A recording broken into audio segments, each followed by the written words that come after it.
Chapter 26.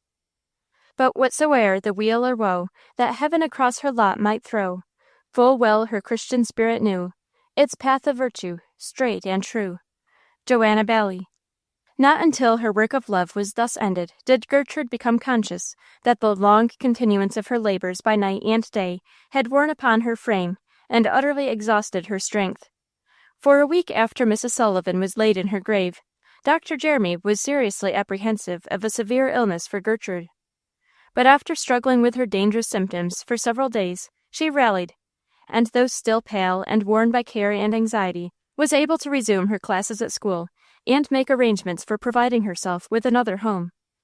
Several homes had already been offered to her, several urgent invitations given, with a warmth and cordiality which made it difficult to decline their acceptance. But Gertrude, though deeply touched by the kindness thus manifested towards her in her loneliness and desolation, preferred to abide by her previously formed resolution to seek for herself a permanent boarding place.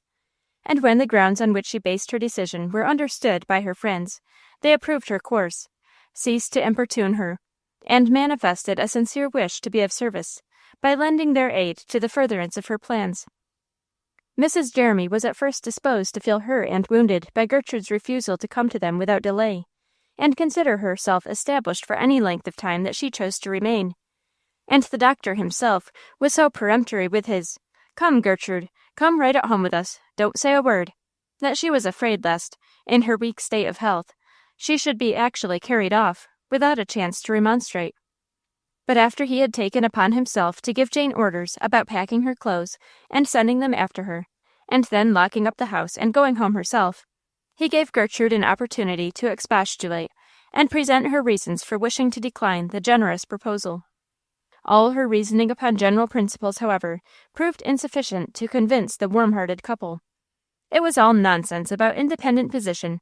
She would be perfectly independent with them, and her company would be such a pleasure that she need feel no hesitation in accepting their offer, and might be sure she would herself be conferring a favor, instead of being the party obliged.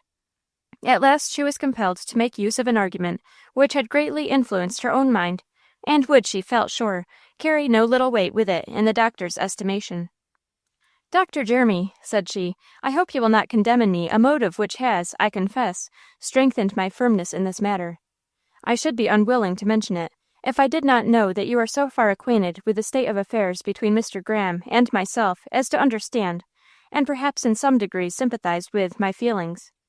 You know that he was opposed to my leaving them and remaining here this winter, and must suspect that, when we parted, there was not a perfectly good understanding between us. He hinted that I should never be able to support myself, and should be driven to a life of dependence. And since the salary which I receive from Mr. W. is sufficient for all my wants, I am anxious to be so situated, on Mr. Graham's return, that he will perceive that my assurance, or boast, if I must call it so, that I could earn my own living, was not without foundation. So Graham thought, without his sustaining power, you would soon come to beggary, did he? With your talents, too. That's just like him." "Oh, no, no," replied Gertrude. "I did not say that, but I seemed to him a mere child, and he did not realize that, in giving me an education, he had, as it were, paid my expenses in advance. It was very natural he should distrust my capacity. He had never seen me compelled to exert myself." I understand," said the doctor. "He thought you would be glad enough to come back to them." Yes, just like him."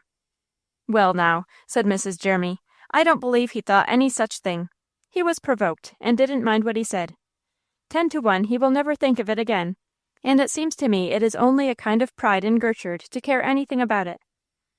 "I don't know about that, wife," said the doctor. "If it is pride, it's an honorable pride, that I like, and I am not sure but, if I were in Gertrude's place, I should feel just as she does. So I shan't urge her to do any other ways than she proposes. She can have a boarding place, and yet spend a good share of her time with us, what with running in and out, coming to spend days, and so on, and she doesn't need to be told that, in case of any sickness or trouble, our doors are always open to her." "No, indeed," said Mrs. Jeremy. "And if you feel set about it, Gerty dear, I'm sure I shall want you to do whatever pleases you best. But one thing I do insist on, and that is, when you leave this house, which must look dreary enough to you now, this very day, go home with me, and stay until you get recruited." Gertrude, gladly consenting to a short visit, compromised the matter by accompanying them without delay, and it was chiefly owing to the doctor's persevering skill and care bestowed upon his young guest, and the kind and motherly nursing of Mrs. Jeremy, that she escaped the illness which had so severely threatened her. Mr. and Mrs. W., who had felt great sympathy for Gertrude, in consequence of the acquaintance they had had with the trying nature of her winter's experience, pressed her to come to their house and remain until the return of Mr. Graham and Emily. But on being assured by her that she was quite unaware of the period of their absence, and should not probably reside with them for the future, they were satisfied that she acted within wisdom and judgment in at once providing herself with an independent situation. Mr. and Mrs. Arnold, who had been constant in their attentions both to Mrs. Sullivan and Gertrude, and were the only persons, except the physician, who had been admitted to the sick room of the invalid, felt that they had a peculiar claim to the guardianship and care of the doubly orphaned girl, and were not slow to urge upon her to become a member of their household and accept of their protection, limiting their invitation, as the W's had done, to the time when Emily should be back from the South. Mr. Arnold's family, however, being large, and his house and salary small in proportion, true benevolence alone prompted this proposal, and on Gertrude's acquainting his economical and prudent wife with the ample means she enjoyed from her own exertions, and the decision she had formed of procuring an independent home, she received the warm approbation of both, and found in the latter an excellent adviser and assistant. Mrs. Arnold had a widowed sister, who was in the habit of adding to her moderate income by receiving into her family, as boarders, a few young ladies who came to the city for purposes of education. Gertrude did not know this lady personally, but had heard her warmly praised, and she indulged the hope that through her friend, the clergyman's wife, she might obtain with her an agreeable and not too expensive residence. In this she was not disappointed. Mrs. Warren had fortunately vacant, at this time, a large and cheerful front chamber, and Mrs. Arnold, having recommended Gertrude in the warmest manner, suitable terms were agreed upon, and the room immediately placed at her disposal. Mrs. Sullivan had bequeathed to her all her furniture, a part of which had lately been purchased, and was, in accordance with Willie's injunctions, most excellent, both in material and workmanship. And Mrs. Arnold and her two eldest daughters insisted that, in consideration of her recent fatigue and bereavement, she should consent to attend only to her school duties, and leave to them the task of furnishing her room with such articles as she preferred to have placed there, and superintending the packing away of all other movables, for Gertrude was unwilling that anything should be sold. It was a great relief to be thus spared the cruel trial of seeing the house her lost friend had taken so much pleasure and pride in stripped and left desolate.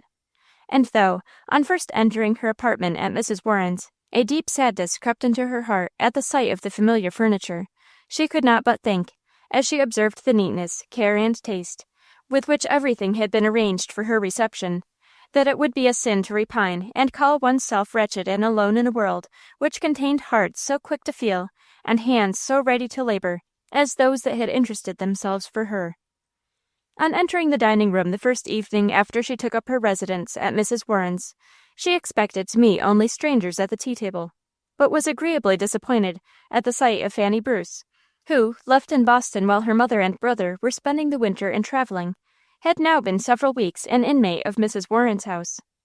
Fanny was a schoolgirl, 12 or 13 years of age, and having for some summers past been a near neighbor to Gertrude, had been in the habit of seeing her frequently at Mr. Graham's, had sometimes begged flowers from her, borrowed books, and obtained assistance in her fancy work.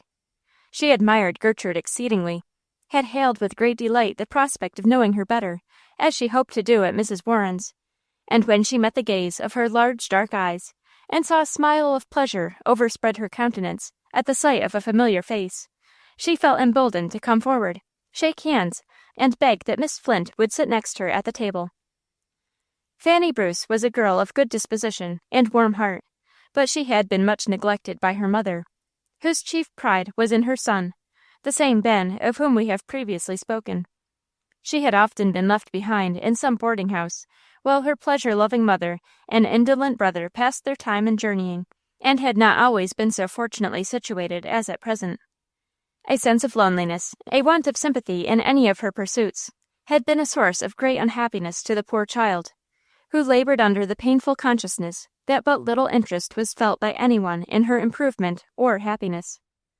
Gertrude had not been long at Mrs. Warren's before she observed that Fanny occupied an isolated position in the family. She was a few years younger than her companions, 3 dressy misses who could not condescend to admit her into their oblique, and Mrs. Warren's time was so much engrossed by household duties that she took but little notice of her.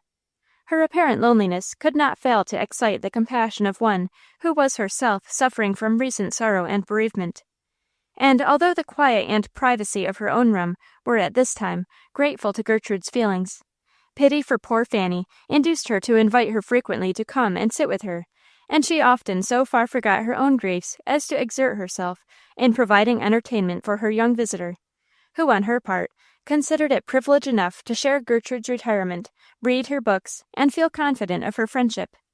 During the month of March, which was unusually stormy, Fanny spent almost every evening with Gertrude, and she, who at first felt that she was making a sacrifice of her own comfort and ease by giving another such constant access to her apartment, came at last to realize the force of Uncle True's prophecy, that in her efforts for the happiness of others, she would at last find her own. For Fanny's lively and often amusing conversation drew Gertrude from the contemplation of her trials, and the interest and affection she awakened saved her from the painful consciousness of her solitary situation. April arrived, and still no further news from Emily.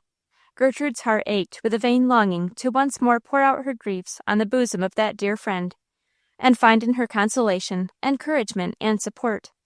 She longed to tell her how many times during the winter she had sighed for the gentle touch of the soft hand which was wont to rest so lovingly on her head, the sound of that sweet voice whose very tones were comforting. For some time Gertrude wrote regularly, but of late she had not known where to direct her letters, and since Mrs. Sullivan's death there had been no communication between her and the travelers. She was sitting at her window one evening, thinking of that group of friends whom she had loved with the daughter's and the sister's love, and who were now separated from her by distance, or that great barrier, death, when she was summoned below stairs to see Mr. Arnold and his daughter Anne. After the usual civilities and inquiries, Miss Arnold turned to Gertrude and said, "Of course you have heard the news, Gertrude." "No," replied Gertrude, "I have heard nothing special." "What?" exclaimed Mr. Arnold. "Have you not heard of Mr. Graham's marriage?" Gertrude started up in surprise. "Do you really mean so, Mr. Arnold? Mr. Graham married? When? To whom?" "To the widow Holbrook, a sister-in-law of Mr. Clinton's. She has been staying at Havana with a party from the north, and the Grahams met her there." "But Gertrude," asked Miss Arnold, "how does it happen you had not heard of it? It is in all the newspapers.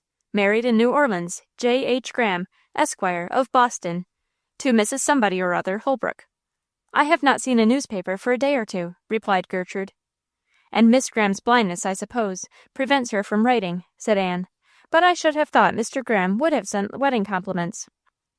Gertrude made no reply, and Miss Arnold continued laughingly, "I suppose his bride engrosses all his attention." "Do you know anything of this Mrs. Holbrook?" asked Gertrude. "Not much," answered Mr. Arnold. "I have seen her occasionally at Mr. Clinton's. She is a handsome, showy woman, fond of society, I should think." "I have seen her very often," said Anne. "She is a coarse, noisy, dashing person, just the one to make Miss Emily miserable." Gertrude looked distressed, and Mr. Arnold glanced reprovingly at his daughter. "Anne," said he, "are you sure you speak advisedly?" "Belle Clinton is my authority, father. I only judge from what I used to hear her say at school about her Aunt Bella, as she always used to call her." "Did Isabel represent her aunt so unfavorably?" "Not intentionally," replied Anne. "She meant the greatest praise, but I never liked anything she told us about her." "We will not condemn her until we can decide upon acquaintance," said Mr. Arnold, mildly. "Perhaps she will prove the very reverse of what you suppose her." "Can you tell me anything concerning Emily?" asked Gertrude, "and whether Mr. Graham is soon to return?" "Nothing," said Miss Arnold. "I have seen only the notice in the papers. When did you hear from them yourself?" Gertrude mentioned the date of her letter from Mrs. Ellis, the account she had given of a gay party from the north, and suggested the probability that the present Mrs. Graham was the widow she had described. "The same, undoubtedly," said Mr. Arnold. Their knowledge of facts was so slight, however, that little remained to be said concerning the marriage, and other topics of conversation were introduced. But Gertrude found it impossible to give her thoughts to any other subject. The matter was one of such vital importance to Emily that her mind constantly recurred to it, and she found it difficult to keep pace with Anne Arnold's rapidly flowing words and ideas. The necessity which at last arose of replying to a question which she had not at all understood was fortunately obviated by the sudden entrance of Dr. and Mrs. Jeremy. The former held in his hand a sealed letter, directed to Gertrude, in the handwriting of Mr. Graham, and as he handed it to her, he rubbed his hands, and looking at Anne Arnold, exclaimed, "Now, Miss Anne, we shall hear all about these famous nuptials." Finding her visitors thus eager to learn the contents of her letter, Gertrude dispensed with ceremony, broke the seal, and hastily perused its contents. The envelope contained 2 or 3 pages closely written by Mrs. Ellis, and also a somewhat lengthy note from Mr. Graham.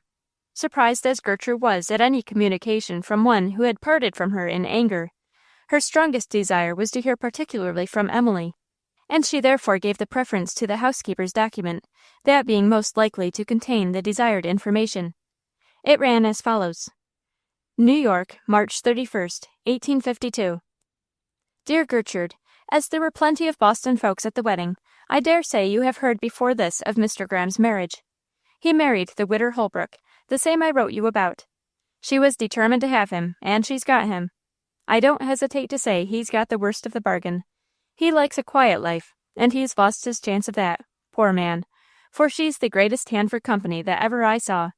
She followed Mr. Graham up pretty well at Havana, but I guess he thought better of it, and didn't really mean to have her.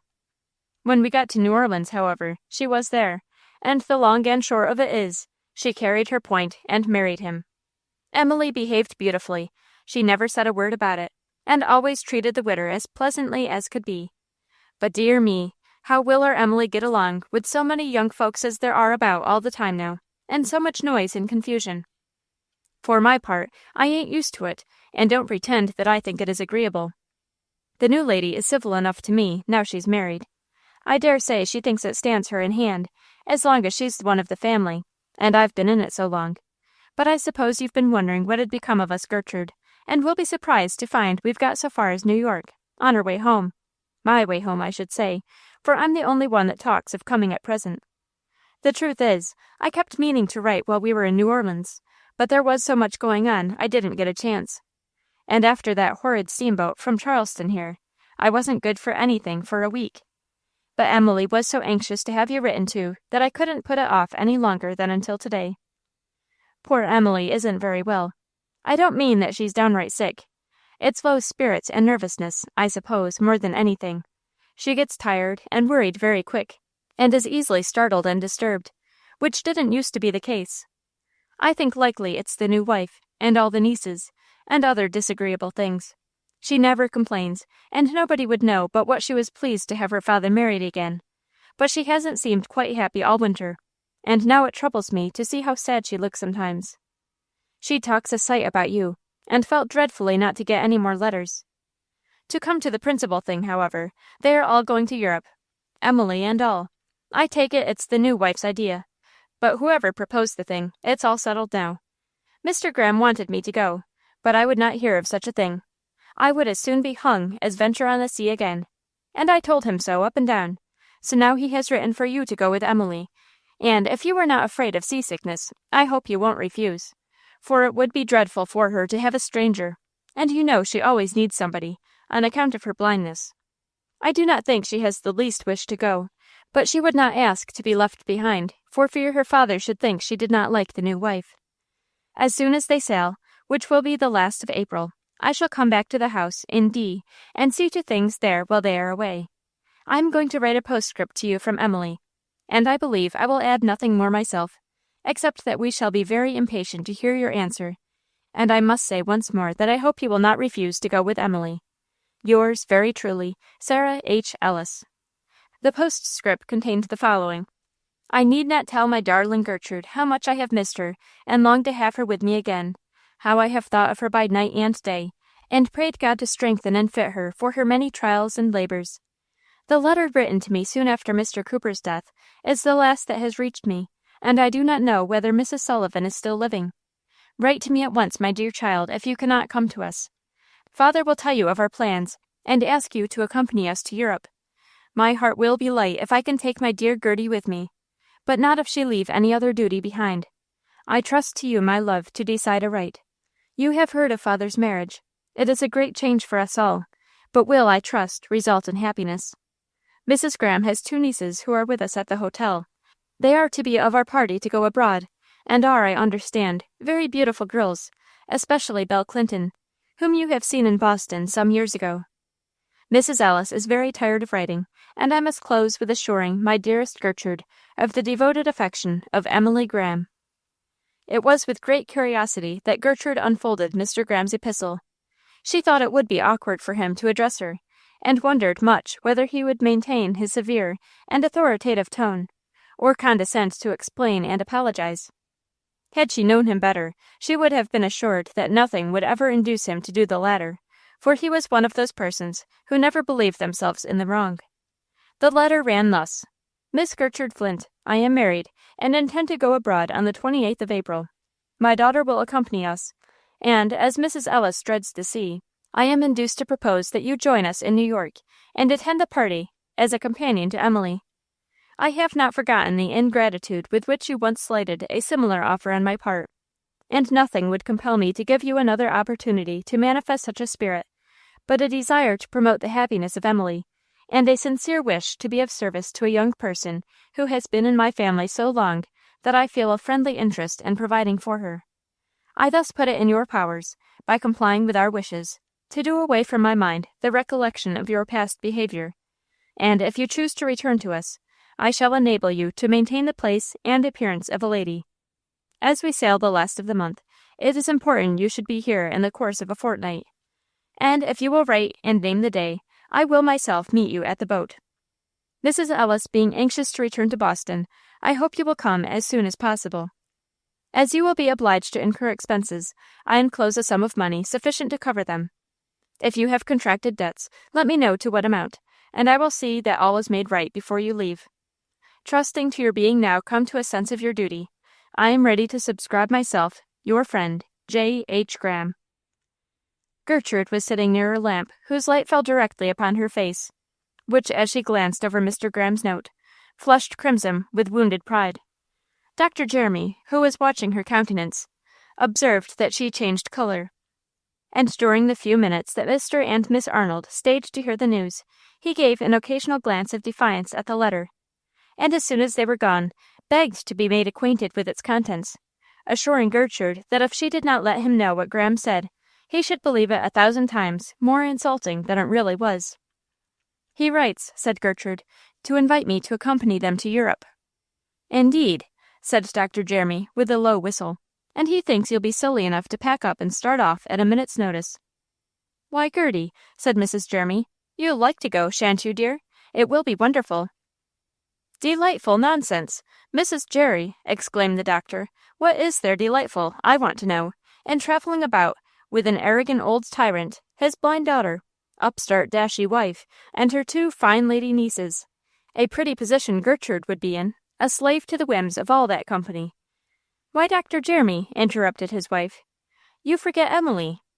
Emily, to be sure, she's an angel, and never would impose upon anybody, least of all her own pet, but she'll have to play second fiddle herself, and I'm mistaken if she doesn't find it pretty hard to defend her rights and maintain a comfortable position in her father's enlarged family circle. So much more the need, then, said Gertrude, that someone should be enlisted in her interests, to ward off the approach of every annoyance. Do you mean, then, to put yourself in the breach? Asked the doctor. I mean to accept Mr. Graham's invitation, replied Gertrude, and join Emily at once. But I trust the harmony that seems to subsist between her and her new connections will continue undisturbed, so that I shall have no occasion to take up arms on her account, and on my own, I do not entertain a single fear. Then you really think you shall go? Said Mrs. Jeremy. I do, said Gertrude. Nothing but my duty to Mrs. Sullivan and her father led me to think of leaving Emily. That duty is at an end, and now that I can be of use to her, and she wishes me back, I cannot hesitate a moment. I see very plainly from Mrs. Ellis's letter that Emily is not happy, and nothing which I can do to make her so must be neglected. Only think, Mrs. Jeremy, what a friend she has been to me. "I know it," said Mrs. Jeremy, "and I dare say you will enjoy the journey, in spite of all the scarecrows the doctor sets up to frighten you. But still, I declare, it does seem a sacrifice for you to leave your beautiful room, and all your comforts, for such an uncertain sort of life as one has traveling with a large party." "Sacrifice!" interrupted the doctor. "It's the greatest sacrifice that I ever heard of. It is not merely giving up $350 a year of her own earning, and as pleasant a home as there is in Boston. It is relinquishing all the independence that she has been striving after, and which she was so anxious to maintain that she would not accept of anybody's hospitality for more than a week or two." "No, doctor," said Gertrude warmly, "nothing that I do for Emily's sake can be called a sacrifice. It is my greatest pleasure." "Gerty always finds her pleasure in doing what is right," remarked Mrs. Jeremy. "Oh, no," said Gertrude, "my wishes would often lead me astray, but not in this case. The thought that our dear Emily was dependent upon a stranger for all those little attentions that are only acceptable from those she loves would make me miserable. Our happiness has for years been almost wholly in each other, and when one has suffered, the other has suffered also. I must go to her. I cannot think of doing otherwise." "I wish I thought," muttered Dr. Jeremy, "that the sacrifice you make would be half appreciated. But there's Graham, I'll venture to say, thinking it will be the greatest favor in the world to take you back again. Perhaps he addresses you as a beggar. It wouldn't be the first time he's done such a thing. I wonder what would have induced poor Philip Amory to go back." Then, in a louder tone, he inquired, "Has he made any apology in his letter for past unkindness?" "I do not think he considered any to be needed," replied Gertrude. "Then he didn't make any sort of excuse for his ungentlemanly behavior? I might have known he wouldn't. I declare, it's a shame you should be exposed to any more such treatment. But I always did hear that women were self-forgetful in their friendship, and I believe it. Gertrude makes an excellent friend. Mrs. Jerry, we must cultivate her regard, and sometime or other perhaps make a loud call upon her services. And if ever you do, sir, I shall be ready to respond to it. If there is a person in the world who owes a debt to society, it is myself. I hear the world called cold, selfish, and unfeeling, but it has not been so to me. I should be ungrateful if I did not cherish a spirit of universal love. How much more so if I did not feel bound heart and hand to those dear friends who have bestowed upon me such affection as no orphan ever found before." "Gertrude," said Mrs. Jeremy, "I believe that you were right in leaving Emily when you did, and that you were right in returning to her now.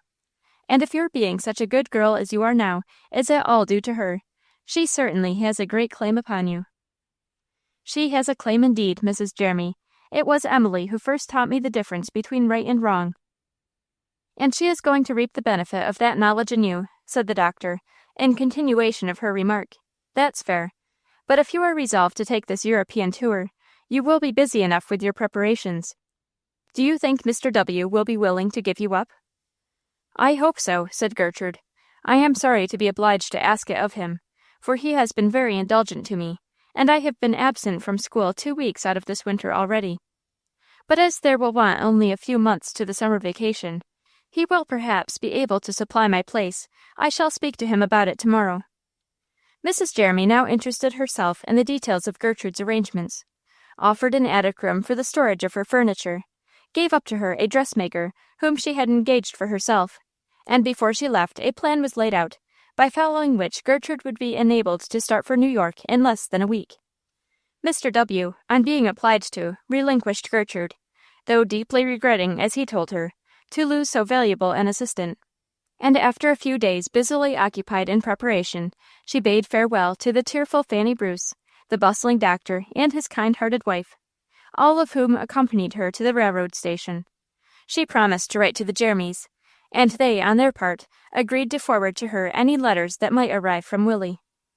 In less than a fortnight from the time of her departure, Mrs. Ellis returned to Boston, and brought news of the safe conclusion of Gertrude's journey. A letter, received a week after, by Mrs. Jeremy, announced that they should sail in a few days. She was therefore surprised when a second epistle was put into her hands, dated the day succeeding that on which she supposed Mr. Grimm's party to have left the country. It was as follows: New York, April 29th. My dear Mrs. Jeremy, as yesterday was the day on which we expected to sail for Europe, you will be somewhat astonished to hear that we are yet in New York. and still more so to learn that the foreign tour is now indefinitely postponed. Only 2 days since, Mr. Graham was seized with his old complaint, the gout, and the attack proved so violent as seriously to threaten his life. Although today somewhat relieved, and considered by his physician out of immediate danger, he remains a great sufferer, and a sea voyage is pronounced impracticable for months to come. His great anxiety is to be at home, and as soon as it is possible for him to bear the journey, we shall all hasten to the house in D. I enclose a note for Mrs. Ellis. It contains various directions which Emily is desirous she should receive, and as we did not know how to address her, I have sent it to you, trusting to your kindness to see it forwarded. Mrs. Graham and her nieces, who had been anticipating much pleasure from going abroad, are, of course, greatly disappointed at the entire change in their plans for the summer. It is particularly trying to Miss Clinton, as her father has been absent more than a year, and she was hoping to meet him in Paris. It is impossible that either Emily or myself should personally regret a journey of which we felt only dread. And were it not for Mr. Graham's illness being the cause of its postponement, we should both, I think, find it hard not to realize a degree of selfish satisfaction in the prospect of returning to the dear old place in D., where we hope to be established in the course of the next month. I say we, for neither Mr. Graham nor Emily will hear of my leaving them again. With the kindest regards to yourself, and my friend the doctor, I am yours, very sincerely, Gertrude Flint. Chapter 27. I see her, her hair in ringlets fluttering free, and her lips that move with melody. Not she. There's a beauty that lovelier glows, though her coral lip with melody flows. I see her, 'tis she of the ivory brow, and heaven-tinged orbs. I know her now. Not she. There's another, more lovely still, with a chastened mind and a tempered will. Caroline Gilman. Mr. Graham's country house boasted a fine, old-fashioned entry, with a door at either end, both of which usually stood open during the warm weather, admitting a cool current of air, and rendering the neighborhood of the front entrance a favorite resort for the family, especially during the early hours of the day, when the warm sun had no access to the spot, and the shady yard, which sloped gradually down to the road, was refreshing and grateful to the sight. Here, on a pleasant June morning, Isabel Clinton and her cousin Kitty Ray had made themselves comfortable, each according to her own idea of what constituted comfort. Isabel had drawn a large armchair close to the door-sill, and ensconced herself in it, and although she held in her hand a piece of worsted work, was gazing idly down the road. She was a beautiful girl, tall and finely formed, with a delicate complexion, clear blue eyes, and rich, light, flowing curls. The same lovely child whom Gertrude had gazed upon with rapture, as leaning against the window of her father's house, she watched old True while he lit his lamp, had ripened into an equally lovely woman. Her uncommon beauty aided and enhanced by all the advantages of dress which skill could suggest or money provide, she was universally admired, flattered, and caressed. At an early age deprived of her mother, and left for some years almost wholly to the care of servants, she soon learned to appreciate at more than their true value the outward attractions she possessed, and her aunt, under whose tutelage she had been since she left school, was little calculated to counteract in her this undue self-admiration. An appearance of conscious superiority which distinguished her, and the independent air with which she tapped against the doorstep with her little foot, might be safely attributed, then, to her conviction that Belle Clinton, the beauty and the heiress, was looking vastly well, as she sat there, attired in a blue cashmere morning dress, richly embroidered, and flowing open in front, for the purpose of displaying an equally rich flounced cambric petticoat. It can scarcely be wondered at that she was herself pleased and satisfied with an outward appearance that could not fail to please and satisfy the most severe critic. On a low step at her feet sat Kitty Ray, a complete contrast to her cousin in looks, manners, and many points of character. Kitty was one of those whom the world usually calls a sweet little creature, lively, playful, and affectionate. She was so small that her childish manners became her, so full of spirits that her occasional rudeness claimed pardon on that score, too thoughtless to be always amiable or always wise. and for all other faults, her warm-heartedness and generous enthusiasm must plead an excuse to one who wished, or even endeavored to love her as she wished and expected to be loved by everybody. She was a pretty girl, always bright and animated, mirthful and happy, fond of her cousin Belle, and sometimes influenced by her, though often, on the other hand, enlisting with all her force on the opposite side of some contested question. Unlike Belle, she was seldom well dressed, for though possessed of ample means, she was very careless. On the present occasion, her dark silk wrapper was half concealed by a crimson flannel sack, which she held tightly around her, declaring it was a dreadful chilly morning, and she was half frozen to death. She certainly would go and warm herself at the kitchen fire, if she were not afraid of encountering that she-dragon, Mrs. Ellis. She was sure she did not see, if they must sit in the doorway, why Belle couldn't come to the side door, where the sun shone beautifully. "Oh, I forgot, though," added she, "complexion." "Complexion," said Belle. "I'm no more afraid of hurting my complexion than you are. I'm sure I never freckle, or tan either." "I know that, but you burn all up, and look a fright." "Well, if I didn't, I shouldn't go there to sit. I like to be at the front of the house, where I can see the passing. I wonder who those people are, coming up the road. I've been watching them for some time." Kitty stood up, and looked in the direction to which Belle pointed. After observing the couple who were approaching for a minute or two, she exclaimed, "Why, that's Gertrude Flint. I wonder where she's been, and who can that be with her? I didn't know there was a beau to be had about here." "Beau," said Belle sneeringly. "And why not a beau, Cousin Belle? I'm sure he looks like one." "I wouldn't give much for any of her beaux," said Belle. "Wouldn't you?" said Kitty. "You'd better wait until you see who they are. You nearsighted people shouldn't decide in such a hurry. I can tell you that he is a gentleman you wouldn't object to be walking with yourself. It's Mr. Bruce, the one we met in New Orleans." "I don't believe it," exclaimed Belle, starting up. "You will soon have a chance to see for yourself, for he is coming home with her." "He is? What can he be walking with her for?" "To show his taste, perhaps. I am sure he could not find more agreeable company." "You and I don't agree about that," replied Belle. "I don't see anything very agreeable about her." "Because you are determined not to, Belle. Everybody else thinks her charming, and Mr. Bruce is opening the gate for her as politely as if she were a queen.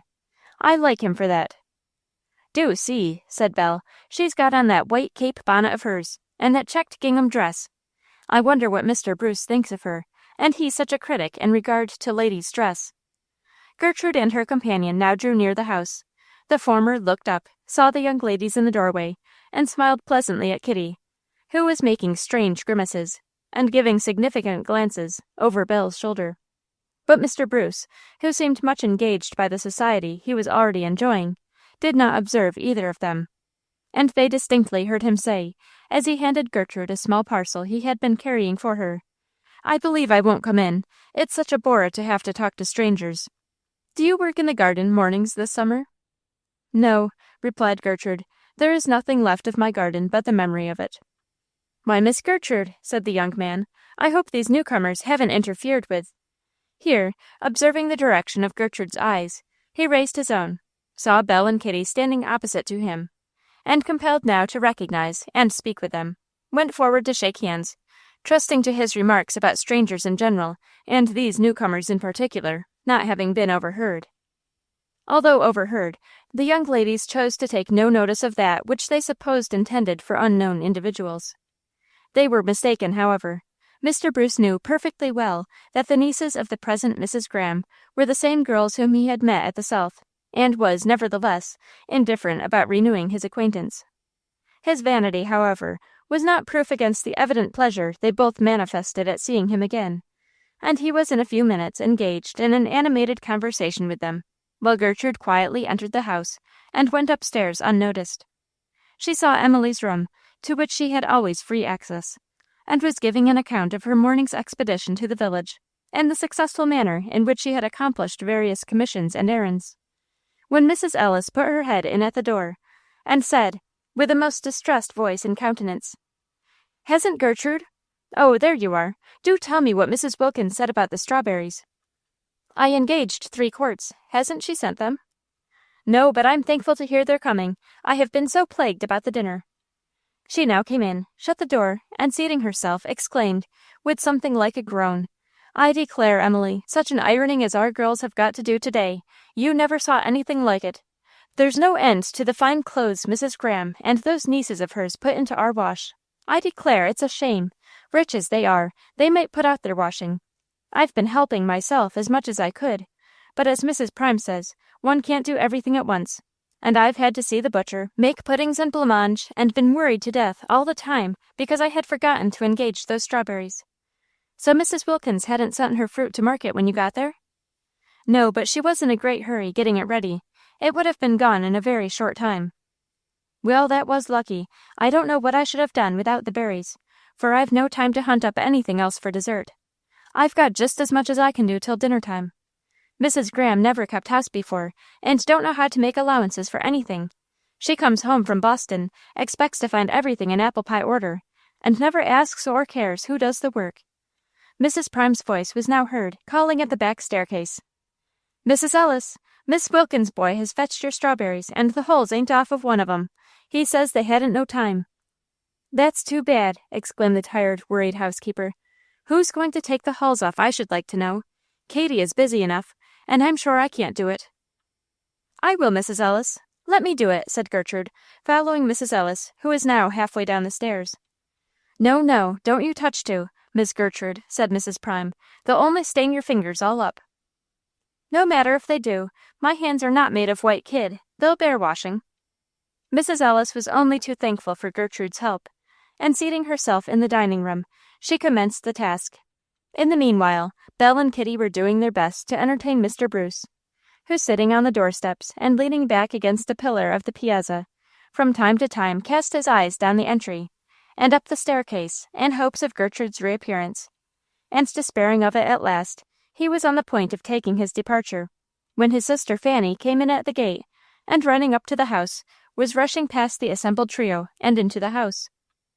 Her brother, however, stretched out his arm, caught her, and before he let her go, whispered something in her ear. "Who is that wild Indian?" asked Kitty Ray, as Fanny ran across the entry and disappeared. "A sister of mine," answered Ben, in a nonchalant manner. "Why, is she?" inquired Kitty, with interest. "I have seen her here several times, and never took any notice of her. I didn't know she was your sister. What a pretty girl she is." "Do you think so?" said Ben. "Sorry I can't agree with you. I think she's a fright." Fanny now reappeared, and stopping a moment on her way upstairs, called out, without any ceremony, "She says she can't come. She's busy." "Who?" asked Kitty, in her turn catching Fanny and detaining her. "Miss Flint." Mr. Bruce colored slightly, and Belle Clinton observed it. "What is she doing?" inquired Kitty. "Hulling strawberries." "Where are you going, Fanny?" asked her brother. "Upstairs. Do they let you go all over the house?" "Miss Flint said I might go up and bring down the birds." "What birds?" "Her birds. I'm going to hang them in the sun, and then they'll sing beautifully." She ran off, and soon came back again with a cage in her hand, containing the little monias, sent by Willie from Calcutta. "There, Kitty," cried Belle. "I think those are the birds that wake us up so early every morning with their noise." "Very likely," said Kitty. "Bring them here, will you, Fanny? I want to see them. Goodness," continued she, "what little creatures they are. Do look at them, Mr. Bruce. They are so pretty." "Put them down on the doorstep, Fanny," said Ben, "so that we can see them better." "I'm afraid you'll frighten them," replied Fanny. "Miss Gertrude doesn't like to have them frightened." "No, we won't," said Ben. "We are disposed to be very friendly to Miss Gertrude's birds." "Where did she get them? Do you know, Fanny?" "Why, they are India birds. Mr. Sullivan sent them to her." "Who is he?" "Oh, he is a very particular friend. She has letters from him every little while." "What Mr. Sullivan?" asked Belle. "Do you know his Christian name?" "I suppose it's William," said Fanny. "Miss Emily always calls the birds Little Willies." "Belle," exclaimed Kitty, "that's your William Sullivan." "What a favored man he seems to be," said Mr. Bruce, in a tone of sarcasm, "the property of one beautiful lady, and the particular friend of another." "I don't know what you mean, Kitty," said Belle tartly. "Mr. Sullivan is a junior partner of my father's, but I have not seen him for years." "Except in your dreams, Belle," suggested Kitty. "You forget." Belle now looked angry. "Do you dream about Mr. Sullivan?" asked Fanny. fixing her eyes on Belle as she spoke. "I mean to go and ask Miss Gertrude if she does." "Do," said Kitty. "I'll go with you." They ran across the entry, opened the door into the dining room, and both put the question to her at the same moment. Taken thus by surprise, Gertrude neither blushed nor looked confused, but answered quietly, "Yes, sometimes. But what do you, either of you, know of Mr. Sullivan? Why do you ask?" "Oh, nothing," answered Kitty. "Only some others do, and we are inquiring round to see how many there are." And she shut the door and ran back in triumph, to tell Belle she might as well be frank, like Gertrude, and plead guilty to the weakness. It looked so much better than blushing and denying it. But it would not do to joke with Belle any longer. She was seriously offended, and took no pains to conceal the fact. Mr. Bruce felt awkward and annoyed, and soon went away, leaving the two cousins to settle their difficulty as they best could. As soon as he had gone, Belle folded up her work and walked upstairs to her room with great dignity, while Kitty stayed behind to laugh over the matter, and improve her opportunity to make friends with Fanny Bruce, for Kitty was not a little interested in the brother, and labored under the common, but often mistaken idea, that in cultivating the acquaintance of the sister she should advance her cause. Perhaps she was somewhat induced to this step by her having observed that Gertrude appeared to be an equal favorite with both. She therefore called Fanny to sit beside her, put her arm round her waist, and commenced talking about Gertrude, and the origin and extent of the intimacy which seemed to exist between her and the Bruce family. Fanny, who was always communicative, willingly informed her of the circumstances which had attached her so strongly to a friend who was some years her senior. "And your brother," said Kitty, "he has known her some time, hasn't he?" "Yes, indeed, I suppose so," answered Fanny, carelessly. "Does he like her?" "I don't know. I should think he would. I don't see how he can help it." "What did he whisper to you when you came up the steps?" Fanny could not remember at once, but on being reminded of the answer she had given, she replied, promptly, "Oh, he bade me ask Miss Gertrude if she wasn't coming back to see him again, and tell her he was tired to death waiting for her." Kitty pouted and looked vexed. "I want to know," said she, "if Miss Flint has been in the habit of receiving company here, and being treated like an equal." "Of course she has," answered Fanny, with spirit.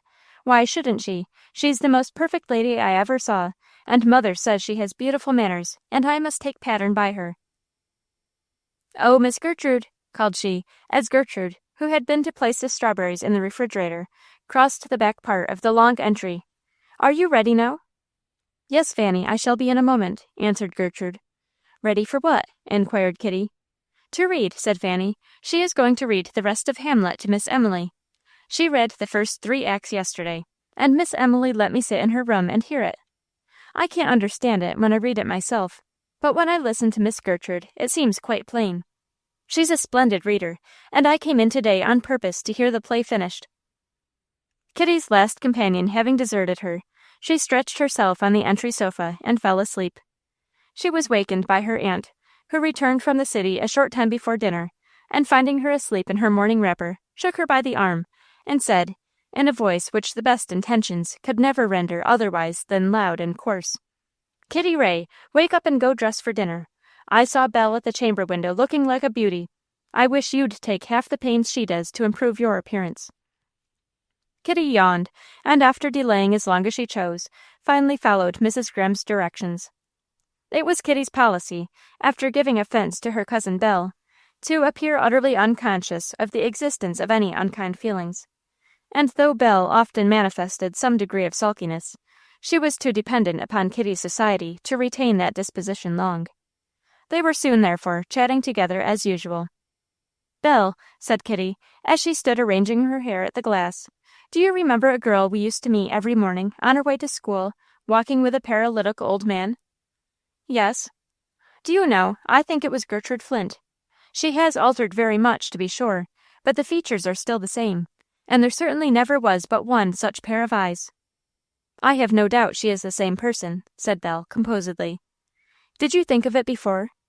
"Yes, as soon as Fanny spoke of her knowing Willie Sullivan." "Why, Belle, why didn't you speak of it?" "Lor, Kitty, I don't feel so much interest in her as you and some others do." "What others?"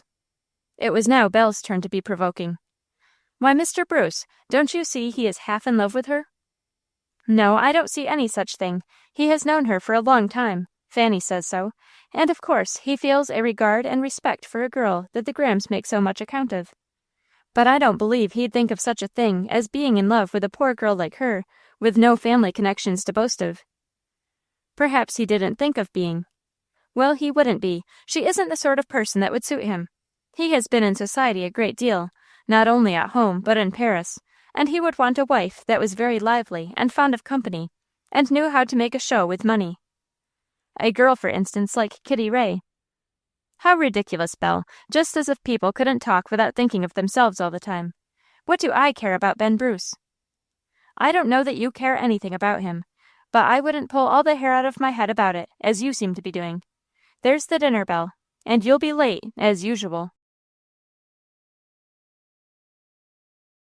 Chapter 28. She hath a natural, wise sincerity, a simple truthfulness, and these have lent her a dignity as moveless as the centre. Lowell. Twilight of this same day found Gertrude and Emily seated at a window which commanded a delightful western view. Gertrude had been describing to her blind friend the gorgeous picture presented to her vision by the masses of rich and brilliantly painted cloud, and Emily, as she listened to the glowing description of nature, as she unfolded herself at an hour which they both preferred to all others, experienced a participation in Gertrude's enjoyment. The glory had now faded away, save a long strip of gold which skirted the horizon, and the stars, as they came out, one by one, seemed to look in at the chamber window with a smile of recognition. In the parlor below there was company from the city, and the sound of mirth and laughter came up on the evening breeze, so mellowed, however, by distance, that it contrasted with the peace of the quiet room, without disturbing it. "You had better go down, Gertrude," said Emily. "They appear to be enjoying themselves, and I love to hear your laugh mingling with the rest." "Oh, no, dear Emily," said Gertrude. "I prefer to stay with you. They are nearly all strangers to me." "As you please, my dear, but don't let me keep you from the young people." "You can never keep me with you, dear Emily, longer than I wish to stay. There is no society I love so well." And so she stayed, and they resumed their pleasant conversation, which, though harmonious and calm, was not without its playfulness and occasional gleams of wit. They were interrupted by Katy, whom Mrs. Graham sent to announce a new visitor, Mrs. Bruce, who had inquired for Emily. "I suppose I must go down," said Emily. "You'll come too, Gertrude?" "No, I believe not, unless she asked for me. Did she, Katy?" "Mrs. Graham was only after mentioning Miss Emily," said Katy. "Then I will stay here," said Gertrude, and Emily, finding it to be her wish, went without her. There was soon another loud ring at the doorbell. It seemed to be a reception evening, and this time Gertrude's presence was particularly requested to see Dr. and Mrs. Jeremy. When she entered the parlor, she found a great number of guests assembled, and every seat in the room occupied. As she came in alone, and unexpected by the greater part of the company, all eyes turned upon her. Contrary to the expectation of Belle and Kitty, who were watching her with curiosity, she manifested neither embarrassment nor awkwardness, but glancing leisurely at the various groups, until she recognized Mrs. Jeremy, crossed the large saloon with characteristic grace, and as much ease and self-possession as if she were the only person present. After greeting that lady with her usual warmth and cordiality, she turned to speak to the doctor, but he was sitting next to Fanny Bruce in the window seat, and was half concealed by the curtain. Before he could rise and come forward, Mrs. Bruce nodded pleasantly from the opposite corner, and Gertrude went to shake hands with her. Mr. Bruce, who formed one in a gay circle of young ladies and gentlemen collected in that part of the room, and who had been observing Gertrude's motions so attentively as to make no reply to a question put to him by Kitty Ray, now rose and offered his chair, saying, "Miss Gertrude, do take this seat." "Thank you," said Gertrude, "but I see my friend the doctor on the other side of the room. He expects me to come and speak to him, so don't let me disturb you." Dr. Jeremy now came halfway across the room to meet her, and taking her by both hands, led her into the recess formed by the window, and placed her in his own seat, next to Fanny Bruce. To the astonishment of all who knew him, Ben Bruce brought his own chair and placed it for the doctor opposite to Gertrude. So much respect for age had not been anticipated from the modern-bred man of fashion. "Is that a daughter of Mr. Graham?" asked a young lady of Belle Clinton, who sat next to her. "No, indeed," replied Belle. "She is a person to whom Miss Graham gave an education, and now she lives here to read to her, and be sort of a companion. Her name is Flint." "What did you say that young lady's name was?" asked a dashing lieutenant, leaning forward and addressing Isabel. "Miss Flint." "Flint, ah, she's a genteel-looking girl. How peculiarly she dresses her hair." "Very becoming, however, to that style of face," remarked the young lady who had first spoken. "Don't you think so?" "I don't know," replied the lieutenant. "Something becomes her. She makes a fine appearance." "Bruce," said he, as Mr. Bruce returned, after his unusual effort at politeness, "who is that Miss Flint? I have been here 2 or 3 times, and I never saw her before." "Very likely," said Mr. Bruce. "She won't always show herself. Isn't she a fine-looking girl?" "I haven't made up my mind yet. She's got a splendid figure, but who is she?" "She's a sort of adopted daughter of Mr. Graham's, I believe. A protégée of Miss Emily's." "Ah, poor thing. An orphan?" "Yes, I suppose so," said Ben, biting his lip. "Pity," said the young man. "Poor thing. But as you say, Ben, she's good-looking, particularly when she smiles. There is something very attractive about her face." There certainly was to Ben, for a moment after, Kitty Ray missed him from the room, and immediately espied him standing on the piazza and leaning through the open window to talk with Gertrude, Dr. Jeremy, and Fanny. The conversation soon became very lively. There seemed to be a war of wits going on. The doctor, especially, laughed very loud, and Gertrude and Fanny often joined in the merry peal. Kitty endured it as long as she could, and then ran boldly across to join the party, and hear what they were having so much fun about. But it was all an enigma to Kitty. Dr. Jeremy was talking with Mr. Bruce concerning something which had happened many years ago. There was a great deal about a foolscap, with a long tassel, and taking afternoon naps in the grass. The doctor was making queer allusions to some old pear tree, and traps set for thieves, and kept reminding Gertrude of circumstances which attended their first acquaintance with each other and with Mr. Bruce. Kitty was beginning to feel that, as she was uninitiated in all they were talking about, she had placed herself in the position of an intruder, and was thereupon looking a little embarrassed and ill at ease, when Gertrude touched her arm, and kindly making room for her next to herself, motioned to her to sit down, saying as she did so, "Dr. Jeremy is speaking of the time when he, or he and I, as he chooses to have it, went fruit-stealing in Mrs. Bruce's orchard, and were unexpectedly discovered by Mr. Bruce." "You mean, my dear," interrupted the doctor, "that Mr. Bruce was discovered by us. Why, it's my opinion he would have slept until this time if I hadn't given him such a thorough waking up." "My first acquaintance with you was certainly the greatest awakening of my life," said Ben, speaking as if to the doctor, but looking meaningly at Gertrude. "That was not the only nap it cost me. How sorry I am, Miss Gertrude, that you've given up working in the garden, as you used to. Pray, how does it happen?" "Mrs. Graham has had it remodeled," replied Gertrude, "and the new gardener neither needs nor desires my services.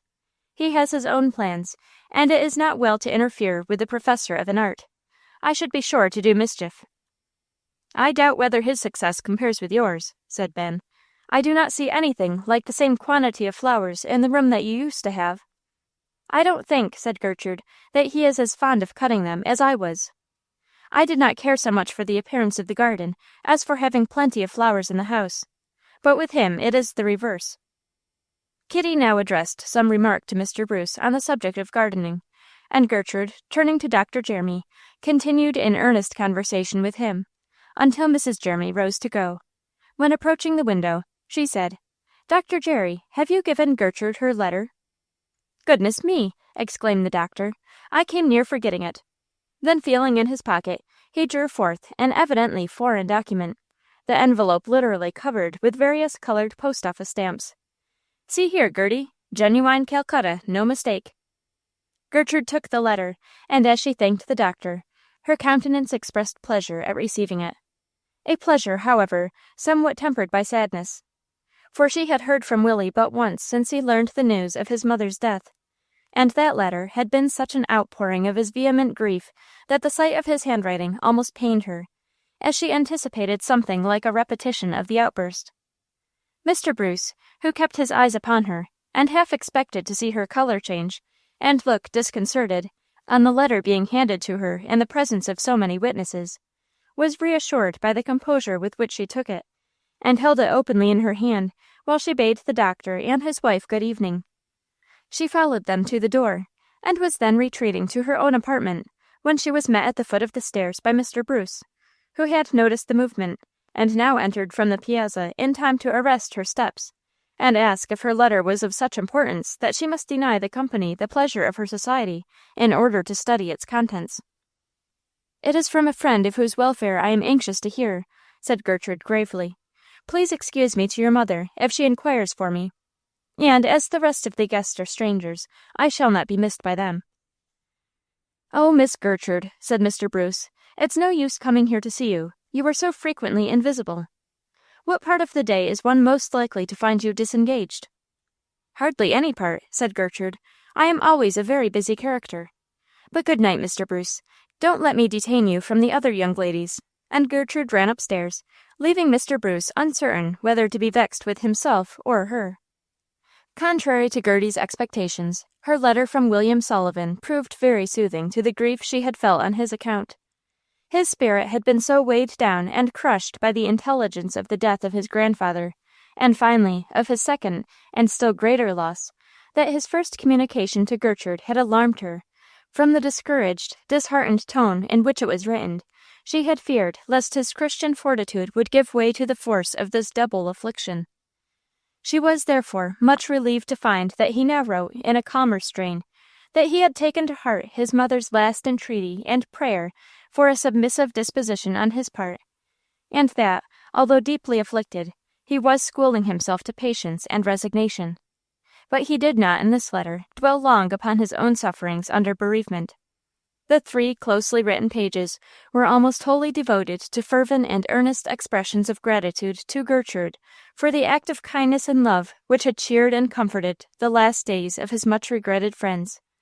He prayed that Heaven would bless her, and rewarded her with disinterested and self-denying efforts, and closed with saying, "You are all there is left to me, Gertrude.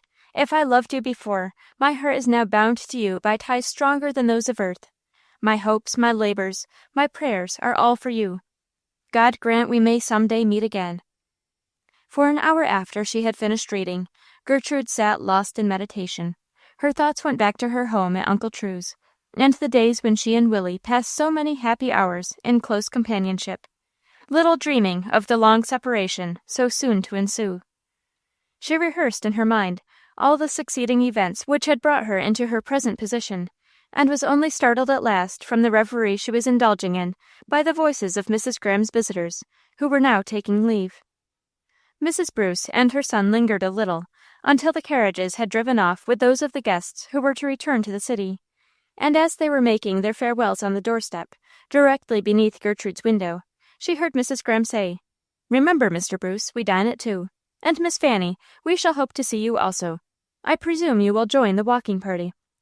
This, then, was an arrangement which was to bring Mr. Bruce there to dinner, at no very distant period, and Gertrude's reflections, forsaking the past, began to centre upon the present. Mr. Bruce's attentions to her had that day been marked, and the professions of admiration he had contrived to whisper in her ear had been still more so. Both these attentions and this admiration were unsought and undesired. Neither were they in any degree flattering to the high-minded girl, who was superior to coquetry, and whose self-respect was even wounded by the confident and assured manner in which Mr. Bruce made his advances. As a youth of 17, she had marked him as indolent and ill-bred. Her sense of justice, however, would have obliterated this recollection, had his character and manners appeared changed on the renewal of their acquaintance some years after. This was not the case, however, for the outward polish, bestowed by fashion and familiarity with society, could not cloud Gertrude's discernment, and she quickly perceived that his old characteristics still remained, heightened and rendered more glaring by an ill-concealed vanity. As a boy, he had stared from Gertrude from impudence, and inquired her name out of idle curiosity. As a youthful coxcomb, he had resolved to flirt with her, because his time hung heavy on his hands, and he could think of nothing better to do. But to his surprise, he found the country girl, for such he considered her, never having seen her elsewhere, was quite insensible to the flattery and notice which many a city belle had coveted, appeared wholly indifferent to his admiration, and that when he tried raillery, he usually proved the disconcerted party. If he saw her, as he was frequently in the habit of doing, when she was at work among the flowers, he found it impossible to distract her attention from her labors, or detain her after they were completed. If he joined her in her walks, and with his wonted self-conceit, made her aware of the honor Lie supposed himself concerning, she either maintained a dignity which warded off his fulsome adulation, or, if he ventured to make her the object of direct compliment, received it as a jest, and retorted with a playfulness and wit which often left the opaque wits of poor Ben in some doubt whether he had not been making himself ridiculous. And this, not because Gertrude was willing to wound the feelings of one who was disposed to admire her, but because she perceived that he was far from being sincere, and she had an honorable pride which would not endure to be trifled with. It was something new to Mr. Bruce to find any lady thus indifferent to his merits, and proved such an awakening to his ambition that he resolved, if possible, to recommend himself to Gertrude, and consequently improved every opportunity of gaining admittance to her society.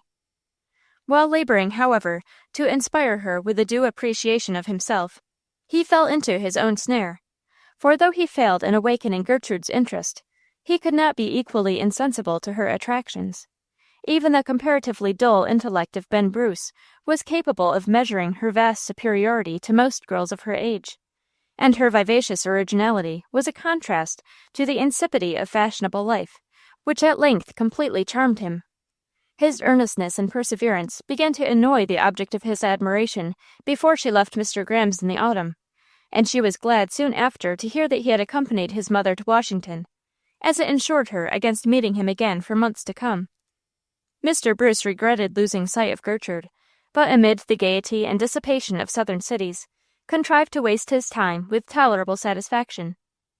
He was reminded of her again on meeting the Graham party at New Orleans, and it is some credit to his understanding to say that in the comparison which he constantly drew between her and the vain daughters of fashion, she stood higher than ever in his estimation.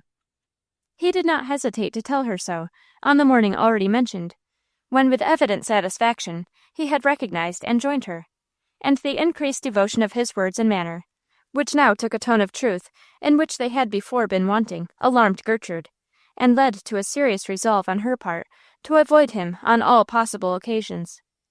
It will soon be seen how difficult she found it to carry out this resolution. On the day succeeding the one of which we have been speaking, Mr. Graham returned from the city about noon, and joining the young ladies in the entry, unfolded his newspaper, and handing it to Kitty, asked her to read the news. "What shall I read?" said Katy, taking the paper rather unwillingly. "The leading article, if you please." Kitty turned the paper inside and out, looked hastily up and down its pages, and then declared her inability to find it. Mr. Graham stared at her in astonishment, then pointed in silence to the wished-for paragraph. She began, but had scarcely read a sentence before Mr. Graham stopped her, saying impatiently, "Don't read so fast. I can't hear a single word." She now fell into the other extreme, and drawled so intolerably that her auditor interrupted her again, and bade her give the paper to her cousin. Belle took it from the pouting Kitty, and finished the article, not, however, without being once or twice compelled to go back and read more intelligibly. "Do you wish to hear anything more, sir?" asked she. "Yes, won't you turn to the ship news and read me the list by the steamer?" Belle, more fortunate than Kitty, found the place, and commenced. At Canton, April 30th, ship Anne Maria, Ray, DISCG. What does that mean? Discharging, of course, go on. SLD ABT 13th, spelt Belle, looking dreadfully puzzled all the while. "Stupid," muttered Mr. Graham, almost snatching the paper out of her hands, "not knowing how to read ship news. Where's Gertrude? Where's Gertrude Flint? She's the only girl I ever saw that did know anything. Won't you speak to her, Kitty?" Kitty went, though rather reluctantly, to call Gertrude, and told her for what she was wanted. Gertrude was astonished. Since the day when she had persisted in leaving his house, Mr. Graham had never asked her to read to him. but obedient to the summons, she presented herself, and taking the seat which Belle had vacated near the door, commenced with the ship news, and without asking any questions, turned to various items of intelligence, taking them in the order which she knew Mr. Graham preferred. The old gentleman, leaning back in his easy-chair and resting his gouty foot upon an ottoman opposite to him, looked amazingly contented and satisfied. And when Belle and Kitty had gone off to their room, he remarked, "This seems like old times, doesn't it, Gertrude?" He now closed his eyes, and Gertrude was soon made aware, by his deep breathing, that he had fallen asleep. Seeing that, as he sat, it would be impossible for her to pass without waking him, she laid down the paper, and was preparing to draw some work from her pocket, for Gertrude seldom spent her time in idleness, when she observed a shadow in the doorway, and looking up, saw the very person whom she had yesterday resolved to avoid. Mr. Bruce was staring in her face, with an indolent air of ease and confidence, which she always found very offensive. He had in one hand a bunch of roses, which he held up to her admiring gaze. "Very beautiful," said Gertrude, as she glanced at the little branches, covered with a luxurious growth of moss rosebuds, both pink and white. She spoke in a low voice, fearing to awaken Mr. Graham. Mr. Bruce, therefore, softening his to a whisper, remarked, as he dangled them above her head, "I thought they were very pretty when I gathered them, but they suffer from the comparison, Miss Gertrude." And he gave a meaning look at the roses in her cheeks. Gertrude, to whom this was a stale compliment coming from Mr. Bruce, took no notice of it, but rising, advanced to make her exit by the front door, saying, "I will go across the piazza, Mr. Bruce, and send the ladies word that you are here." "Oh, pray don't," said he, putting himself in her way. "It would be cruel. I haven't the slightest wish to see them." He so effectually prevented her that she was unwillingly compelled to retreat from the door and resume her seat. As she did so, she took her work from her pocket, her countenance in the meantime expressing vexation. Mr. Bruce looked his triumph, and took advantage of it. "Miss Gertrude," said he, "will you oblige me by wearing these flowers in your hair today?" "I do not wear gay flowers," replied Gertrude, without lifting her eyes from the piece of muslin on which she was employed.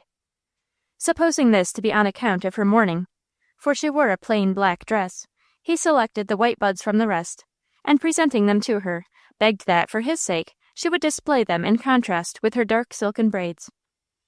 "I am much obliged to you," said Gertrude. "I never saw more beautiful roses, but I am not accustomed to be so much dressed, and believe you must excuse me." "Then you won't take my flowers?" "Certainly I will, with pleasure," said she, rising, "if you will let me get a glass of water and place them in the parlor where we can all enjoy them." "I did not cut my flowers and bring them here for the benefit of the whole household," said Ben, in a half-offended tone. "If you won't wear them, Miss Gertrude, I will offer them to somebody that will."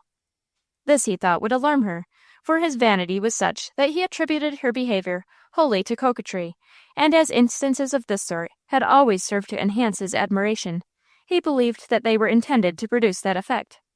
"I will punish her," thought he, as he tied the roses together again, and arranged them for presentation to Kitty, whom he knew would be flattered to receive them. "Where's Fanny today?" asked Gertrude, anxious to divert the conversation. "I don't know," answered Ben, with a manner which implied that he had no idea of talking about Fanny. A short silence ensued, during which he gazed idly at Gertrude's fingers as she sat sewing. "How attentive you are to your work," said he at last. "Your eyes seemed nailed to it. I wish I were as attractive as that piece of muslin." "I wish you were as inoffensive," thought Gertrude. "I do not think you take much pains to entertain me," added he, "when I've come here on purpose to see you." "I thought you came by Mrs. Graham's invitation," said Gertrude. "And didn't I have to court Kitty for an hour in order to get it?" "If you obtained it by artifice," said Gertrude, smiling, "you do not deserve to be entertained." "It is much easier to please Kitty than you," remarked Ben. "Kitty is very amiable and pleasant," said Gertrude. "Yes, but I'd give more for one smile from you than—" Gertrude now interrupted him with, "Ah, here is an old friend coming to see us. Please let me pass, Mr. Bruce." The gate at the end of the yard swung to as she spoke, and Ben, looking in that direction, beheld approaching the person whom Gertrude seemed desirous to go and meet. "Don't be in such a hurry to leave me," said Ben. "That little crone, whose coming seems to give you so much satisfaction, can't get here this half hour at the rate she is traveling." "She is an old friend," replied Gertrude. "I must go and welcome her." Her countenance expressed so much earnestness that Mr. Bruce was ashamed to persist in his incivility, and rising, permitted her to pass. Miss Patty Pace, for she it was who was toiling up the yard, seemed overjoyed at seeing Gertrude, and the moment she recognized her, commenced waving, in a theatrical manner, a huge feather fan, her favorite mode of salutation. As she drew near, Miss Patty took her by both hands, and stood talking with her some minutes, before they proceeded together up the yard. They entered the house at the side door, and Ben, being thus disappointed of Gertrude's return, sallied out into the garden, in hopes to attract the notice of Kitty. Ben Bruce had such confidence in the power of wealth and high station in fashionable life, that it never occurred to him to doubt that Gertrude would gladly accept his hand and fortune, if it were placed at her disposal. No degree of coldness, or even neglect on her part, would have induced him to believe that an orphan girl, without a cent in the world, would forego such an opportunity to establish herself. Many a prudent and worldly wise mother had sought his acquaintance.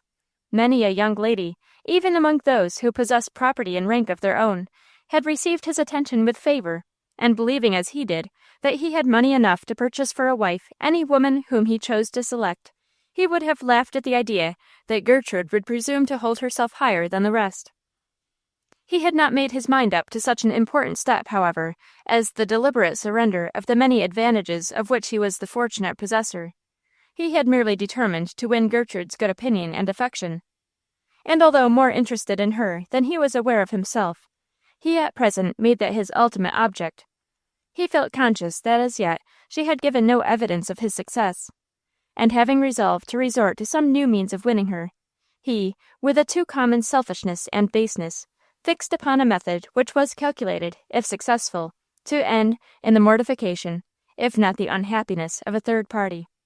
He intended, by marked devotion to Kitty Ray, to excite the jealousy of Gertrude, and it was with the view to furthering his intentions that he walked in the garden, hoping to attract her observation. Oh, it was a shameful scheme, for Kitty liked him already. She was a warm-hearted girl, a credulous one too, and likely to become a ready victim to his duplicity. Chapter 29. Is this the world of which we want a sight? Are these the beings who are called polite? Hannah More. A half-hour before dinner, Mrs. Graham and her nieces, Mr. Bruce, his sister Fanny, and Lieutenant Osborne, as they sat in the large parlor, had their curiosity much excited by the merriment which seemed to exist in Emily's room, directly above. It was not noisy or rude, but strikingly genuine. Gertrude's clear laugh was very distinguishable, and even Emily joined frequently in the outburst which would every now and then occur, while still another person appeared to be of the party, as a strange and most singular voice occasionally mingled with the rest. Kitty ran to the entry 2 or 3 times, to listen, and hear, if possible, the subject of their mirth, and at last returned with the announcement that Gertrude was coming downstairs with the very queen of witches. Presently Gertrude opened the door, which Kitty had slammed behind her, and ushered in Miss Patty Pace, who advanced with measured, mincing steps to Mrs. Graham, and stopping in front of her, made a low curtsy. "How do you do, ma'am?" said Mrs. Graham, half inclined to believe that Gertrude was playing off a joke upon her. "This, I presume, is the mistress," said Miss Patty. Mrs. Graham acknowledged her claim to that title. "A lady of presence," said Miss Patty to Gertrude, in an audible whisper, pronouncing each syllable with a manner and emphasis peculiar to her. Then, turning towards Belle, who was shrinking into the shadow of a curtain, she approached her, held up both hands in astonishment, and exclaimed, "Miss Isabella, as I still enjoy existence, and radiant, too, as the morning. Bless my heart, how your youthful charms have expanded." Belle had recognized Miss Pace the moment she entered the room, but with foolish pride was ashamed to acknowledge the acquaintance of so eccentric an individual, and would have still feigned ignorance, but Kitty now came forward, exclaiming, "Why, Miss Pace, where did you come from?" "Miss Catherine," said Miss Pace, taking her hands in an ecstasy of astonishment. "Then you knew me. Blessings on your memory of an old friend." "Certainly, I knew you in a minute. You're not so easily forgotten, I assure you. Belle, don't you remember Miss Pace? It's at your house I've always seen her." "Oh, is it she?" said Belle, with a poor attempt to conceal the fact that she had any previous knowledge of a person who had been a frequent visitor at her father's house, and was held in high esteem by both her parents. "I apprehend," said Miss Patty to Kitty, in the same loud whisper, "that she carries a proud heart." Then, without having appeared to notice the gentlemen, who were directly behind her, she added, "Sparks, I see Miss Catherine, young Sparks. Whose? Yours or hers?" Kitty laughed, for she saw that the young men heard her and were much amused, and replied without hesitation, "Oh, mine, Miss Patty, mine, both of 'em." Miss Patty now looked round the room, and missing Mr. Graham, advanced to his wife, saying, "And where, madame, is the bridegroom?" Mrs. Graham, a little confused, replied that her husband would be in presently, and invited Miss Pace to be seated. "No, mistress, I am obliged to leave you. I have an inquiring mind, and with your leave, will take a survey of the apartment. I love to see everything that is modern." She then proceeded to examine the pictures upon the walls, but had not proceeded far before she turned to Gertrude, and asked, still loud enough to be distinctly heard, "Gertrude, my dear, what have they done with the second wife?" Gertrude looked surprised, and Miss Pace corrected her remark, saying, "Oh, it is the counterfeit that I have reference to. The original, I am aware, departed long since. But where is the counterfeit of the second Mistress Graham? It always hung here, if my memory serves me." Gertrude whispered a reply to this question, and Miss Pace then uttered the following soliloquy. "The garret. Well, 'tis the course of nature. What is new obliterates the recollection, even of the old." She now linked her arm in Gertrude's, and made her the companion of her survey. When they had completed the circuit of the room, she stopped in front of the group of young people, all of whom were eyeing her with great amusement, claimed acquaintance with Mr. Bruce, and asked to be introduced to the member of the War Department, as she styled Lieutenant Osborne. Kitty introduced her with great formality, and at the same time presented the lieutenant to Gertrude, a ceremony which she felt indignant that her aunt had not thought proper to perform. A chair was now brought, Miss Patty joined their circle, and entertained them until dinner time. Gertrude again saw Emily's room.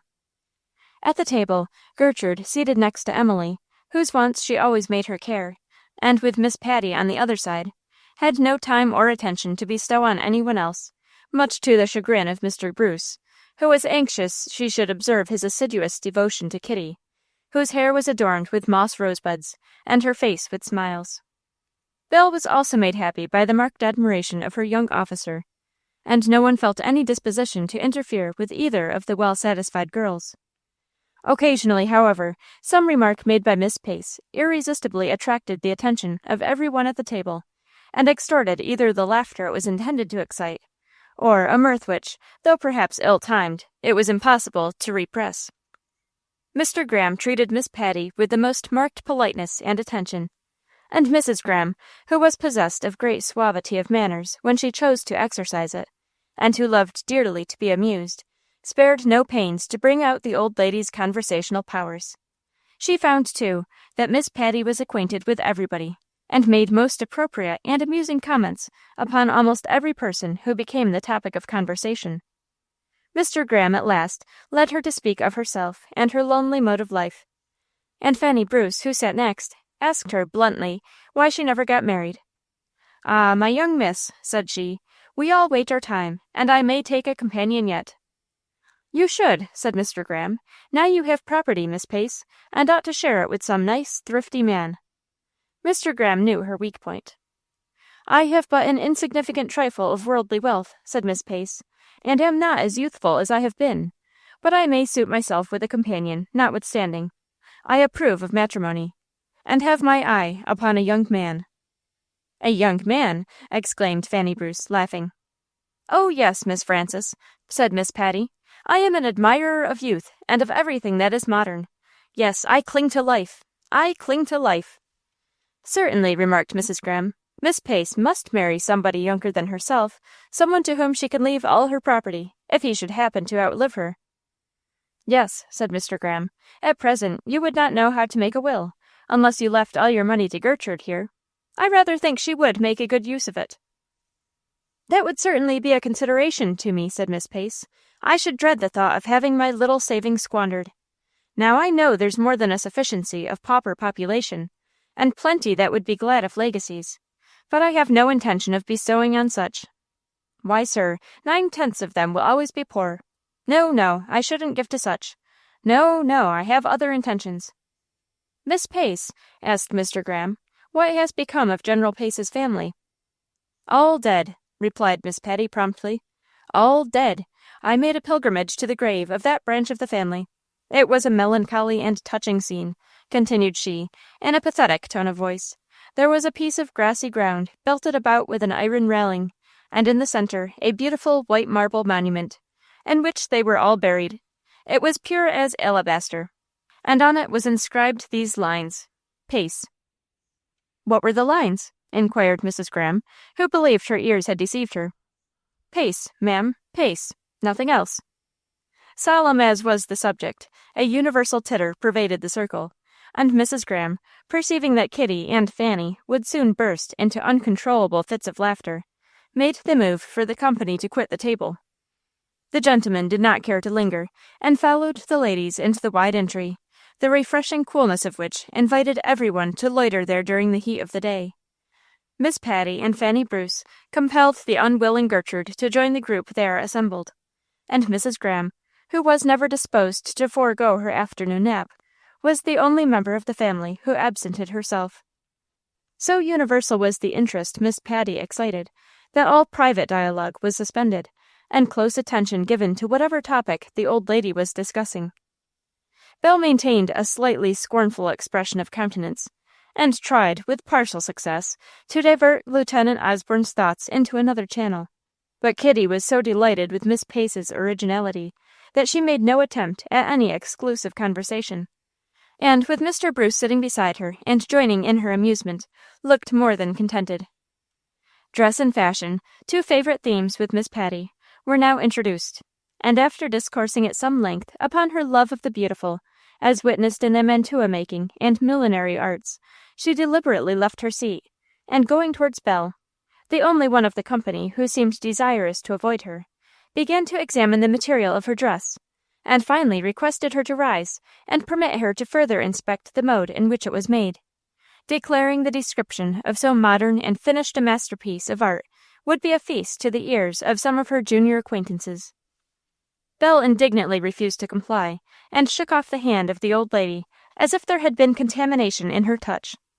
"Do stand up, Belle," said Kitty in an undertone. "Don't be so cross." "Why don't you stand up yourself," said Belle, "and show off your own dress, for the benefits of her low associates?" "She didn't ask me to," replied Kitty, "but I will, with the greatest pleasure, if she will condescend to look at it. Miss Pace," continued she gaily, placing herself in front of the inquisitive Miss Patty, "do admire my gown at your leisure, and take a pattern of it if you like. I should be proud of the honor." For a wonder, Kitty's dress was pretty and well worthy of observation.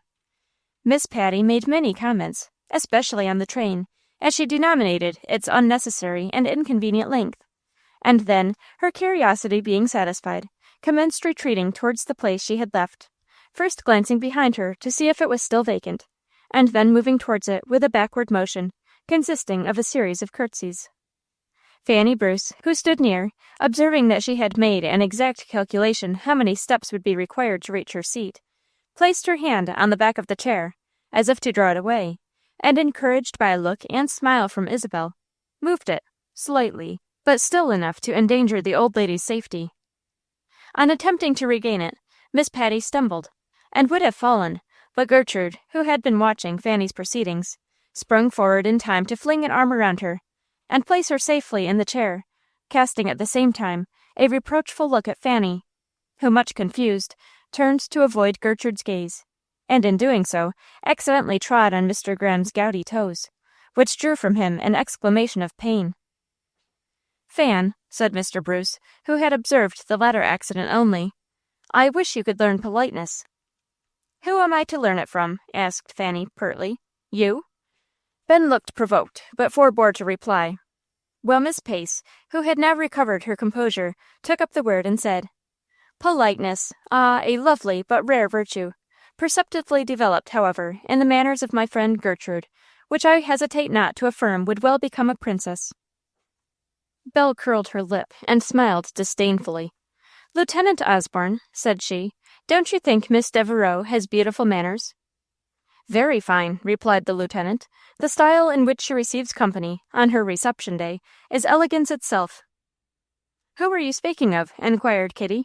"Mrs. Harry Noble?" "Miss Devereux we were remarking upon," said Belle, "but Mrs. Noble is also very stylish." "I think she is," said Mr. Bruce. "Do you hear, Fanny? We have found a model for you. You must imitate Mrs. Noble." "I don't know anything about Mrs. Noble," retorted Fanny. "I'd rather imitate Miss Flint." "Miss Gertrude," said she, with a seriousness which Gertrude rightly believed was intended to express regret for her late rudeness, "how shall I learn politeness?" "Do you remember," asked Gertrude, speaking low, and giving Fanny a look full of meaning, "what your music master told you about learning to play with expression? I should give you the same rule for improvement in politeness." "What is that?" said Mr. Graham. "Let us know, Fanny. What is Gertrude's rule for politeness?" "She only said," answered Fanny, "that it was the same my music master gave me last winter." "And what did he say?" inquired her brother, with a tone of interest. "I asked Mr. Herman," said Fanny, "how I should learn to play with expression, and he said, 'You must cultivate your heart, Miss Bruce. You must cultivate your heart.'" This new direction for the attainment of a great accomplishment was received with countenances that indicated as great a variety of sentiment as there was difference of character among Fanny's audience. Mr. Graham bit his lip and walked away, for his politeness was founded on no such rule, and he knew that Gertrude's was. Belle looked glorious disdain. Mr. Bruce and Kitty, puzzled and half amused, while Lieutenant Osborne proved himself not quite callous to a noble truth, by turning upon Gertrude a glance of admiration and interest. Emily's face evidenced how fully she coincided in the opinion thus unintentionally made public, and Miss Patty unhesitatingly expressed her approbation. "Miss Gertrude's remark is undeniably a verity," said she. "The only politeness which is trustworthy is a spontaneous offering of the heart. Perhaps this goodly company of masters and misses would condescend to give ear to an old woman's tale of a rare instance of true politeness, and the fitting reward it met." All professed a strong desire to hear Miss Patty's story, and she began. On a winter day some years ago, an old woman of many foibles and besetting weaknesses, but with a keen eye and her share of worldly wisdom, Miss Patty Pace by name, started by special invitation for the house of one worshipful Squire Clinton, the honored parent of Miss Isabella, the fair damsel yonder. Every tall tree in our good city was spangled with frostwork, more glittering far than gems that sparkle in Golconda's mine, and the sidewalks were a snare to the feet of the old and the unwary. I lost my equilibrium and fell. 2 gallant gentlemen lifted and carried me to a neighboring apothecary's emporium, restored my scattered wits, and revived me with a fragrant cordial. I went on my way with many a misgiving, however, and scarcely should I have reached my destination with bones unbroken, had it not been for a knight with a rosy countenance, who overtook me, placed my old arm within his own more strong and youthful one, and protected my steps to the very end of my journey. No slight courage either, my young misses, did my noble escort need to carry him through what he had undertaken. Paint to your imaginations a youth fresh and beautiful as a sunbeam, straight as an arrow, a perfect Apollo indeed, linked to the little bent body of poor Miss Patty Pace. I will not spare myself, young ladies, for had you seen me then, you would consider me now vastly ameliorated in outward presentment.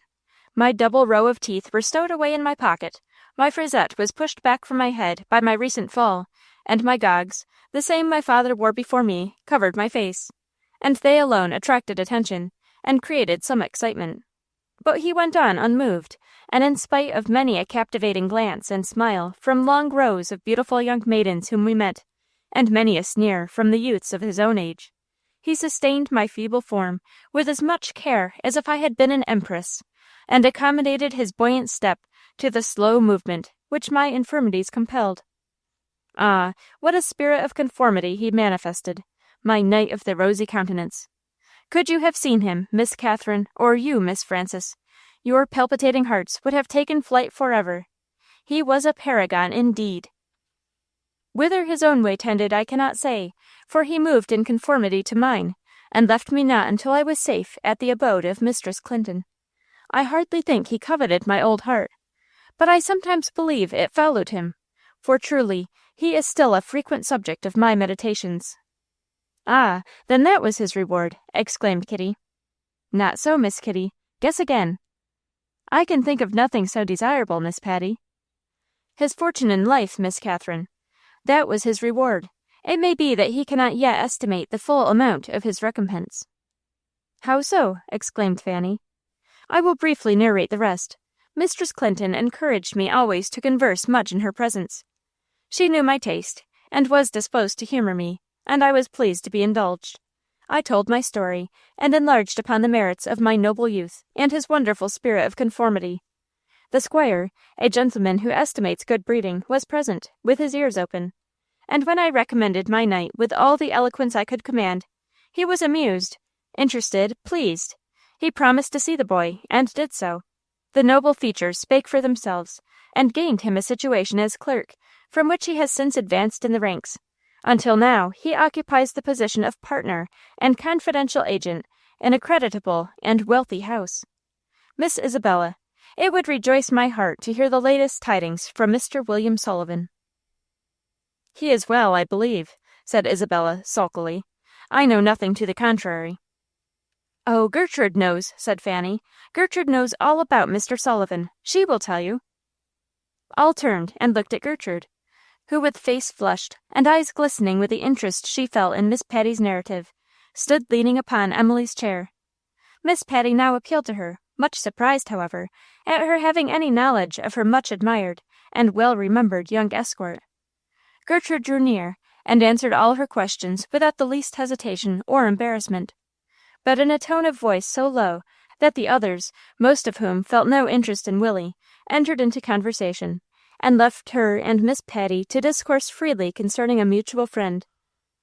Gertrude gave Miss Pace a brief account of the wonder and curiosity which Willie and his friends had felt concerning the original author of his good fortune, and the old lady was so entertained and delighted at hearing of the various conjectures and doubts which arose on the reception of Mr. Clinton's unexpected summons, and of the matter being finally attributed to the agency of Santa Claus, that her laugh was nearly as loud and quite as heartfelt as that of the gay party near the doorstep, whom Kitty and Fanny had excited to unusual merriment.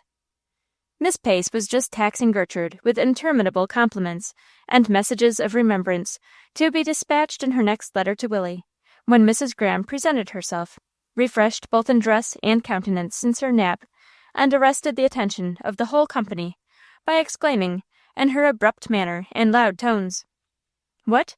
Are you all still here? I thought you were bound for a walk in the woods. Kitty, what has become of your cherished scheme of climbing Sunset Hill?" "I proposed it, Aunt, an hour ago, but Belle insisted it was too warm. I think the weather is just right for a walk." "It will soon be growing cool," said Mrs. Graham, "and I think you had better start. It is some distance if you go round through the woods." "Who knows the way?" asked Kitty. No one responded to the question, and on being individually appealed to, all professed total ignorance, much to the astonishment of Gertrude, who believed that every part of the woody ground and hill beyond were familiar to Mr. Bruce. She did not stay, however, to hear any further discussion of their plans, for Emily was beginning to suffer from headache and weariness, and Gertrude, perceiving it, insisted that she should seek the quiet of her own room, to which she herself accompanied her. She was just closing the chamber door when Fanny called from the staircase, "Miss Gertrude, ain't you going to walk with us?" "No," replied Gertrude, "not today." "Then I won't go," said Fanny, "if you don't. Why don't you go, Miss Gertrude?" "I shall walk with Miss Emily by and by, if she is well enough. You can accompany us if you like, but I think you would enjoy going to Sunset Hill much more." Meantime, a whispered consultation took place below, in which someone suggested that Gertrude was well acquainted with the path which the party wished to follow through the woods. Belle opposed to her being invited to join them. Kitty hesitated between her liking for Gertrude and her fears regarding Mr. Bruce's allegiance.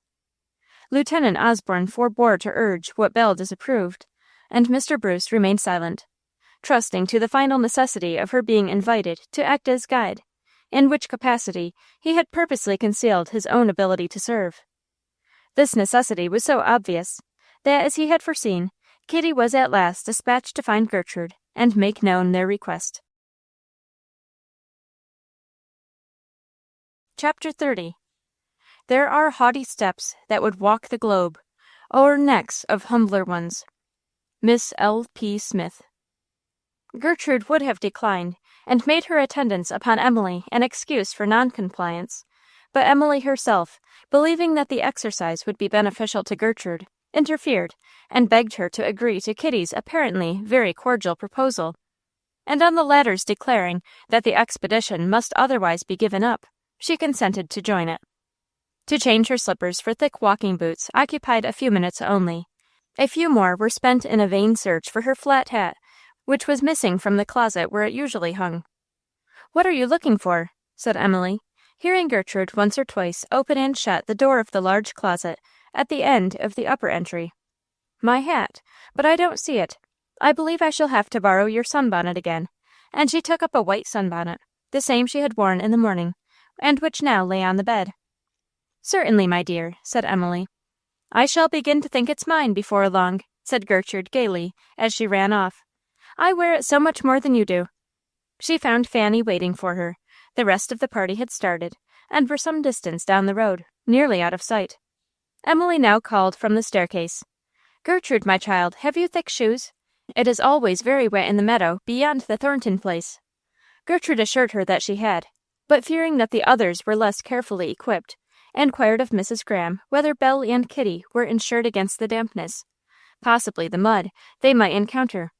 Mrs. Graham declared they were not, and was at a loss what to do, as they were now quite out of sight, and it would be so much trouble for them to return. "I have some very light India rubbers," said Gertrude. "I will take them with me, and Fanny and I shall be in time to warn them before they come to the place." It was an easy matter to overtake Belle and the lieutenant, for they walked very slowly, and seemed not unwilling to be left in the rear. The reverse, however, was the case with Mr. Bruce and Kitty, who appeared purposely to keep in advance. Kitty hastening her steps from her reluctance to allow an agreeable tete-a-tete to be interfered with, and Ben from a desire to occupy such a position as would give Gertrude a fair opportunity to observe his devotion to Kitty, which increased the moment she came in sight, whose jealousy he was desirous to arouse. They had now passed the Thornton farm, and only one field separated them from the meadow, which, covered with grass and fair to the eye, was nevertheless in the center of a complete quagmire, and only passable, even for the thickly shod, by keeping close to the wall, and thus skirting the field. Gertrude and Fanny were some distance behind, and already nearly out of breath with a pursuit in which the others had gained so great an advantage. As they were passing the farmhouse, Mrs. Thornton appeared at the door, and addressed Gertrude, who, foreseeing that she should be detained some minutes, bade Fanny run on, acquaint her brother and Kitty with the nature of the soil in advance, and beg them to wait at the bars until the rest of the party came up. Fanny was too late, notwithstanding the haste she made, for they were half across the meadow when she reached the bars, proceeding, however, in perfect safety, for Mr. Bruce was conducting Kitty by the only practicable path, close under the wall, proving to Gertrude, who in a few moments joined Fanny, that he was no stranger to the place. When they were about halfway across, they seemed to encounter some obstacle, for Kitty stood poised on one foot and clinging to the wall, while Mr. Bruce placed a few stepping stones across the path. He then helped her over, and they went on, their figures soon disappearing in the grove beyond. Isabel and the lieutenant were so long making their appearance that Fanny became very impatient, and urged Gertrude to leave them to their fate. They at last turned the corner near the farmhouse and came on, Belle maintaining her leisurely pace, although it was easy to be seen that the others were waiting for her. "Are you lame, Miss Clinton?" called out Fanny, as soon as they were within hearing. "Lame?" said Belle. "What do you mean?" "Why, you walk so slow," said Fanny. "I thought something must be the matter with your feet." Belle disdained any reply to this, and tossing her head, entered the damp meadow, in close conversation with her devoted young officer, not deigning even to look at Gertrude, who, without appearing to notice her haughtiness, took Fanny's hand, and turning away from the direct path, to make the circuit of the field, said to Belle, with an unruffled ease and courtesy of manner, "This way, if you please, Miss Clinton. We have been waiting to guide you through this wet meadow." "Is it wet?" asked Belle in alarm, glancing down at her delicate slipper. She then added, in a provoked tone, "I should have thought you would have known better than to bring us this way. I shan't go across." "Then you can go back," said the pert Fanny. "Nobody cares." "It was not my proposition," remarked Gertrude, mildly, though with a heightened color. "But I think I can help you through the difficulty. Mrs. Graham was afraid you had worn thin shoes, and I brought you a pair of India rubbers." Belle took them, and without the grace to express any thanks, said, as she unfolded the paper in which they were wrapped, "Whose are they?" "Mine," replied Gertrude. "I don't believe I can keep them on," muttered Belle. "They'll be immense, I suppose." "Allow me," said the lieutenant, and taking one of the shoes, he stooped to place it on her foot, but found it difficult to do so, as it proved quite too small. Belle, perceiving this to be the case, bent down to perform the office for herself, and treated Gertrude's property with such angry violence that she snapped the slender strap which passed across the instep, and even then only succeeded in partially forcing her foot into the shoe. Meantime, as she bent forward, Fanny's attention was attracted by a very tasteful broad-brimmed hat, which she wore jauntily set on one side of her head, and which Fanny at once recognized as Gertrude's. It was a somewhat fanciful article of dress that Gertrude would hardly have thought of purchasing for herself, but which Mr. Graham had selected and brought home to her the previous summer, to replace a common garden hat which he had accidentally crushed and ruined. As the style of it was simple and in good taste, she had been in the habit of wearing it often in her country walks, and usually kept it hung in the entry closet, where it had been found and appropriated by Belle. It had been seen by Fanny in Gertrude's room at Mrs. Warren's. She had also been permitted to wear it on one occasion, when she took part in a charade, and could not be mistaken as to its identity. Having heard Gertrude remark to Emily upon its being missing, she was astonished to see it adorning Belle, and as she stood behind her, deliberately pointed, made signs to Gertrude, opened her eyes, distorted her countenance, and performed a series of pantomimic gestures expressive of an intention to snatch it from Miss Clinton's head and place it on that of its rightful owner. Gertrude's gravity nearly gave way. She shook her head at Fanny, held up her finger, made signs for her to forbear, and with a face whose laughter was only concealed by the deep white bonnet which she wore, took her hand, and hastened with her along the path, leaving Belle and Beau to follow. "Fanny," said she, "you must not make me laugh so. If Miss Clinton had seen us, she would have been very much hurt." "She has no business to wear your hat," said Fanny, "and she shan't." "Yes, she shall," replied Gertrude. "She looks beautifully in it. I am delighted to have her wear it, and you must not intimate to her that it is mine." Fanny would not promise, and there was a sly look in her eye which prophesied mischief. The walk through the woods was delightful, and Gertrude and her young companion, in the quiet enjoyment of it, had almost forgotten that they were members of a gay party, when they suddenly came in sight of Kitty and Mr. Bruce. They were sitting at the foot of an old oak, Kitty earnestly engaged in the manufacture of an oak wreath, which she was just fitting to her attendant's hat, while he himself, when Gertrude first caught sight of him, was leaning against the tree in a careless, listless attitude. As soon, however, as he perceived their approach, he bent forward, inspected Kitty's work, and when they came within hearing, was uttering a profusion of thanks and compliments, which he took care should reach Gertrude's ears, and which the blushing, smiling Kitty received with manifest pleasure. A pleasure which was still further enhanced by her perceiving that Gertrude had apparently no power to withdraw his attention from her, but that, on the contrary, he permitted her rival to seat herself at a distance, and continued to pour into her own ear little confidential nothings. Poor, simple Kitty! She believed him honest, while he bought her heart with counterfeits. "Miss Gertrude," said Fanny, "I wish we could go into some pine woods, so that I could get some cones to make baskets and frames of." "There are plenty of pines in that direction," said Gertrude, pointing with her finger. "Why can't we go and look for cones?" said Fanny. "We could get back by the time Belle Clinton reaches this place." Gertrude professed her willingness to do so, and she and Fanny started off, having first tied their bonnets to the branch of a tree. They were gone some time, for Fanny found plenty of cones, and made a large collection of them, but was then at a loss how to carry them home. "I have thought," said she at last, "I will run back and borrow Brother Ben's handkerchief, or if he won't let me have it, I'll take my own bonnet and fill it full." Gertrude promised to await her return, and she ran off. When she came near the spot where she had left Kitty and Mr. Bruce, she heard several voices and loud laughter. Belle and the lieutenant had arrived, and they were having great sport about something. Belle was standing with the white cape bonnet in her hand. She had bent it completely out of shape, so as to give it the appearance of an old woman's cap, had adorned the front with white weed and dandelions, and finally pinned on a handkerchief to serve as a veil. It certainly looked very ridiculous. She was holding it up on the end of the lieutenant's cane, and endeavoring to obtain a bid for Miss Flint's bridal bonnet. Fanny listened a moment with an indignant countenance, then advanced with a bound, as if just running from the woods. Kitty caught her frock as she passed, and exclaimed, "Why, Fanny, are you here? Where's Gertrude?" "Oh, she's in the pine woods," replied Fanny, "and I'm going right back. She only sent me to get her hat. The sun's so warm where we are." "Ah, yes," said Belle, "her Paris hat. Please give it to her, with our compliments." "No, that isn't hers," said Fanny. "That is Miss Emily's. This is hers." And she laid her hand upon the straw headdress, which the gentleman had but a moment before been assuring Belle was vastly becoming, and without ceremony snatched it from her head. Belle's eyes flashed angrily.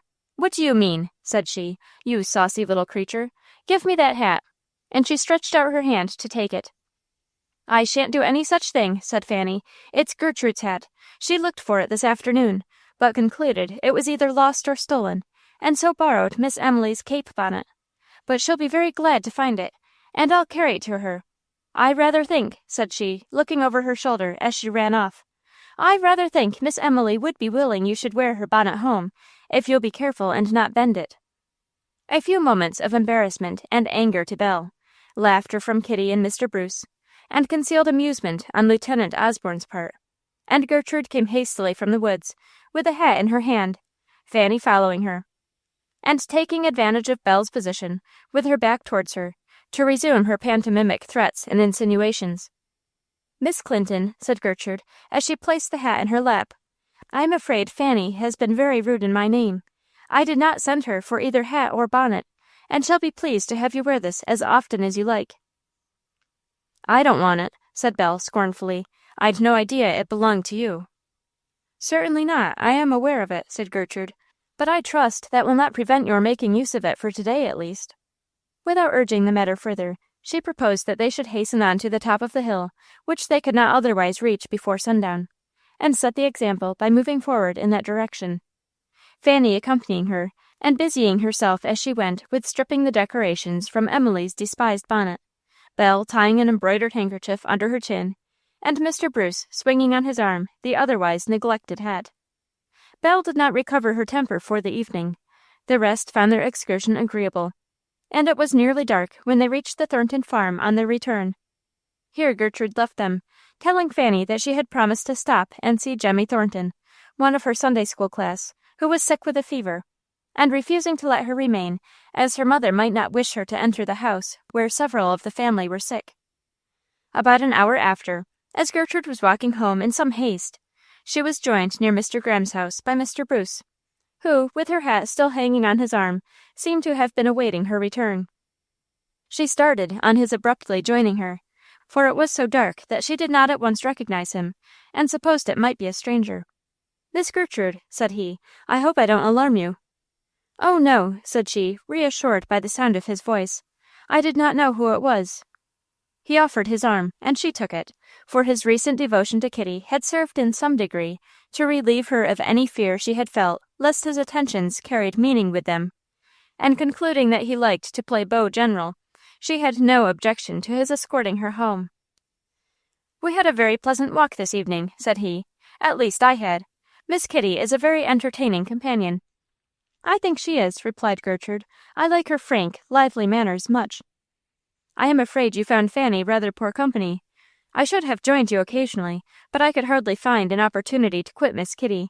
We were so much interested in what we were saying. Fanny and I are accustomed to each other, and very happy together."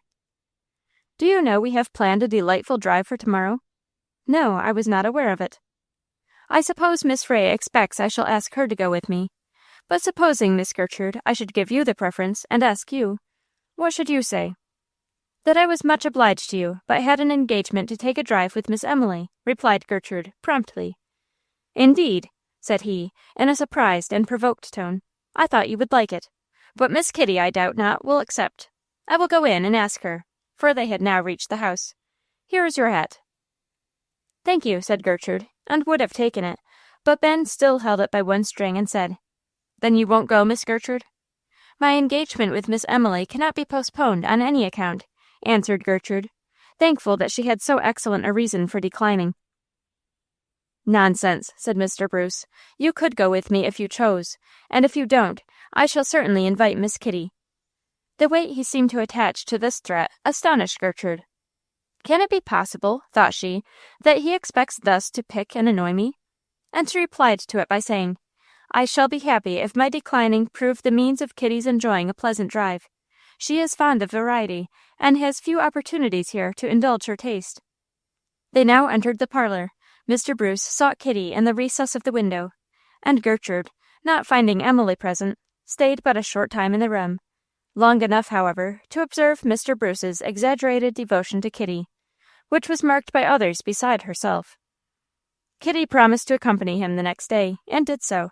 Mrs. Graham, Mrs. Bruce, Belle, and the lieutenant went also in another vehicle, and Emily and Gertrude, according to their original intention, took a different direction, and driving White Charlie in the old-fashioned buggy, rejoiced in their quiet independence.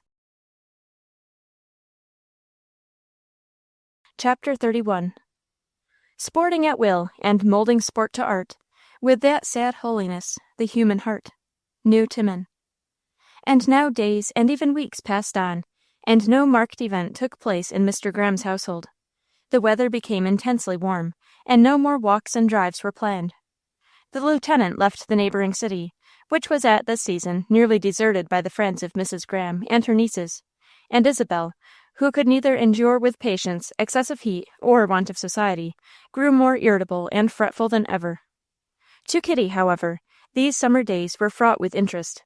Mr. Bruce remained in the neighborhood, visited constantly at the house, and exercised a marked influence upon her outward demeanor and her inward happiness, which were changeable and fluctuating as his attentions were freely bestowed or altogether suspended. No wonder the poor girl was puzzled to understand one whose conduct was certainly inexplicable to any but those initiated into his motives. Believing, as he did, that Gertrude would in time show a disposition to win him back, he was anxious only to carry his addresses to Kitty to such a point as would excite a serious alarm in the mind of the poor protégé of the Grahams, who dared to slight his proffered advances. Acting then as he did almost wholly with reference to Gertrude, it was only in her presence, or under such circumstances that he was sure it would reach her ears, that he manifested a marked interest in Kitty, and his behavior was, therefore, in the highest degree unequal, leading the warm-hearted Kitty to believe one moment that he felt for her almost the tenderness of a lover, and the next to suffer under the apprehension of having unconsciously wounded or offended him by her careless gaiety or conversation. Unfortunately, too, Mrs. Graham took every opportunity to tease and congratulate her upon her conquest, thereby increasing the simple girl's confidence in the sincerity of Mr. Bruce's admiration. Nor were Mr. Bruce and Kitty the only persons who found occasion for vexation and anxiety in this matter. Gertrude, whose eyes were soon opened to the existing state of things, was filled with regret and apprehension on account of Kitty, for whose peace and welfare she felt a tender and affectionate concern.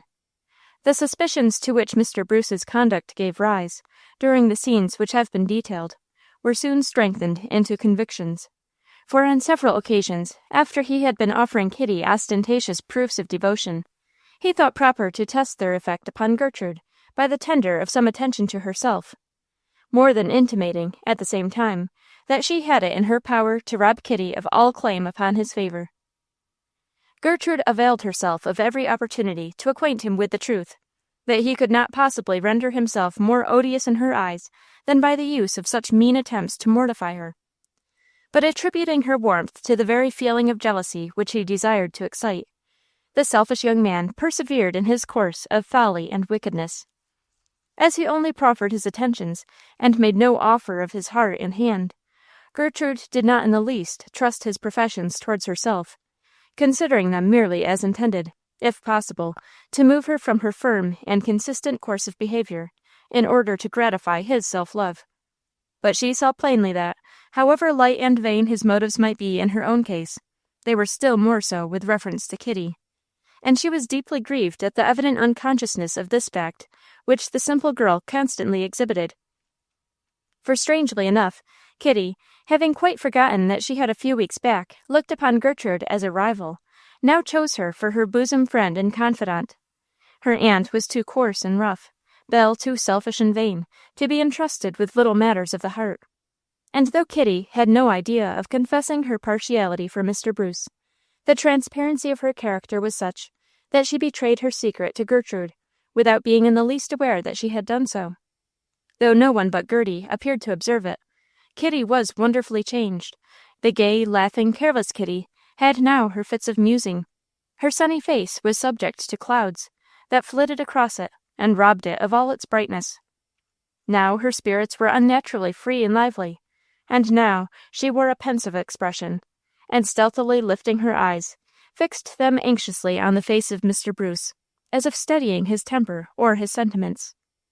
If she saw Gertrude walking in the garden, or sitting alone in her room, she would approach, throw her arm around her, lean against her shoulder, and talk on her favorite topic. She would relate, with a mixture of simplicity and folly, the complimentary speeches and polite attentions of Mr. Bruce, talk about him for an hour, and question Gertrude as to her opinion of his merits, and the sincerity of his avowed admiration for herself.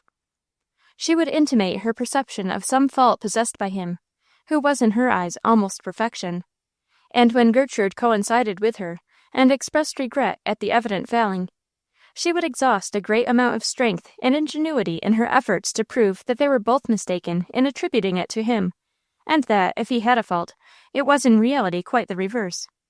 She would ask if Gertrude really supposed he meant all he said, and add that of course she didn't believe he did, it was all nonsense.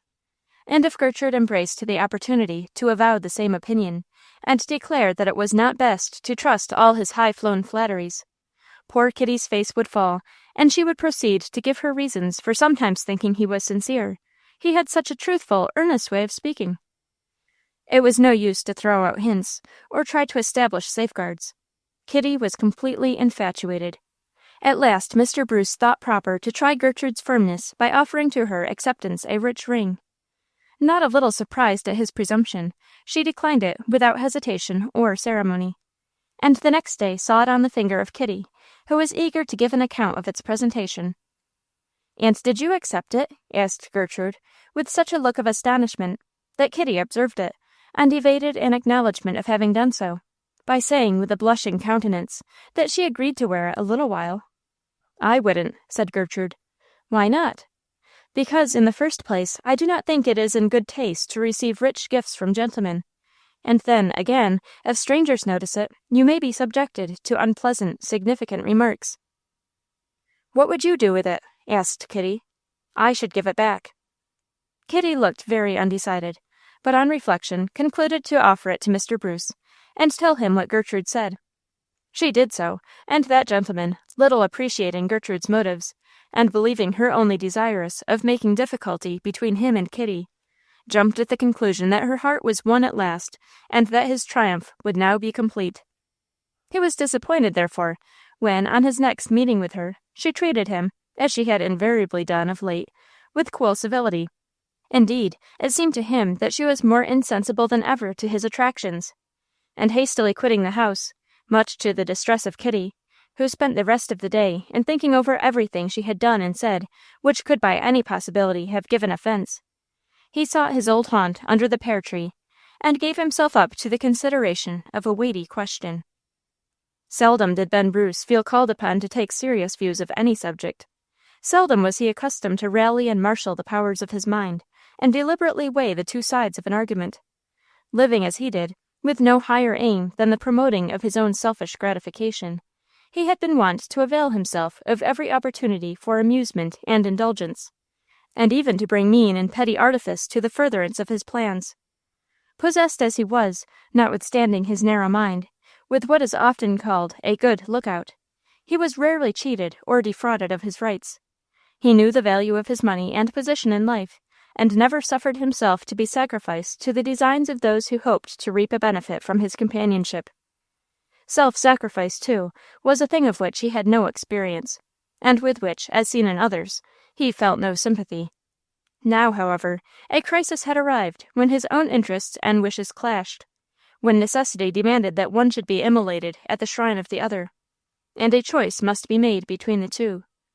It was certainly a matter which claimed deep deliberation, and if Ben Bruce, for the first time in his life, devoted a whole afternoon to careful thought and an accurate measurement of opposing forces, the occurrence must be attributed to the fact that he was making up his mind on the most important question that ever yet had agitated it. Shall I, thought he, conclude to marry this poor girl? Shall I, who am master of a handsome fortune, and have additional expectations, forego the prospect they afford me of making a brilliant alliance, and condescend to share my wealth and station in society with this adopted child of the Grahams, who, in spite of her poverty, will not grant me a smile even, except at the price of all my possessions? If she were one atom less charming, I would disappoint her after all. I wonder how she'd feel if I should marry Kitty. I dare say I should never have the satisfaction of knowing, for she's so proud that she would come to my wedding, for aught I know, bend her slender neck as gracefully as ever, and say, "Good evening, Mr. Bruce," as politely and calmly as she does now, every time I go to the house. It provokes me to see how a poor girl like that carries herself. But as Mrs. Bruce, I should be proud of that manner, certainly. I wonder how I ever got in love with her. I'm sure I don't know. She isn't handsome. At least, Mother thinks she isn't, and so does Belle Clinton. But then again, Lieutenant Osborne noticed her the minute she came into the room, and there's Fan raves about her beauty. I don't know what I think myself. I believe she's bewitched me, so that I'm not capable of judging. But if it isn't beauty, it is because it's something more than mere good looks.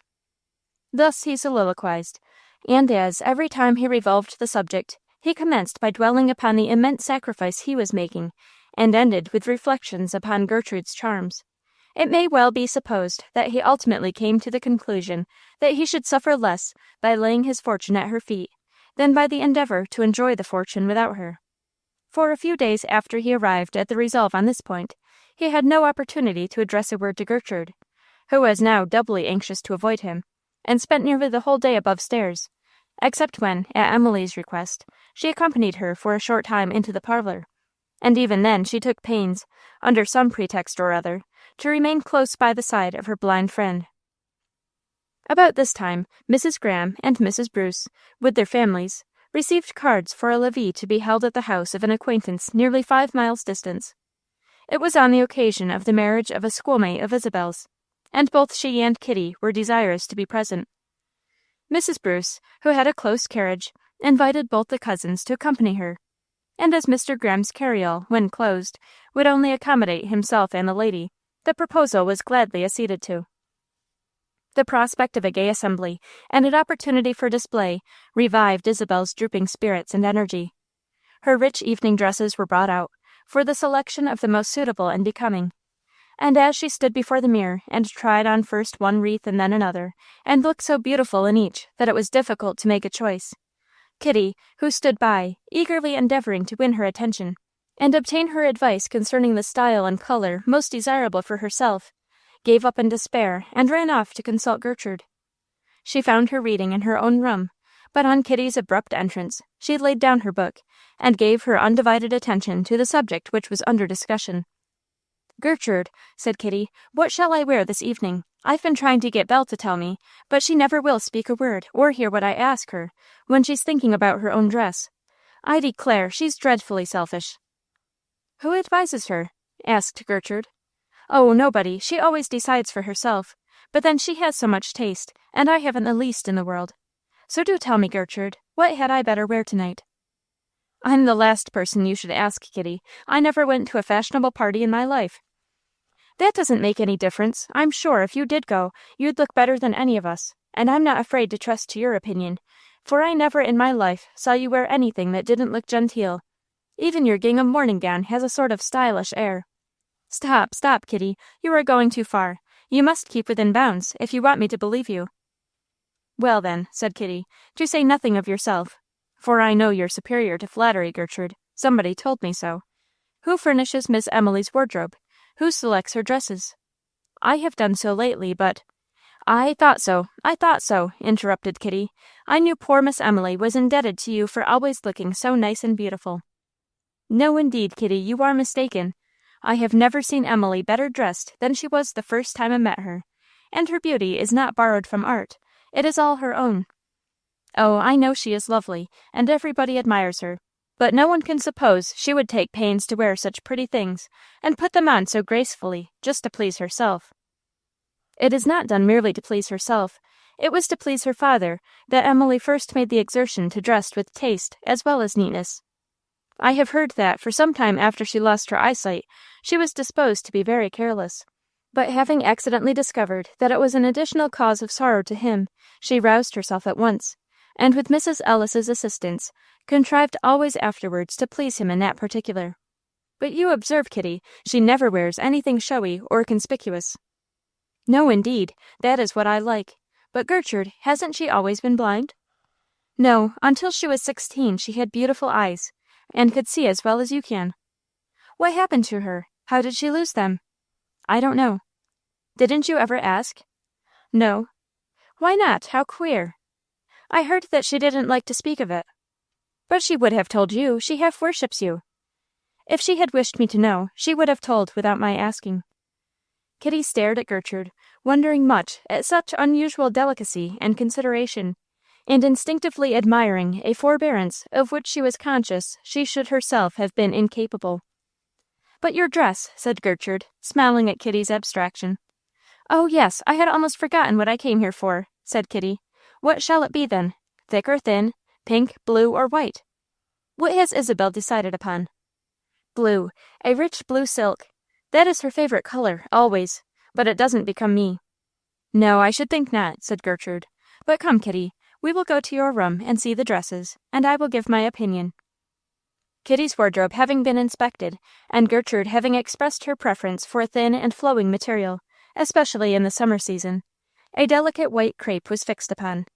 And now there was a new difficulty. Among all her headdresses, none proved satisfactory. All were more or less defaced, and none of them to be compared with the new and exquisite wreath which Isabel was arranging among her curls. I cannot wear any of them, said Kitty. They look so mean by the side of Isabel's. But, oh, exclaimed she, glancing at a box which lay on the dressing-table, these are just what I should like. Oh, Isabel, where did you get these beautiful carnations? And she took up some flowers, which were, indeed, a rare imitation of nature, and displaying them to Gertrude, added that they were just what she wanted. Oh, Kitty, said Isabel angrily, turning away from the glass, and observing what her cousin had in her hand. Don't touch my flowers, you will spoil them. And snatching them from her, she replaced them in the box, opened a drawer in her bureau, and having deposited them there, took the precaution to lock them up and put the key in her pocket, an action which Gertrude witnessed with astonishment, not unmingled with indignation. Kitty, said she, I will arrange a wreath of natural flowers for you, if you wish. Will you, Gertrude? Said the disappointed and provoked Kitty. Oh, that will be delightful. I should like it of all things. And Isabel, you cross old miser, you can keep all your wreaths to yourself. It is a pity you can't wear 2 at a time. True to her promise, Gertrude prepared a headdress for Kitty, and so tastefully did she mingle the choicest productions of the garden, that when Isabel saw her cousin arrayed under a more careful and affectionate superintendence than she often enjoyed, she felt, notwithstanding her own proud consciousness of superior beauty, a sharp pang of jealousy of Kitty, and dislike to Gertrude. It had been no small source of annoyance to Isabel, who could not endure to be outshone, that Kitty had of late been the object of marked attention to Mr. Bruce, while she herself had been entirely overlooked. Not that she felt any partiality for the gentleman whom Kitty was so anxious to please, but the dignity conferred on her cousin by his admiration, the interest the affair awakened in her aunt, and the meaning looks of Mrs. Bruce, all made her feel herself of second-rate importance, and rendered her more eager than ever to supplant, in general society, the comparatively unpretending Kitty. Therefore, when Mrs. Graham complimented the latter on her unusually attractive appearance, and declared that somebody would this night be more charmed than ever, Isabel curled her lip with mingled disdain and defiance, while the blushing Kitty turned to Gertrude and whispered in her ear, Mr. Bruce likes white. He said so the other day, when you passed through the room dressed in your mulled muslin. Chapter 32. Know then that I have supported my pretensions to your hand in the way that best suited my character. Ivanhoe. Emily was not well this evening.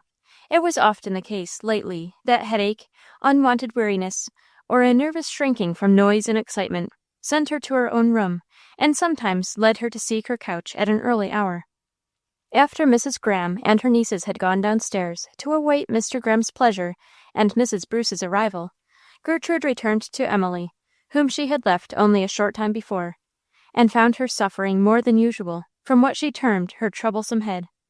She was easily induced to seek the only infallible cure, sleep, and Gertrude, seating herself on the bedside, as she was frequently in the habit of doing, bathed her temples until she fell into a quiet slumber. The noise of Mrs. Bruce's carriage, coming and going, seemed to disturb her a little, but in a few moments more she was so sound asleep that when Mr. and Mrs. Graham departed, the loud voice of the latter, giving her orders to one of the servants, did not startle her in the least. Gertrude sat some time longer without changing her position. Then, quietly rising, and arranging everything for the night, according to Emily's well-known wishes, she closed the door gently behind her, saw a book in her own room, and entering the cool and vacant parlor, seated herself at a table, to enjoy the now rare opportunity for perfect stillness and repose. Either her own thoughts, however, proved more interesting than the volume she held, or, it may be, the insects, attracted by the bright lamp, annoyed her, or the beauty of the evening won her observation, for she soon forsook her seat at the table, and going towards the open glass doors, placed herself near them, and leaning her head upon her hand, became absorbed in meditation. She had not long sat thus when she heard a footstep in the room, and turning, saw Mr. Bruce beside her. She started, and exclaimed, "Mr. Bruce, is it possible? I thought you had gone to the wedding." "No, there were greater attractions for me at home. Could you believe, Miss Gertrude, I should find any pleasure in a party which did not include yourself?" "I certainly should not have the vanity to suppose the reverse," replied Gertrude. "I wish you had a little more vanity, Miss Gertrude. Perhaps then you would sometimes believe what I say." "I am glad you have the candor to acknowledge, Mr. Bruce, that without that requisite one would find it impossible to put faith in your fair speeches." "I acknowledge no such thing. I only say to you what any other girl but yourself would be willing enough to believe. But how shall I convince you that I am serious, and wish to be so understood? How shall I persuade you to converse freely with me, and no longer shun my society? By addressing me with simple truthfulness, and sparing me those words and attentions which I have endeavored to convince you are unacceptable to me, and unworthy of yourself. But I have a meaning, Gertrude, a deep meaning. I have been trying for several days to find an opportunity to tell you of my resolve, and you must listen to me now." For he saw her change color, and look anxious and uneasy. "You must give me an answer at once, and one that will, I trust, be favorable to my wishes. You like plain speaking, and I will be plain enough, now that my mind is made up. My relatives and friends may talk and wonder as much as they please at my choosing a wife who has neither money nor family to boast of, but I have determined to defy them all, and offer, without hesitation, to share my prospects with you. After all, what is money good for, if it doesn't make a man independent to do as he pleases? And as to the world, I don't see but you can hold your head as high as anybody, Gertrude. So if you've no objection to make, we'll play at cross purposes no longer, and consider the thing settled." And he endeavored to take her hand. But Gertrude drew back, the color flushed her cheeks, and her eyes glistened as she fixed them upon his face with an expression of astonishment and pride that could not be mistaken. The calm, penetrating look of those dark eyes spoke volumes, and Mr. Bruce replied to their inquiring gaze in these words, "I hope you are not displeased at my frankness." "With your frankness," said Gertrude, calmly, "no, that is a thing that never displeases me. But what have I unconsciously done to inspire you with so much confidence, that while you defend yourself for defying the wishes of your friends, you hardly give me a voice in the matter?" "Nothing," said Bruce, in an apologizing tone, "but I thought you had labored under the impression that I was disposed to trifle with your affections, and had therefore kept aloof, and maintained a distance towards me, which you would not have done had you known how much I was in earnest. But believe me, I only admired you the more for behaving with so much dignity. And if I have presumed upon your favor, you must forgive me. I shall be only too happy to receive a favorable answer from you." The expression of wounded pride vanished from Gertrude's face. "He knows no better," thought she. "I should pity his vanity and ignorance, and sympathize in his disappointment."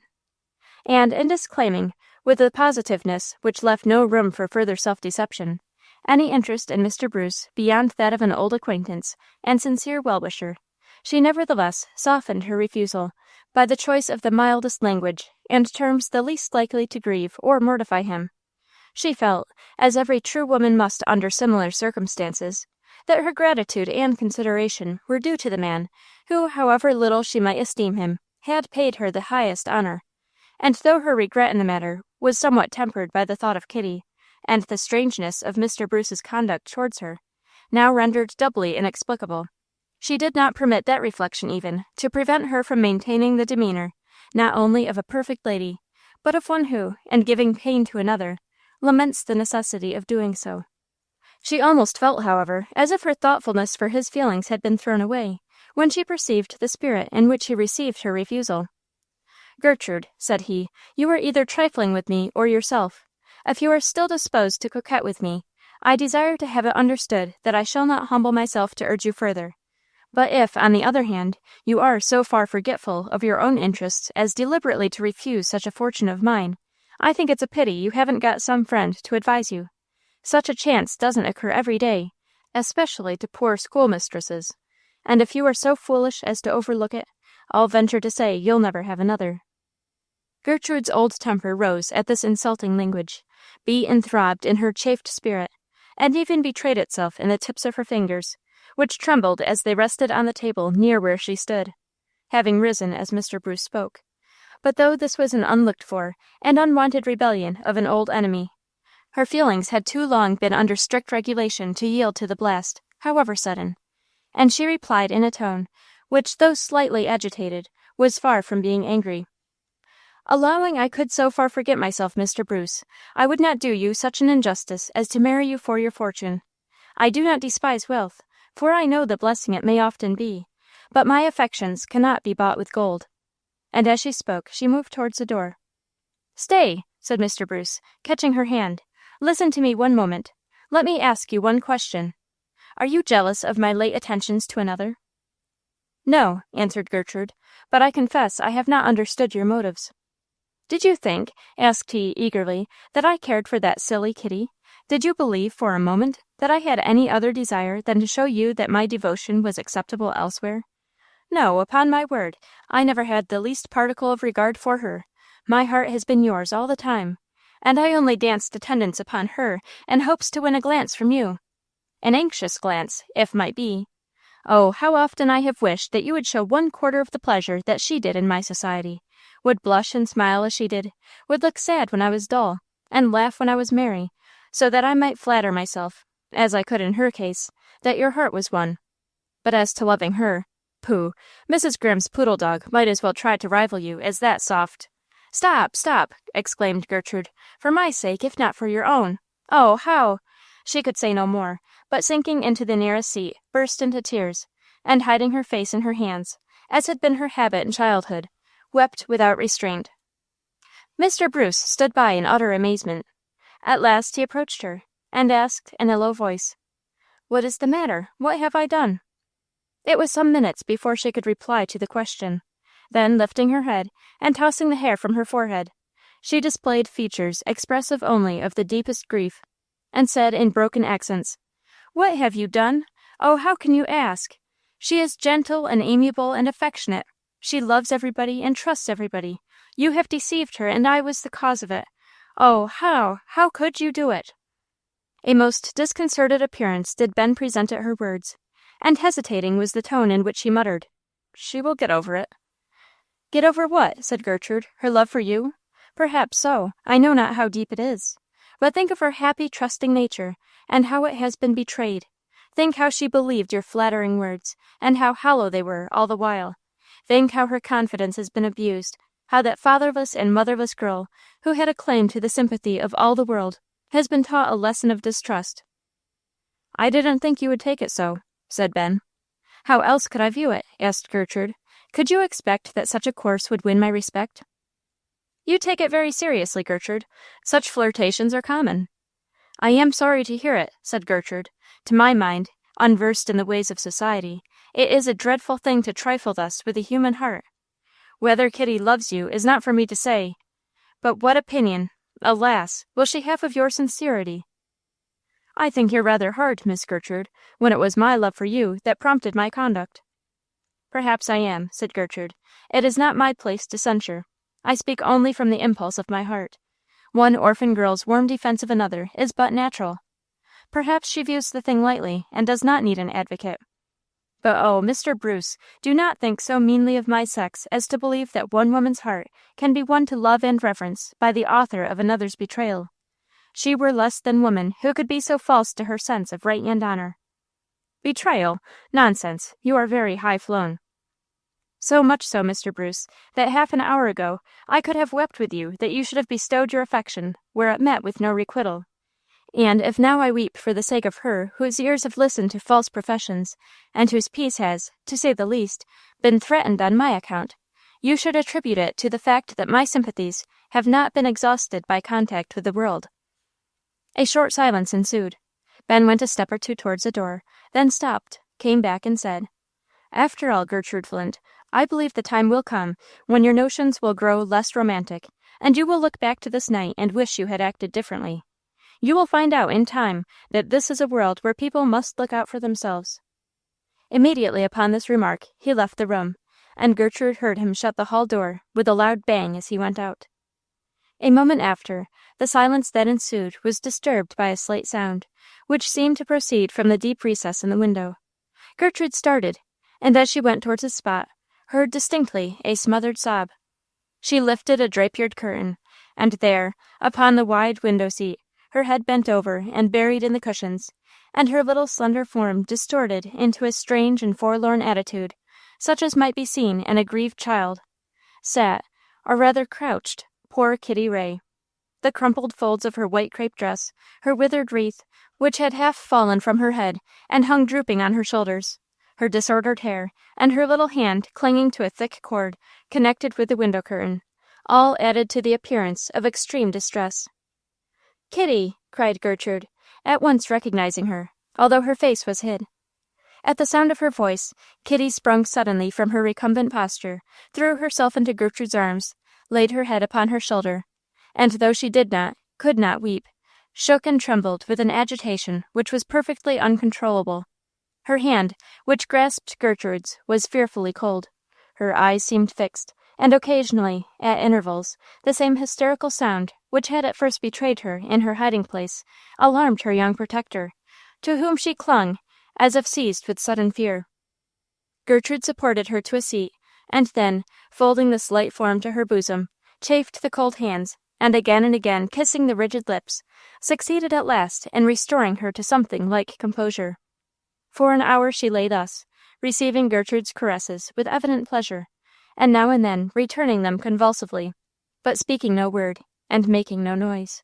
Gertrude, with the truest judgment and delicacy, refrained from asking questions, or recurring to a conversation, the whole of which had been thus overheard and comprehended, but patiently waiting until Kitty grew more quiet and calm, prepared for her a soothing draught, and then, finding her completely prostrated, both in mind and body, passed her arm around her waist, guided her upstairs, and without the ceremony of an invitation, took her into her own room, where, if she proved wakeful, she would be spared the wonder and scrutiny of Isabel. Still clinging to Gertrude, the poor girl, to whose relief tears came at last, sobbed herself to sleep, and all her sufferings were for a time forgotten in that oblivion in which childhood and youth find a temporary rest and often a healing balm to pain. It was otherwise, however, with Gertrude, who, though nearly of the same age as Kitty, had seen too much trouble, experienced too much care, to enjoy, in times of disquiet, the privilege of sinking easily to repose.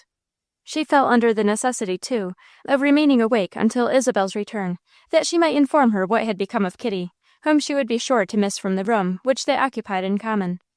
She seated herself, therefore, at the window, to watch for her return, and was pained to observe that Kitty tossed restlessly on her pillows, and occasionally muttered in her sleep, as if distressed by uneasy dreams. It was past midnight when Mrs. Graham and her niece returned home, and Gertrude went immediately to inform the latter that her cousin was asleep in her room. The noise of the carriages, however, had awakened the sleeper, and when Gertrude returned, she was rubbing her eyes, and trying to collect her thoughts. Suddenly the recollection of the scene of the evening flashed upon her, and with a deep sigh she exclaimed, "Oh, Gertrude, I have been dreaming of Mr. Bruce. Should you have thought he would have treated me so?" "No, I should not," said Gertrude, "but I wouldn't dream about him, Kitty, nor think of him any more. We will both go to sleep and forget him." "It is different for you," said Kitty, with simplicity. "He loves you, and you do not care for him. But I Here her feelings overpowered her, and she buried her face in the pillow. Gertrude approached, laid her hand kindly upon the head of the poor girl, and finished the sentence for her. "You have such a large heart, Kitty, that he found some place there perhaps, but it is too good a heart to be shared by the mean and base. You must think no more of him. He is not worthy of your regard." "I can't help it," said Kitty. "I am silly, just as he said." "No, you are not," said Gertrude, encouragingly, "and you must prove it to him." "How?" "Let him see that, with all her softness, Kitty Ray is strong and brave, that she has ceased to believe his flattery, and values his professions at just what they are worth." "Will you help me, Gertrude? You are my best friend. You took my part, and told him how wicked he had been to me. May I come to you for comfort when I can't make believe happy any longer to him, and my aunt and Isabel?" Gertrude's fervent embrace was assurance enough of her cooperation and sympathy. "You will be as bright and happy as ever in a few weeks," said she. "You will soon cease to care for a person whom you no longer respect." Kitty disclaimed the possibility of ever being happy again. But Gertrude, though herself a novice in the ways of the human heart, was much more sanguine and hopeful. She saw that Kitty's violent outburst of sobs and tears was like a child's impetuous grief, and suspected that the deepest recesses of her nature were safe and unendangered by the storm. She felt a deep compassion for her, however, and many fears lest she would be wanting in sufficient strength of mind to behave with dignity and womanly pride in her future intercourse with Mr. Bruce, and would also expose herself to the ridicule of Isabel and the contempt of her aunt, by betraying in her looks and behavior her recent trying and mortifying experience. Fortunately, the first mentioned trial was spared her by Mr. Bruce's immediately absenting himself from the house, and in the course of a few days leaving home for the remainder of the summer. And as this circumstance involved both his own and Mrs. Graham's family in doubt and wonder as to the cause of his sudden departure, Kitty's outward trials consisted chiefly in the continued and repeated questionings from her aunt and cousin, to which she was incessantly exposed, as to her share in this sudden and unlooked-for occurrence. Had she refused him? Had she quarreled with him? And why? Kitty denied that she had done either, but she was not believed, and the affair remained a strange and interesting mystery. Both Mrs. Graham and Isabel were aware that Kitty's refusing at the last moment to attend the wedding levee was owing to her having accidentally learned, just before the carriage drove to the door, that Mr. Bruce was not to be of the party. And as they wrung from her the confession that he had passed a part of the evening at the house, they came to the very natural conclusion that some misunderstanding had arisen between the supposed lovers. Isabel was too well acquainted with Kitty's sentiments to believe she had voluntarily relinquished an admirer who had evidently been highly prized, and she also saw that the sensitive girl winced under every allusion to the deserter. One would have thought, then, that common affection and delicacy would have taught her to forbear any reference to the painful subject. But this was not the case. She made Mr. Bruce and his strange disappearance her almost constant topic, and on occasion of the slightest difference or disagreement arising between herself and Kitty, she silenced and distressed the latter by some pointed and cutting sarcasm relative to her late love affair. Kitty would then seek refuge with Gertrude, relate her trials, and claim her sympathy, and she not only found in her a friendly listener to her woes, but invariably acquired in her society greater strength and cheerfulness than she could elsewhere rally to her aid, so that she became gradually dependent upon her for the only peace she enjoyed. And Gertrude, who felt a sincere interest in the girl who had been on her account subjected to such cruel deception, and whose drooping spirits and pensive countenance spoke touchingly of her inner sorrow, spared no pains to enliven her sadness, divert her thoughts, and win her to those occupations and amusements in which she herself had often found a relief from preying care and vexation. A large proportion of her time was necessarily devoted to her dearest and best friend Emily, but there was nothing exclusive in Emily's nature. When not suffering from those bodily afflictions to which she was subject, she was ever ready to extend a cordial welcome to all visitors who could find pleasure or benefit from her society. And even the wild and thoughtless Fanny never felt herself an intruder in Emily's premises. So sweet was the smile with which she was greeted, so forbearing the indulgence which was awarded to her waywardness. It can hardly be supposed, then, that Kitty would be excluded from her hospitality, especially after Emily, with a truly wonderful perception, became aware that she was less gay and happy than formerly, and had therefore an additional claim upon her kindness. Many a time, when Isabel had been tantalizing and wounding Kitty beyond what her patience could endure, and Gertrude had been vainly sought elsewhere, a little figure would present itself at the half-open door of Miss Graham's room, and was sure to hear the sweetest of voices saying from within, "I hear you, Kitty. Come in, my dear. We shall be glad of your pleasant company." And once there, seated by the side of Gertrude, learning from her some little art in needlework, listening to an agreeable book, or Emily's more agreeable conversation, Kitty passed hours which were never forgotten, so peaceful were they, so serene, so totally unlike any she had ever spent before. Nor did they fail to leave a lasting impression upon her, for the benefit of her mind and heart. None could live in familiar intercourse with Emily, listen to her words, observe the radiance of her heavenly smile, and breathe in the pure atmosphere that environed her very being, and not carry away with them the love of virtue and holiness, if not something of their essence. She was so unselfish, so patient, notwithstanding her privations, that Kitty would have been ashamed to repine in her presence, and there was a contagious cheerfulness ever pervading her apartment, which, in spite of Kitty's recent cause of unhappiness, often led her to forget herself and break into her natural tone of buoyancy and glee. As week after week passed away, and her sufferings and regrets, which at first were so vehement and severe, began to wear off as rapidly as such hurricane sorrows are apt to do, and the process of cure went on silently and unconsciously, another work at the same time progressed, to her equally salutary and important. In her constant intercourse with the pure heart and superior mind of Emily, and her still more familiar intimacy with one who had sat at her feet and learned of her, Kitty imbibed an elevation of thought and a worthiness of aim quite foreign to her quondam character. The foolish child, whose heart was ensnared by the flatteries of Mr. Bruce, learned, partly through the example and precepts of her new counselors and friends, and partly through her own bitter experience, the vanity and emptiness of the food thus administered to her mind, and resolving, for the first time in her life, to cultivate and cherish her immortal powers, she now developed the first germs of her better nature, which, expanding in later years, and through other influences, transformed the gay, fluttering, vain child of fashion into the useful, estimable, and lovely woman. Chapter 33. Small slights, neglect, unmixed perhaps with hate, make up in number what they want in weight.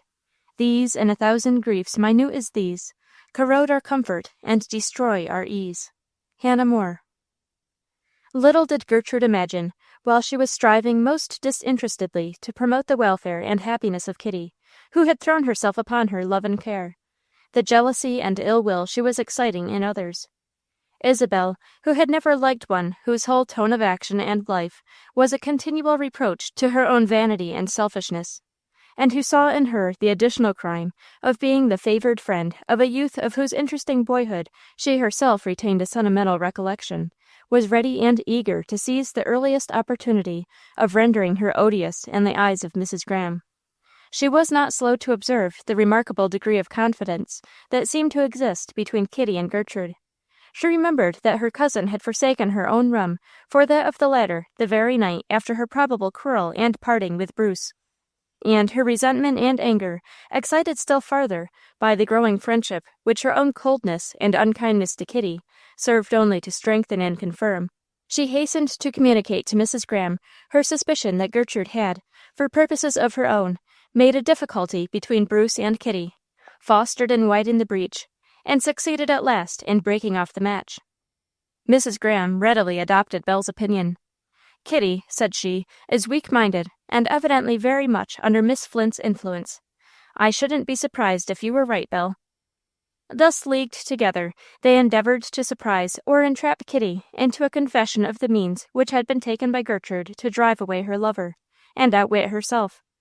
But Kitty, while she indignantly denied Gertrude's having thus injured her, persisted obstinately in refusing to reveal the occurrences of the eventful evening of the wedding levee.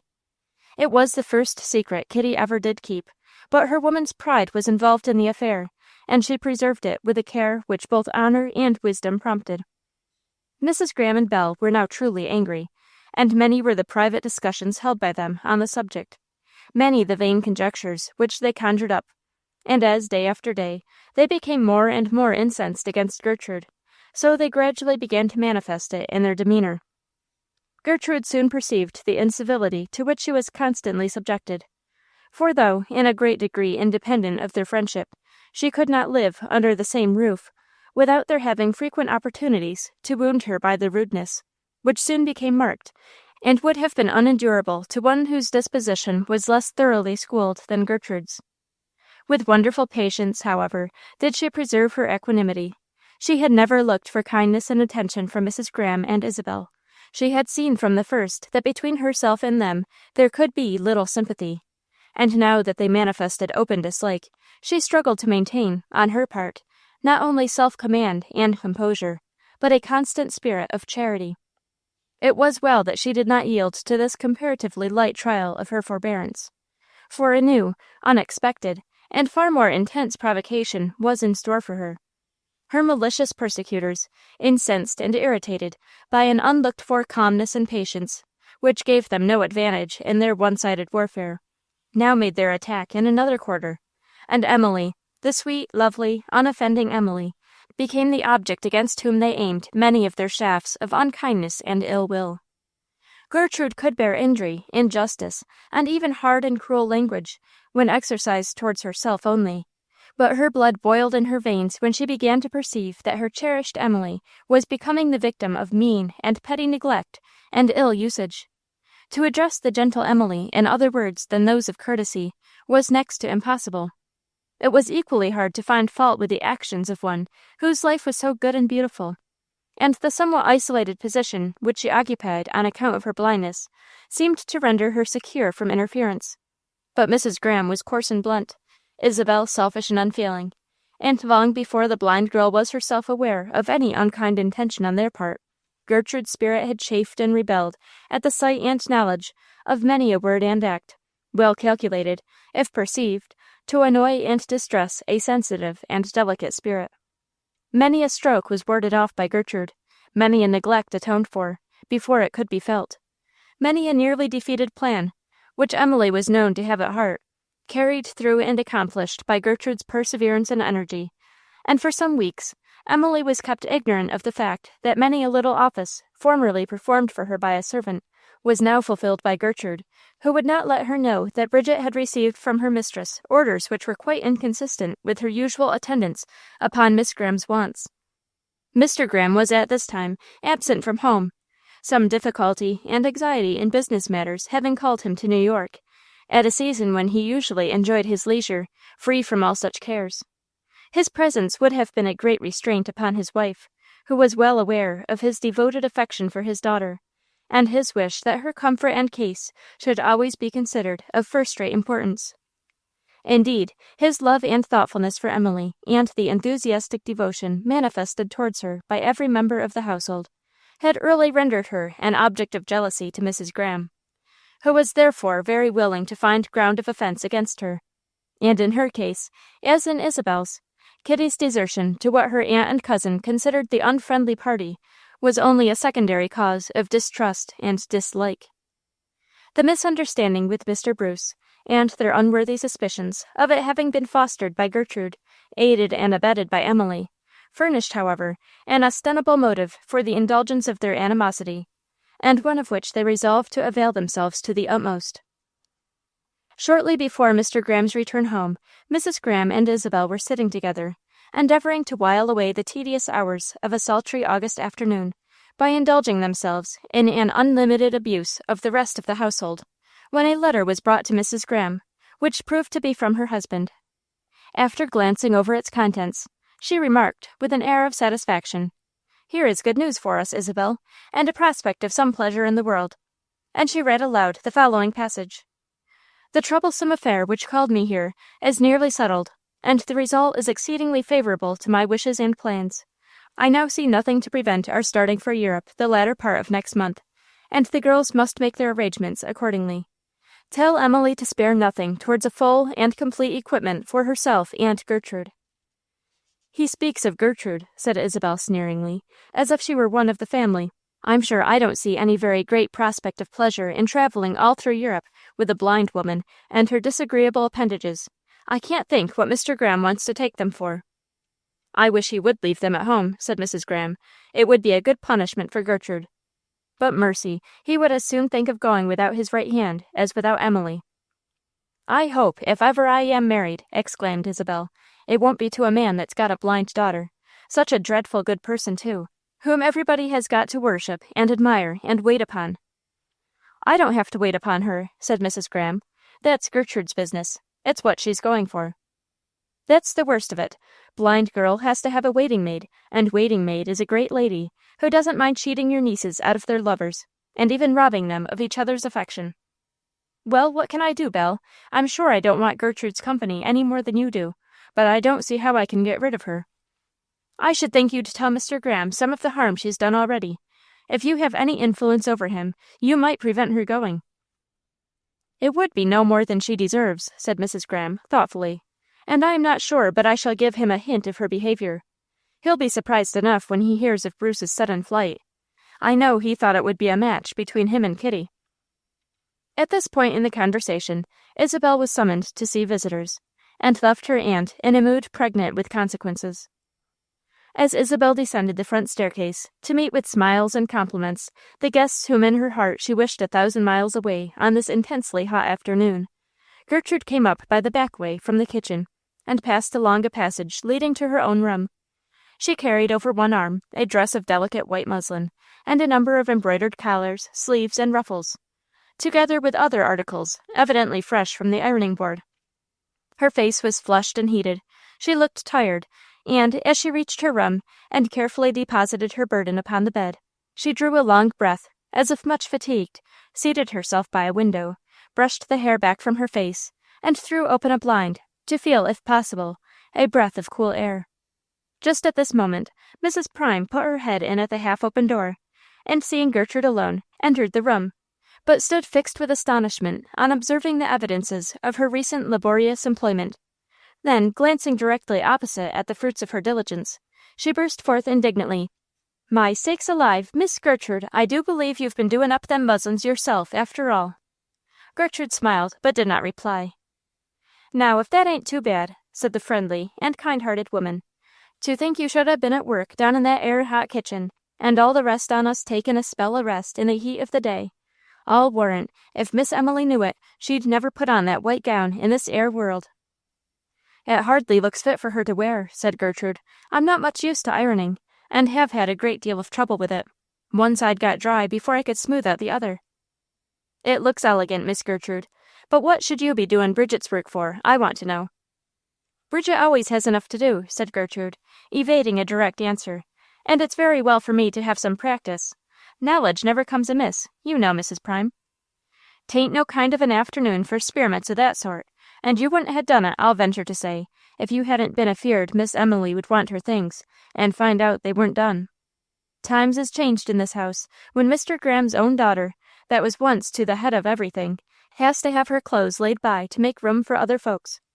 Bridget ought to know better than to mind these upstarters when they tell her, as I heard Miss Graham yesterday, to let alone that heap of muslins, and attend to something that was of more consequence.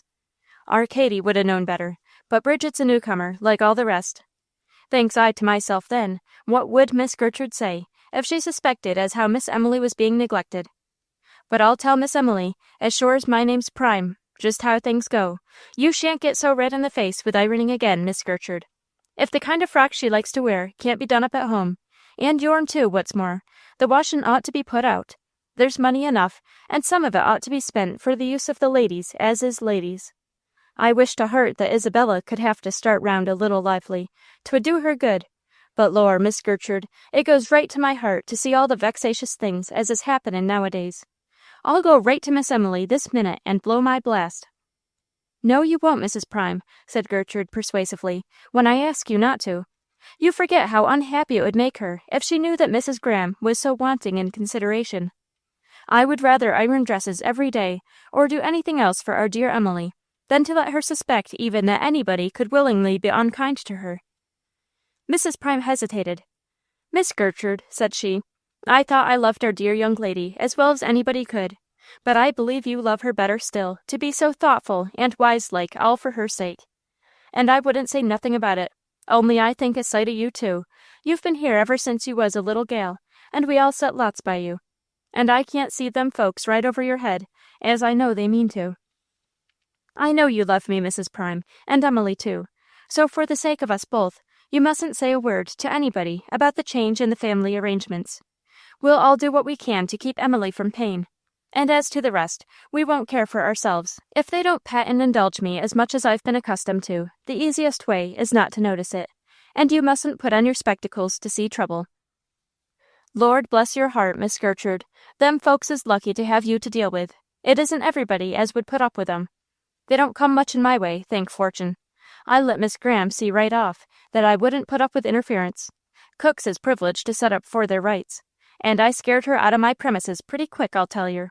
It's mighty hard for me to see our own ladies imposed upon. But since you say mum, Miss Gertrude, I'll try and hold my tongue as long as I can. It's a shame, though, I do declare." And Mrs. Prime walked off, muttering to herself. An hour after, Gertrude was at the glass, braiding up the bands of her long hair, when Mrs. Ellis, after a slight knock at the door, entered. "Well, Gertrude," said she, "I didn't think it would come to this." "Why, what is the matter?" inquired Gertrude anxiously. "It seems we are going to be turned out of our rooms." "Who?" "You, and I next, for all I know." Gertrude colored, but did not speak, and Mrs. Ellis went on to relate that she had just received orders to fit up Gertrude's room for some visitors who were expected the next day. She was astonished to hear that Gertrude had not been consulted on the subject. Mrs. Graham had spoken so carelessly of her removal, and seemed to think it so mutually agreeable for Emily to share her apartment with her young friend, that Mrs. Ellis concluded the matter had been prearranged. Deeply wounded and vexed, both on her own and Emily's account, Gertrude stood for a moment silent and irresolute. She then asked if Mrs. Ellis had spoken to Emily on the subject. She had not. Gertrude begged her to say nothing about it. "I cannot bear," said she, "to let her know that the little sanctum she fitted up so carefully has been unceremoniously taken from me. I sleep in her room more than half the time, as you know, but she always likes to have me call this chamber mine, that I may be sure of a place where I can read and study by myself.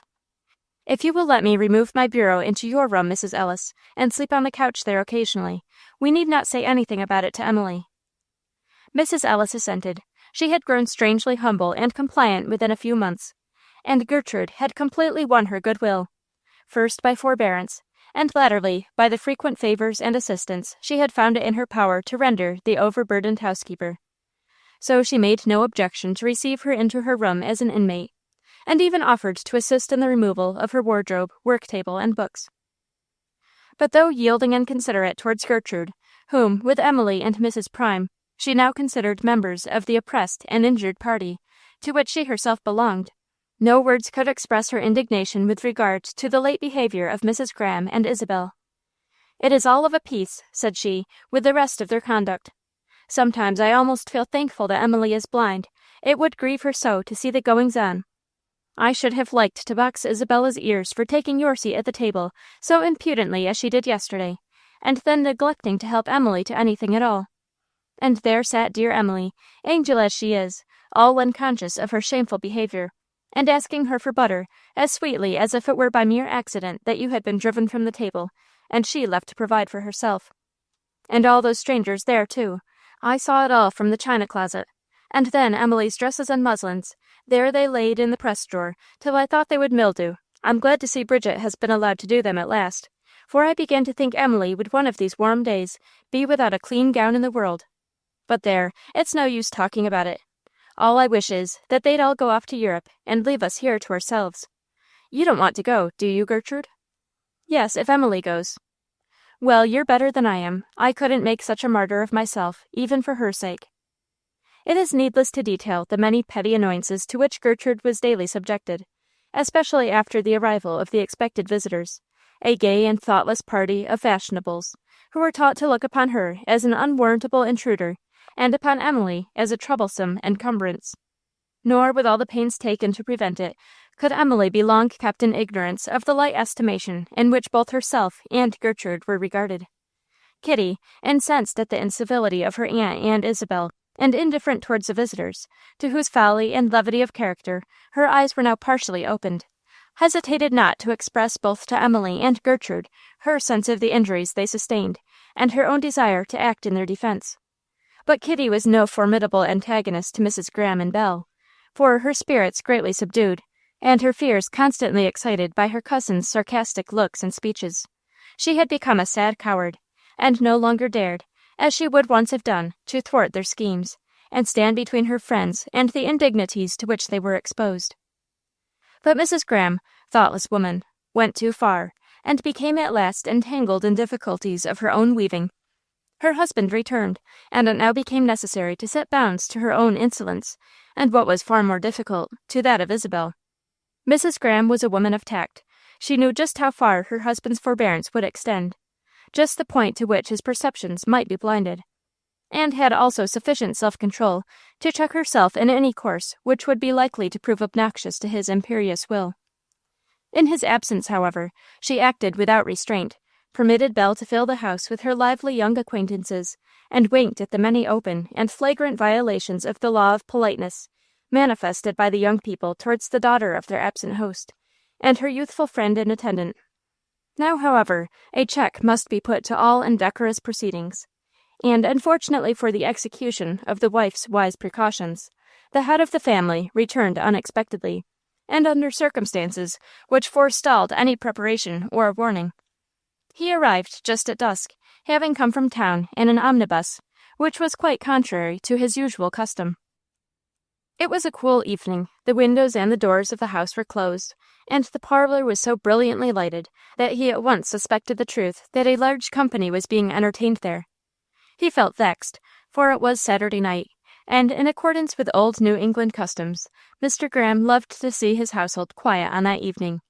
He was, moreover, suffering from a violent headache, and avoiding the parlor, he passed on to the library, and then to the dining room. Both were chilly and deserted. He then made his way upstairs, walked through several rooms, glanced indignantly at their disordered and slovenly appearance, for he was excessively neat, and finally gained Emily's chamber. He opened the door noiselessly and looked in.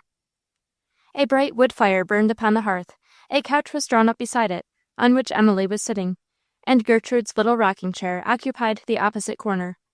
The firelight reflected upon the white curtains, the fragrant perfume which proceeded from a basket of flowers upon the table, the perfect neatness and order of the apartment, the placid, peaceful face of Emily, and the radiant expression of Gertrude's countenance, as she looked up and saw the father and protector of her blind friend looking pleasantly in upon them, proved such a charming contrast to the scenes presented in other parts of the house, that the old gentleman, warmed to more than usual satisfaction with both of the inmates, greeted his surprised daughter with a hearty paternal embrace, and bestowing upon Gertrude an equally affectionate greeting, exclaimed, as he took the armchair which the latter wheeled in front of the fire for his accommodation, "Now, girls, this looks pleasant and homelike. What in the world is going on downstairs?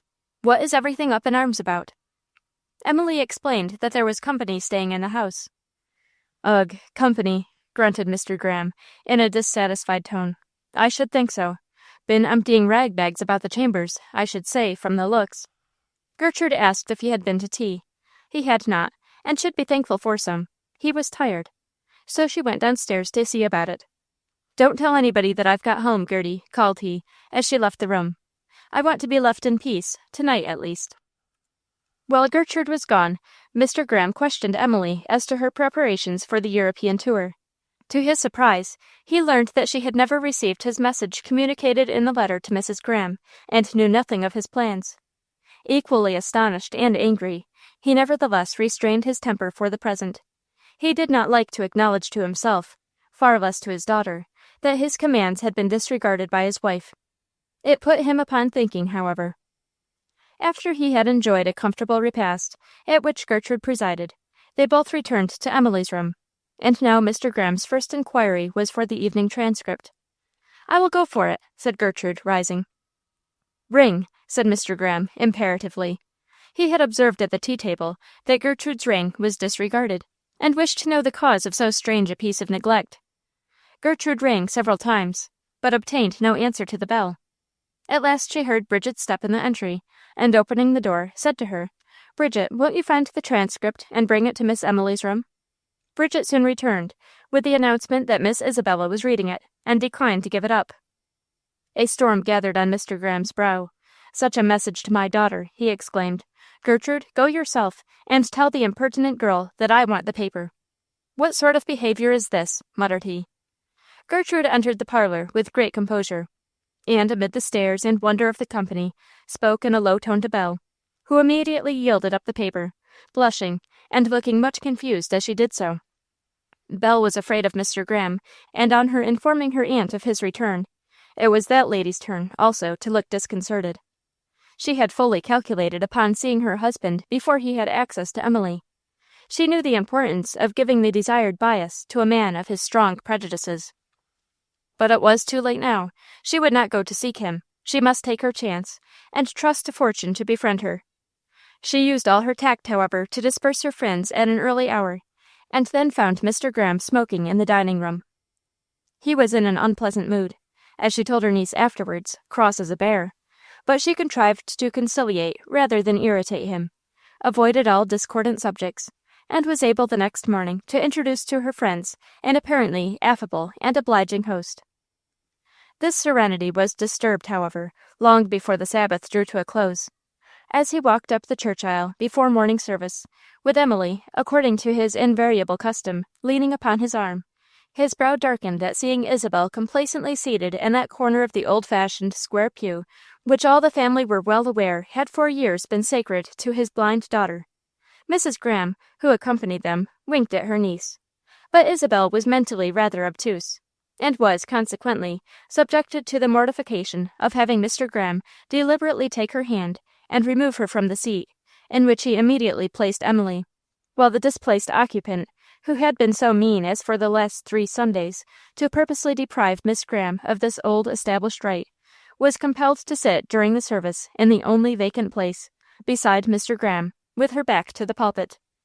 And very angry was she at observing the smiles visible upon many countenances in the neighboring pews, and especially chagrined when Fanny Bruce, who was close to her in the next pew, giggled outright.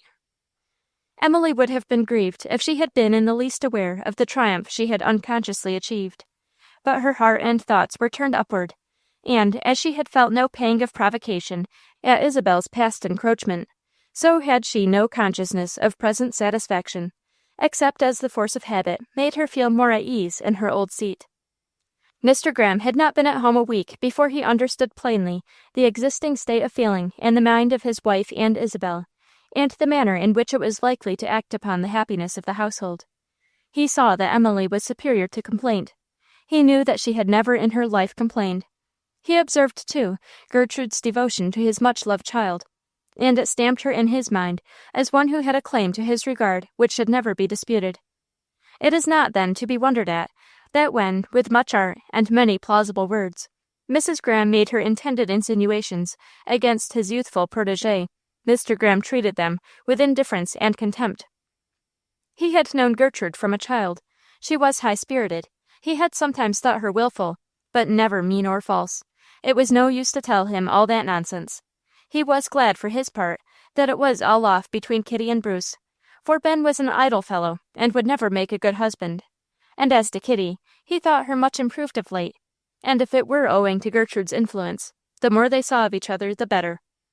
Mrs. Graham was in despair. "It is all settled," said she to Isabel. "It is no use to contest the point. Mr. Graham is firm as a rock, and as sure as we go to Europe, Emily and Gertrude will go too." She was almost startled, therefore, by what she considered an excess of good luck, when informed, a few days afterwards, that the couple she had so dreaded to have of the party were in reality to be left behind, and that, too, at Miss Graham's special request. Emily's scruples with regard to mentioning to her father the little prospect of pleasure the tour was likely to afford her all vanished when she found that Gertrude, whose interest she ever had at heart, would be likely to prove a still greater sufferer from the society to which she would be subjected. Blind as she was, Emily understood and perceived almost everything that was passing around her. Quick of perception, and with a hearing rendered doubly intense by her want of sight, the events of the summer were, perhaps, more familiar to her than to any other member of the family. She more than suspected the exact state of matters betwixt Mr. Bruce and Gertrude, though the latter had never spoken to her on the subject. She imagined the manner in which Kitty was involved in the affair, no very difficult thing to be conceived by one who enjoyed the confidences which the simple-hearted girl unconsciously, but continually, made during her late intercourse with her. As Mrs. Graham's and Isabel's abuse of power became more open and decided, Mrs. Ellis and Mrs. Prime both considered the embargo upon free speech in Miss Graham's presence wholly removed, and any pain which the knowledge of their neglect might have caused her was more than compensated to Emily by the proofs it had called forth of devoted attachment and willing service on the part of her adopted child, as she loved to consider Gertrude. Calmly and without hesitation, as without excitement, did she resolve to adopt a course which should at once free Gertrude from her self-sacrificing service. That she encountered much opposition from her father may well be imagined, but he knew too well the impossibility of any pleasure to be derived to herself from a tour in which mental pain was added to outward deprivation, to persist in urging her to accompany the party, and concluding at last that it was, after all, the only way to reconcile opposing interests, and that Emily's plan was perhaps the best that could be adopted under the circumstances, decided to resign himself to the long separation from his daughter, and permit her to be happy in her own way. He had seen, during the previous winter at the South, how entirely Emily's infirmity unfitted her for traveling, especially when deprived of Gertrude's attendant eyes. He now realized how totally contrary to her tastes and habits were the tastes and habits of his new wife and her nieces, and unwilling to be convinced of the folly of his sudden choice, and the probable chance of unhappiness arising from it, he appreciated the wisdom of Emily's proposal, and felt a sense of relief in the adoption of a course which would satisfy all parties. Chapter 34. A Course of Days, Composing Happy Months. Wordsworth. Mrs. Warren's pleasant boarding-house was the place chosen by Emily for her own and Gertrude's winter home, and 1 month from the time of Mr. Graham's return from New York, his country house was closed. He, with his wife, Isabel, and Kitty, were on their way to Havre, Mrs. Ellis gone to enjoy a little rest from care with some cousins at the eastward, and Mrs. Prime established as cook in Mrs. Warren's household, where all the morning she grumbled at the increase of duty she was here called upon to perform, and all the evening blessed her stars that she was still under the same roof with her dear young ladies. Although ample arrangements were made by Mr. Graham, and all sufficient means provided for the support of both Emily and Gertrude, the latter was anxious to be once more usefully employed, and therefore resumed a portion of her school duties at Mr. W.'s. Much as Emily loved Gertrude's constant presence, she gladly resigned her for a few hours every day, rejoiced in the spirit which prompted her exertions, and rewarded her with her encouragement and praise. In the undisturbed enjoyment of each other's society, and in their intercourse with a small but intelligent circle of friends, they passed a season of sweet tranquillity. They read, walked, and communed, as in times long past. Together they attended lectures, concerts, and galleries of art. As they stood before the works of a master's hand, whether in the sculptured marble or the painted canvas, and Emily listened while Gertrude, with glowing eyes and a face radiant with enthusiasm, described with minuteness and accuracy the subject of the pieces, the manner in which the artist had expressed in his work the original conception of his mind, the attitudes of figures, the expression of faces, the coloring of landscapes, and the effect produced upon her mind and heart by the thoughts which the work conveyed. Such was the eloquence of the one, and the sympathizing attention of the other, that, as they stood there in striking contrast, forgetful of all around, they were themselves a study, if not for the artist, for the observer of human nature, as manifested in novel forms, and free from affectation and worldliness. Then, too, as in their daily walks, or gazing upon the glories of a brilliant winter's night, Gertrude, enraptured at the work of the great Master of the universe, poured out without reserve her soul's deep and earnest admiration, dilated upon the gorgeousness of a clear sunset, or in the sweet hour of twilight, sat watching the coming on of beautiful night and lighting of heaven's lamps. Then would Emily, from the secret fountains of her largely illumined nature, speak out such truths of the inner life as made it seem that she alone were blessed with the true light, and all the seeing world sat in comparative darkness. It was a blissful and an improving winter which they thus passed together. They lived not for themselves alone. The poor blessed them, the sorrowful came to them for sympathy, and the affection which they both inspired in the family circle was boundless.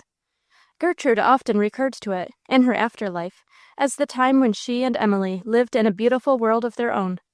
Spring came and passed, and still they lingered there, loath to leave a place where they had been so happy.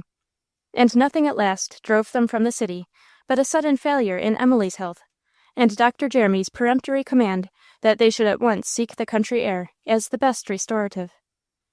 Added to her anxiety about Emily, Gertrude began to feel much troubled at Willie Sullivan's long silence. No word from him for 2 or 3 months. Willie could not have forgotten or meant to neglect her. That was impossible. But why this strange suspension to their correspondence? She tried, however, not to feel disturbed about it, and gave all her care to Emily, who now began indeed to require it. They went to the seaside for a few weeks, but the clear and bracing atmosphere brought no strength to the blind girl's feeble frame. She was obliged to give up her daily walks. A continued weariness robbed her step of its elasticity, and her usually equal spirits were subject to an unwonted depression, while her nervous temperament became so susceptible that the utmost care was requisite to preserve her from all excitement. The good doctor came frequently to see his favorite patient, but finding on every visit that she seemed worse instead of better, he at last ordered her back to the city, declaring that Mrs. Jerry's front chamber was as cool and comfortable as the little styvied-up apartments of the crowded boarding-house at Nahant, and there he should insist upon both her and Gertrude's taking up their quarters, at least for a week or 2, at the end of which time, if Emily had not found her health, he hoped to have leisure to start off with them in search of it. Emily thought she was doing very well where she was afraid she should be troublesome to Mrs. Jeremy. "Don't talk about trouble, Emily. You ought to know Mrs. Jerry and me better by this time. Come up tomorrow. I'll meet you at the cars. Goodbye." And he took his hat and was off. Gertrude followed him. "I see, doctor, you think Emily is not so well." "No, how should she be, what with the sea roaring on one side and Mrs. Fellow's babies on the other? It's enough to wear away her strength. I won't have it so. This isn't the place for her, and do you bring her up to my house tomorrow." "The babies don't usually cry as much as they have today," said Gertrude, smiling. "And as to the ocean, Emily loves dearly to hear the waves rolling in. She sits and listens to them by the hour together." "Knew she did," said the doctor. "Shan't do it. Bad for her. It makes her sad, without her knowing why. Bring her up to Boston, as I tell you." It was full 3 weeks after the arrival of his visitors before the popular physician could steal away from his patients to enjoy a few weeks' recreation in traveling. For his own sake, he would hardly have thought of attempting so unusual a thing as a journey. And his wife, too, loved home so much better than any other place, that she was loath to start for parts unknown. But both were willing, and even anxious, to sacrifice their long-indulged habits for what they considered the advantage of their young friends. Emily was decidedly better, so much so as to view with pleasure the prospect of visiting West Point, Catskill, and Saratoga, even on her own account. And when she reflected upon the probable enjoyment the trip would afford Gertrude, she felt herself endowed with new strength for the undertaking.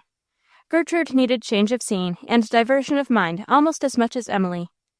The excessive heat of the last few weeks, and her constant attendance in the invalid's room, had paled the roses in her cheeks, while care and anxiety had weighed upon her mind. The late improvement in Emily, however, and the alacrity with which she entered into the doctor's plans, relieved Gertrude of her fears, and as she moved actively about to complete the few preparations which were needed in her own and her friend's wardrobe, her step was as light and her voice as gladsome as her fingers were busy and skillful. New York was their first destination, but the heat and dust of the city were almost insufferable. And during the one day which they passed there, Dr. Jeremy was the only member of the party who ventured out of the hotel, except on occasion of a short expedition which Mrs. Jeremy and Gertrude made in search of dress caps, the former lady's stock being still limited to the old yellow and the lilac and pink, neither of which she feared would be just the thing for Saratoga. The doctor, however, seemed quite insensible to the state of the weather. So much was he occupied with visits to some of his Escalpian brethren, several of whom were college classmates, whom he had not seen for years. He passed the whole day in the revival of old acquaintances and associations, and a number of these newly found but warm-hearted friends having presented themselves at the hotel in the evening, to be introduced to Mrs. Jeremy and her traveling companions, their parlor was enlivened until a late hour by the happy and cheerful conversation of a group of elderly men, who, as they recalled the past and dwelt upon the scenes and incidents of their youthful days, seemed to renew their boyish spirits. So joyous was the laughter and excitement with which each anecdote of former times received as it fell from the lips of the spokesman, an office which each filled by turns. Dr. Jeremy had been a great favorite among his circle, and almost every narrative of college days, save those which he himself detailed, bore reference to some exploit in which he had borne a spirited and honorable part, and the three female auditors, especially Gertrude, who was enthusiastic in her own appreciation of the doctor's merits, listened triumphantly to this corroborative testimony of his worth.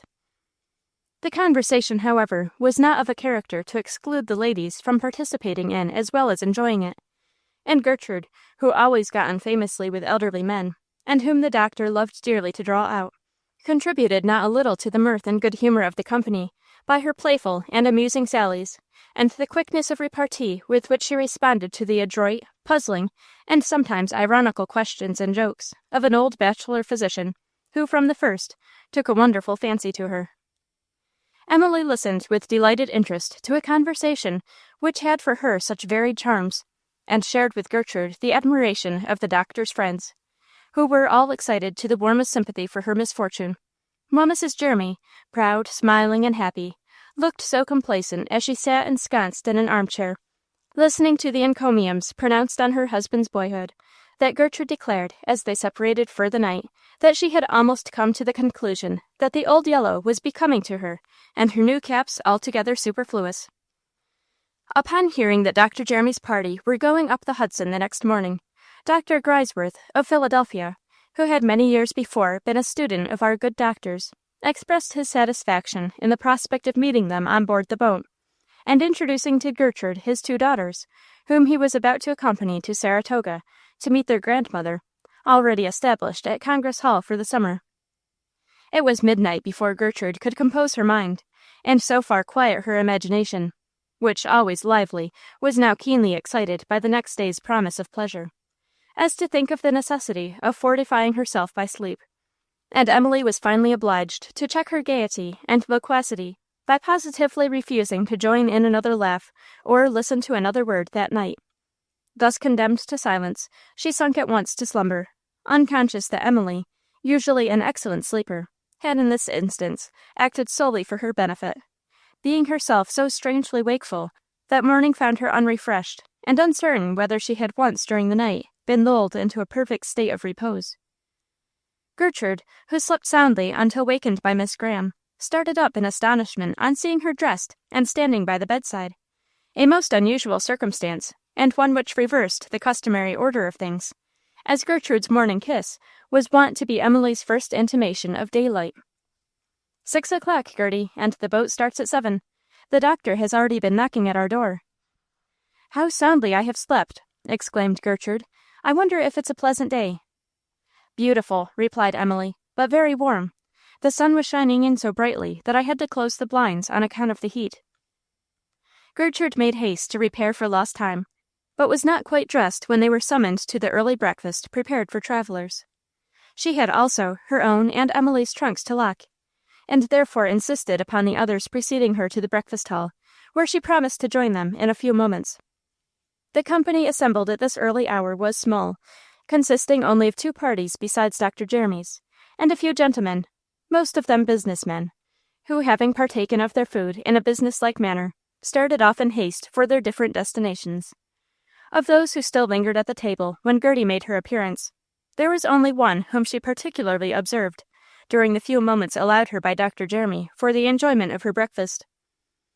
This was a gentleman who sat at some distance from her, idly balancing his teaspoon on the edge of his cup. He had concluded his own repast, but seemed quite at his leisure, and previous to Gertrude's entrance had won Mrs. Jeremy's animadversions by a slight propensity he had manifested to make a more critical survey of her party than she found wholly agreeable. "Do pray," said she to the doctor, "send the waiter to ask that man to take something himself.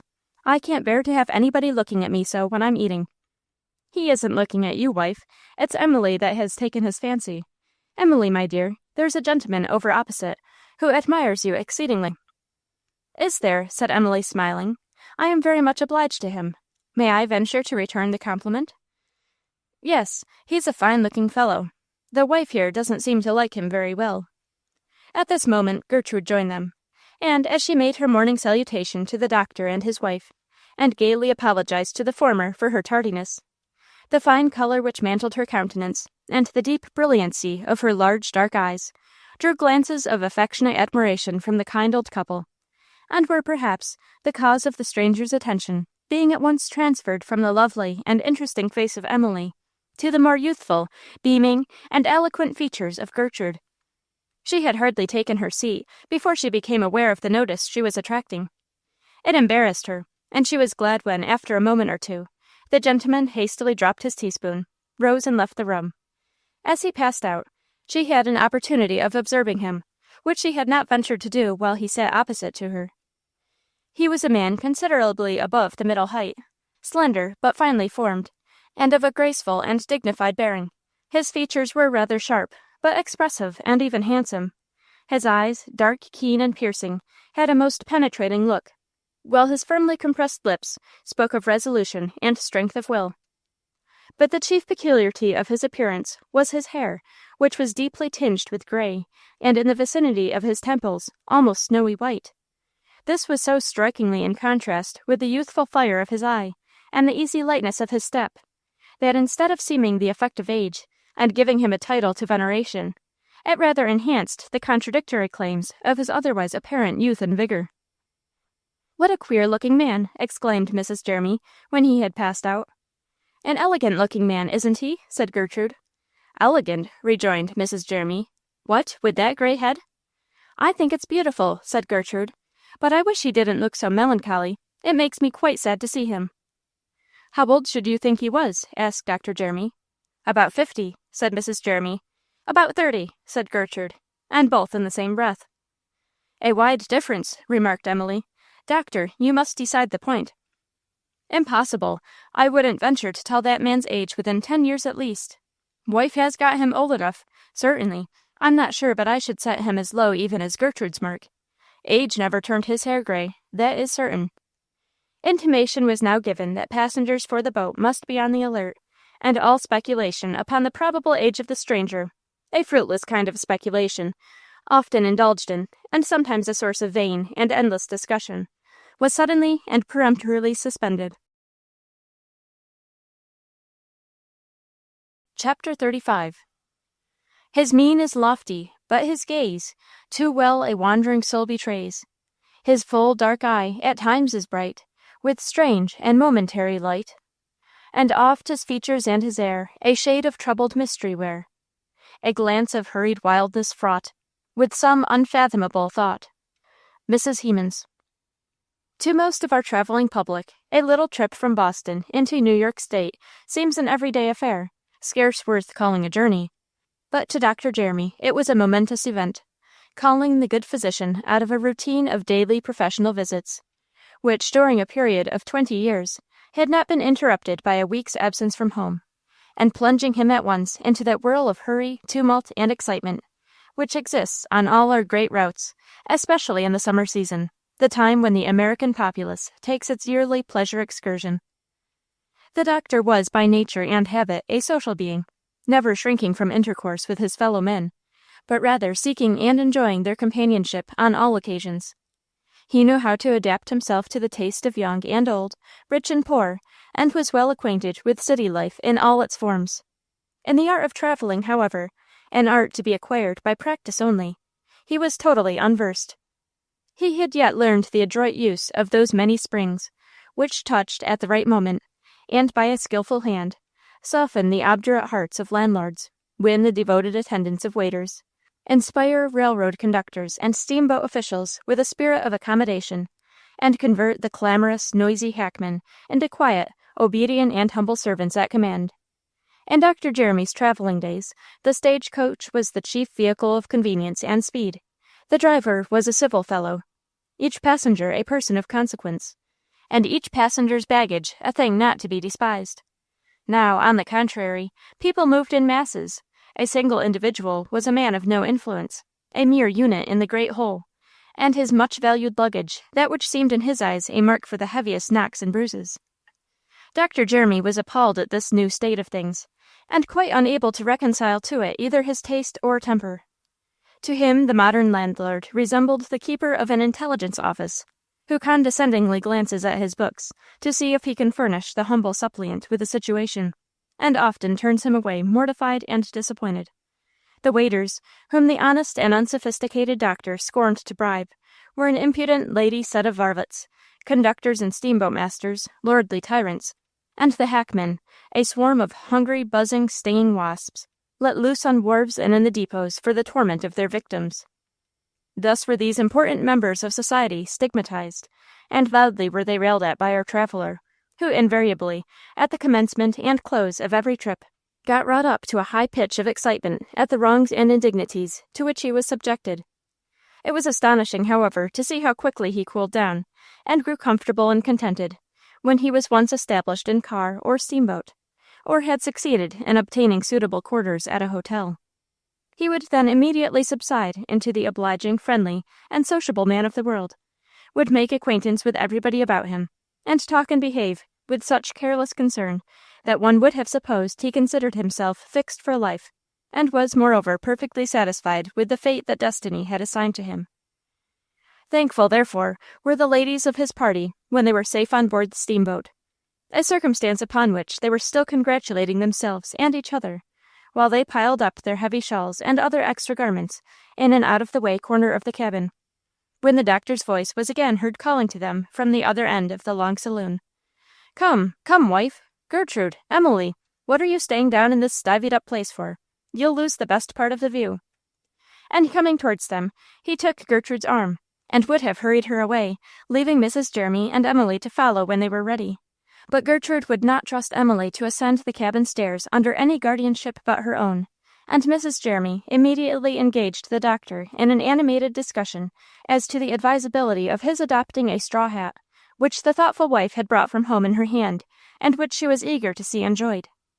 By the time the question was settled, and Emily, at Gertrude's persuasion, had been induced to exchange her thin mantilla for a light traveling cloak, which the latter was sure she would require, as there was a fresh breeze stirring on the river, the boat had proceeded some distance, and when our party finally gained the head of the stairs, and looked about them for seats on the deck, not a single vacant bench, or accommodation of any sort was to be seen. There was an unusually large number of passengers, nearly all of whom were collected at the stern of the boat. Dr. Jeremy was obliged to leave his ladies, and go off in search of chairs. "Don't let us stay here," whispered Mrs. Jeremy to Gertrude and Emily. "Let's go right back before the doctor comes. There are beautiful great rocking chairs down in the cabin, without a soul to sit in them, and I'm sure we ain't wanted here to make up a company. I hate to stand with all these people staring at us, and crowing to think they've got such nice places. Don't you, Emily?" Miss Jeremy was one of the people who were constantly forgetting that Emily could not see. But Gertrude was not. She never forgot it, and as she stood with her arm lightly passed around her friend's waist, to prevent the motion of the boat from throwing her off her balance, it was no wonder they attracted attention. The one so bright, erect, and strong, with youth and health, that she seemed a fit protector for the other, who, in her sweet and gentle helplessness, leaned upon her so trustingly. "I think, when we get seated in the shade, we shall find it cooler here than it is below," said Emily, in reply to Mrs. Jeremy's urgent proposition that they should make their escape in the doctor's absence. "You always prefer the coolest place, I believe."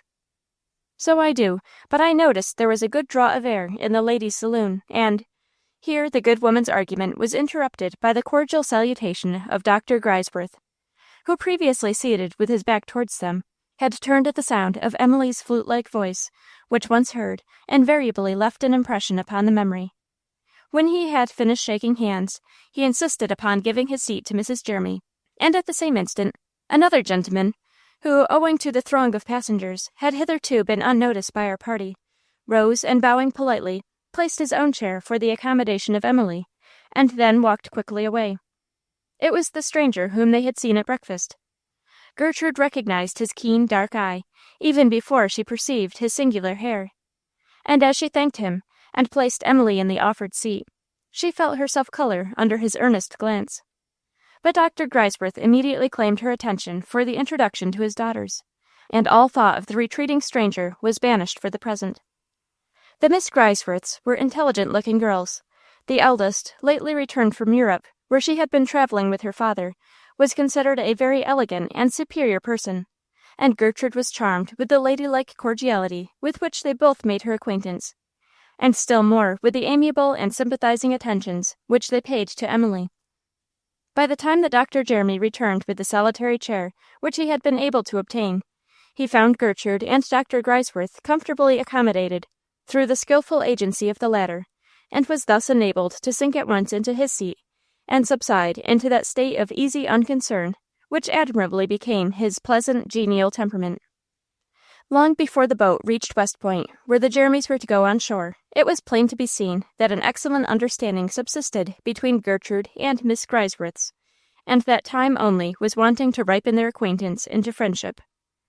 Gertrude was not one of those young persons who consider every girl of their own age entitled to their immediate intimacy and confidence.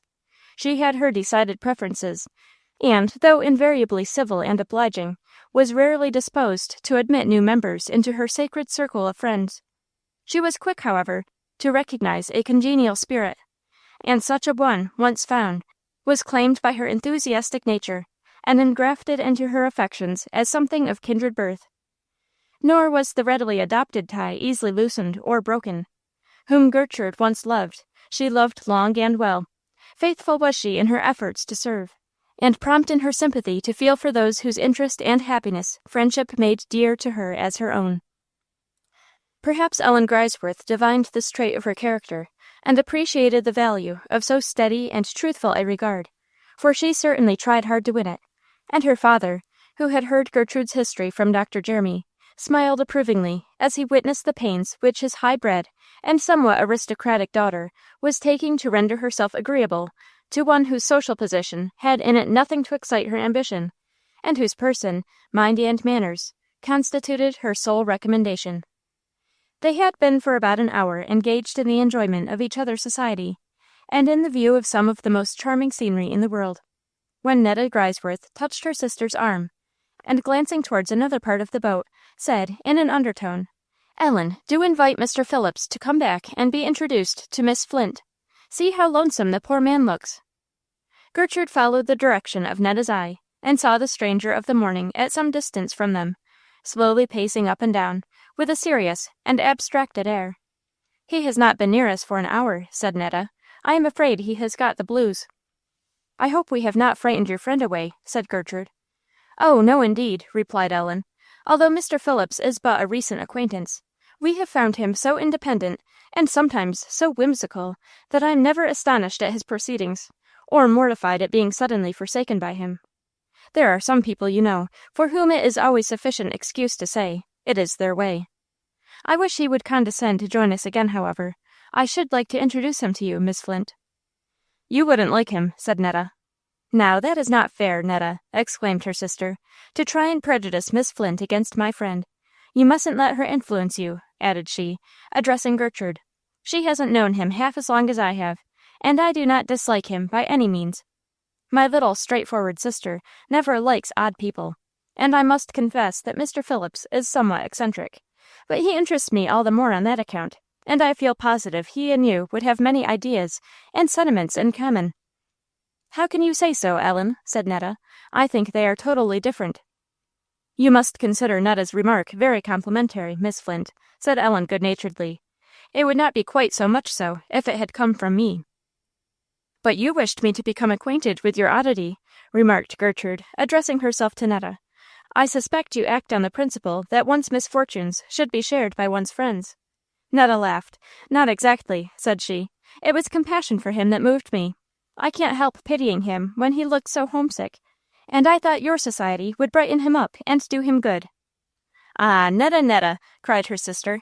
"He has excited your sympathy, I see. A few days more, and I shouldn't be surprised if you went beyond me in your admiration of him.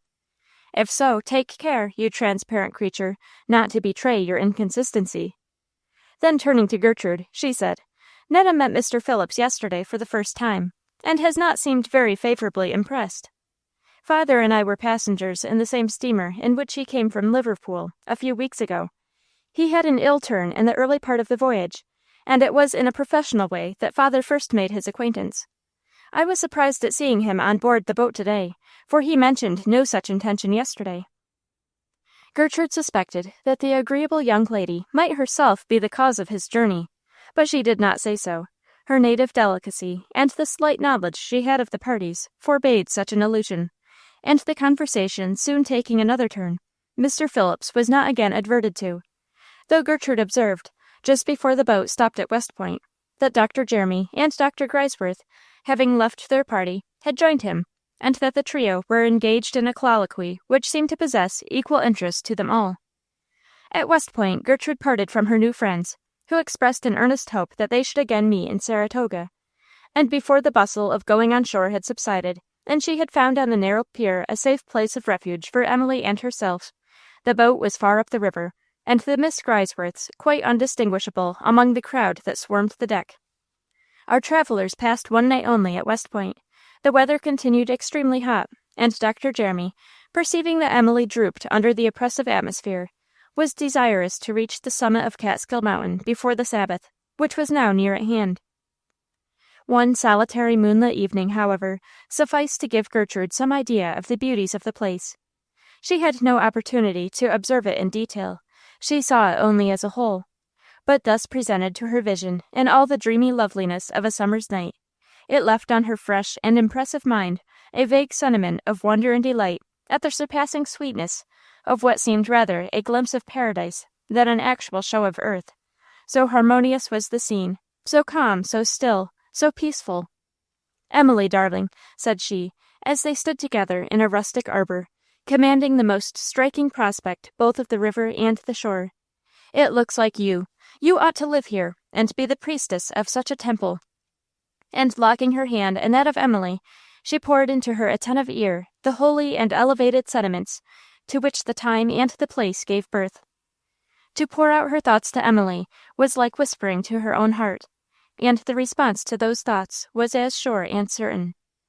So passed the evening away, and an early hour in the morning found them again steaming up the river.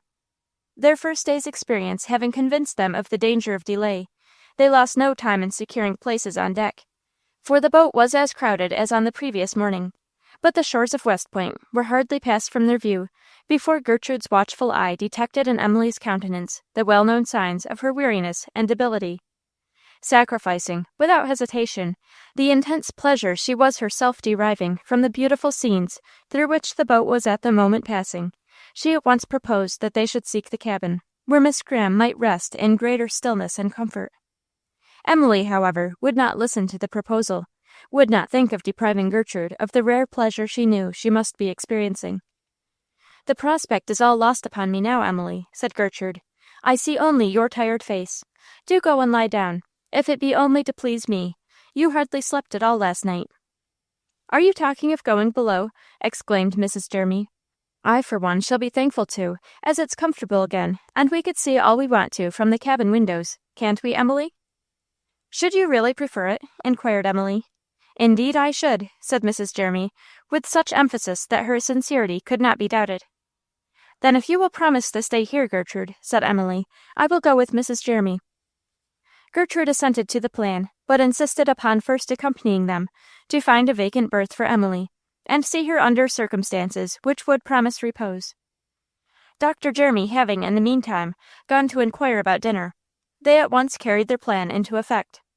Emily was really too weak to endure the noise and confusion on deck, and after she had lain down in the quiet and nearly deserted saloon, Gertrude stood smoothing back her hair and watching her pale countenance, until she was accused of violating the conditions of their agreement, and was at last driven away by the lively and good-natured doctor's lady, who declared herself perfectly well able to take care of Emily.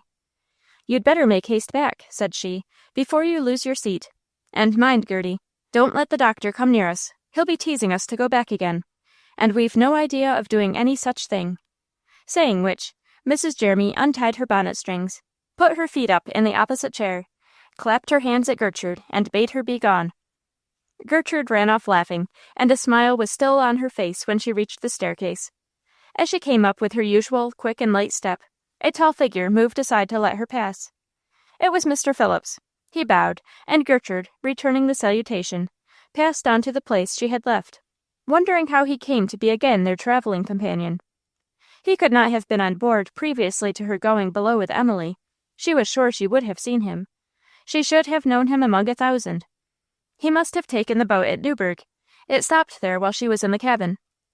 As these reflections passed through her mind, she resumed her seat, which was placed at the very stern of the boat, and with her back to most of the company, gazed out upon the river. She had sat thus for about 5 minutes, her thoughts divided between the scenery and the interesting countenance of the stranger, when a shadow passed before her, and looking up, prepared to see and address Dr. Gerty, she betrayed a little confusion at again encountering a pair of eyes whose earnest, magnetic gaze had the power to disconcert and bewilder her. She was turning away, somewhat abruptly, when the stranger spoke. "Good morning, young lady. Our paths still lie in the same direction, I see. Will you honor me by making use of my guidebook?" As he spoke, he offered her a little book containing a map of the river and the shores on either side. Gertrude took it and thanked him. As she unfolded the map, he stationed himself a few steps distant, and leaned over the railing, in an apparently absent state of mind, nor did he speak to her again for some minutes. Then suddenly turning towards her, he said, "You like all of this very much." "Very much," said Gertrude. "You have never seen anything so beautiful before in your life." He did not seem to question her. He spoke as if he knew. "It is an old story to you, I suppose," said Gertrude. "What makes you think so?" asked he, smiling. Gertrude was disconcerted by his look, and still more by his smile. It changed his whole face so. It made him look so handsome, and yet so melancholy. She blushed, and could not reply. He saved her the trouble. "That is hardly a fair question, is it? You probably think you have as much reason for your opinion as I had for mine. You are wrong, however. I never was here before. But I am too old a traveler to carry my enthusiasm in my eyes, as you do," added he, after a moment's pause, during which he looked her full in the face. Then seeming, for the first time, to perceive the embarrassment which his scrutiny of her features occasioned, he turned away, and a shadow passed over his fine countenance, lending it for a moment an expression of mingled bitterness and pathos, which served at once to disarm Gertrude's confusion at his self-introduction and subsequent remarks, and render her forgetful of everything but the strange interest with which this singular man inspired her. Presently, taking a vacant chair next hers, he directed her attention to a beautiful country residence on their right, spoke of its former owner, whom he had met in a foreign land, and related some interesting anecdotes concerning an adventurous journey which they had taken together. This again introduced other topics, chiefly connected with wanderings in countries almost unknown, even in this exploring age, and so rich and varied was the stranger's conversation, so graphic were his descriptions, so exuberant and glowing his imagination, and so powerful his command of words and his gift at expressing and giving force to his thoughts, that his young and enthusiastic listener sat entranced with admiration and delight.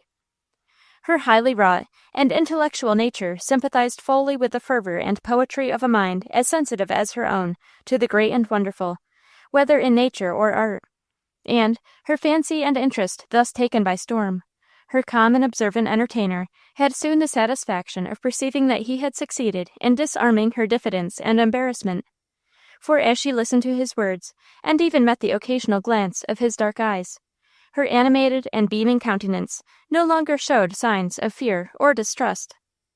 He took no advantage, however, of the apparent self-forgetfulness with which she enjoyed his society, but continued to enlarge upon such subjects as naturally presented themselves, and was careful not to disturb her equanimity by again bestowing upon her the keen and scrutinizing gaze which had proved so disconcerting.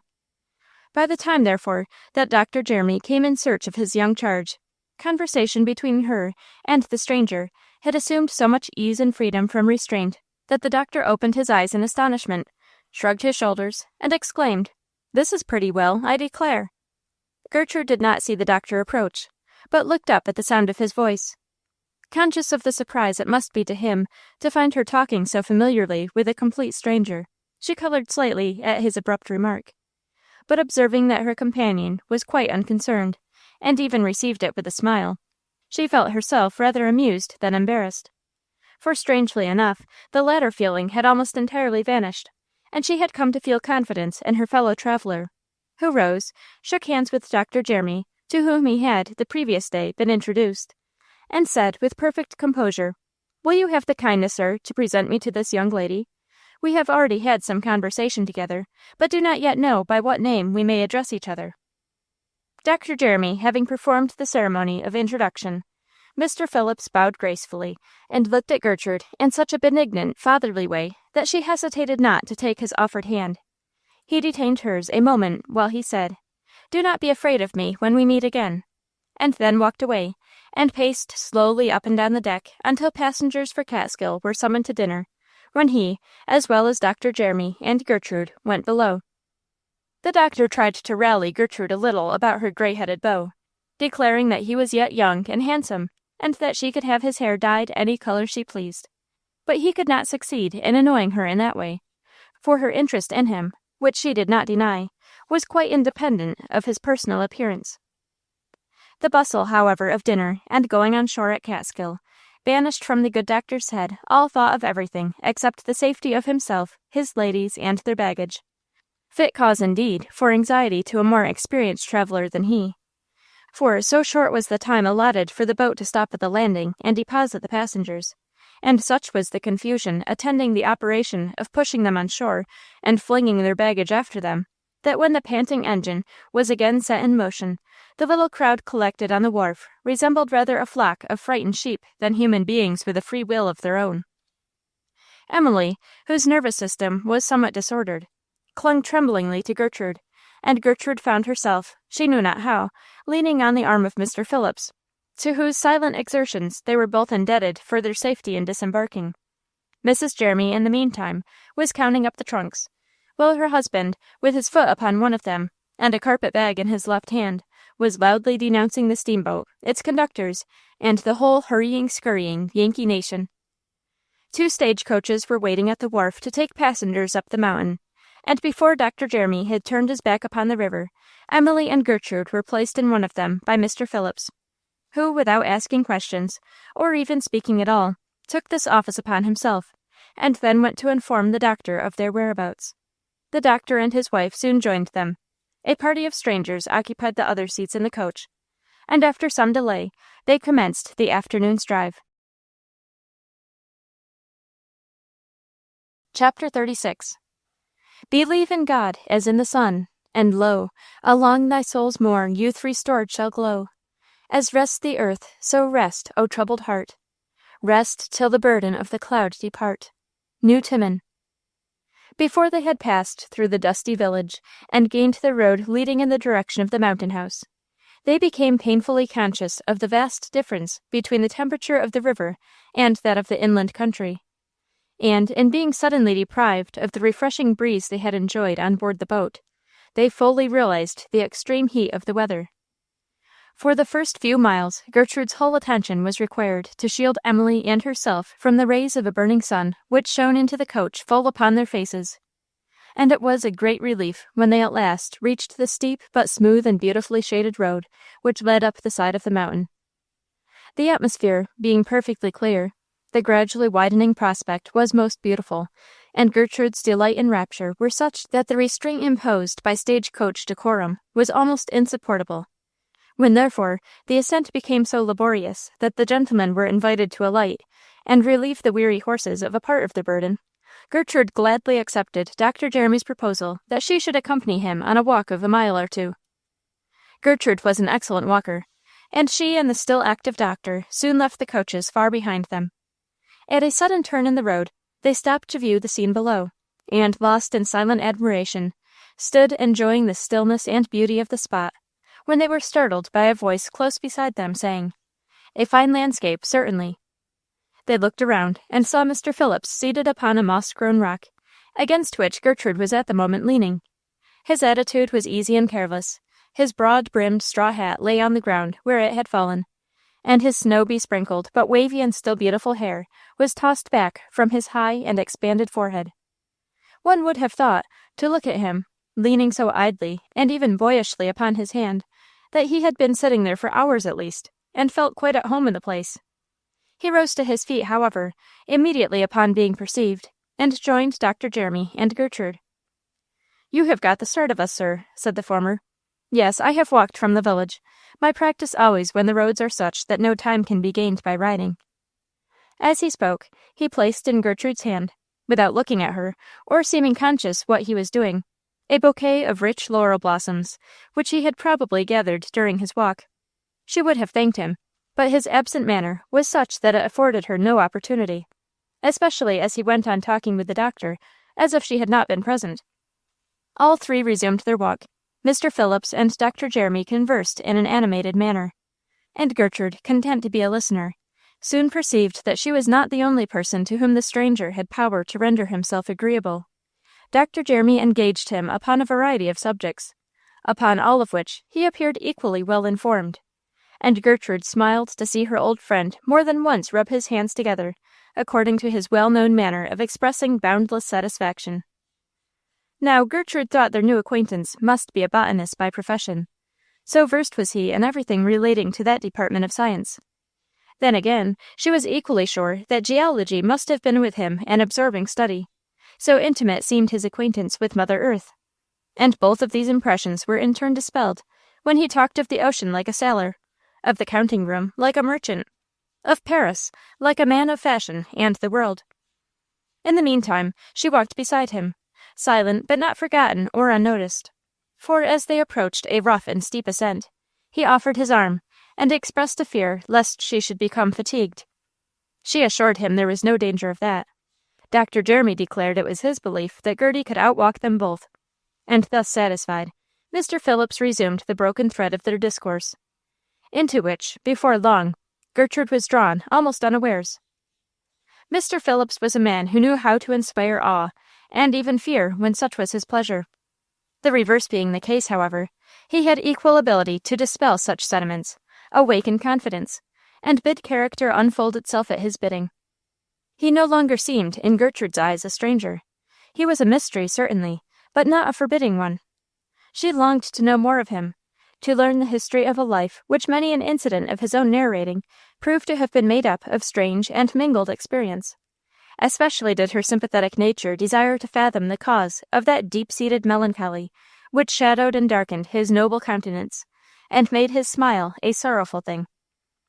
Dr. Jeremy, who in a degree shared her curiosity, asked a few leading questions, in hopes to obtain some clue to his new friend's personal history.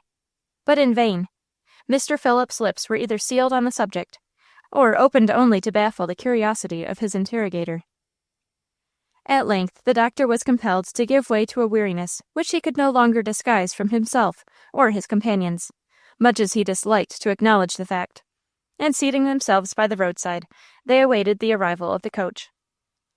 There had been a short silence, when the doctor, looking at Gertrude, remarked, "There will be no church for us tomorrow, Gerty." "No church?" exclaimed Gertrude, gazing about her with a look of reverence. "How can you say so?" Mr. Phillips bestowed upon her a smile of interest and inquiry, and said, in a peculiar tone, "There is no Sunday here, Miss Flint. It doesn't come up so high." He spoke lightly, too lightly, Gertrude thought, and she replied with some seriousness, and much sweetness, "I have often rejoiced that the Sabbath had been sent down into the lower earth. The higher we go, the nearer we come, I trust, to the eternal Sabbath." Mr. Phillips bit his lip, and turned away without replying. There was an expression about his mouth which Gertrude did not exactly like, but she could not find it in her heart to reproach him for the slight sneer which his manner, rather than his look, implied. For as he gazed a moment or two into vacancy, there was in his wild and absent countenance such a look of sorrow that she could only pity and wonder. The coaches now came up, and as he placed her in her former seat, he resumed his wonted serene and kindly expression, and she felt convinced that it was only doing justice to his frank and open face to believe that nothing was hid behind it that would not do honor to the man. An hour more brought them to the Mountain House, and greatly to their joy, they were at once shown to some of the most excellent rooms the hotel afforded. As Gertrude stood at the window of the chamber allotted to herself and Emily, and heard the loud murmurs of some of her fellow travelers, who were denied any tolerable accommodation, she could not but be astonished at Dr. Jeremy's unusual good fortune in being treated with such marked partiality. Emily, being greatly fatigued with the toilsome journey, had supper brought to her own room, and Gertrude partaking of it with her, neither of them sought society that night, but at an early hour betook themselves to rest. The last thing that Gertrude heard, before falling asleep, was the voice of Dr. Jeremy, saying, as he passed their door, "Take care, Gerty, and be up in time to see the sunrise." She was not up in time, however, nor was the doctor himself. Neither of them had calculated upon the sun's being such an early riser. And though Gertrude, mindful of the caution, sprung up almost before her eyes were open, a flood of daylight was pouring in at the window, and a scene met her gaze which at once put to flight every regret at having overslept herself, since nothing, she thought, could be more solemnly glorious than that which now lay outspread before her. From the surface of the rocky platform upon which the house was built, far out to the distant horizon, nothing was to be seen but a sea of snowy clouds, which wholly overshadowed the lower earth, and hid it from view.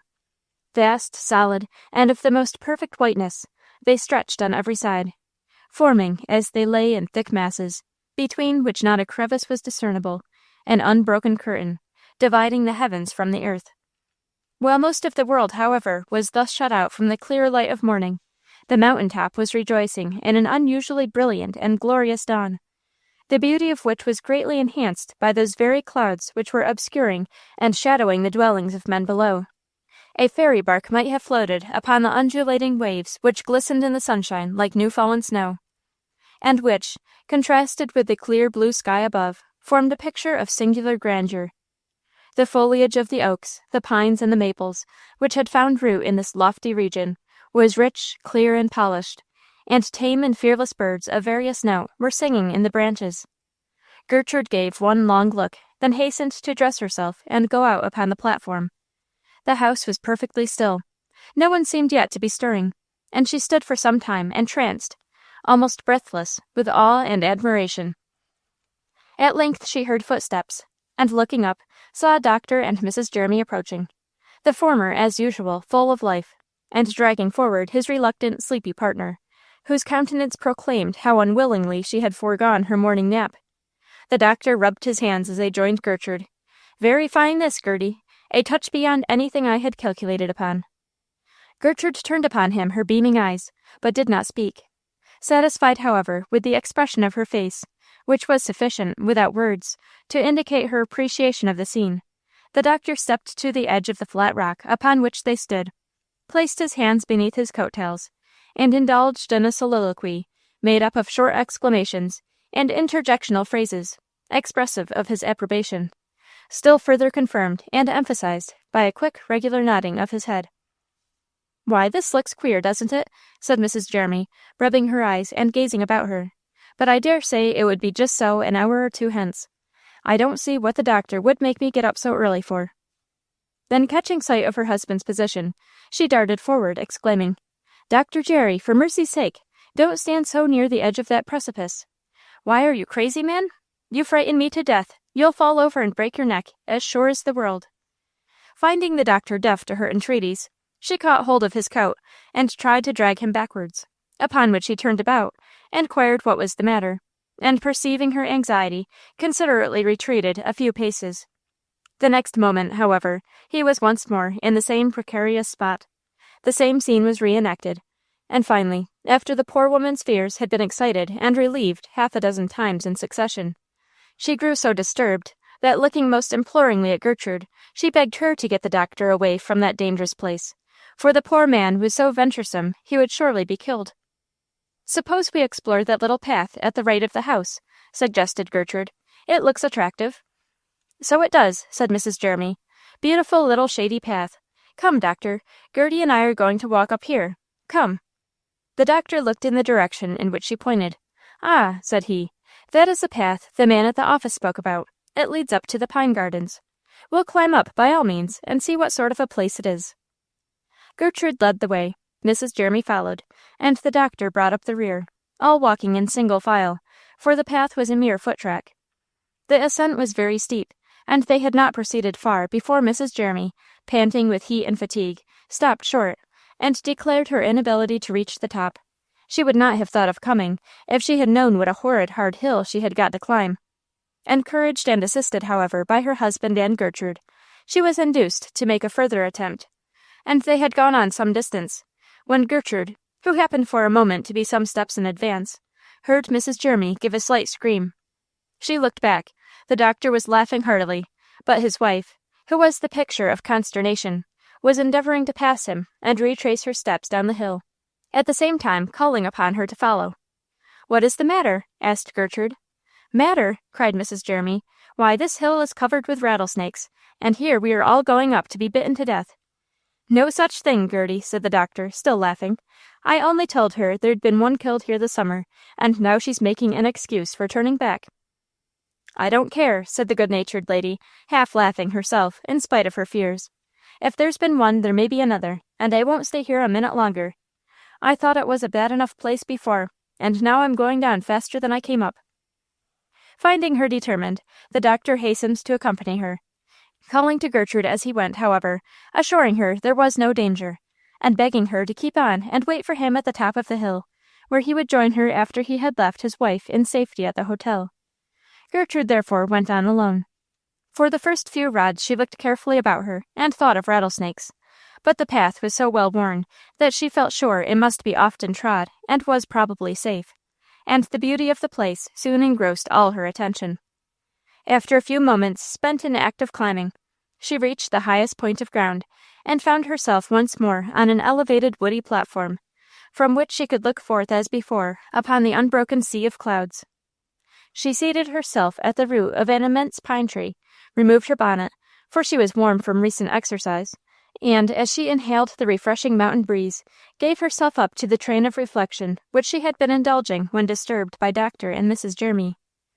She had sat thus but a moment when a slight rustling noise startled her. She remembered the rattlesnakes, and was springing to her feet, but hearing a low sound, as of someone breathing, turned her eyes in the direction from which it came, and saw, only a few yards from her, the figure of a man stretched upon the ground, apparently asleep. She went towards it with a careful step, and before she could see the face, the large straw hat, the long blanched wavy hair, betrayed the identity of the individual. Mr. Phillips was, or appeared to be, sleeping. His head was pillowed upon his arm, his eyes were closed, and his attitude denoted perfect repose. Gertrude stood still and looked at him. As she did so, his countenance suddenly changed. The peaceful expression gave place to the same unhappy look which had at first excited her sympathy. His lips moved, and in his dreams he spoke, or rather shouted, "No, no, no," each time that he repeated the word, pronouncing it with more vehemence and emphasis. Then, wildly throwing one arm above his head, he let it fall gradually and heavily upon the ground.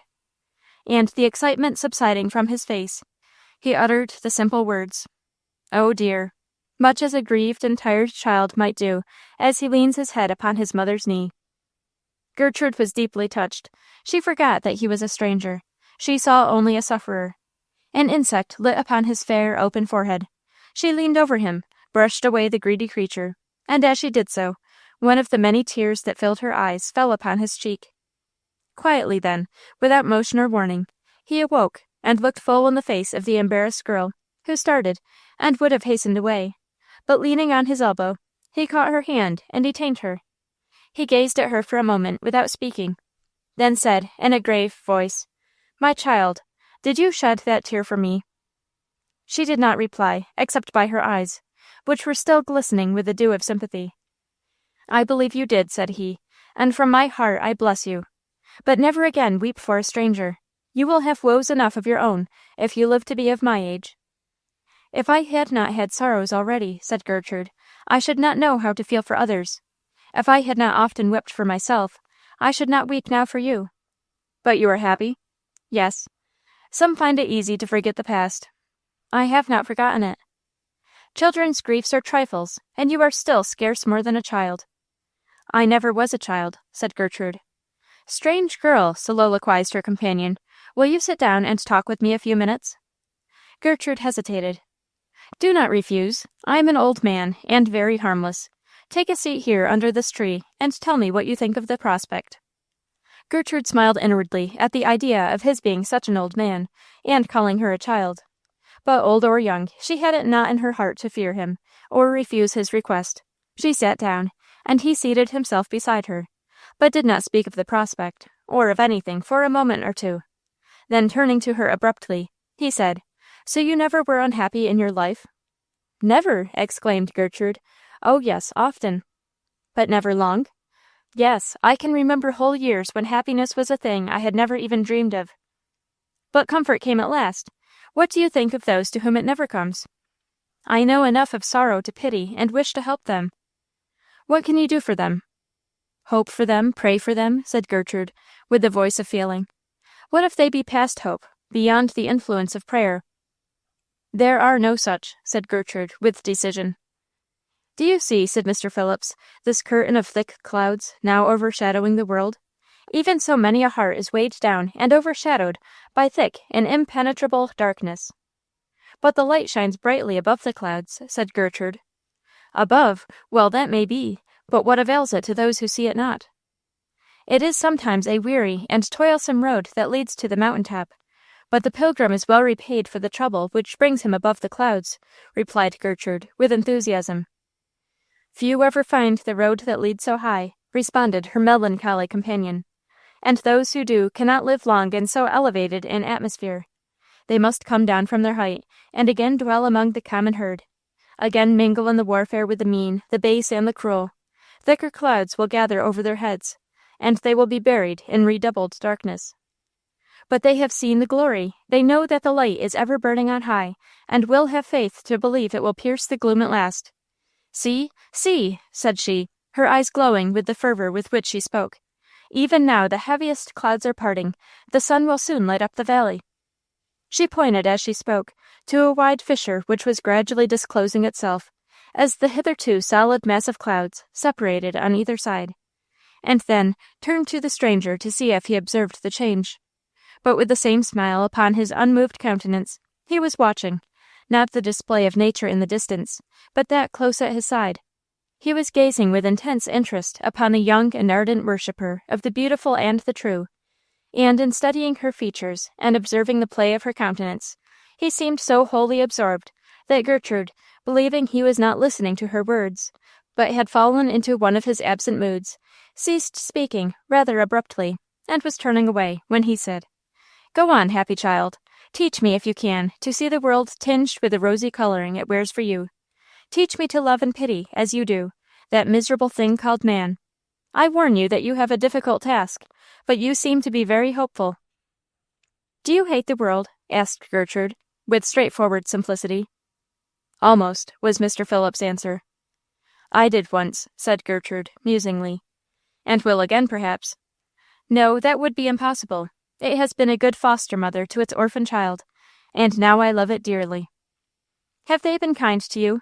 asked he, with eagerness. "Have heartless strangers deserved the love you seem to feel for them?" "Heartless strangers!" exclaimed Gertrude, the tears rushing to her eyes. "Oh, sir, I wish you could have known my Uncle True, and Emily, dear, blind Emily. You would think better of the world for their sakes." "Tell me about them," said he, in a low, unsteady voice, and looking fixedly down into the precipice which yawned at his feet. "There is not much to tell, only that one was old and poor, and the other wholly blind, and yet they made everything rich and bright and beautiful to me, a poor, desolate, injured child." Injured? Then you acknowledge that you had previously met with wrong and injustice. "Aye," exclaimed Gertrude, "my earliest recollections are only of want, suffering, and much unkindness." "And these friends took pity on you?" "Yes, one became an earthly father to me, and the other taught me where to find a heavenly one." "And ever since then you have been free and light as air, without a wish or care in the world?" "No, indeed, I did not say so. I do not mean so," said Gertrude. "I have had to part from Uncle True, and to give up other dear friends, some for years, and some forever. I have had many trials, many lonely, solitary hours, and even now am oppressed by more than one subject of anxiety and dread." "How, then, so cheerful and happy?" asked Mr. Phillips. Gertrude had risen, for she saw Dr. Jeremy approaching, and stood with one hand resting upon a solid mass of stone, under whose protecting shadow she had been seated. She smiled a thoughtful smile at Mr. Phillips' question, and after casting her eyes a moment into the deep valley beneath her, turned them upon him with a look of holy faith, and said, in a low but fervent tone, "I see the gulf yawning beneath me, but I lean upon the rock of ages." Gertrude had spoken truly when she said that more than one anxiety and dread oppressed her, for mingled with a daily increasing fear lest the time was fast approaching when Emily would be taken from her, she had of late been harassed and grieved by the thought that Willie Sullivan, towards whom her heart yearned with more than a sister's love, was fast forgetting the friend of his childhood, or at least ceasing to regard her with the love and tenderness of former years. It was now some months since she had received a letter from India. The last was short, and written in a haste which Willie apologized for on the score of business cares and duties, and Gertrude was compelled unwillingly to admit the chilling presentiment that now that his mother and grandfather were no more, the ties which bound the exile to his native home were sensibly weakened. Nothing would have induced her to hint, even to Emily, a suspicion of neglect on Willie's part. Nothing would have shocked her more than hearing such neglect imputed to him by another. But still, in the depths of her own heart, she sometimes mused with wonder upon his long silence, and the strange diminution of intercourse between herself and him.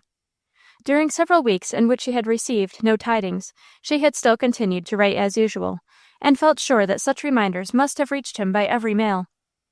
What then, but illness or indifference, could excuse his never replying to her faithfully dispatched missives? She often tried to banish from her mind any self-questioning upon a subject so involved in uncertainty, but at times a sadness came over her, which could only be dispersed by turning her thoughts upward with that trusting faith and hope which had so often sustained her drooping spirits.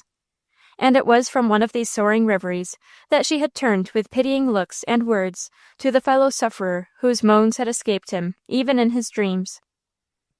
Dr. Jeremy's approach was the signal for hearty congratulations and good mornings between himself and Mr. Phillips. The doctor began to converse in his animated manner, spoke with hearty delight of the beauty and peacefulness of that bright Sabbath morning in the mountains, and Mr. Phillips, compelled to exert himself, and conceal, if he could not dispel, the gloom which weighed upon his mind, talked with an ease and even playfulness which astonished Gertrude, who walked back to the house, silently wondering at this strange and inconsistent man.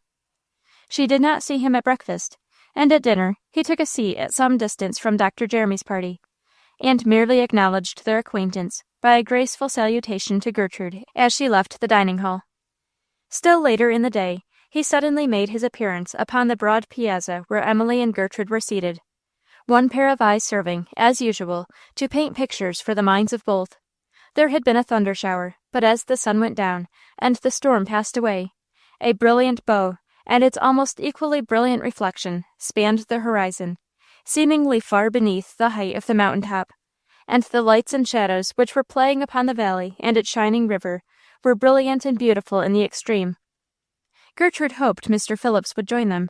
She knew that Emily would be charmed with his rich and varied conversation, and felt an instinctive hope that the sweet tones of the comfort-carrying voice, which so many loved and blessed, would speak to his heart a lesson of peace.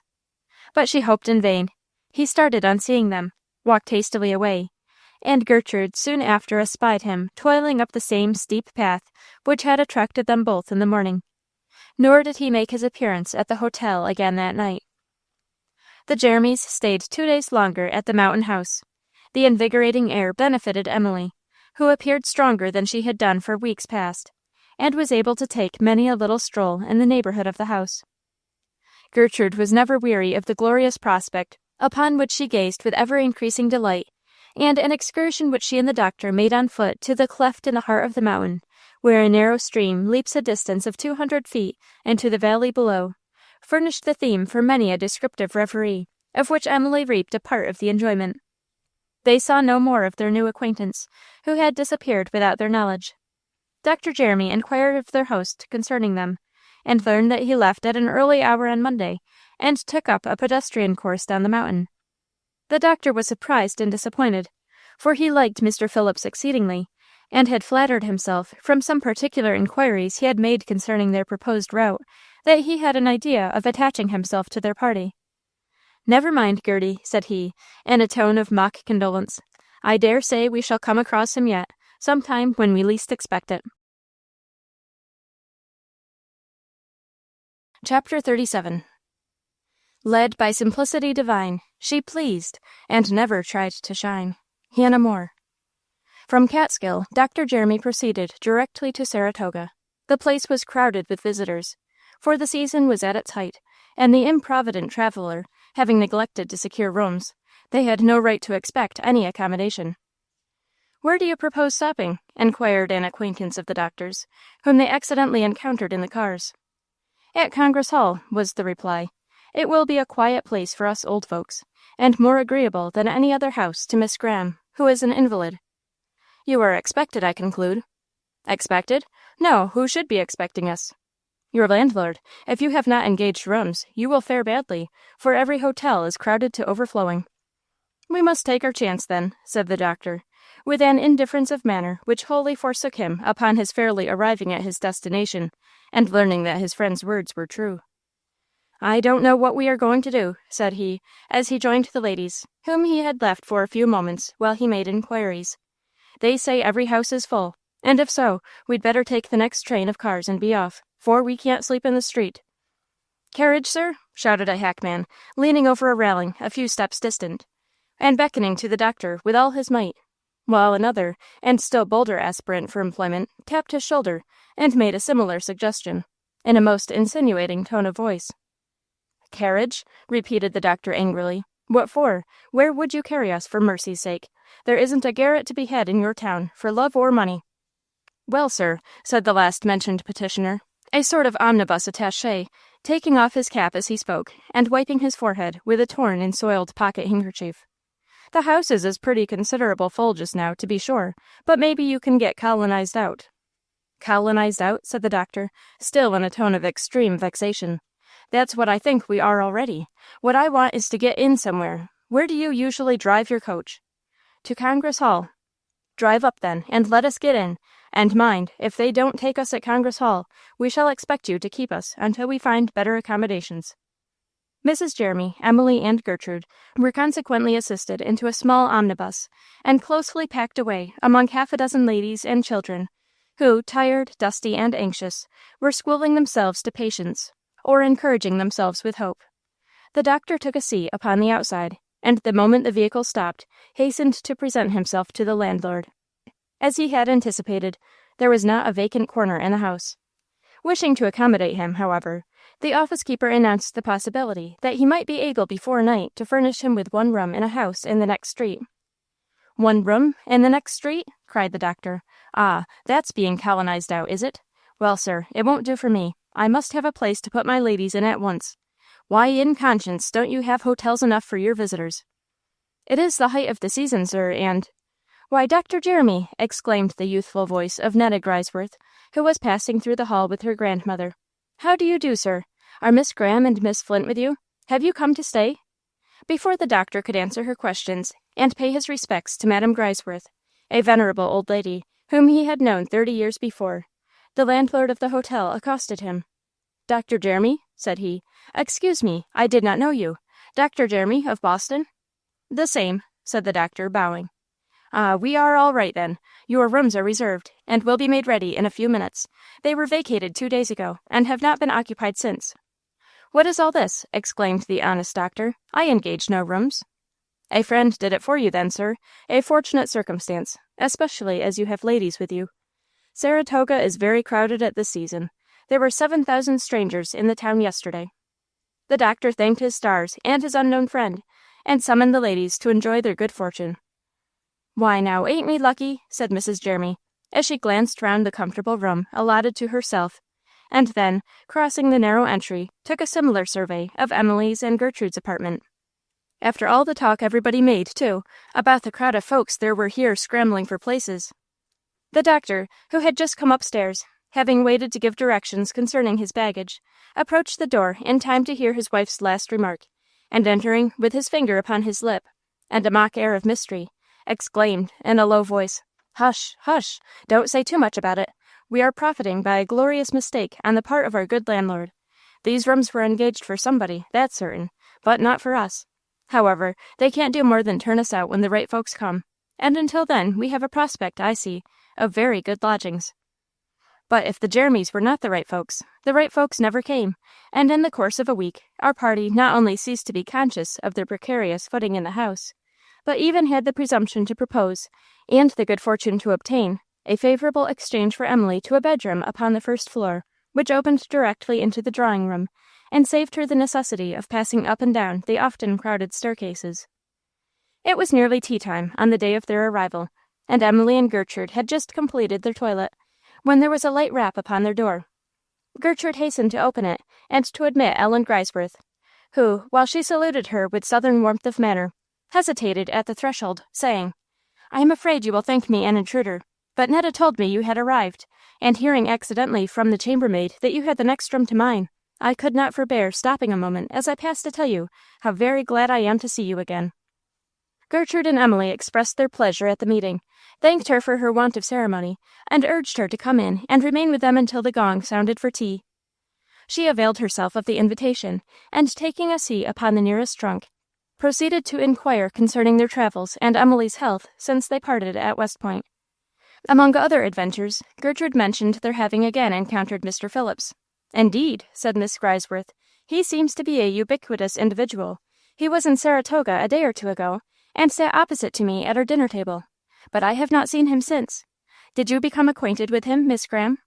"I am sorry to say I did not," replied Emily. Then, looking smilingly at Gertrude, she added, "Gerty was so anxious for an opportunity to introduce me that I was quite grieved for her disappointment." "Then you liked him?" said Miss Grisworth, addressing herself to Gertrude, and speaking with great earnestness.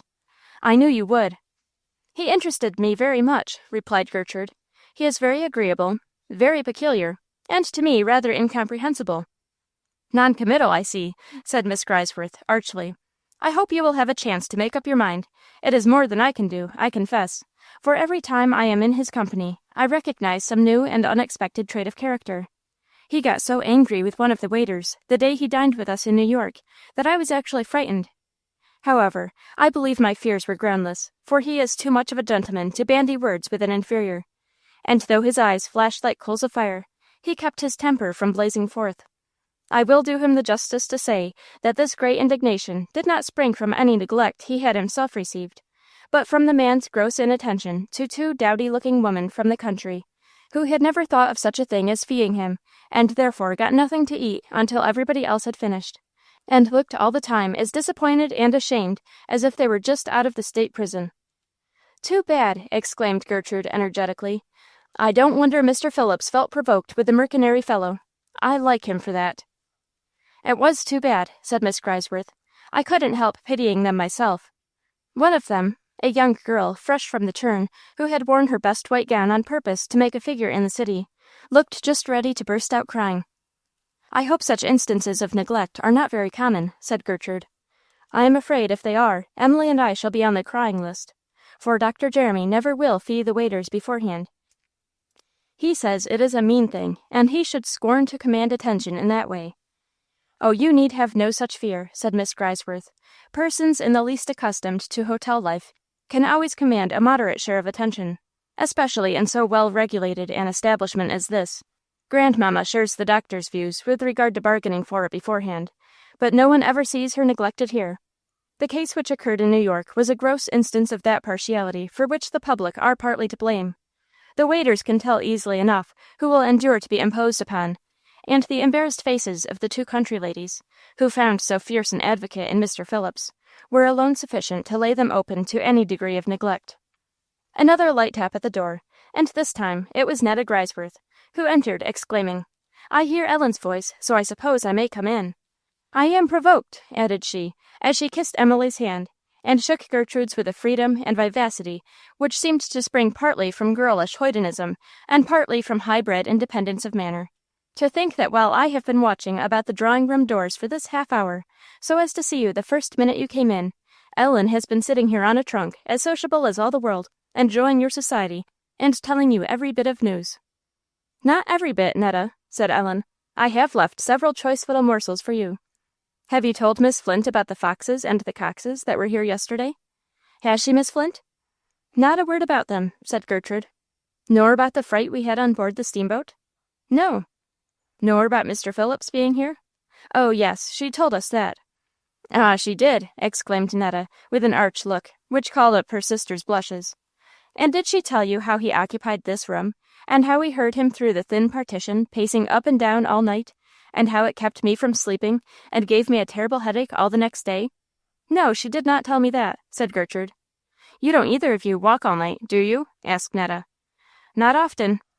"Oh, how thankful we ought to be to have you for neighbors," replied Netta.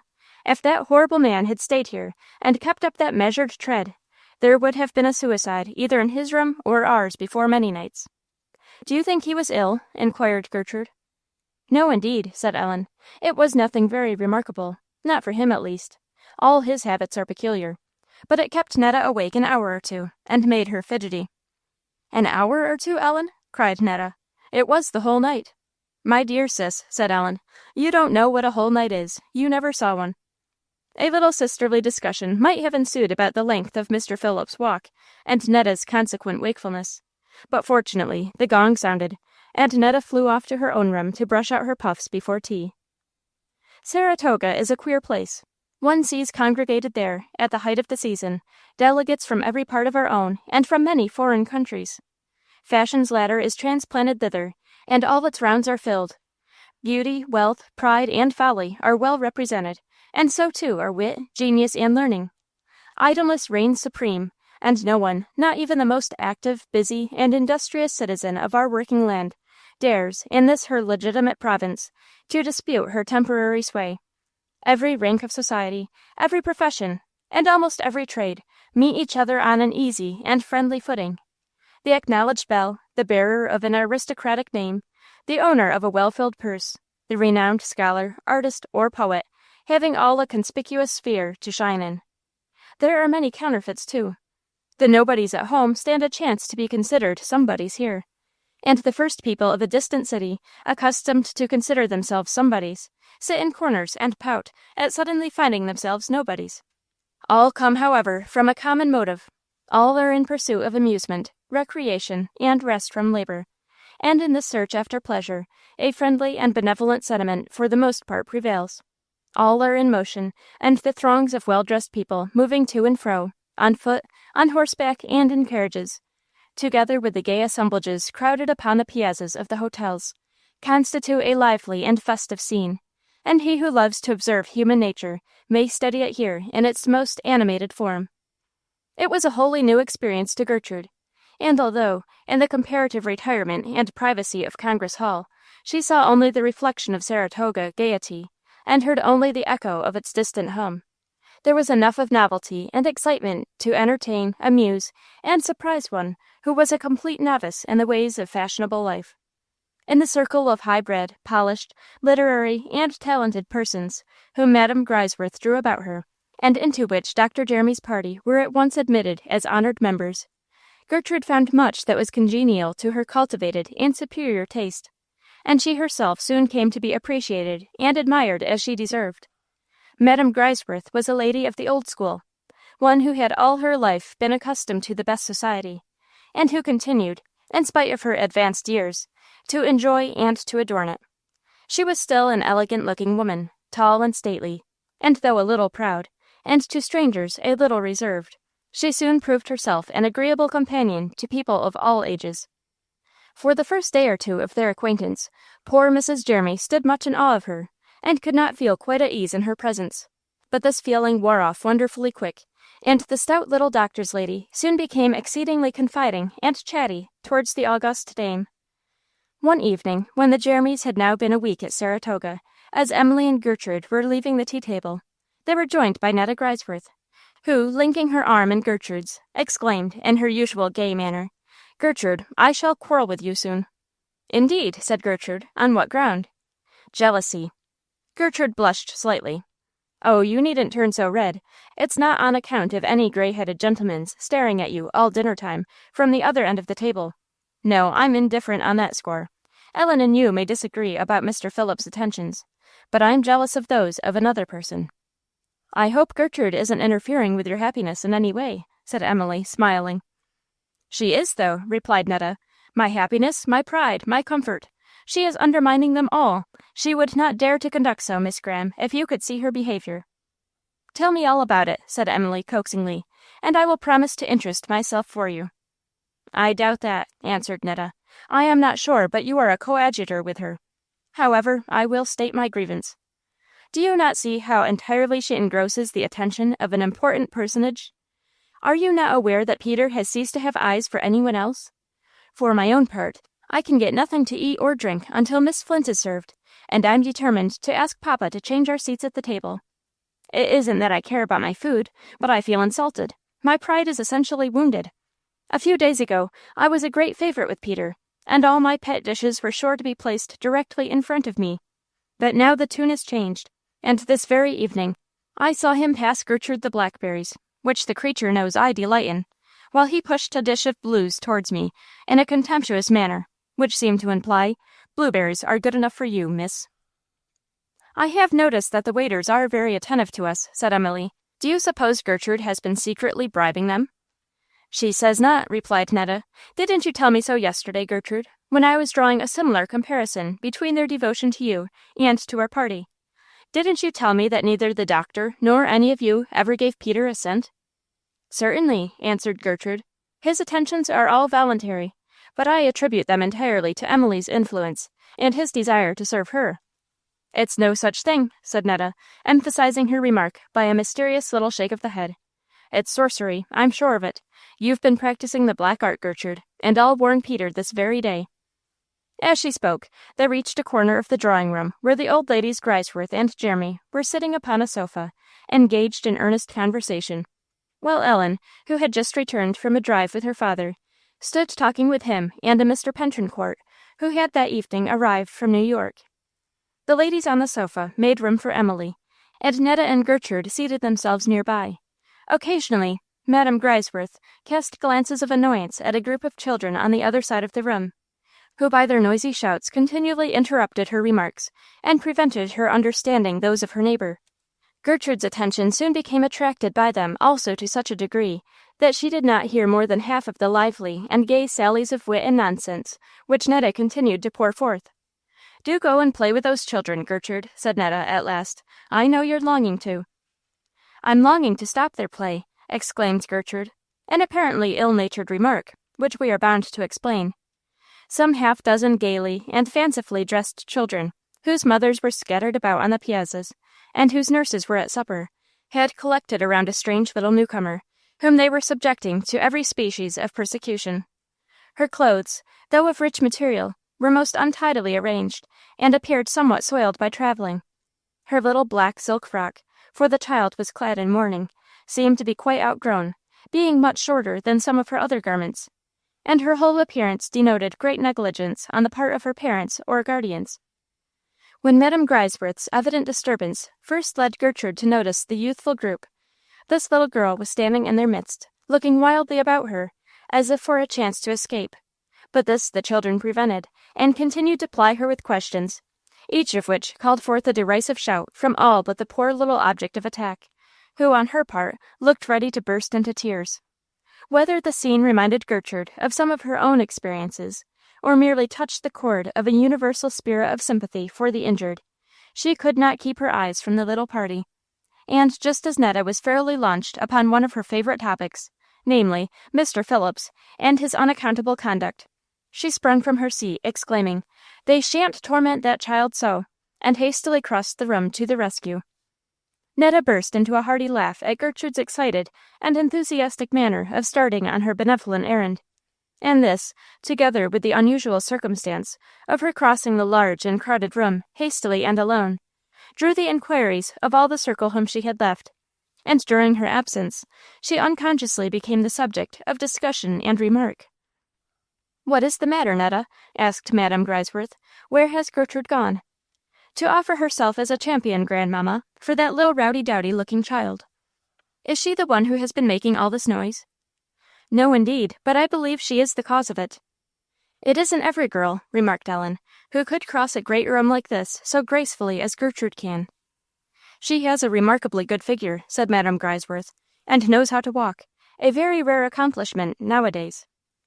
"She is a very well-formed girl," remarked Dr. Grisworth, who had observed Gertrude attentively as she crossed the room, and now, hearing her commented upon, turned to take his part in the criticism. "But the true secret of her looking so completely the lady lies in her having uncommon dignity of character, being wholly unconscious of observation, and independent of the wish to attract it, and therefore simply acting herself. She dresses well, too. Ellen, I wish you would imitate Miss Flint's style of dress. Nothing could be in better taste." "Or a greater savings to your purse, papa," whispered Netta. "Gertrude dresses very simply."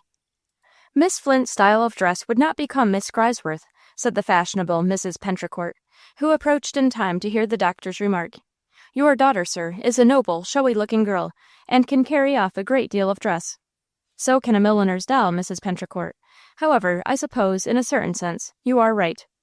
The two girls are not sufficiently alike to resemble each other, if their dresses were matched with Chinese exactness." "Resemble each other? You surely would not wish to see your beautiful daughter the counterpart of one who has not half her attractions." "Are you much acquainted with Miss Flint?" "Not at all, but Netta pointed her out to me at the tea-table as being a particular friend."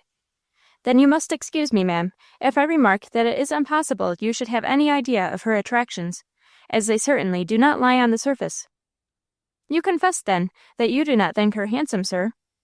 "To tell the truth, I never thought anything about it. Ask Pentricourt, he is an acknowledged judge." And the doctor bowed in a flattering manner to the lady, who had been the belle of the season at the time her husband paid his addresses to her. "I will when I can get a chance, but he is standing too near the blind lady. Miss Flint's aunt, is she not?" "Particular friend, not her aunt." This conversation had been carried on in a low voice, that Emily might not hear it.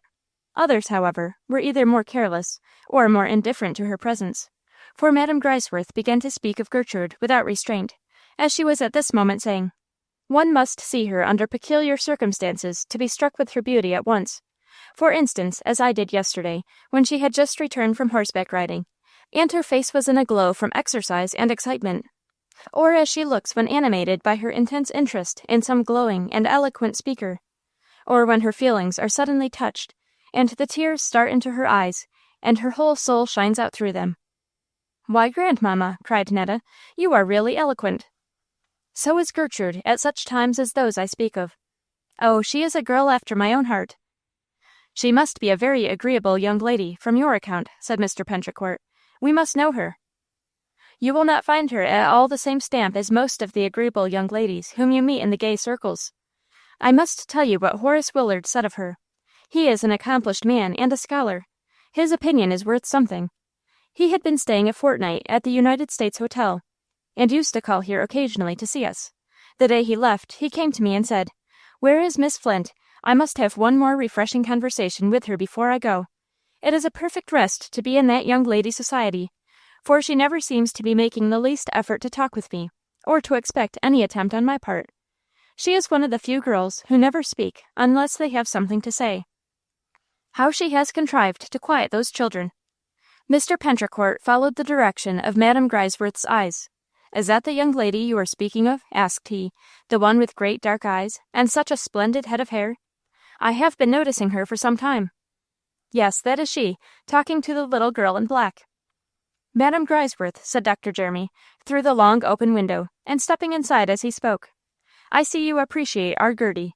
I did not say too much in praise of her good sense, did I?" "Not half enough, doctor. She is a very bright girl. "And a very good one, I believe." "Good?" exclaimed the doctor. "I didn't know that goodness counted in these places. But if goodness is worth speaking of, I should like to tell you a little of what I know of that girl." And without going closely into particulars, he commenced dilating enthusiastically upon Gertrude's noble and disinterested conduct under trying circumstances, and, warming with his subject, had recounted, in a touching manner, her devotion to one old paralytic, to another infirm, imbecile, and ill-tempered old man, and his slowly declining daughter, and would have proceeded, perhaps, to speak of her recent self-sacrificing labors in Emily's service, but Miss Graham touched his arm, spoke in a low voice, and interrupted him. He stopped abruptly. "Emily, my dear," said he, "I beg your pardon.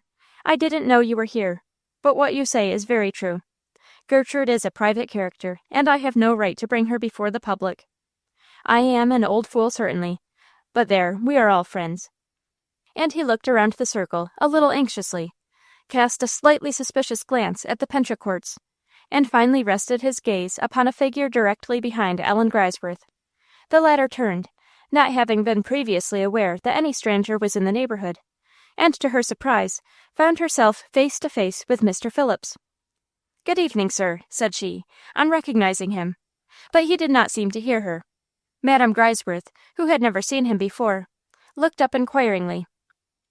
"Mr. Phillips," said Ellen, "shall I make you acquainted with Mrs. Grisworth, my—" But before she could complete the introduction, he had darted quickly through the window, and was walking across the piazza with hasty strides.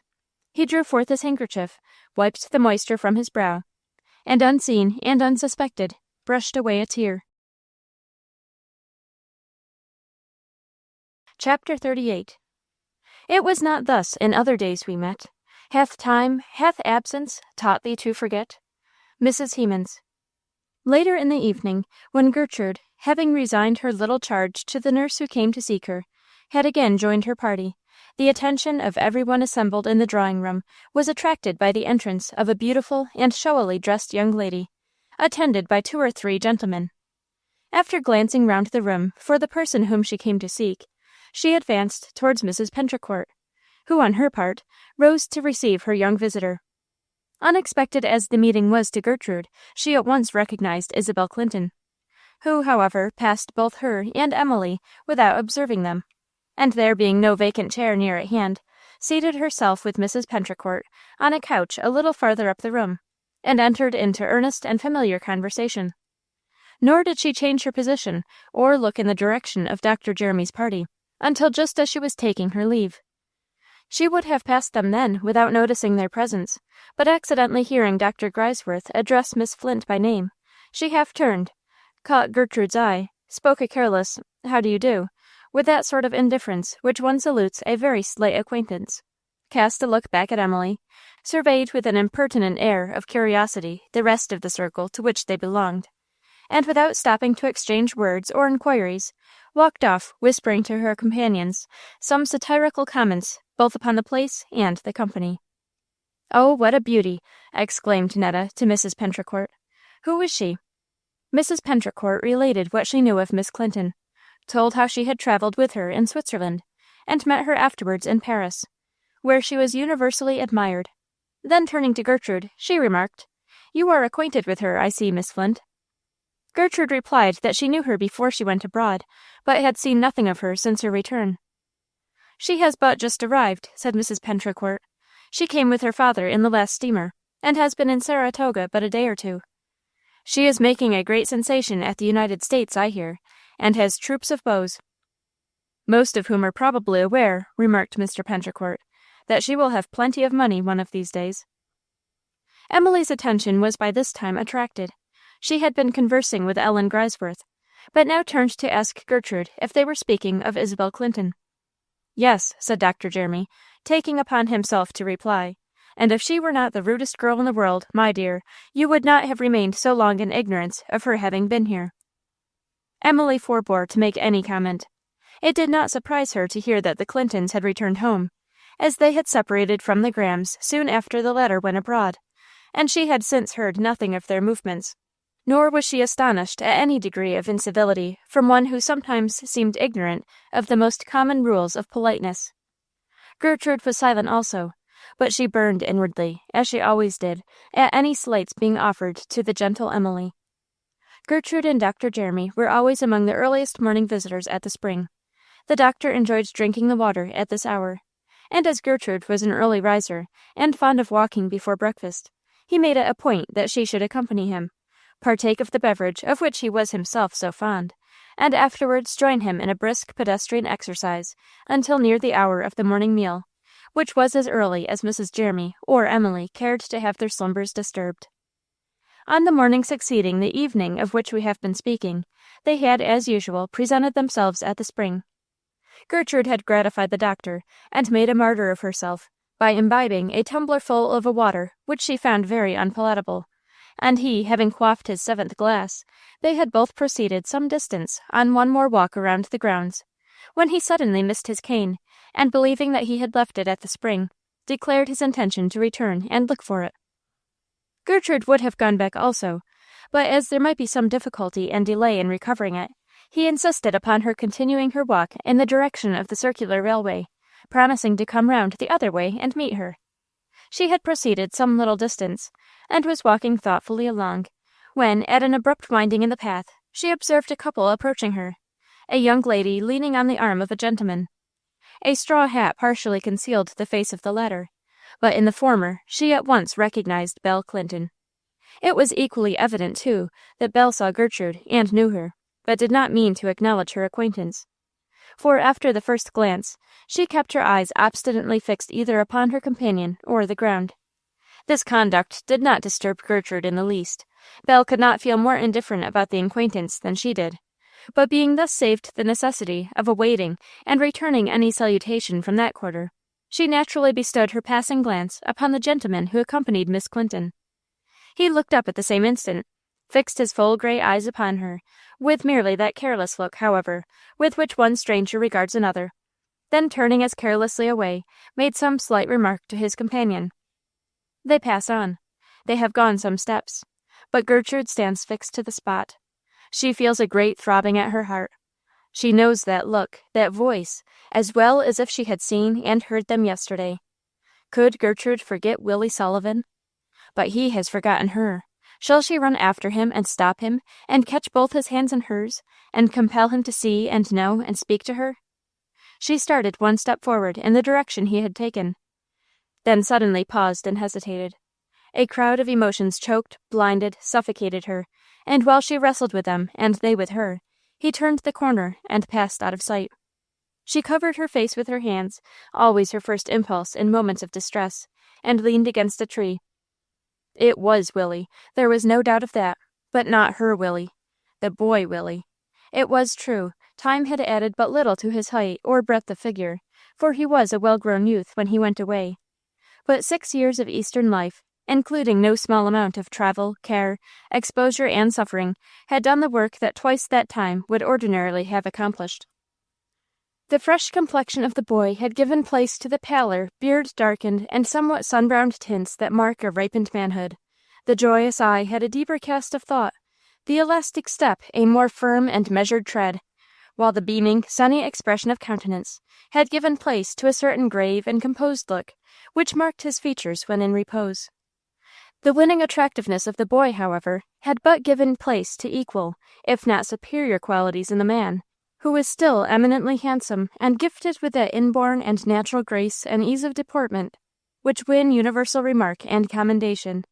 The broad, open forehead, the lines of mild but firm decision about the mouth, the frank, fearless manner, were as marked as ever, and were alone sufficient to betray his identity to one upon whose memory these, and all his other characteristics, were indelibly stamped.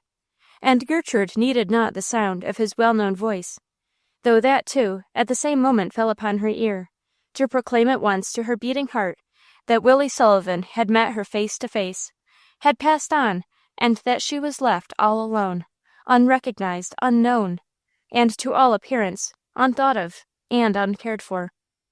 For a time, this bitter thought, "He does not know me," was alone present to her mind. It filled and engrossed her entire imagination, and sent a thrill of surprise and agony through her whole frame. She did not stop to reflect upon the fact that she was but a child when she parted from him, and that the change in her appearance must be immense. Far less did it occur to her to congratulate herself upon a transformation every shade of which had been to her a proportionate improvement and advantage. The one painful idea that she was forgotten and lost, as it were, to the dear friend of her childhood, obliterated every other recollection. Had they both been children, as in the earlier days of their brother and sisterhood, it would have been easy, and but natural, to dart forward, overtake, and claim him. But time, in the changes it had wrought, had built up a huge barrier between them. Gertrude was a woman now, with all a woman's pride, and delicacy and maiden modesty deterred her from the course which impulse and old affection prompted. Other feelings, too, soon crowded into her mind, in confused and mingled array. Why was Willie here, and with Isabel Clinton leaning on his arm? How came he on this side of the ocean? And how happened it that he had not immediately sought herself, the earliest, and, as she had supposed, almost the only friend he had left to welcome him back to his native land? Why had he not written and warned her of his coming? How should she account for his strange silence, and the still stranger circumstance of his hurrying at once to the haunts of fashion, without once visiting the city of his birth, and the sister of his adoption? Question after question, and doubt following doubt, rushed into her mind so confusedly that she could not reflect, could not come to any conclusion in the matter. She could only feel and weep, and giving way to her overpowering emotion, she burst into a flood of tears.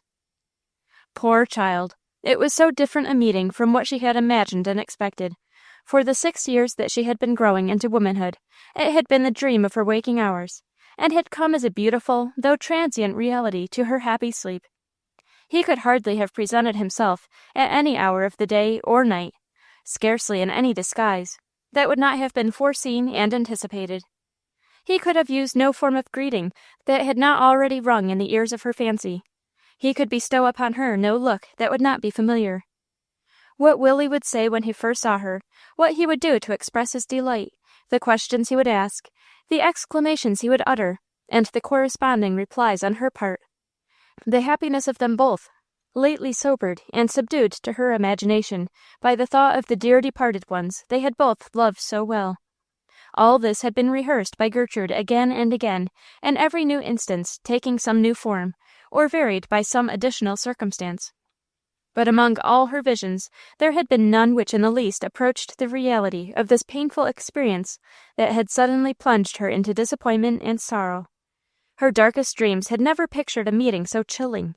Her most fearful forebodings, and she had of late had many, had never prefigured anything so heartrending as this seemingly total annihilation of all the sweet and cherished relations that had subsided between herself and the long-absent and exiled wanderer.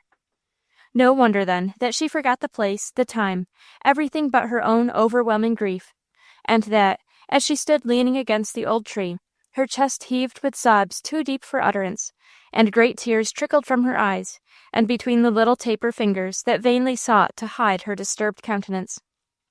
She was startled from her position by the sound of an approaching footstep, hastily starting forward, without looking in the direction from which it came, and throwing a lace veil, which, as the day was warm, was the only protection she wore upon her head, in such a manner as to hide her face, she wiped away her fast-flowing tears, and hastened on, to avoid being overtaken and observed by any of the numerous strangers who frequented the grounds at this hour. Half blinded, however, by the thick folds of the veil, and her sight rendered still dimmer by the tears which continued to fill her eyes, she was scarcely conscious of the unsteady course she was pursuing, when suddenly a loud whizzing noise, close to her ears, frightened and confused her so she knew not which way to turn, nor had she time to take a single step, for at the same instant an arm was suddenly flung round her waist. She was forcibly lifted from her feet with as much ease and lightness as if she had been a little child, and before she was conscious of what was taking place, found herself detained and supported by the same strong arm, while just in front of her a little hand-car containing 2 persons was rolling by at full speed. One step more, and she would have reached the track of the miniature railway, and been exposed to serious, perhaps fatal injury from the rapidly moving vehicle. Flinging back her veil, she at once perceived her fortunate escape, and being at the same moment released from the firm grasp of her rescuer, she turned upon him a half-confused, half-grateful face, whose disturbed expression was much enhanced by her previous excitement and tears. Mr. Phillips, for it was he, looked upon her in the most tender and pitying manner. "Poor child," said he, soothingly, at the same time drawing her arm through his.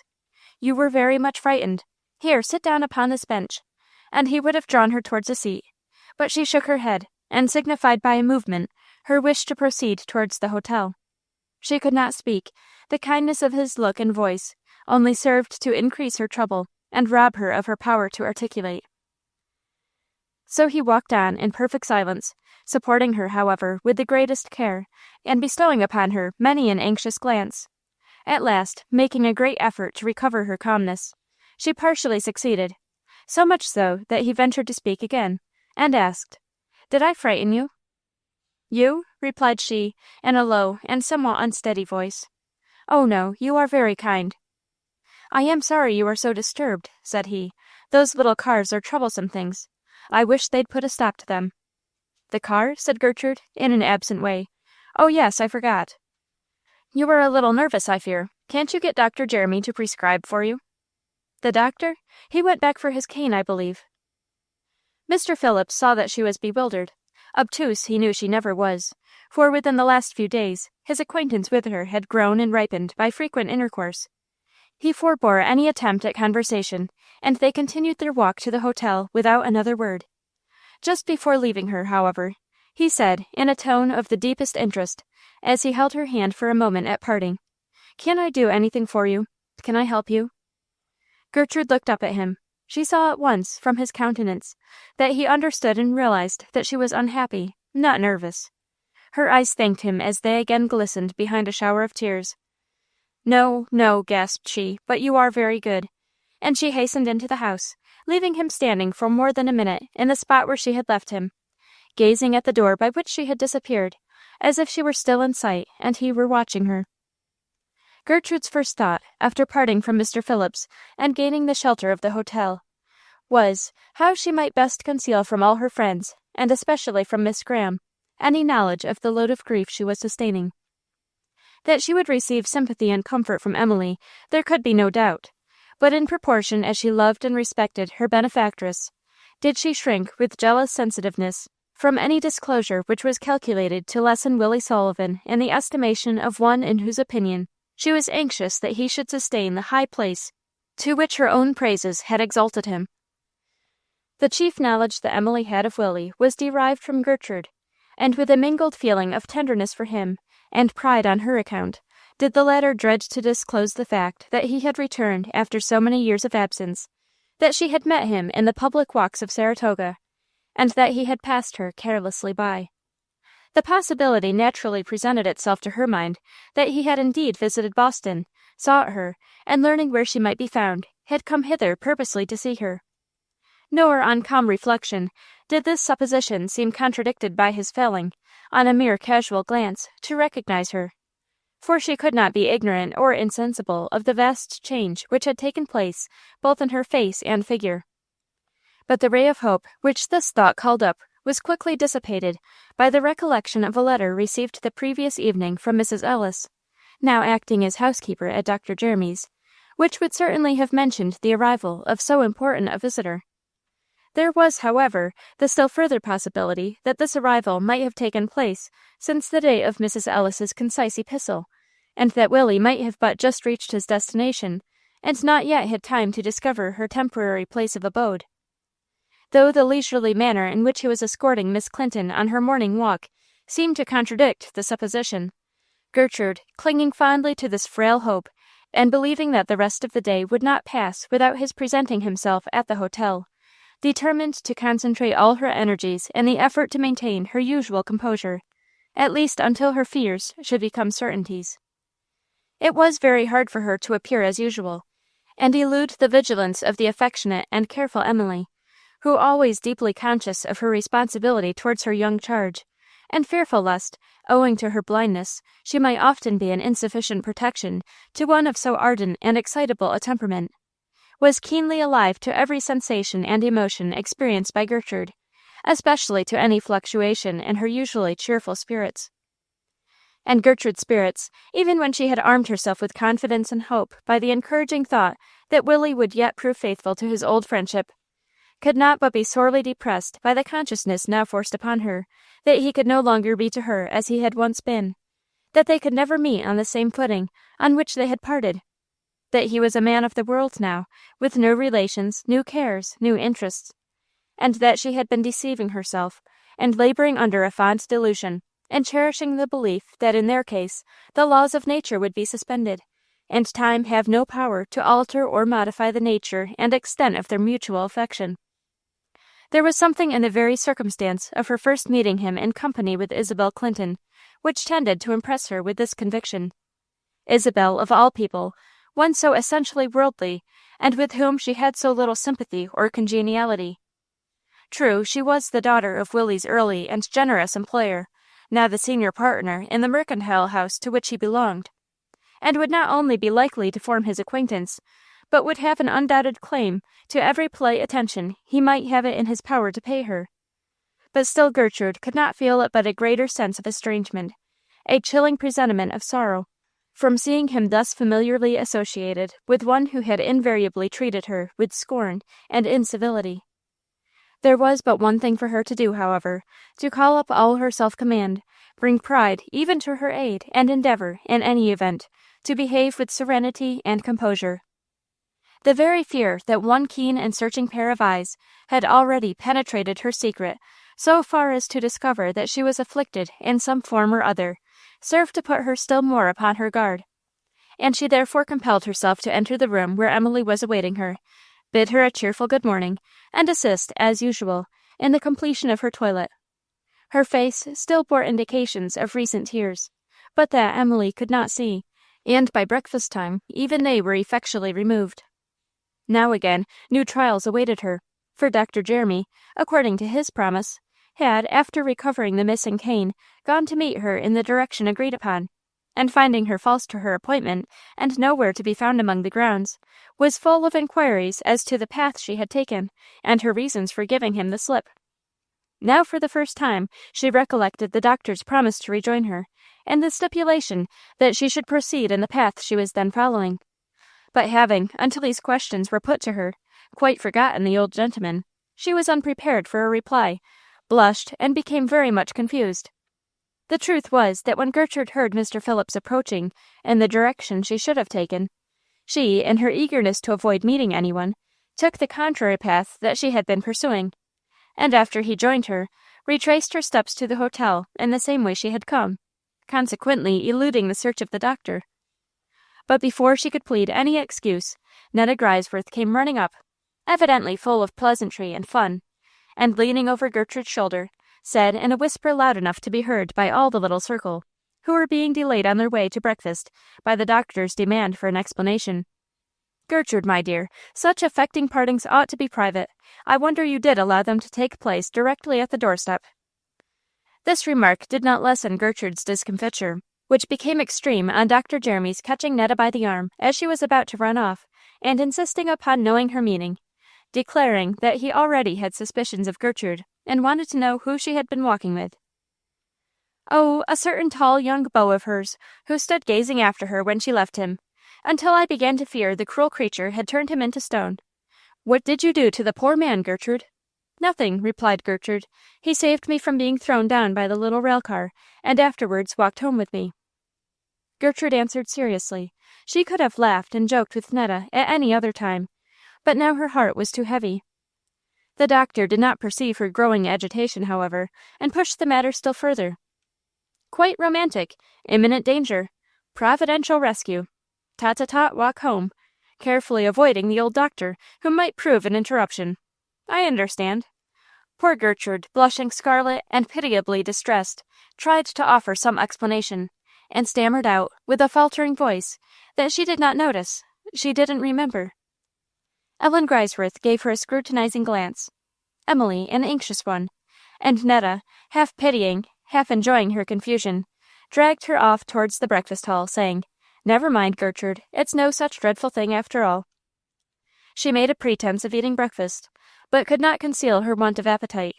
and was glad, when Emily had finished her light repast, to accompany her to their own room, where, after relating circumstantially her escape from accident and Mr. Phillips's agency in that escape, she was permitted by her apparently satisfied hearer to sit down quietly and read aloud to her in a book lent them by that gentleman, to whom, however, owing to unfriendly fortune, no opportunity had ever yet occurred of introducing Emily. The whole morning passed away, and nothing was heard from Willie. Every time a servant passed through the entry, Gertrude was on the tiptoe of expectation, and on occasion of a tap at the door, such as occurred several times before dinner, she trembled so that she could hardly lift the latch. There was no summons to the parlor, however, and by noon the feverish excitement of alternate expectation and disappointment had brought a deep flush into her face, and she experienced, what was very unusual, symptoms of a severe headache. Conscious, however, of the wrong construction which would be sure to put upon her conduct, if upon any plea whatever, she on this day absented herself from the dinner table. She made the effort to dress with as much care as usual, and as she passed up the hall to her seat, it was not strange that, though suffering herself, the rich glow that mantled her cheeks, and the brilliancy which excitement had given to her dark eyes, attracted the notice of others beside Mr. Phillips, who, seated at some distance, continued during the short time that he remained at the table to observe her attentively. Chapter 39. O'er the wrung heart, from midnight's breathless sky, lone looks the pity of the eternal eye. New Timon. When Gertrude went to her room after dinner, which she did as soon as she had seen Emily comfortably established in the drawing-room in conversation with Madame Grisworth, she found there a beautiful bouquet of the choicest flowers, which the chambermaid assured her she had been commissioned to deliver herself.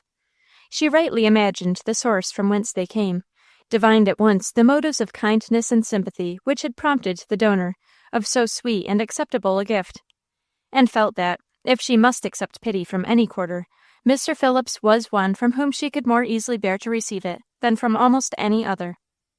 Notwithstanding Netta's intimations, she did not for a moment suspect that any other motives than those of kindness and compassion had instigated the offering of the beautiful flowers.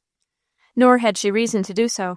Mr. Phillips's manner towards her was rather fatherly than lover-like, and though she began to look upon him as a valuable friend, that was the only light in which she had ever thought of viewing him, or believed that he ever regarded her. She placed the flowers in water, returned to the parlor, and constrained herself to talk on indifferent subjects, until she was happily relieved by the breaking up of their circle, part to ride on horseback, part to take a drive, and the rest a nap. Among these last was Gertrude, who availed herself of her headache as an excuse to Emily for this unwonted indulgence. But she could not sleep, and the day wore wearily on. Evening came at last, and with it an urgent invitation to Gertrude to accompany Dr. Grisworth, his daughters, and the Pentricourts, to a concert to be given at the United States Hotel. This she declined doing, and persisted in her refusal, in spite of every endeavor to shake her resolution. She felt that it would be impossible for her to undergo another such encounter as that of the morning. She should be sure to betray herself. And now that the whole day had passed, and Willie had made no attempt to see her, she felt that she would not, for the world, put herself in his way, and run the risk of being discovered and recognized by him in a crowded concert-room. No, she would wait. She should see him soon, at the latest, and under the present circumstances she should not know how to meet him. She would preserve her incognito a little longer. So they all went without her, and many others from their hotel, and the parlor, being half deserted, was very quiet, a great relief to Gertrude's aching head and troubled mind. Later in the evening, an elderly man, a clergyman, had been introduced to Emily, and was talking with her. Madame Grisworth and Dr. Jeremy were entertaining each other. Mrs. Jeremy was nodding, and Gertrude, believing that she should not be missed, was gliding out of the room to go and sit a while by herself in the moonlight, when she met Mr. Phillips in the hall. "What are you here all alone for?" asked he. "Why didn't you go to the concert?" "I have a headache." "I saw you had, at dinner. Is it no better?" "No, I believe not." "Come and walk with me on the piazza a little while. It will do you good." She went, and he talked very entertainingly to her, told her a great many amusing anecdotes, succeeded in making her smile, and even laugh, and seemed very much pleased at having done so. He related many amusing things he had seen and heard since he had been staying at Saratoga in the character of a spectator, and ended by asking her if she didn't think it was a heartless show. The question took Gertrude by surprise. She asked his meaning. "Don't you think there is something very ridiculous in so many thousand people coming here to enjoy themselves?" "I don't know," answered Gertrude, "but it has not seemed so to me. I think it's an excellent thing for those who do enjoy themselves." "And how many do?"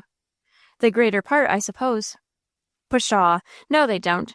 More than half go away miserable, and nearly all the rest dissatisfied." "Do you think so?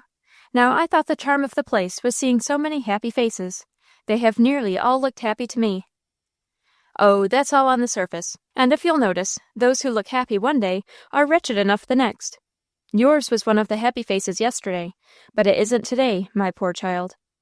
Then, perceiving that his remark caused the hand which rested on his arm to tremble, while the eyes which had been attentively raised to his suddenly fell, and hid themselves under their long lashes, he continued, "However, we will trust soon to see it as bright as ever. But they should not have brought you here. Catskill Mountain was a fitter place for your lively imagination and reflecting mind. A sensitive nature should not be exposed to all the shafts of malice, envy, and ill will it is sure to encounter in one of these crowded resorts of selfish, base, and cruel humanity." "Oh!" exclaimed Gertrude, at once comprehending that Mr. Phillips suspected her to be smarting under some neglect, feeling of wounded pride, or perhaps serious injury. "You speak harshly. All are not selfish. All are not unkind." "Ah, you are young and full of faith. Trust whom you can and as long as you can. I trust no one." "No one? Is there none, then, in the whole world whom you love and confide in?" "Scarcely. Certainly not more than one. Whom should I trust?" "The good, the pure, the truly great." "And who are they? How shall we distinguish them?" "I tell you, my young friend, that in my experience, and it has been rich, aye, very rich," and he set his teeth and spoke with bitterness, "the so-called good, the honorable, the upright man, has proved but the varnished hypocrite, the highly finished and polished sinner. Yes," continued he, his voice growing deeper, his manner more excited as he spoke, "I can think of one, a respectable man, one of your first men, yes, and a church member, whose hardness, injustice, and cruelty made my life what it has been, a desert, a blank, or worse than that. And I can think of another, an old, rough, intemperate sailor, over whose head a day never passed that he did not take the name of his God in vain, who had, nevertheless, at the bottom of his heart, a drop of such pure, unsullied essence of virtue as could not be distilled from the souls of 10,000 of your polished rogues. Which, then, shall I trust, the good, religious men, or the low, profane, and abject ones?" "Trust in goodness wherever it be found," answered Gertrude. "But oh, trust all rather than none." "Your world, your religion, draws a closer line." "Call it not my world or my religion," said Gertrude. "I know of no such line. I know of no religion but that of the heart. Christ died for us all alike. And since few souls are so sunk in sin that they do not retain some spark of virtue and truth, who shall say in how many a light will at last spring up, by aid of which they may find their way to God?" "You are a good child, and full of hope and charity," said Mr. Phillips, pressing her arm closely to his side. "I will try and have faith in you. But see, our friends have returned from the concert. Let us go and meet them." They had had a delightful time. Alboni had excelled herself, and they were so sorry Gertrude did not go. "But perhaps," whispered Netta, "you have enjoyed yourself more at home." She half repented of the sly intimation, even before the words had escaped her, for Gertrude, as she stood leaning unconcernedly upon Mr. Phillips's arm, looked so innocent of confusion or embarrassment that her very manner refuted Netta's suspicions. "Miss Clinton was there," continued Netta, "and looked beautifully. She had a crowd of gentlemen about her. But didn't you notice," and she turned to Mrs. Pentricourt, "that one seemed to meet with such marked favor that I wonder the rest were not discouraged? I mean that tall, handsome young man who waited upon her in the hall and went out soon after. She devoted herself to him while he stayed." "It was the same one, was it not?" asked Ellen, who afterwards, towards the close of the concert, came in and stood leaning against the wall for some minutes. Yes, answered Netta, but he only waited for Alboni to finish singing, and then approaching Miss Clinton, leaned over and whispered a word or two in her ear. After that she got up, left her seat, and they both went off, rather to the mortification of the other gentlemen. I noticed them pass by the window where we sat, and walk across the grounds together. Yes, just in the midst of that beautiful piece from Lucia, said Ellen. How could they go away? Oh, it is not strange, under the circumstances, said Mr. Pentricourt, that Miss Clinton should prefer a walk with Mr. Sullivan to the best music in the world. Why? Asked Netta. Is he very agreeable? Is he supposed to be the favored one? I should think there was no doubt of it, answered Mr. Pentricourt. I believe it was generally thought to be an engagement.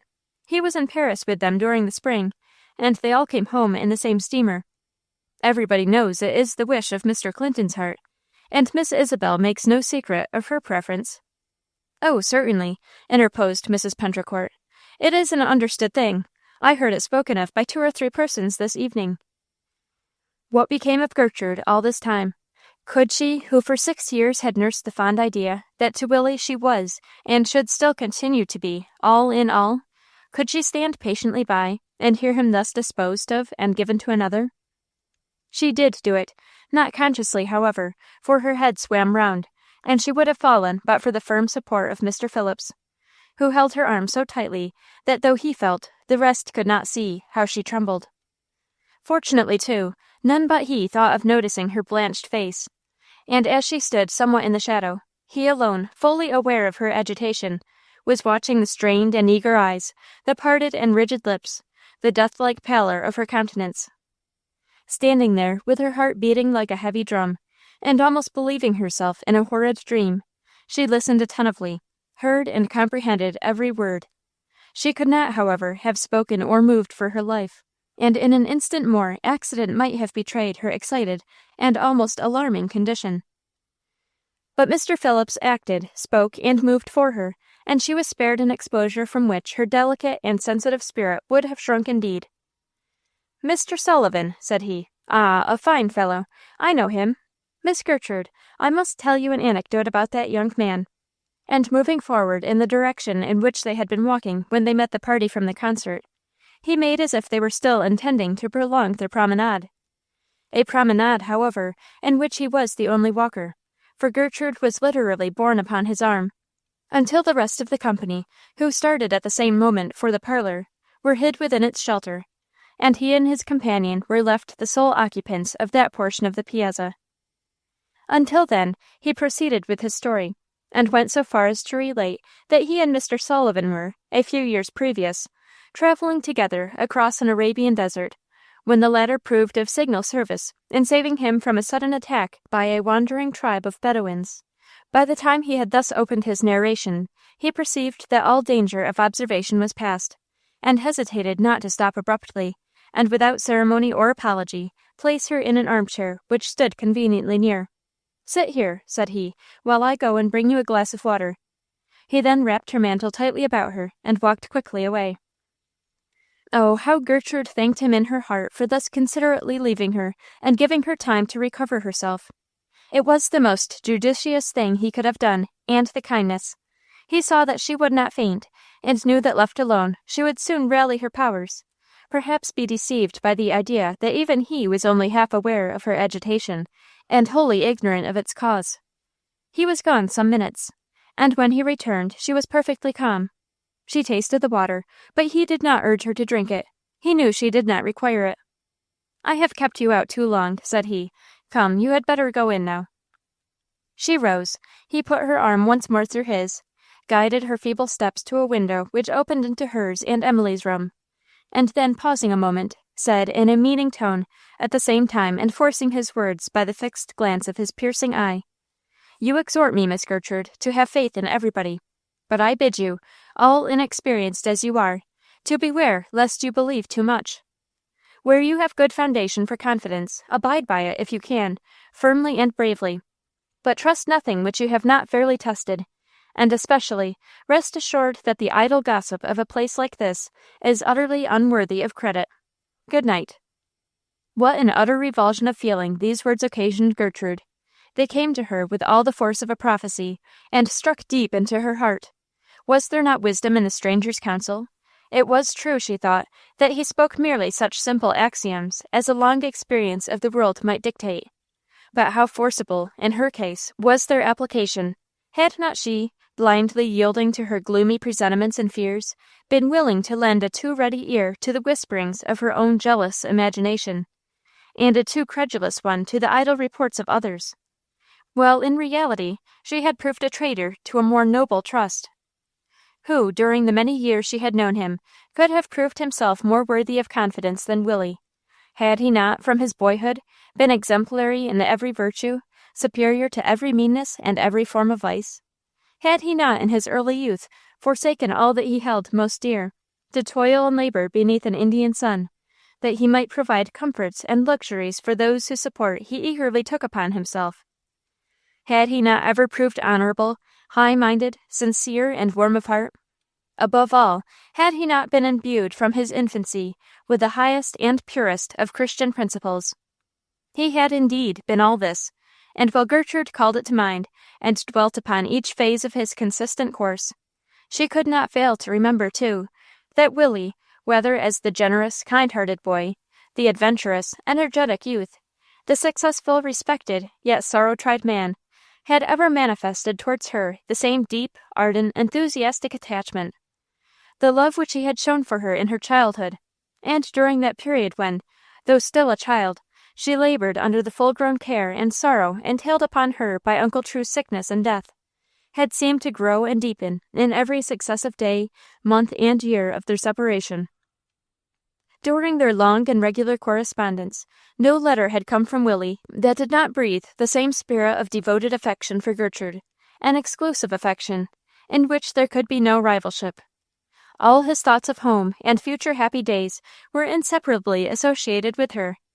And although Mrs. Sullivan, with that instinctive reserve which was one of her characteristics, never broached the subject to Gertrude, her whole treatment of the latter sufficiently evinced that to her mind the event of her future union with her son was a thing certain. The whole declaration on Willie's part, conveyed in the letter received by Gertrude soon after his mother's death, that his hopes, his prayers, his labors were now all for her, was not a more convincing proof of the tender light in which he regarded her than all their previous intercourse had been. Should Gertrude then distrust him? Should she at once set aside all past evidences of his worth, and give ready credence to his prompt desertion of his early friend? No, she resolved immediately to banish the unworthy thought, to cherish still the firm belief that some explanation would shortly offer itself, which would yet satisfy her aching heart. Until then, she would trust him, bravely and firmly too would she trust, for her confidence was not without foundation. As she made this heroic resolve, she lifted up her drooping head and gazed out into the night. The moon had gone down, and the sky was studded with stars, bright, clear, and beautiful. Gertrude loved a starry night. It invigorated and strengthened her, and now as she looked up, directly above her head stood the star she so much loved. The star which she had once fondly fancied it was Uncle True's blessed privilege to light for her. And, as in times long past these heavenly lights had spoken of comfort to her soul, she seemed now to hear ringing in her ears the familiar saying of the dear old man, "Cheer up, Bertie, for I'm of the opinion 'twill all come out right at last." Gertrude continued through the short remainder of the evening in an elevated frame of mind, which might almost be termed joyful, and thus sustained, she was able to go back to the drawing-room for Emily, say good-night to her friends with a cheerful voice, and before midnight she sought her pillow and went quietly to sleep. This composed state of mind, however, was partly the result of strong excitement, and therefore could not last. The next morning found her once more yielding to depressed spirits, and the effort which she made to rise, dress, and go to breakfast was almost mechanical. She excused herself from her customary walk with the doctor, for to that she felt quite unequal. Her first wish was to leave Saratoga. She longed to go home, to be in a quiet place, where so many eyes would not be upon her. And when the doctor came in with the letters which had arrived by the early mail, she looked at them so eagerly that he observed it, and said, smilingly, "None for you, Gerty, but one for Emily, which is the next best thing, I suppose." To Gertrude this was the very best thing, for it was a long-expected letter from Mr. Graham, which would probably mention the time of his return from abroad, and consequently determine the continuance of her own and Emily's visit at Saratoga. To their astonishment, he had already arrived in New York, and desired them to join him there the following day.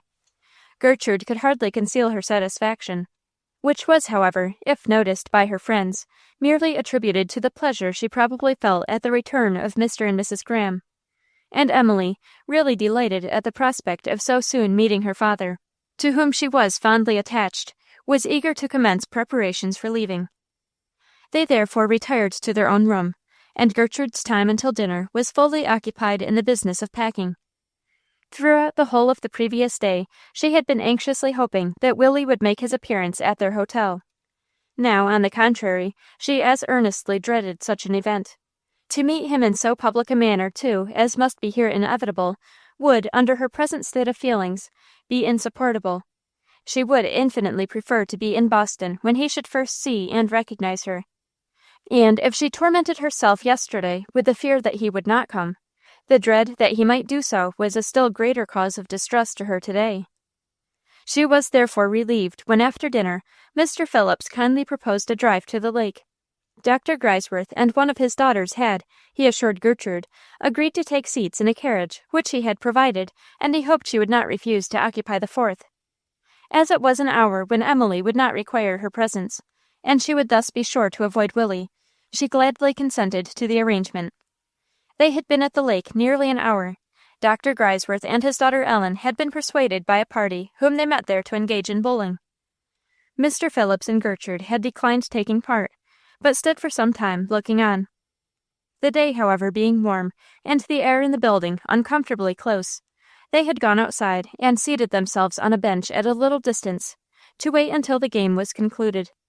As they sat thus, surveying the beautiful sheet of water, now rosy red with the rays of the descending sun, a couple approached and took up a position near them. Mr. Phillips was quite screened from their observation by the trunk of a huge tree, and Gertrude sufficiently so to be unnoticed, though the sudden paleness which overspread her face as they drew near was so marked as clearly to indicate that she saw and recognized William Sullivan and Isabel Clinton. The words which they spoke also fell distinctly upon her ear.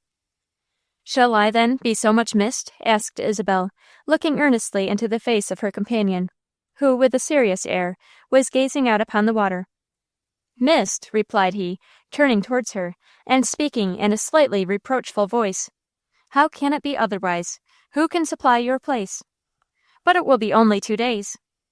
"A short time, under ordinary circumstances," said Willie, "but an eternity—" Here he checked himself, and made a sudden motion to proceed on their walk. Isabel followed him, saying, "But you will wait here until my return." He again turned to reply, and this time the reproachful look which overspread his features was visible to Gertrude, as he said, with great earnestness, "Certainly, can you doubt it?" The strange, fixed, unnatural expression which took possession of Gertrude's countenance as she listened to this conversation, to her so deeply fraught with meaning, was fearful to witness. "Gertrude!" exclaimed Mr. Phillips, after watching her for a moment. "Gertrude, for heaven's sake, do not look so. Speak, Gertrude, what is the matter?" But she did not turn her eyes, did not move a feature of that stony face. She evidently did not hear him. He took her hand. It was cold as marble. His face now wore an appearance of distress almost equal to her own. Great tears rushed to his eyes and rolled down his cheeks. Once he stretched forth his arms, as if he would gladly clasp her to his bosom and soothe her like a little child, but with evident effort he repressed the emotion. "Gertrude," said he, at length, leaning forward and fixing his eyes full upon hers, "what have these people done to you? Why do you care for them? If that young man has injured you, the rascal, he shall answer for it." And he sprung to his feet. The words and the action brought Gertrude to herself. "No, no," said she, "he is not that. I am better now. Do not speak of it. Don't tell." And she looked anxiously in the direction of the bowling alley. "I am a great deal better." And to his astonishment, for the fearful, rigid look on her face had frightened him, she rose with perfect composure and proposed going home. He accompanied her silently, and before they were halfway up the hill where they had left the carriage, they were overtaken by the rest of their party, and in a few moments were driving towards Saratoga. During the whole drive and the evening which followed, Gertrude preserved the same rigid, unnatural composure. Once or twice before they reached the hotel, Dr. Grisworth asked her if she felt ill, and Mr. Phillips turned many an anxious glance towards her. The very tones of her voice were constrained, so much so that Emily, on her reaching the house, inquired at once, "What is the matter, my dear child?" But she declared herself quite well, and went through all the duties and proprieties of the evening, bidding farewell to many of her friends, and when she parted from the Grisworths, arranging to see them again in the morning. To the careless eye, Emily was the more troubled of the two, for Emily could not be deceived, and reflected back in her whole demeanor the better concealed sufferings of Gertrude. Gertrude neither knew at the time, nor could afterwards recall, one half of the occurrences of that evening. She never could understand what it was that sustained her, and enabled her, half unconsciously, to perform her part in them. How she so successfully concealed the misery she was enduring, she never could comprehend or explain. She remembered it only as if it had all been a dream. Not until the still hours of the night, when Emily appeared to be soundly sleeping by her side, did she venture for an instant to loosen the iron bands of restraint which she had imposed upon herself. But then, the barrier removed, the pent-up torrent of her grief burst forth without check or hindrance. She rose from her bed, and burying her face in the cushions of a low couch which stood near the window, gave herself up to blessed tears, every drop of which was a relief to her aching soul. Since her early childhood, she had never indulged so long and unrestrained a fit of weeping, and the heaving of her chest, and the deep sobs she uttered, proved the depth of her agony. All other sorrows had found in her a great deal fortified and prepared, armed with a religious trust, and encouraged by a holy hope. But beneath this sudden and unlooked-for blow she bent, staggered and shrunk, as the sapling of a summer's growth heaves and trembles beneath a wintry blast. That Willie was faithless to his first love, she could not now feel a shadow of a doubt, and with this conviction, she realized that the prop and stay of her life had fallen. Uncle True and Mrs. Sullivan were both her benefactors, and Emily was still a dear and steadfast friend. But all of these had been more or less dependent upon Gertrude, and although she could ever repose in the assurance of their love, two had long before they passed away come to lean wholly upon her youthful arm, and the other, the last one left, not only trusted her to guide her uncertain steps, but those steps were evidently now tending downwards to the grave. Upon whom, then, should Gertrude lean? To whom should she look as a staff of her young and inexperienced life? To whom could she, with confidence, turn for counsel, protection, support, and love? To whom but Willie? And Willie had given his heart to another, and Gertrude would soon be left alone. No wonder, then, that she wept as the broken-hearted weep, wept until the fountain of her tears was dry, and she felt herself sick, faint, and exhausted. And now she rose, approached the window, flung back from her forehead the heavy folds of her long hair, leaned out, and from the breath of the cool night breeze drank in a refreshing influence. Her soul grew calmer, as with her eyes fixed upon the bright lights which shone so sweetly and calmly down, she seemed to commune with holy things. Once more they seemed to compassionate her, and, as in the days of her lonely childhood, to whisper, "Gerty, Gerty, poor little Gerty." Softened and touched by their pitying glance, she gradually sunk upon her knees. Her uplifted face, her clasped hands, the sweet expression of resignation now gradually creeping over her countenance, all gave evidence that, as on the occasion of her first silent prayer to the then unknown God, her now enlightened soul was holding deep communion with its Maker, and once more her spirit was uttering the simple words, "Here I am, Lord." Ah, blessed religion which can sustain the heart in such an hour as this! Oh, blessed faith and trust, which when earthly support fails us, and our strongest earthly stay proves but a rope of sand, lifts the soul above all other need, and clasps it to the bosom of its God. And now a gentle hand is laid upon her head. She turns and sees Emily, whom she had believed to be asleep, but from whom anxiety had effectually banished slumber, and who, with fears redoubled by the sobs which Gertrude could not wholly repress, is standing by her side. "Gertrude," said she, in a grieved tone, "are you in trouble, and did you seek to hide it from me? Do not turn from me, Gertrude." And throwing her arms around her, she drew her head close to her bosom, and whispered, "Tell me all, my darling. What is the matter with my poor child?" And Gertrude unburdened her heart to Emily, disclosing to her attentive ear the confession of the only secret she had ever kept from her.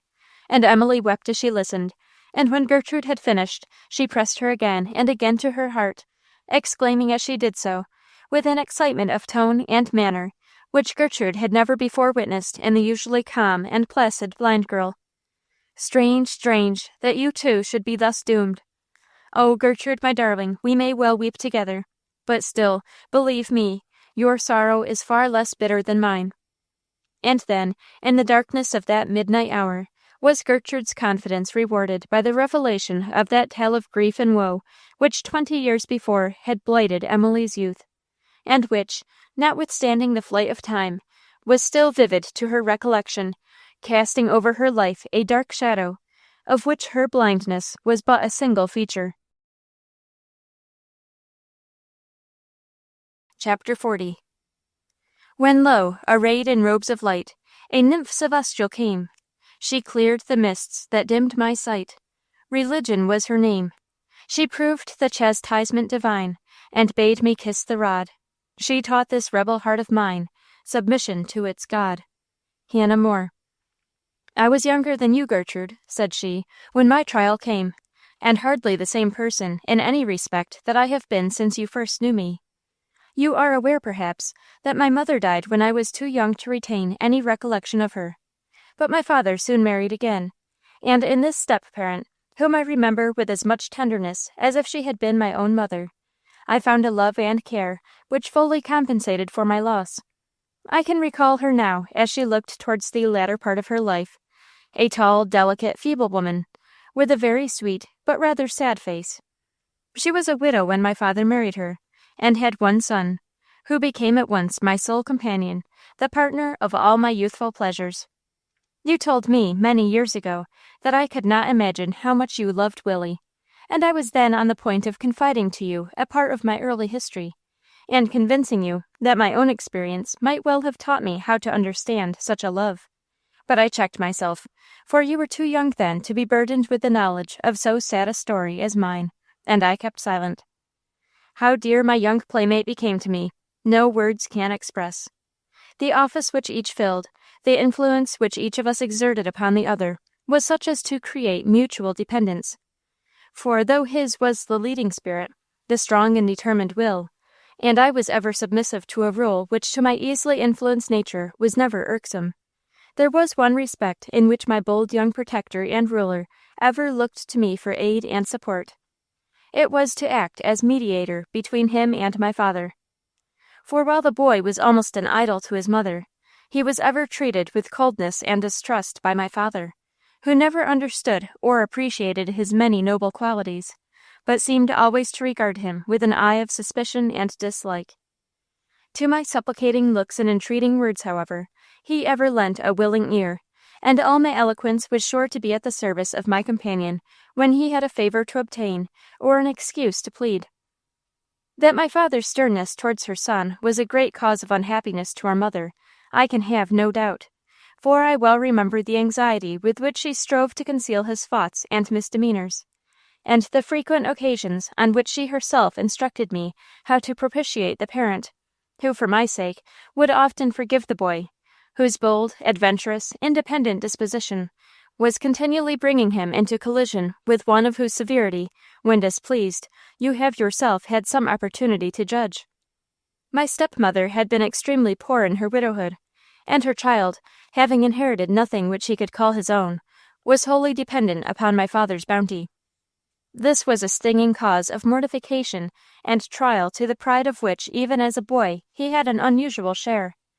And often have I seen him chafed and irritated at the reception of favors, which he well understood were far from being awarded by a paternal hand.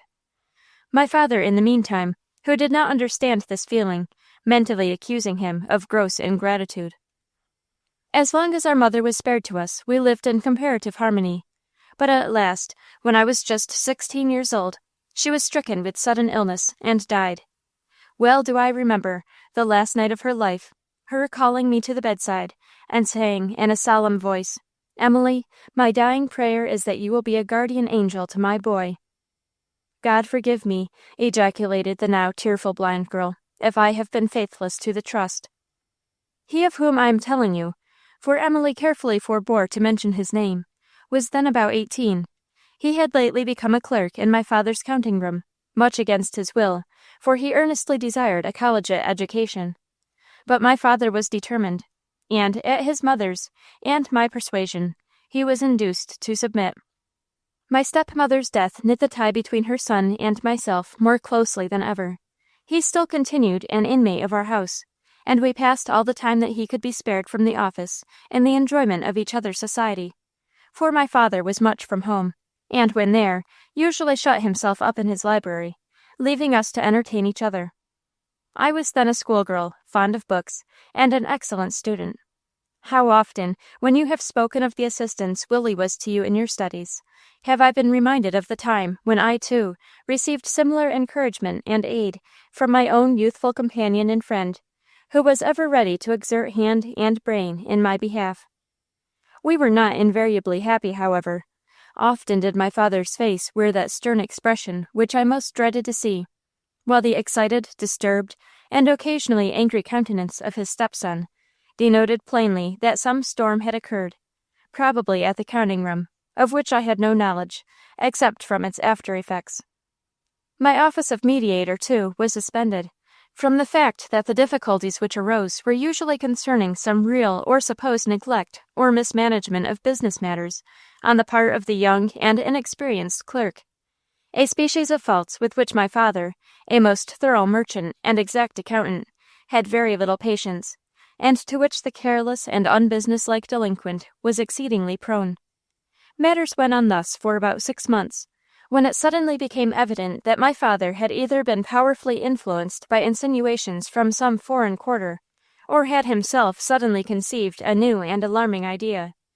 He is, as you are aware, a plain man, honest and straightforward in his purposes, whatever they may be, and even if it occurred to him to maneuver, incapable of carrying out successfully, or with tact, any species of artifice.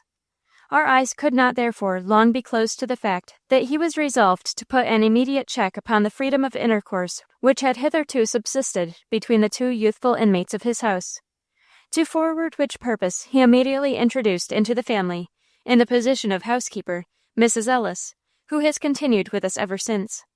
The almost constant presence of this stranger, together with the sudden interference of my father with such of our long-established customs as favored his stepson's familiar intimacy with me, sufficiently proved his intention to uproot and destroy, if possible, the closeness of our friendship. Nor was it surprising, considering the circumstance that I had already reached the period of womanhood, and the attachment between us could no longer be considered a childish one, while any other might be expected to draw forth my father's disapproval, since his wife's idolized son was as far as ever from being a favorite with him. My distress at these proceedings was only equaled by the indignation of my companion in suffering, whom no previous conduct on my father's part had ever angered as this did, nor did the scheme succeed in separating him from me. For while he on every possible occasion avoided the presence of that spy, as he termed Mrs. Ellis, his inventive genius continually contrived opportunities of seeing and conversing with me in her absence, a course of behavior calculated to give still greater coloring to my father's suspicions. I am convinced that he was mainly actuated to this course by a deep sense of unkindness and injustice, and a desire to manifest his independence of what he considered unwarrantable tyranny. Nor have I reason to believe that the idea of romance, or even future marriage with myself, entered at all into his calculations. And I, who at that time knew, or at least was influenced by no higher law than his will, lent myself unhesitatingly to a species of petty deception, to elude the vigilance which would have kept us apart. My father, however, as is frequently the case with people of his unsocial temperament and apparent obtuseness of observation, saw more of our maneuvering than we were aware of, and imagined far more than ever in reality existed. He watched us carefully, and, contrary to his usual course of proceeding, forbore for a time any interference. I have since been led to think that he designed to wean us from each other, in a less unnatural manner than that which he had first attempted, by availing himself of the earliest opportunity to transfer his stepson to a situation connected with his own mercantile establishment, either in a foreign country or a distant part of our own, and forbore, until his plans were ripe, to distress and grieve me by giving way to the feelings of annoyance and displeasure which were burning within him. For he was, and had ever been, as kind and indulgent toward his undeserving child as was consistent with the due maintenance of his authority. Before such a course could be carried out, however, circumstances occurred, and suspicions became aroused, which destroyed one of their victims, and plunged the other. Here Emily's voice failed her. She laid her head upon Gertrude's shoulder, and sobbed bitterly. "Do not try to tell me the rest, dear Emily," said Gertrude. "It is enough for me to know that you are so unhappy. Do not make yourself wretched by dwelling, for my sake, upon sorrows that are past." "Past," replied Emily, recovering her voice, and wiping away her tears. "No, they are never past. It is only because I am so little wont to speak of them that they overcome me now. Nor am I unhappy, Gertrude. It is but rarely that my peace is shaken. Nor would I now allow my weak nerves to be unstrung by imparting to another the secrets of that never-to-be-forgotten time of trial, were it not that, since you know so well how harmoniously and sweetly my life is passing on to its great and eternal awakening, I desire to prove to my darling child the power of that heavenly faith which has turned my darkness into marvelous light, and made afflictions such as mine the blessed harbingers of final joy. But I have not much more to tell, and that shall be in as few words as possible." She then went on, in a firm, though low and suppressed voice. "I was suddenly taken ill with a fever.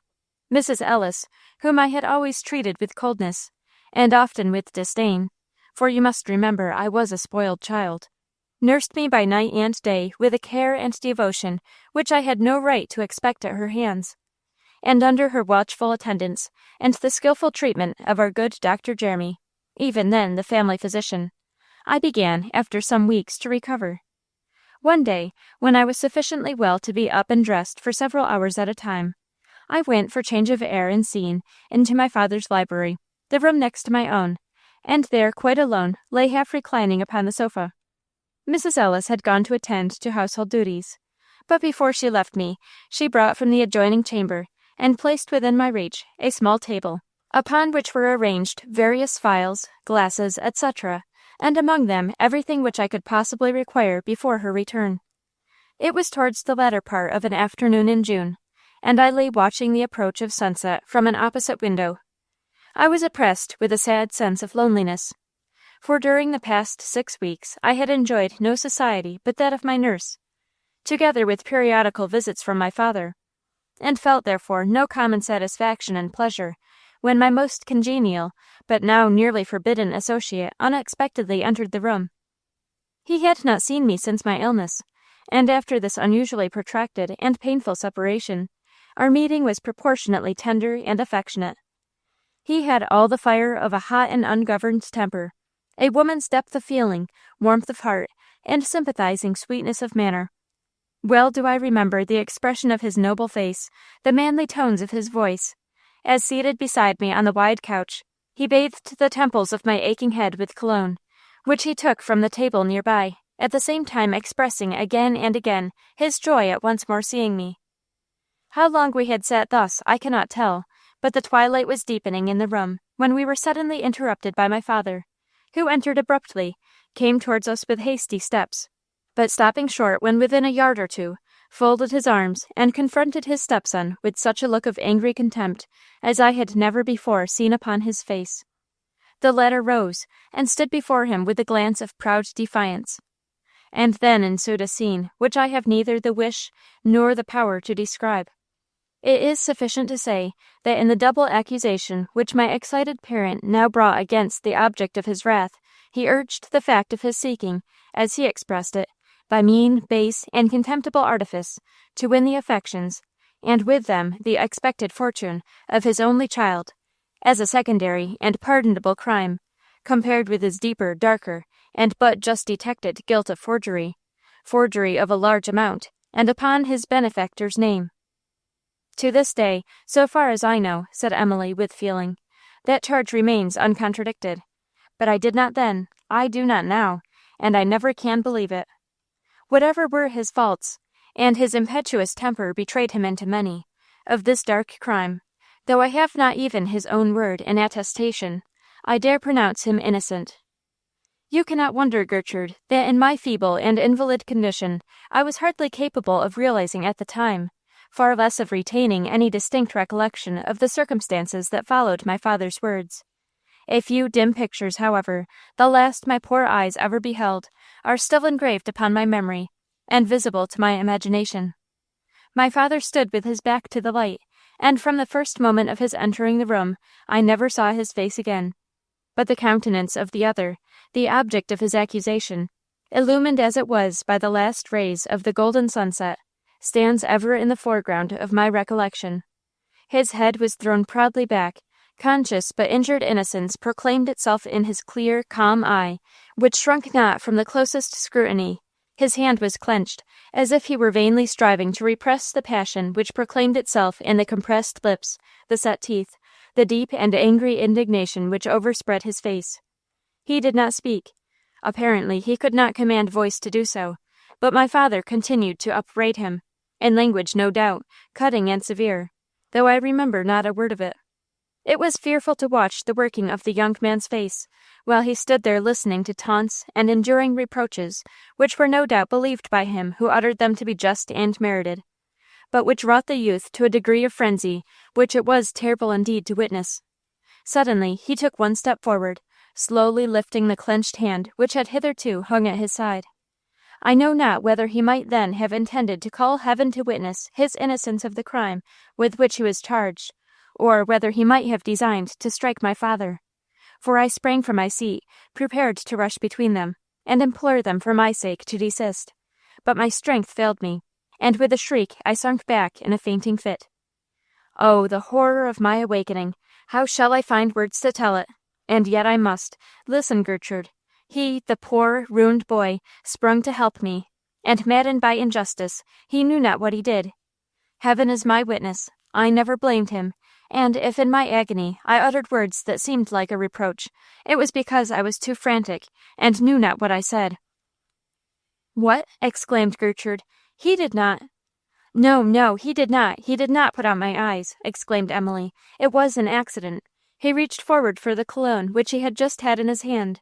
There were several bottles, and in his haste he seized one containing a powerful acid which Mrs. Ellis had found occasion to use in my sick room. It had a heavy glass stopper, and his hand was unsteady, and he spilt it all." "On your eyes?" shrieked Gertrude. Emily bowed her head. "Oh, poor Emily!" cried Gertrude, "and wretched, wretched young man!" "Wretched indeed!" ejaculated Emily. "Bestow all your pity on him, Gertrude, for his was the harder fate of the two." "Oh, Emily, how intense must have been the pain you endured! How could you suffer so and live?" "Do you mean the pain from my eyes? That was severe indeed, but the mental agony was worse." "What became of him?" said Gertrude. "What did Mr. Graham do?" "I cannot give you any exact account of what followed. I was in no state to know anything of my father's treatment of his stepson. You can imagine it, however. He banished him from his sight and knowledge forever, and it is easy to believe it was with no added gentleness, since he had now, beside the other crimes imputed to him, been the unhappy cause of his daughter's blindness." "And did you never hear from him again?" "Yes, through the good doctor, who alone knew all the circumstances, I learned, after a long interval of suspense, that he had sailed for South America, and in the hope of once more communicating with the poor exile, and assuring him of my continued love, I rallied from the wretched state of sickness, fever, and blindness into which I had fallen. The doctor had even some expectation of restoring sight to my eyes, which were in a much more hopeful condition. Several months passed away, and my kind friend, who was most diligent and persevering in his inquiries, having at length learned the actual residence and address of the ill-fated youth, I was commencing, through the aid of Mrs. Ellis, whom pity had now wholly won to my service, a letter of love and an entreaty for his return, when a fatal seal was put to all my earthly hopes. He died in a foreign land, alone, unnursed, untended, and uncared for. He died of that inhospitable southern disease which takes the stranger for its victim. And I, on hearing the news of it, sunk back into a more pitiable malady, and, alas for the encouragement the good doctor had held out of my gradual restoration to sight, I wept all his hopes away. Emily paused. Gertrude put her arms around her, and they clung closely to each other. Grief and sorrow made the union between them dearer than ever. I was then, Gertrude, continued Emily, a child of the world, eager for worldly pleasures, and ignorant of any other. For a time, therefore, I dwelt in utter darkness, the darkness of despair. I began again to feel my body's strength restored, and to look forward to a useless and miserable life. You can form no idea of the utter wretchedness in which my days were passed. Often have I since reproached myself for the misery I must have caused my poor father, who, though he never spoke of it, was, I am sure, deeply pained by the recollection of the terrible scenes we had lately gone through, and who would, I am convinced, have given worlds to restore the past. But at last there came a dawn to my seemingly everlasting night. It came in the shape of a minister of Christ, our own dear Mr. Arnold, who opened the eyes of my understanding, lit the lamp of religion in my now softened soul, taught me the way to peace, and led my feeble steps into that blessed rest which even on earth remaineth to the people of God. In the eyes of the world, I am still the unfortunate blind girl, one who, by her sad fate, is cut off from every enjoyment. But so great is the awakening I have experienced, that to me it is far otherwise, and I am ready to exclaim, like him who in old time experienced his Saviour's healing power, "Once I was blind, but now I see." Gertrude half forgot her own troubles while listening to Emily's sad story, and when the latter laid her hand upon her head and prayed that she too might be fitted for a patient endurance of trial, and be made stronger and better thereby, she felt her heart penetrated with that deep love and trust which seldom come to us except in the hour of sorrow, and prove that it is through suffering only we are made perfect. Chapter 41. But in that hour of agony, the maid deserted not herself. Her very dread had calmed her, and her heart knew the whole horror, and its only part. Southey. As Mr. Graham had expressed in his letter the intention of being at the steamboat wharf in New York to meet his daughter and Gertrude on their arrival, Dr. Jeremy thought it unnecessary for him to accompany his charges further than Albany, where he could see them safely on their way, and then proceed to Boston with his wife over the Western Railroad. Mrs. Jeremy being now impatient to return home, and having, moreover, no disposition to revisit the great metropolis of New York during the warm weather. "Good-bye, Gerty," said the doctor, as he bade them farewell on the deck of one of the Hudson River boats. "I'm afraid you've lost your heart in Saratoga. You don't look quite so bright as you did when we first arrived there. It can't have strayed far, however, I think, in such a place as that, so be sure and find it before I see you in Boston."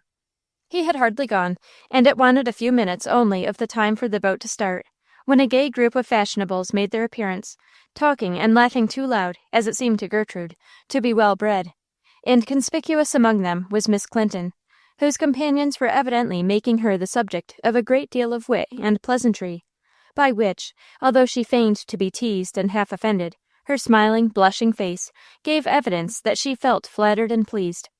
At length, the significant gestures of some of the party, and a half-smothered "hush," gave intimation of the approach of someone who must not overhear their remarks. And presently, William Sullivan, with a traveling bag in his hand, a heavy shawl thrown over one arm, and his countenance grave, as if he had not quite recovered from the chagrin of the previous evening, appeared in sight, passed Gertrude, whose veil was drawn over her face, and joined Isabel, placing his burden on a chair which stood near. He had hardly commenced speaking to Miss Clinton, however, before the violent ringing of the bell gave notice to all but the passengers to quit the boat, and he was compelled to make a hasty movement to depart. As he did so, he drew a step nearer Gertrude, a step further from her whom he was addressing, and the former plainly distinguished the closing words of his remark. "Then if you will do your best to return on Thursday, I will try not to be impatient in the meantime." A moment more, and the boat was on its way. Not, however, until a tall figure, who reached the landing just as she started, had, to the horror of the spectators, daringly leaped the gap that had already divided her from the shore, after which he sought the gentleman's saloon, threw himself upon a couch, drew a book from his pocket, and commenced reading. As soon as the boat was fairly under way, and quiet prevailed in their neighborhood, Emily spoke softly to Gertrude, and said, "Didn't I just now hear Isabel Clinton's voice?"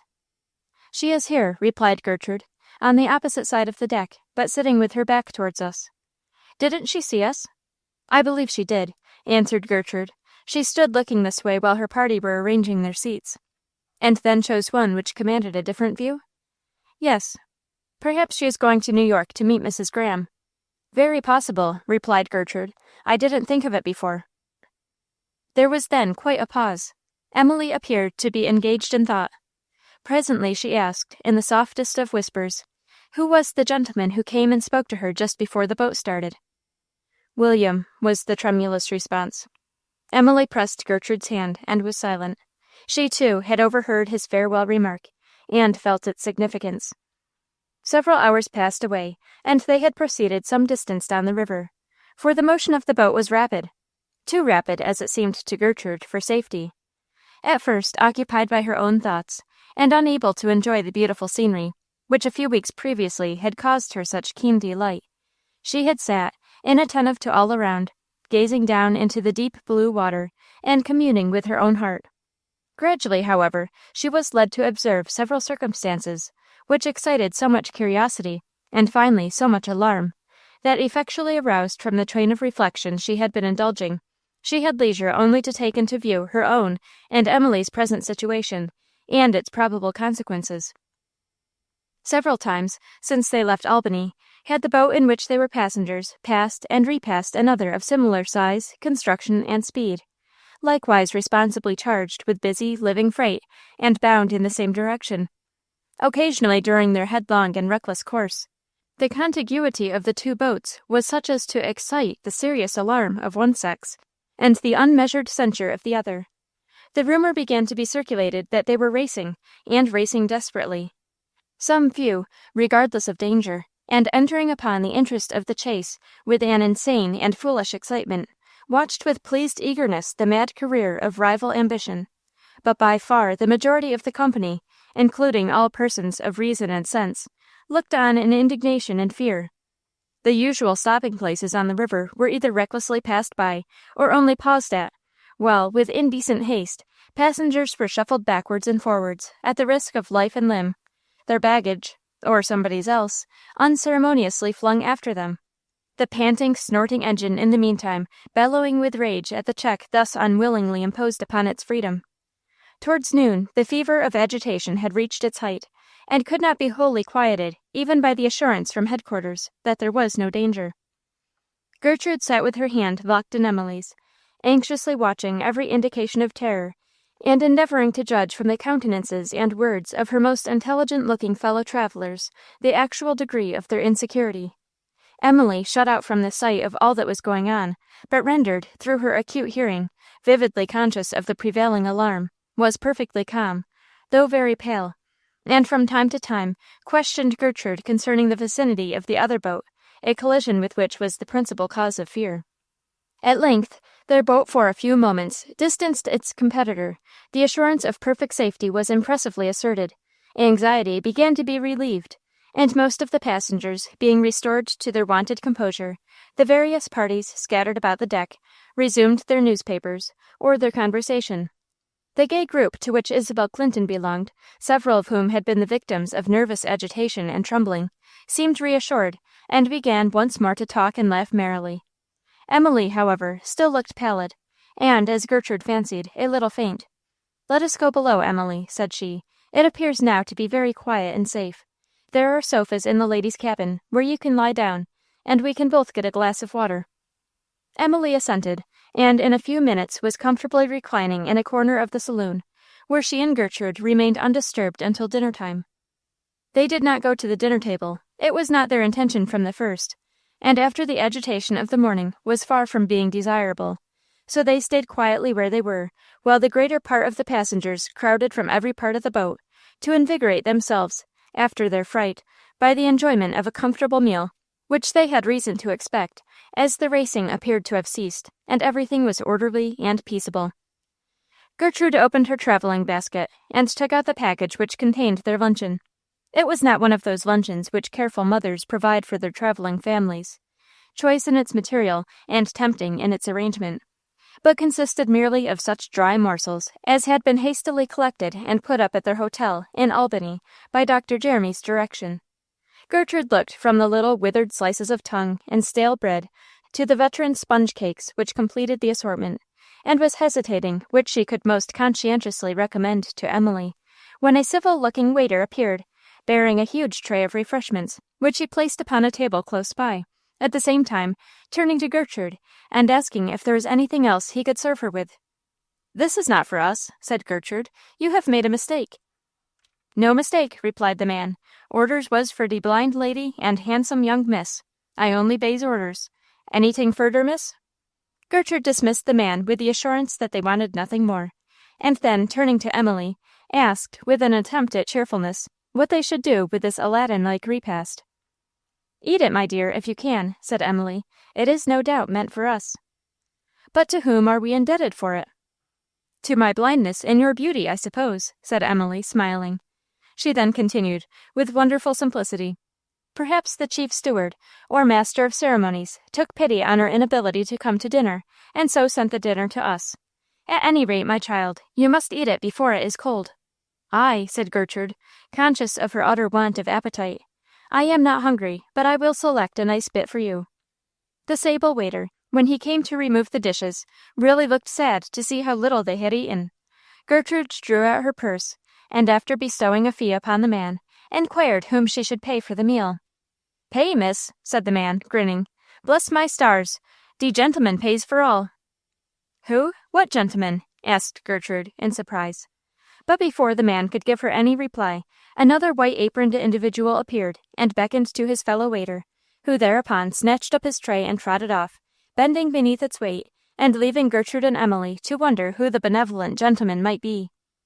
They finally came to the conclusion that this unexpected attention was due to the thoughtfulness of Dr. Jeremy, who must have given orders to that effect before he left the boat, and great was the unmerited praise and the undeserved gratitude which the doctor received that day for an act of considerate politeness of which the old gentleman, with all his kindness of heart, would never have dreamed.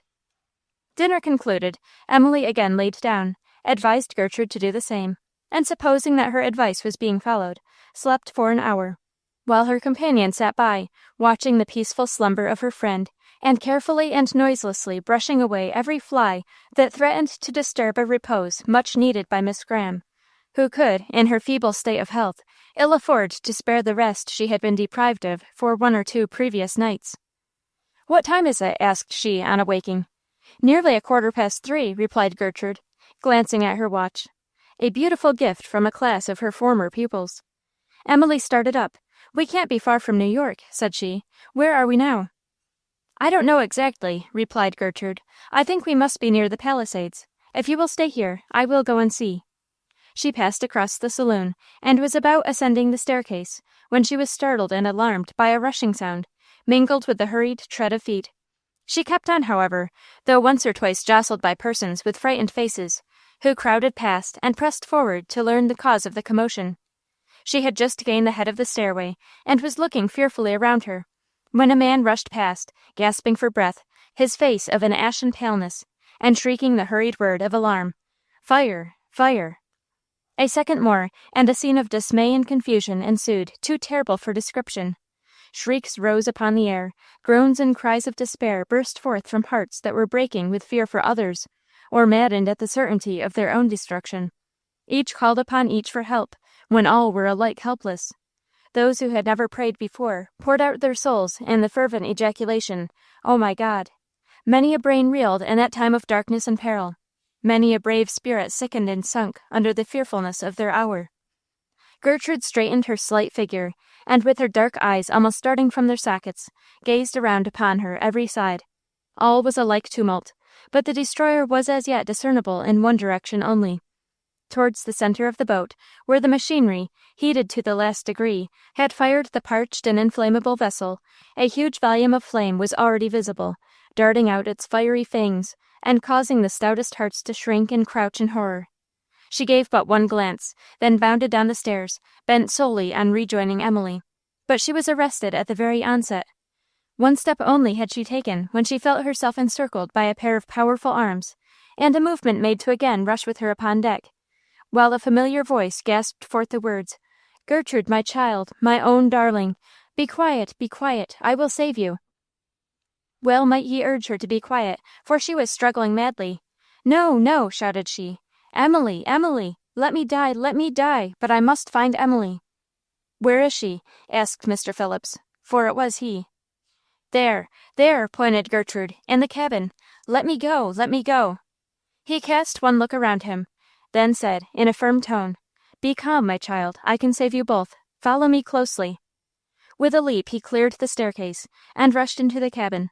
In the farthest corner knelt Emily, her head thrown back, her hands clasped, and her face like the face of an angel. Gertrude and Mr. Phillips were by her side in an instant. He stooped to lift her in his arms, Gertrude at the same time exclaiming, "Come, Emily, come, he will save us." But Emily resisted. "Leave me, Gertrude, leave me and save yourselves." "Oh," said she, looking imploringly in the face of the stranger, "leave me and save my child."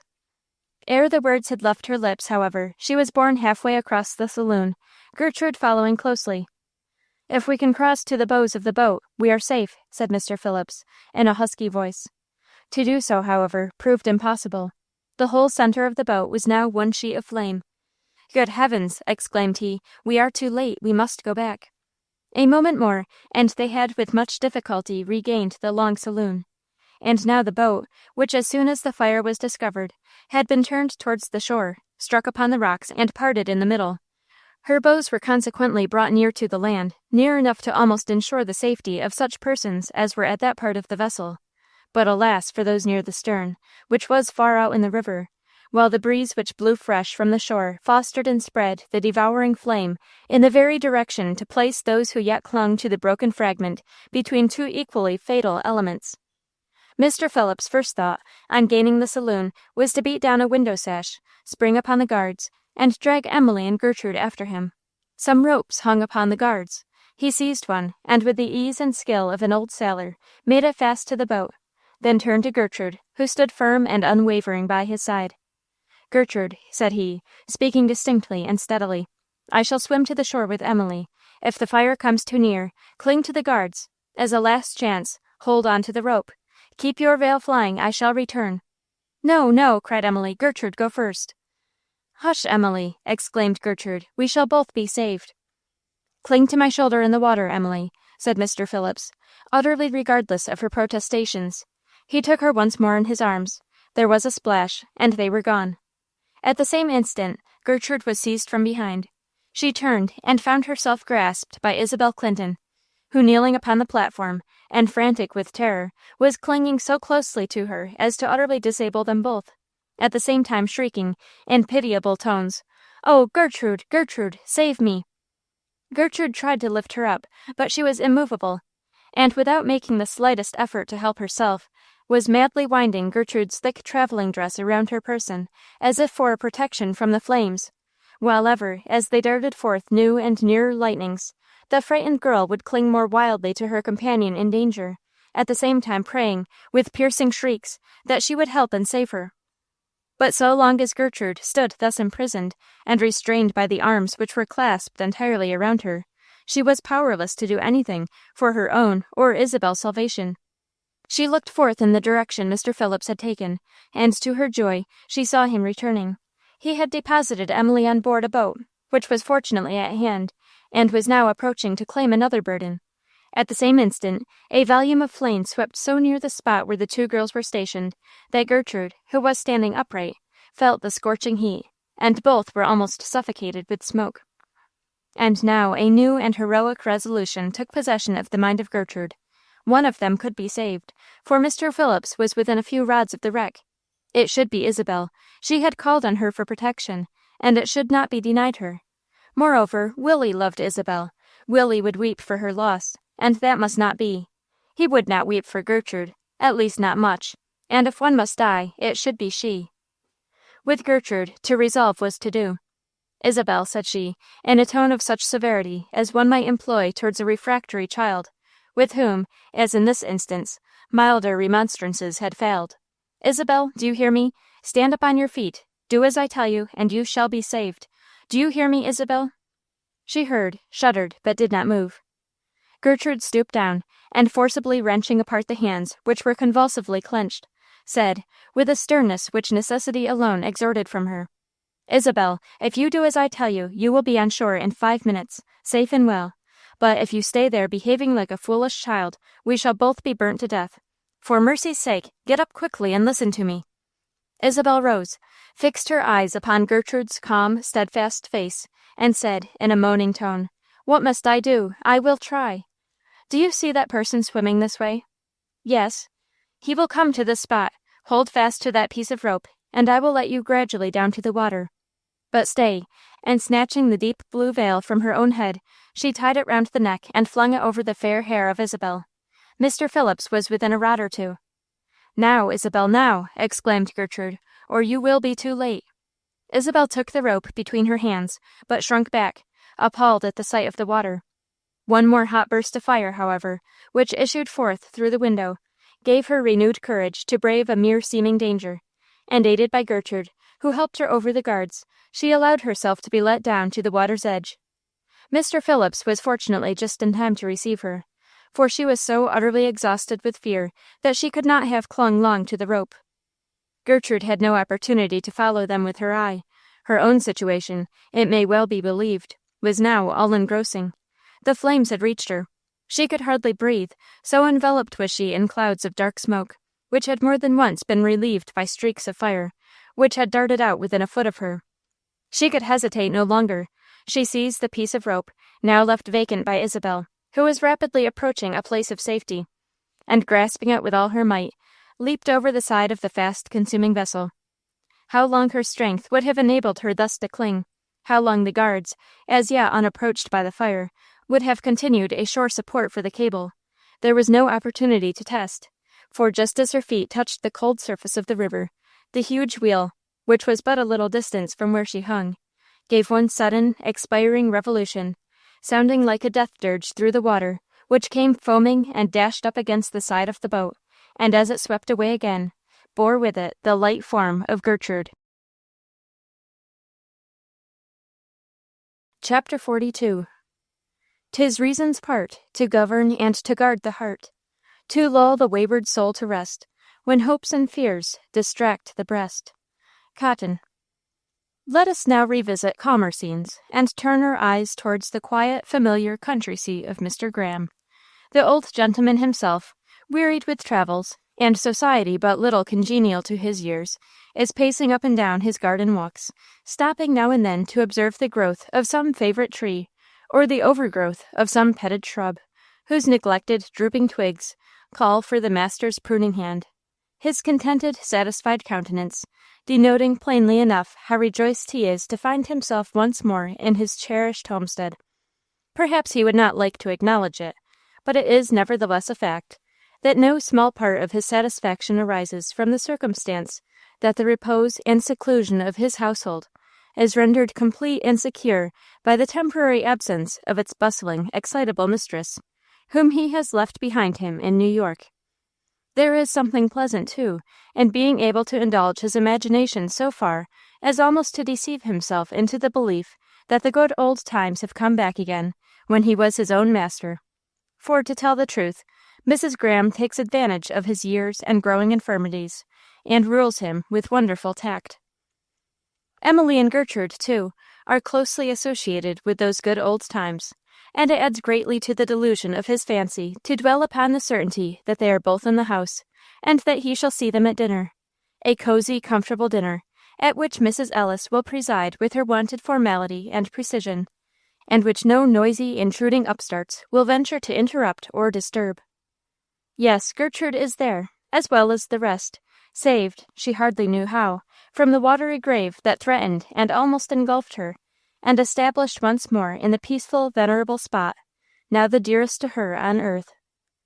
When with some difficulty, restored to the consciousness which had utterly forsaken her in the protracted struggle between death and life, She was informed that she had been found and picked up by some humane individuals, who had hastily pushed a boat from the shore, and aided in the rescue of the sufferers, that she was clinging to a chair, which she had probably grasped when washed away by the sudden rushing of the water, and that her situation was such that, a moment more, and it would have been impossible to save her from the flames, close to which she was drifting. But all of this she had herself no recollection, from the moment when she committed her light weight to the frail tenure of the rope, until she opened her eyes in a quiet spot, and saw Emily leaning anxiously over the bed upon which she lay. All had been a blank to her senses. A few hours from the time of the terrible catastrophe brought Mr. Graham to the scene, and the next day restored all three in safety to the long-deserted old mansion house in D.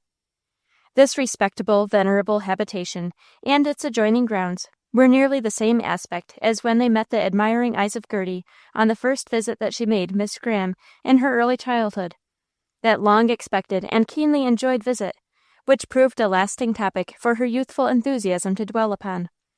The great elm trees, casting their deep shade upon the green and velvety lawn in front, the neat, smooth gravel walk, which led to the doorstep, and then wound off in several directions into the mass of embowered shrubbery on the right, and the peach orchard on the left, the old arbor, with its luxuriant growth of woodbine, the large summer-house, with its knotted, untrimmed, rustic pillars, the little fish-pond and fountain, and especially the flower-garden, during the last season nearly restored, by Gertrude's true friend George, to its original appearance when under her superintendence.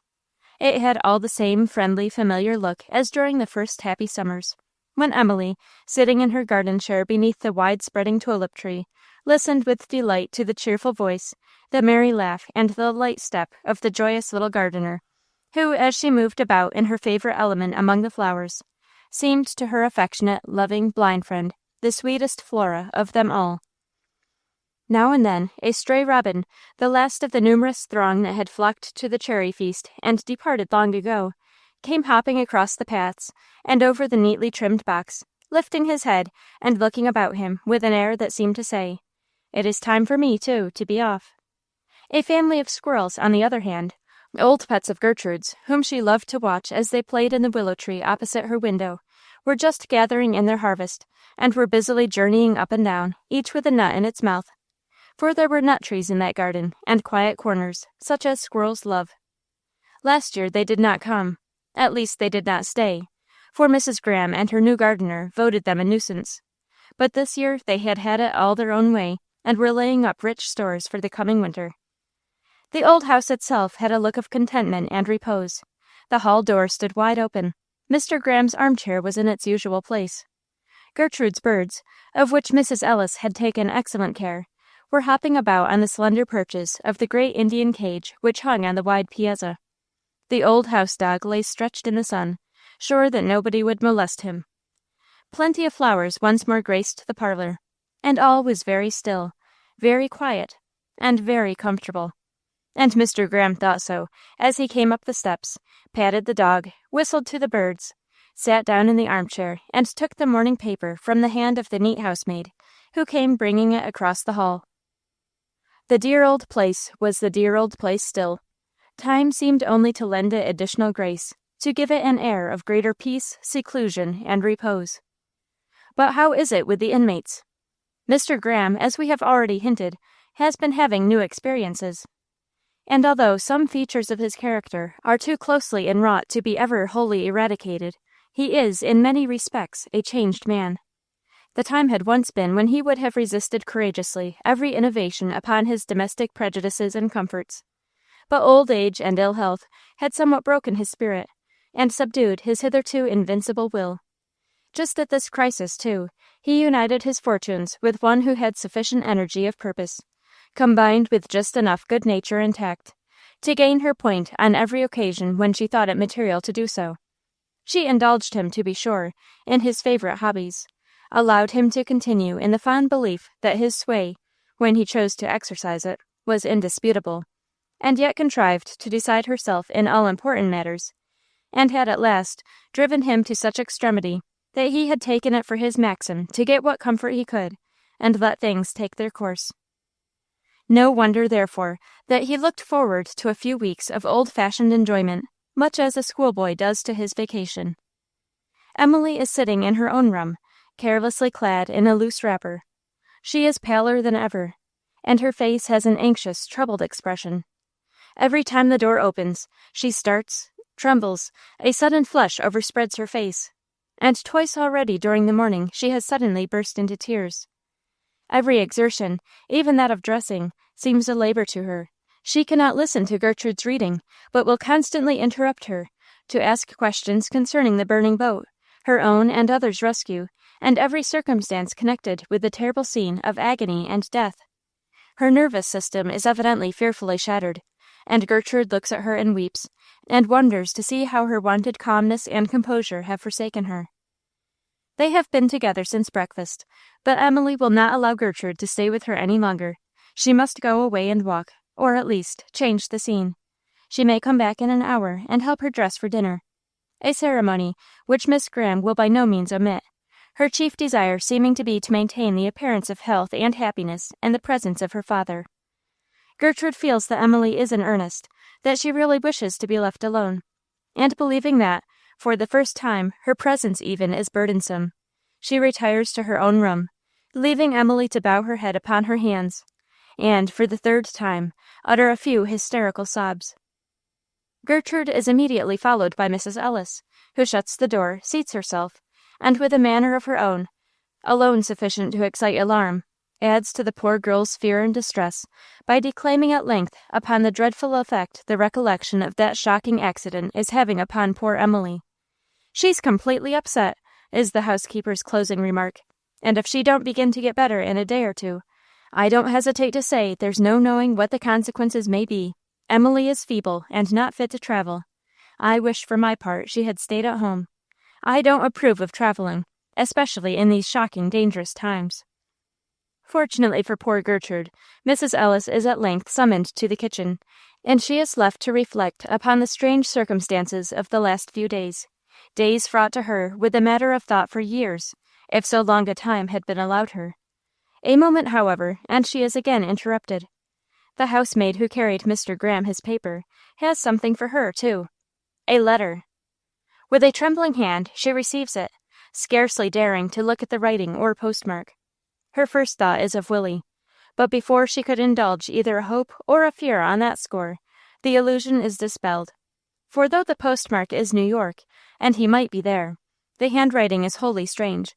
Another idea, of scarcely less moment, flashes into her mind, and hardly able to breathe from the violence of the emotions by which she is oppressed, she breaks the seal and reads, "My darling Gertrude, my much-loved child, for such you indeed are, though a father's agony of fear and despair alone wrung from me the words that claimed you. It was no madness that, in the dark hour of danger, compelled me to clasp you to my heart and call you mine. A dozen times before I had been seized by the same emotion, and as often had it been subdued and smothered. And even now I would crush the promptings of nature, and depart and weep my poor life away alone. But the voice within me has spoken once, and cannot again be silenced. Had I seen you happy, gay, and light-hearted, I would not have asked to share your joy. Far less would I have cast a shadow on your path. But you are sad and troubled, my poor child, and your grief unites the tie between us closer than that of kindred, and makes you 1,000 times my daughter, for I am a wretched, weary man, and know how to feel for others' woe. You have a kind and gentle heart, my child. You have wept once for the stranger's sorrows. Will you now refuse to pity, if you cannot love, the solitary parent, who, with a breaking heart and a trembling hand, writes the ill-fated word that dooms him, perhaps, to the hatred and contempt of the only being on earth with whom he can claim the fellowship of a natural tie? Twice before have I striven to utter it, and laying down my pen, have shrunk from the cruel task. But hard as it is to speak, I find it harder to still the beating of my restless heart. Therefore listen to me, though it may be for the last time. Is there one being on earth whom you shudder to think of? Is there one associated only in your mind with deeds of darkness and of shame? Is there one name which you have from your childhood learned to abhor and hate, and in proportion as you love your best friend, have you been taught to shrink from and despise her worst enemy? It cannot be otherwise. Ah, I tremble to think how my child will recoil from her father when she learns the secret, so long preserved, so sorrowfully revealed, that he is Philip Amory." As Gertrude looked up when she had finished reading this strange and unintelligible letter, her countenance expressed only complete bewilderment. Her eyes glistened with great tears. Her face was flushed with wonder and excitement, but she was evidently at a total loss to account for the meaning of the stranger's words. She sat for an instant wildly gazing into vacancy, then springing suddenly up, with the letter grasped in one hand, ran across the entry towards Emily's room, to share with her the wonderful contents, and eagerly ask her opinion of their hidden meaning. She stopped, however, when her hand was on the door lock. Emily was already ill, the victim of agitation and excitement. It would not do to distress or even disturb her, and retreating to her own room as hastily as she had come, Gertrude once more sat down to reperuse the singular words and endeavor to find some clue to the mystery. That Mr. Phillips and the letter-writer were identical she at once perceived. It was no slight impression that his exclamation and conduct during the time of their imminent danger on board the boat had left upon the mind of Gertrude. During the 3 days that had succeeded the accident, the words, "My child, my own darling," had been continually ringing in her ears and haunting her imagination. Now the blissful idea would flash upon her that the noble, disinterested stranger, who had risked his life so daringly in her own and Emily's cause, might indeed be her father, and every fiber of her being had thrilled at the thought, while her head grew dizzy and confused with the strong sensation of hope that agitated and almost overwhelmed her brain. Then again she had repulsed the idea, as suggesting only the height of impossibility and folly, and had compelled herself to take a more rational and probable view of the matter, and believe that the stranger's words and conduct were merely the result of powerful and overwhelming excitement, or possibly the indications of a somewhat disordered and unsettled imagination, a supposition which much of his previous behavior seemed to warrant. Her first inquiries, on recovering consciousness, had been for the preserver of Emily and Isabel, but he had disappeared. No trace of him could be obtained, and Mr. Graham soon arriving and hurrying them from the neighborhood, she had been reluctantly compelled to abandon the hope of seeing him again, and was consequently left entirely to her own vague and unsatisfactory conjectures. The same motives which now induced her to forbear consulting Emily concerning the mysterious epistle had hitherto prevented her from imparting the secret of Mr. Phillips' inexplicable language and manner. But she had dwelt upon them none the less, and day and night had silently pondered, not only upon recent events, but on the entire demeanor of this strange man towards her, ever since the earliest moment of their acquaintance. The first perusal of the letter served only to excite and alarm her. It neither called forth distinct ideas and impressions, nor added life and coloring to those she had already formed. But as she sat for more than an hour gazing upon the page, which she read and reread until it was blistered and blotted with the great tears that fell upon it, the varying expression of her face denoted the emotions that, one after another, possessed her, and which at last, snatching a sheet of paper, she committed to writing with a feverish rapidity that betrayed how deeply, almost fearfully, her whole being, heart, mind, and body, bent and staggered beneath the weight of contending hopes, anxieties, warmly enkindled affections, and gloomy upstarting fears.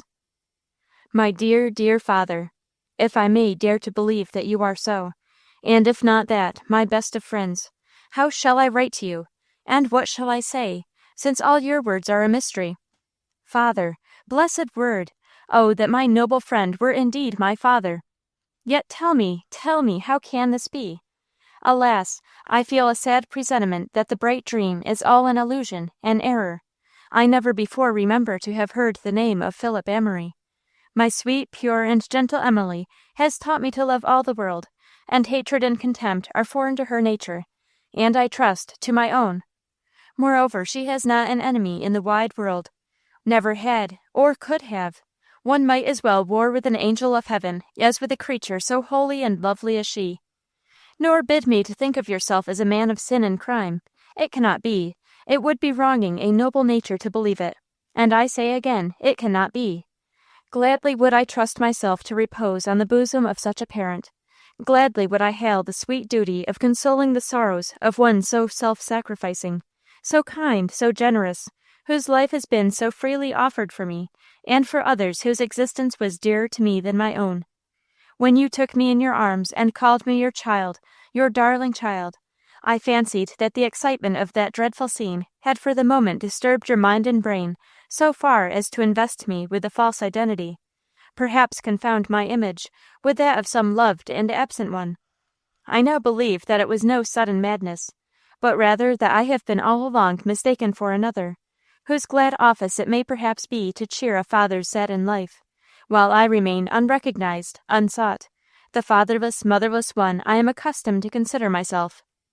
If you have lost a daughter, God grant she may be restored to you, to love you as I would do, were I so blessed as to be that daughter. And I, consider me not a stranger. Let me be your child in heart. Let me love, pray, and weep for you. Let me pour out my soul in thankfulness for the kind care and sympathy you have already given me. And yet, though I disclaim it all, and dare not dwell for a moment on the thought that you are otherwise than deceived in believing me your child, my heart leaps up in spite of me, and I tremble and almost cease to breathe as there flashes upon me the possibility, the blissful, God-given hope. No, I will not think of it, lest I could not bear to have it crushed. Oh, what am I writing? I know not. I cannot endure the suspense long. Write quickly, or come to me, my father, for I will call you so once, though perhaps never again. Gertrude. Mr. Phillips, or rather Mr. Amory, for we will call him by his true name, had either forgotten or neglected to mention his address. Gertrude did not observe this circumstance until she had folded and was preparing to direct her letter. She then recollected the unfortunate omission, and for a moment experienced a severe pang in the thought that her communication would never reach him. She was reassured, however, on examining the postmark, which was evidently New York, to which place she unhesitatingly addressed her missive, and then, unwilling to trust it to other hands, tied on her bonnet, caught up a veil with which to protect and conceal her agitated face, and hastened to deposit the letter herself in the village post office. To persons of an excitable and imaginative temperament there is, perhaps, no greater or more painful state of trial than that occasioned by severe and long-continued suspense. When we know precisely what we have to bear, we can usually call to our aid the needed strength and submission. But a more than ordinary patience and forbearance is necessary to enable us calmly and tranquilly to await the approach of an important crisis, big with events the nature of which we can have no means of foreseeing, but which will inevitably exercise an all-controlling influence upon the life. One moment hope usurps the mastery, and promises a happy issue. We smile, breathe freely, and banish care and anxiety, but an instant more, and some word, look, or even thought changes the whole current of our feelings. Clouds take the place of smiles. The chest heaves with a sudden oppression. Fear starts up like a nightmare. And in proportion as we have cherished a confident joy, are we plunged into the torture of doubt, or the agony of despair. Gertrude's case seemed a peculiarly trying one. She had been already, for a week past, struggling with a degree of suspense and anxiety which agitated her almost beyond endurance. And now a new occasion of uncertainty and mystery had arisen, involving in its issues an almost equal amount of self-questioning and torture.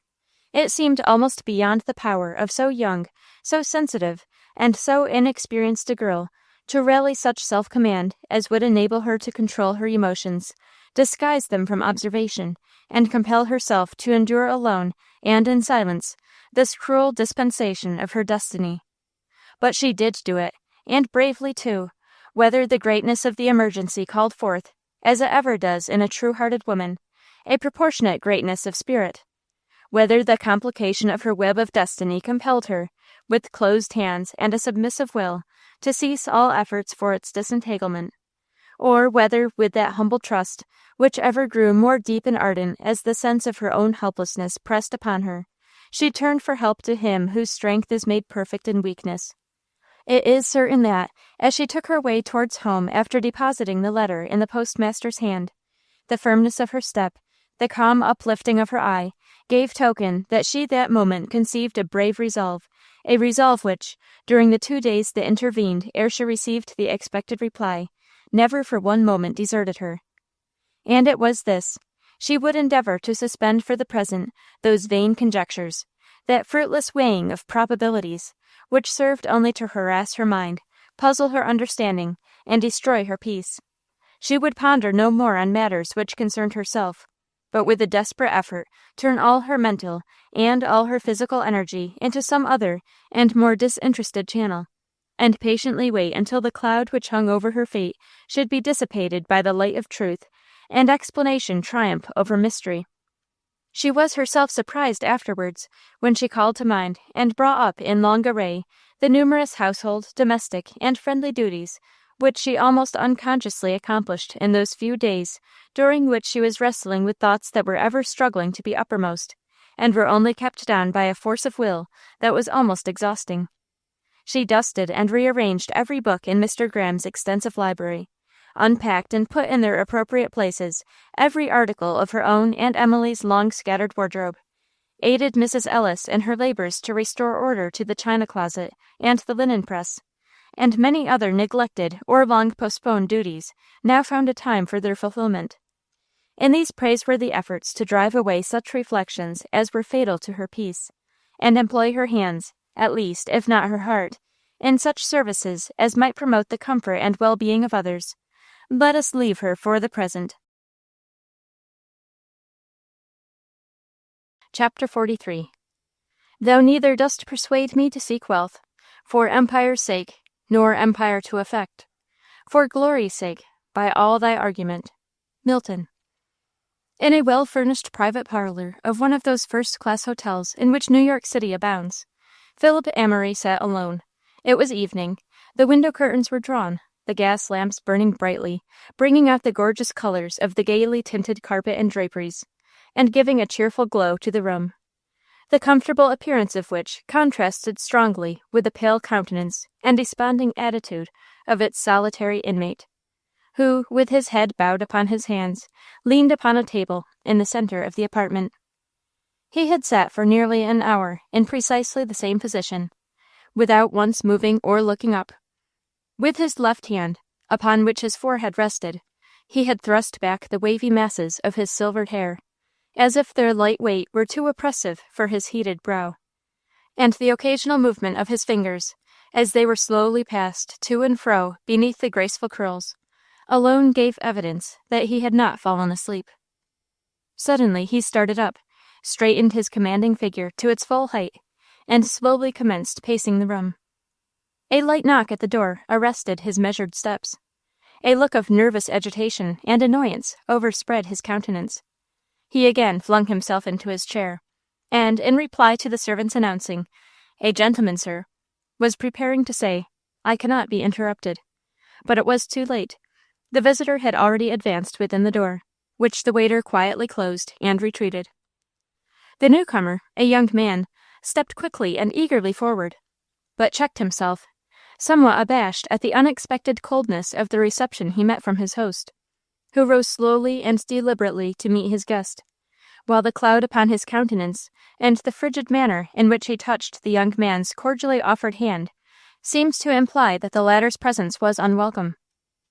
"Excuse me, Mr. Phillips," said William Sullivan, for it was he who had thus unintentionally forced an entrance to the secluded man. "I am afraid my visit is an intrusion." "Do not speak of it," replied Mr. Amory. "I beg you will be seated," and he politely handed a chair. Willie availed himself of the offered seat no further than to lean lightly upon it with one hand, while he still remained standing. "You are changed, sir," continued he, "since I last saw you." "Changed? Yes, I am," returned the other, absently. "Your health, I fear, is not." "My health is excellent," said Mr. Amory, interrupting his unfinished remark. Then, seeming for the first time to realize the necessity of exerting himself in order to sustain the conversation, he added, "It is a long time, sir, since we met. I have not yet forgotten the debt I owe you for your timely interference between me and Ali, the Arab trader, with his rascally army of Bedouin rogues." "Do not name it, sir," replied Willie. "Our meeting was fortunate indeed, but the benefit was as mutual as the danger to which we were alike exposed." "I cannot think so. You seemed to have a most excellent understanding with your own party of guides and attendants, Arabs though they were." "True, I have had some experience in Eastern travel, and usually know how to manage these inflammable spirits of the desert. But at the time I joined you, I was myself entering the neighborhood of hostile tribes, and might soon have found our party overawed, but for the advantage of having joined forces with yourself." "You set but a modest value upon your conciliatory powers, my young man. To you, who are so well acquainted with the facts in the case, I can hardly claim the merit of frankness for the acknowledgment that it was only my own hot temper and stubborn will which exposed us both to the imminent danger which you were fortunately able to avert. No, no, you must not deprive me of the satisfaction of once more expressing my gratitude for your invaluable aid." "You are making my visit, sir," said Willie, smiling, "the very reverse of what it was intended to be. I did not come here this evening to receive, but to the best of my ability to render thanks." "For what, sir?" asked Mr. Amory, abruptly, almost roughly. "You owe me nothing." "The friends of Isabella Clinton, sir, owe you a debt of gratitude which it will be impossible for them ever to repay." "You are mistaken, Mr. Sullivan. I have done nothing which places that young lady's friends under a particle of obligation to me." "Did you not save her life?" "Yes, but nothing was further from my intention." Willie smiled. "It could have been no accident, I think, which led you to risk your own life to rescue a fellow passenger." "It was no accident, indeed, which led to Miss Clinton's safety from destruction. I am convinced of that, but you must not thank me. It is due to another than myself that she does not now sleep in death. May I ask to whom you refer? Your words are mysterious." "I refer to a dear and noble girl whom I swam to that burning wreck to save. Her veil had been agreed upon as a signal between us. That veil, carefully thrown over the head of Miss Clinton, whom I found clinging to the spot assigned to her whom I was seeking, deceived me, and I bore in safety to the shore the burden which I had ignorantly seized from the gaping waters, leaving my own darling, who had offered her life as a sacrifice, to—" "Oh, not to die!" exclaimed Willie. "No, to be saved by a miracle. Go thank her for Miss Clinton's life." "I thank God," said Willie, with fervor, "that the horrors of such scenes of destruction are half redeemed by heroism like that." The hitherto stern countenance of Mr. Amory softened as he listened to the young man's enthusiastic outburst of admiration at Gertrude's noble self-devotion. "Who is she? Where is she?" continued Willie. "Ask me not," replied Mr. Amory, with a gesture of impatience. "I cannot tell you if I would. I have not seen her since that ill-fated day." His manner, even more than his words, seemed to intimate an unwillingness to enter into any further explanation regarding Isabel's rescue, and Willie, perceiving it, stood for a moment silent and irresolute. Then, advancing a step nearer, he said, "Though you so utterly disclaim, Mr. Phillips, any participation in Miss Clinton's happy escape, I feel that my errand here would be but imperfectly fulfilled if I should fail to deliver the message which I bring to one who was at least the final means, if not the original cause, of her safety. Mr. Clinton, the young lady's father, desired me to tell you that, in saving the life of his only surviving child, the last of 7, all of whom but herself were doomed to an early life, you have prolonged his own days, and rendered him grateful to that degree which words on his part are powerless to express, but that, as long as his feeble life is spared, he shall never cease to bless your name, and pray to heaven for its choicest gifts upon you and those who dwell next your heart." There was a slight moisture in the clear, penetrating eye of Mr. Amory, but a bland and courteous smile upon his lip, as he said, in reply to Willie's words, "All this from Mr. Clinton. Very gentlemanly and equally sincere, I doubt not. But you surely do not mean to thank me wholly in his name, my young friend. Have you nothing to say for your own sake?" Willie looked surprised at the question, but replied, unhesitatingly, "Certainly, sir, as one of a large circle of acquaintances and friends, whom Miss Clinton honors with her regard, you may rest assured that my admiration and gratitude for your disinterested exertions are unbounded, and not only on her account, but on that of every other whom you had the noble satisfaction of rescuing from a most terrific form of death and destruction." Am I to understand by your words that you speak only as a friend of humanity, and that you felt no deep personal interest in any of my fellow passengers? I was unacquainted with nearly all of them. Miss Clinton was the only one whom I had known for any greater length of time than during 2 or 3 days of Saratoga intercourse, but I should certainly have felt deeply grieved at her death, since I was in the habit of meeting her familiarly in her childhood, have lately been continually in her society, and am aware that her father, my respected partner, an old and invaluable friend, who is now much enfeebled in health, could hardly survive so severe a shock as the loss, under such harrowing circumstances, of an only child, whom he almost idolizes. You speak very coolly, Mr. Sullivan. Are you aware that the prevailing belief gives you credit for feeling more than a mere friendly interest in Miss Clinton? The gradual dilating of Willie's large gray eyes, as he fixed them inquiringly upon Mr. Amory, the half-scrutinizing, half-astonished expression which crept over his face, as he deliberately seated himself in the chair, which, until then, he had not occupied, were sufficient evidence of the effects of the question so unexpectedly put to him. "Sir," said he, "I either misunderstood you, or the prevailing belief is a most mistaken one." "Then you never before heard of your own engagement?" "Never, I assure you. Is it possible that so idle a report has obtained an extensive circulation among Miss Clinton's friends?" "Sufficiently extensive for me, a mere spectator of Saratoga life, to hear it not only whispered from ear to ear, but openly proclaimed as a fact worthy of credit." "I am exceedingly surprised and vexed at what you tell me," said Willie, looking really disturbed and chagrined. "Nonsensical and false as such a rumor is, it will very naturally, if it should reach Miss Clinton, be a source of indignation and annoyance to her, and it is on that account, far more than my own, that I regret the circumstances which have probably given rise to it." "Do you refer to considerations of delicacy on the lady's part?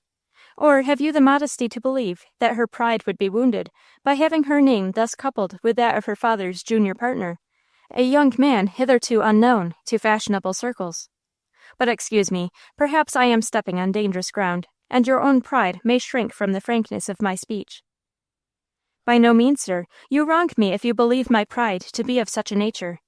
But in answer to your question, I have not only reference to both the motives you name, but to many others, when I assert my opinion of the resentment Miss Clinton would probably cherish, if the foolish and unwarranted remarks you mention should chance to reach her ears."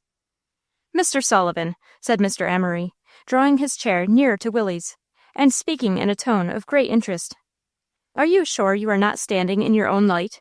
Are you aware that undue modesty, coupled with false and overstrained notions of refinement, has before now stood in the way of many a man's good fortune, and is likely to interfere largely with your own?" "How so, sir? You speak in riddles, and I am ignorant of your meaning." "Handsome young fellows like you," continued Mr. Amory, "can, I know, often command almost any amount of property for the asking, but many such chances rarely occur to one individual, and the world will laugh at you if you waste so fair an opportunity as that which you now enjoy." "Opportunity for what? You surely do not mean to advise me?" "I do, though. I am older than you are, and I know something of the world. A fortune is not made in a day, nor is money a thing to be despised. Mr. Clinton's life is, I dare say, enfeebled and almost worn out in toiling after that wealth which will soon be the inheritance of his daughter. She is young, beautiful, and the pride of that high circle in which she moves. Both father and daughter smile upon you. You need not look disconcerted. I speak as between friends, and you know the truth of that which strangers have observed, and which I have frequently heard mentioned as beyond doubt. Why then do you hesitate? I trust you are not deterred from taking advantage of your position by any romantic and chivalrous sense of inferiority on your part, or unworthiness to obtain so fair a prize." "Mr. Phillips," said Willie, with hesitation and evident embarrassment, "the comments of mere casual acquaintances, such as the greater part of those with whom Miss Clinton associated in Saratoga, are not in the least to be depended upon. The peculiar relations in which I stand towards Mr. Clinton have been such as of late to draw me into constant intercourse both with himself and his daughter. He is almost entirely without relatives, has scarcely any trustworthy friend at command, and therefore appears, perhaps to the world, more favorably disposed towards me than would be found to be the case should I aspire to his daughter's hand. The lady herself, too, has so many admirers, that it would be the height of vanity in me to believe."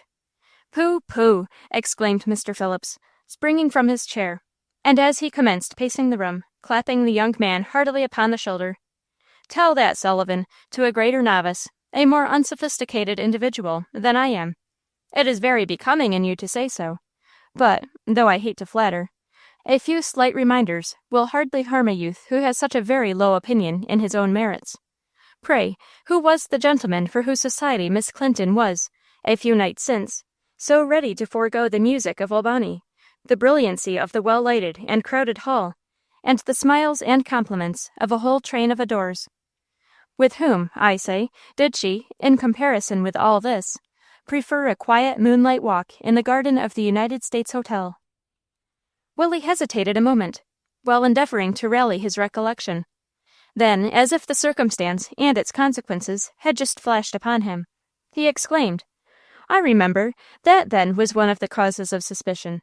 I was, on that occasion, a messenger merely, to summon Miss Isabel to the bedside of her father, by whom I had been anxiously watching for hours, and who, on awakening from a long protracted and almost lethargic sleep, which had excited the alarm of the physician, inquired for his daughter with such eagerness that I did not hesitate to interrupt the pleasure of the evening, and call her to the post of duty which awaited her in the cottage occupied by Mr. Clinton, at the furthest extremity of the grounds, to which I accompanied her by moonlight." Mr. Amory almost laughed outright, cast upon Willie, for the first time, that look of sweet benignity which, though rare, well became his fine countenance, and exclaimed, "So much for watering-place gossip. I believe I must forbear speaking of any further evidences of a tender interest manifested by either of you. But these things apart, and there is every reason to believe, my dear Sullivan, that though the young lady's heart be still, like her fortune, in the united keeping of herself and her father, there is nothing easier than for you to win and claim them both. You are a rising young man, and possess business talent indispensable, I hear, to the elder party. If, with your handsome face, figure, and accomplishments, you cannot render yourself equally so to the younger, there is no one to blame but yourself." Willie laughed. "If I had that object in view, I know of no one to whom I would so soon come for encouragement as to you, sir, but the flattering prospect you hold out is quite wasted upon me." "Not if you are the man I think you," replied Mr. Amory. "I cannot believe you will be such a fool, I beg your pardon for using so strong a term, as to allow yourself to be blinded to the opportunity you see held out before you of making that appearance in society and taking that stand in life, to which your birth, your education, and your personal qualities entitle you. Your father was a respectable clergyman, always an honorable profession. You enjoyed and profited by every advantage in your youth, and have done yourself such credit in India as would enable you, with plenty of capital at command, to take the lead in a few years among mercantile men. All this, indeed, might not, probably would not, give you an opportunity to mingle freely and at once in the highest ranks of our aristocracy, but a union with Miss Clinton would entitle you immediately to such a position as years of assiduous effort could hardly win, and you would find yourself at 25 at the highest point in every respect to which you could possibly aspire. Not have you, I venture to say, lived for 6 years utterly deprived of female society, without becoming proportionately susceptible to such uncommon grace and beauty as Miss Clinton's. A man just returned from a long residence abroad is usually thought to be an easy prey to the charms of the first of his fair countrywomen into whose society he may chance to be thrown, and it can scarcely then be wondered at, if you are subdued by such winning attractions as are rarely to be met with in this land of beautiful women. Nor can it be possible that you have for 6 years toiled beneath an Indian sun, without learning to appreciate, as it deserves, the unlooked-for, but happy and honorable termination of your toils, the easily attained rest from labor, whose crowning blessing will be the possession of your beautiful bride." A moment's pause ensued, during which Mr. Amory sat watching the countenance of Willie, while he awaited his reply. He was not kept long in ignorance of the effect his glowing picture had produced. "Mr. Phillips," said Willie, speaking with prompt decision and a nervous energy which proved how heartfelt were the words he uttered. I have not, indeed, spent many of the best years of my life toiling beneath a burning sun, and in a protracted exile from all that I held most dear, without being sustained and encouraged by high hopes, aims, and aspirations. But you misjudge me greatly if you believe that the ambition that has hitherto spurred me on can find its gratification in those rewards which you have so vividly presented to my imagination. No, sir, believe me, though these advantages may seem beyond the grasp of most men, I aspire to something higher yet, and should think my best endeavors wasted indeed if my hopes and wishes tended not to a still more glorious good. And to what quarter do you look for the fulfillment of such flattering prospects? Asked Mr. Amory, in an ironical tone of voice. Not to the gay circles of fashion, replied Willie. Not yet to that moneyed aristocracy which awards to each man his position in life. I do not depreciate an honorable standing in the eyes of my fellow men. I am not blind to the advantages of wealth, or insensible to the claims of grace and beauty. But these were not the things for which I left my home, and it is not to claim them that I have now returned. Young as I am, I have lived long enough, and seen enough of trial, to lay to the heart the belief that the only blessings worth striving for are something more enduring, more satisfying than doubtful honors, precarious wealth, or fleeting smiles. To what, then, may I ask, do you look forward? To a home, and that, not so much for myself, though I have long pined for such a rest, as for another with whom I hope to share it. A year since, and Willie's lip trembled, his voice shook with emotion as he spoke, and there were others, beside that dear one whose image now entirely fills my heart, whom I had fondly hoped, and should deeply have rejoiced, to see reaping the fruits of my exertions. But we were not permitted to meet again. And now, but pardon me, sir, I did not mean to intrude upon you my private affairs. Go on, said Mr. Amory, go on. I deserve some degree of confidence, in return for the disinterested advice I have been giving you. Speak to me as to an old friend. I am much interested in what you say. It is long since I have spoken freely of myself, said Willie, but frankness is natural to me, and since you profess a desire to learn something of my aim in life, I know of no motive I have for reserve or concealment. But my position, sir, even as a child, was singular, and you must excuse me if I refer to it for a moment. I could not have been more than 12 or 14 years of age when I began to realize the necessity which rested upon me.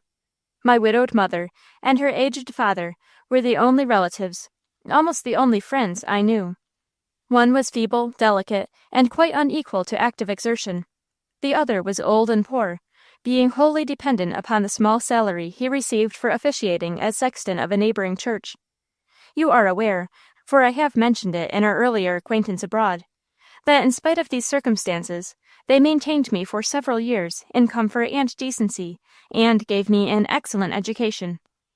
At an age when kites and marbles are wont to be all-engrossing, I became possessed with an earnest desire to relieve my mother and grandfather of a part of their burden of care and labor, and with this purpose in view, saw and obtained a situation in which I was well treated and well paid, and which I retained until the death of my excellent master.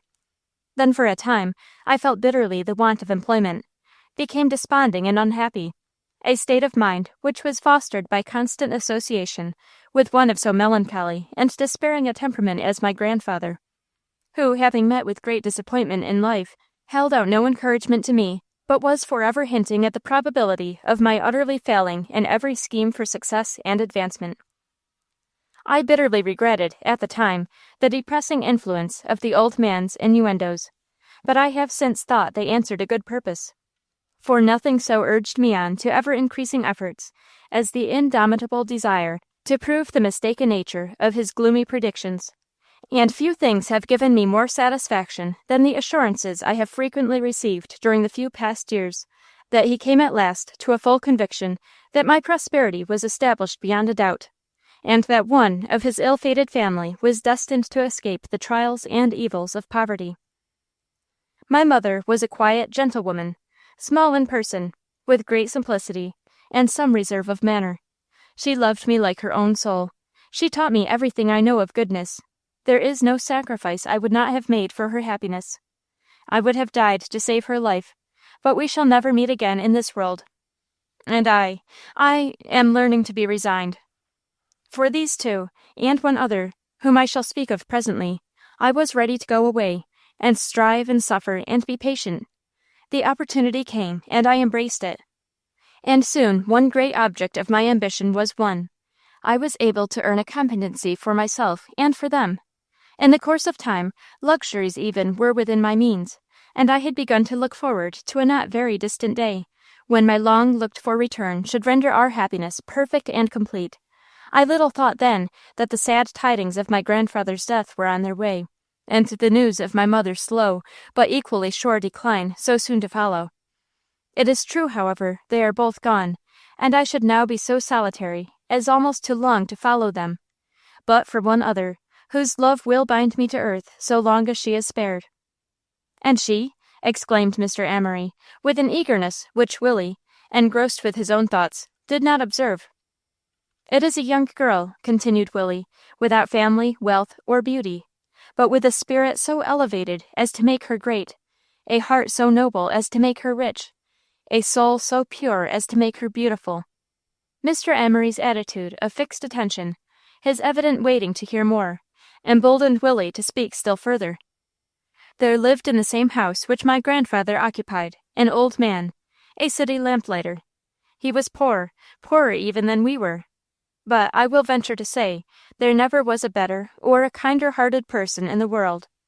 One evening, when engaged in his round of duty, he picked up and brought home a little ragged child, whom a cruel woman had just thrust into the street to perish with cold or die a more lingering death in the almshouse, for nothing but such devoted care as she received from my mother and Uncle True, so we always called our old friend, could have saved the feeble, half-starved creature from the consequences of long-continued exposure and ill-treatment. Through their unwearied watching and efforts she was spared, to repay in after years all, and more than all, the love bestowed upon her.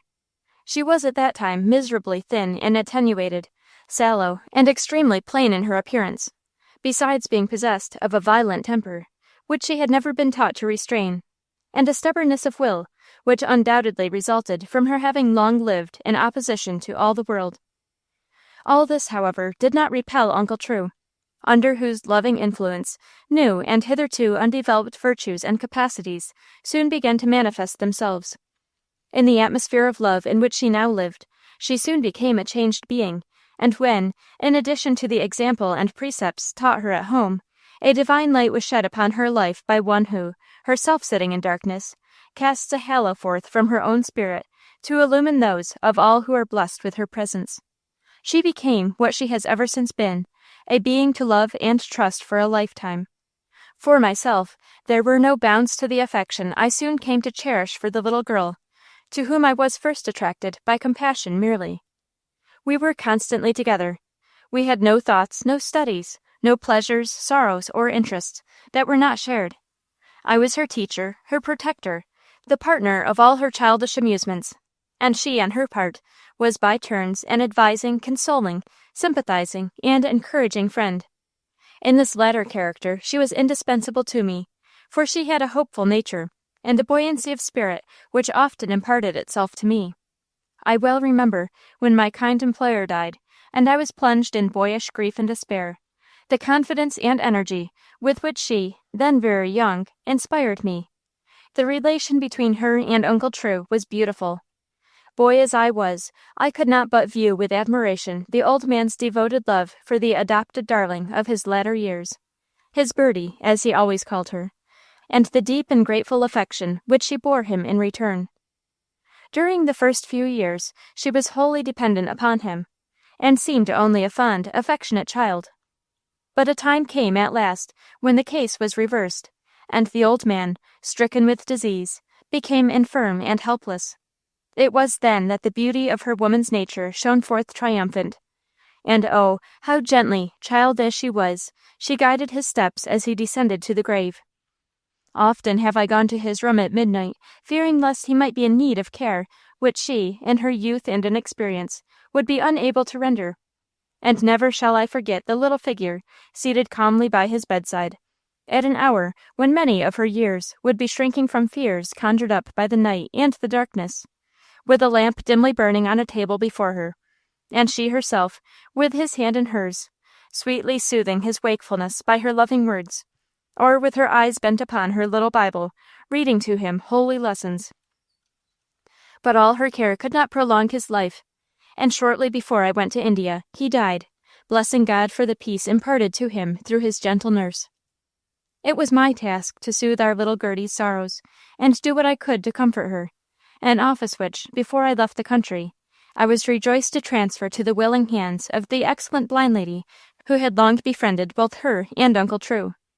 Before I went away, I solemnly committed to Gerty, who had in one instance proved herself both willing and able, the care of my mother and grandfather. She promised to be faithful to the trust, and nobly was that promise kept. In spite of the unkindness and deep displeasure of Mr. Graham, the blind lady's father, upon whose bounty she had for a long time been dependent, she devoted herself heart and hand to the fulfillment of duties which in her eyes were sacred and holy. In spite of suffering, labor, watching, and privation, she voluntarily forsook ease and pleasure, and spent day and night in the patient service of friends whom she loved with a greater love than a daughter's, for it was that of a saint. With all my earnestness of purpose, I could never have done half that she did. I might have loved as much, but none but a woman's heart could have conceived and planned, none but a woman's hand could have patiently executed the deeds that Gertrude wrought. She was more than a sister to me before.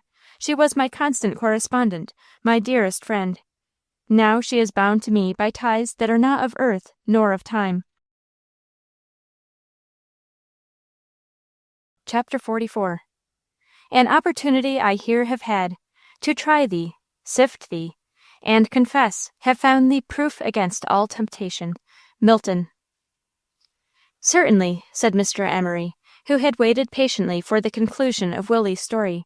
I can well understand that. A man of a generous spirit could hardly fail to cherish a deep and lasting gratitude for one who devoted herself so disinterestedly to a trying and toilsome attendance upon the last hours of beloved friends, to whose wants he himself was prevented from ministering.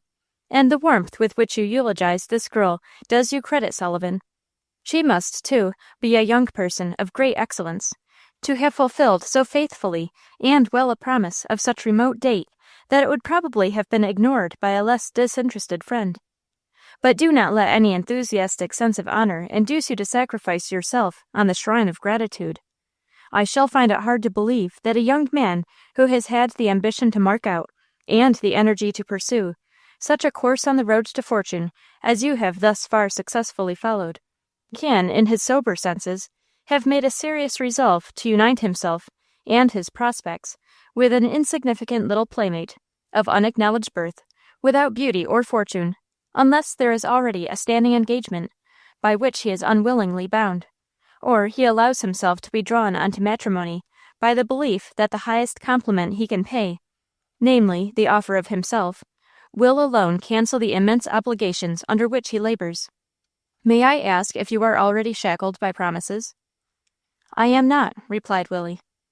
Then listen to me a moment. My motives are friendly when I beg you not to act rashly in a matter which will affect the happiness of your whole life, and to hear, with patience too if you can, for Willie already gave symptoms of restlessness, the few words which I have to say on the subject. You are much mistaken, my young friend, if you believe that the happiness of Gerty, as you call her, a very ugly name, by the way, can be insured any more than your own by an ill-assorted union, of which you will both find occasion to repent. You have not seen her for 6 years. Think, then, of all that has happened in the meantime, and beware how you act with precipitation. You have all this time been living abroad, engaged in active life, growing in knowledge of the world, and its various phases of society. In India, to be sure, you witnessed a mode of life wholly different from that which prevails with us, or in European cities, but the independence, both of character and manner, which you there acquired, fitted you admirably for the polished sphere of Parisian life, to which you were so suddenly introduced, and in which, I may say without flattery, you met with such marked success. Notwithstanding the privilege you enjoyed of being presented in polite circles as the friend of a man so well known and so much respected as Mr. Clinton, You cannot have been insensible to the marked attentions bestowed upon you by American residents abroad, or unaware of the advantage you enjoyed, on your return home, from having been known as the object of such favor. Though not so fortunate as to meet you in Paris, I was there at the same time with yourself, and had some opportunity of being acquainted with facts which I am sure you would have too much modesty to acknowledge. That you were not wholly devoid of taste for choice society, it is easy to infer, since otherwise you would never have been able to render yourself an ornament to it, or even maintain a place within its precincts. It is also equally evident that your pride must have been flattered, and your views in life somewhat biased, by the favorable reception you have met, both abroad and at home, not only from your own sex, but also from the young, fair, and beautiful women who have honored you with their smiles, and among whom she whose name the crowd already associates with your own stands preeminent. When I think of all this, and of those pecuniary hopes you may so reasonably indulge, and on which I have already dilated, then imagine you suddenly flinging all these aside, to chivalrously throw yourself at the feet of your mother's little nurse. I confess I find it impossible to keep silent, and avoid reminding you of the reaction that must come, the disappointment that must ensue, on finding yourself at once and forever shut out from participation in pleasures which have been within your reach, and voluntarily discarded. You must remember that much of the consideration which is to be paid to a young bachelor of growing prospects ceases to be awarded to him after marriage, and is never extended to his bride, unless she be chosen from the select circles to which he aspires. This unproportioned orphan, with whom you propose to share your fate, this little patient schoolmistress. I did not tell you she had ever been a teacher, exclaimed Willie, stopping short in his walk up and down the room, which latterly he had been, in his turn, pacing impatiently, while he listened to Mr. Amory's words. I did not tell you anything of the sort. How did you know it? Mr. Amory, who by his negligence had thus betrayed more knowledge than he had been supposed to possess, hesitated a moment, but quickly recovering himself, answered with apparent frankness, To tell the truth, Sullivan, I have seen the girl, in company with an old doctor. Dr. Jeremy? Asked Willie, quickly. The same. When did you see her? How did it happen? Do not question me, said Mr. Amory, petulantly, as if the matter were of little consequence, and he did not choose to be interrogated. I happened to see the old gentleman in the course of my travels, and this Gertrude Flint was with him. He told me a few facts concerning her. Nothing to her disadvantage, however. In warning you against a misalliance, I speak only in general terms. Willie looked at Mr. Amory in a half-scrutinizing, half-wondering manner, and appeared on the point of persisting in his attempt to learn further particulars. But Mr. Amory, taking up the thread of his previous conversation, went on, without giving him a chance to speak. This Gerty, as I was saying, Sullivan, will be a dead weight upon your hands, a constant drawback to all your efforts for the attainment of fashionable society, in which it is hardly to be expected she can be exactly fitted to shine. You yourself pronounce her to be without wealth or beauty. Of her family you know nothing, and have certainly little reason to expect that, if discovered, it would do her any credit. I believe, then, that I only speak from the dictates of common sense, when I bid you beware how you make, in the disposal of yourself, such a very unequal bargain. I am very willing to believe, sir, said Willie, resuming his seat, and settling himself into a composed attitude, that the arguments you have so powerfully brought to bear upon a question most important to my welfare are grounded upon calm reasoning and a disinterested desire to promote my prosperity. I confess you are the last man, judging from our short, but for the length of time, intimate acquaintance, from whom I should have expected such advice, for I had believed you so independent of the opinion and so indifferent to the applause of the world that they would weigh but little with you in forming estimates for the guidance of others. Still, though your suggestions have failed to influence or in the least degree change my sentiments or intentions, I fully appreciate and thank you for the sincerity and earnestness with which you have sought to mold my judgment by your own, and will reply to your arguments with such frankness as will, I think, persuade you that, so far from following the impulses of a blind enthusiasm, to plunge with haste and precipitation into a course of action hereafter to be deplored, I am actuated by feelings which reason approves, and which have already stood the test of experience. You speak truly when you impute to me a natural taste for good society, a taste which poverty, and the retirement in which my boyhood was passed, gave me little opportunity to manifest, but which had, nevertheless, no small influence in determining my aims and ambition in life. The fine houses, equipages, and clothes of the rich had far less charm to my fancy than the high-bred ease, refinement, and elegance of manner which distinguished some few of their owners who chanced to come under my observation. And much as I desired the attainment of wealth for the sake of its own intrinsic advantages, and the means it would afford of contributing to the comfort and happiness of others, it would have seemed to me divested of half its value should it fail to secure to its possessor a free admittance to the polite and polished circles upon which I looked with admiring eyes. I needed not, therefore, the social deprivations I experienced in India to prepare me to enter with eager zest into the excitement and pleasure of Parisian life, to which, through the kindness and partiality of Mr. Clinton, I obtained, as you are, it seems, aware, a free and immediate introduction. It is true I was summoned thither at a time when my spirits had been for months struggling with the depression occasioned by sad news from home, and had not, therefore, the least disposition to avail myself of Mr. Clinton's politeness. But the feebleness of his health, and his inability to enter largely into the gaieties of the place, compelled me continually to offer myself as an escort to his daughter, who, fond of society, and reluctant to submit to any exclusion from it, invariably accepted my services, thus drawing me into the very whirl and vortex of fashionable life, in which, I confess, I soon found much to flatter, bewilder, and intoxicate. I could not be insensible to the privileges so unexpectedly accorded to me, nor could my vanity be wholly proof against the assaults made upon it. Nor was my manliness of character alone at stake. My position in fashionable circles threw other and more serious temptations in my way. The soundness of principle and simplicity of habit, implanted in me from childhood, and hitherto preserved intact, soon found themselves at stake.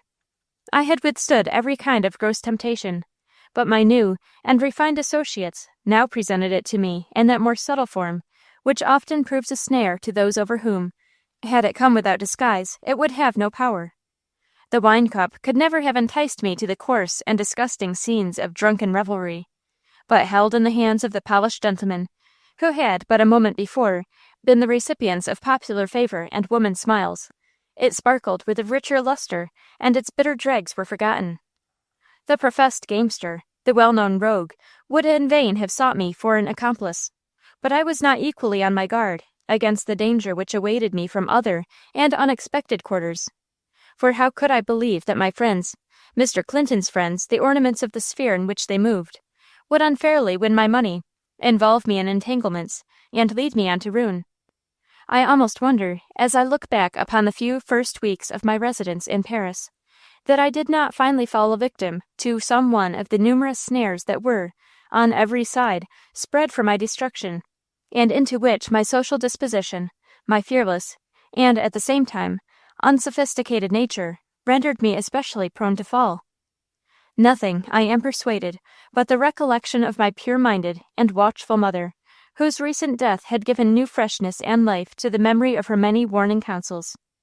At the time they were bestowed, deemed by me unnecessary, but now, in the moment of danger, springing up and arming themselves with a solemn meaning. Nothing but the consciousness of her gentle spirit, ever hovering around my path, saddened by my conflicts, rejoicing in my triumphs, could ever have given me courage and perseverance to resist, shun, and finally escape altogether the pitfalls into which my unwary steps would have plunged me. These darker evils, however, successfully combated and subdued, there were others of scarcely less magnitude awaiting me, and in which much of my future well-being and usefulness were involved. In the unvaried round of pleasure in which my days, and nights even, were frequently passed, there was much to gratify my self-love, foster my ambition, and annihilate every worthier emotion. And here, believe me, my safety lay in my success. Had I approached the outskirts of fashionable life, and been compelled to linger, with longing eyes, at the threshold, I might, even now, be loitering there, a deceived spectator of joys which it was not permitted to me to enter and share, or having gained a partial entrance, be eagerly employed in pushing my way onward. Admitted, however, at once into the very arcana of a sphere I was eager to penetrate, my eyes were soon opened to the vain, hollow, and worthless nature of the bauble fashion.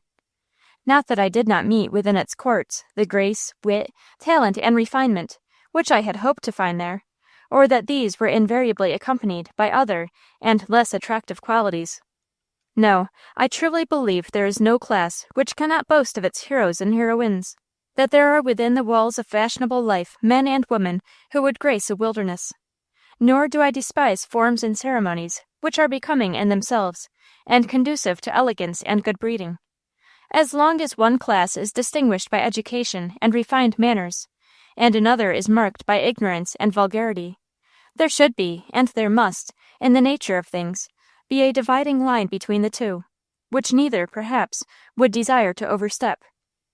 But this barrier is not fashion, which, both abroad and at home, oftentimes excludes the former, and gives free admittance to the latter. And if I presume to adopt a higher standard, it is because I have had so close an acquaintance with that already set up, that I can judge how little it is to be trusted. "You are young," said Mr. Emery, "to be such a philosopher. Many a man has turned away with disgust from an aristocracy into which he could himself gain no admittance, but few renounce it voluntarily." "Few, perhaps," replied Willie. "Few young men, at least, have such opportunities as I have had to penetrate its secrets.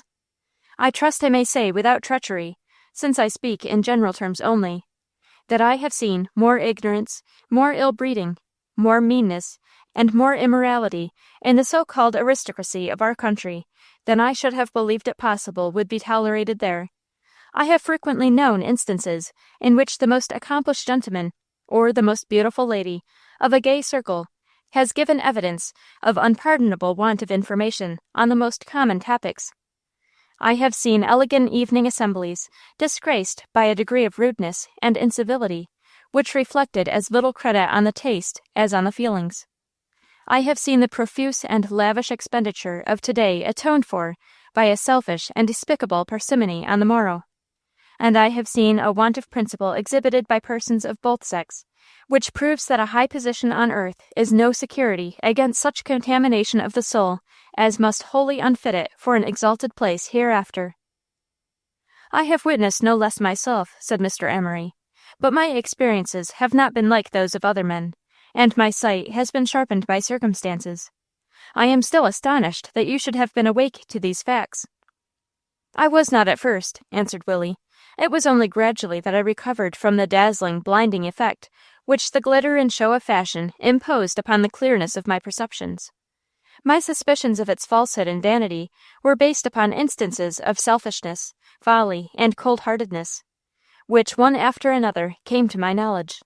I could relate to you the thousand mean deceits, the contemptible rivalries, the gross neglect of sacred duties, which came under my immediate observation. But I will not betray the secrets of individuals, or weary you with their recital. Especially was I astonished at the effect of an uninterrupted pursuit of pleasure upon the sensibilities, the tempers, and the domestic affections of women. Though bearing within my heart an image of female goodness and purity, this sweet remembrance, this living ideal, might possibly have been driven from its throne, and supplanted by some one of the lovely faces, which at first bewildered me by their beauty, had these last been the index to souls of equal perfection. There may be, I have no doubt there are, noble and excellent women, moving in the highest walks of life, whose beauty, grace, and other outward adornments are less admirable than their own high natures. But among those with whom I became familiarly acquainted, there was not one who could in the least compare with her who was continually present in my memory, who is still, and ever must be, a model to her sex. It is no wonder that others failed to come up to my conception of all that is lovely in woman, since the character of Gertrude Flint was the standard by which each in my mind was measured.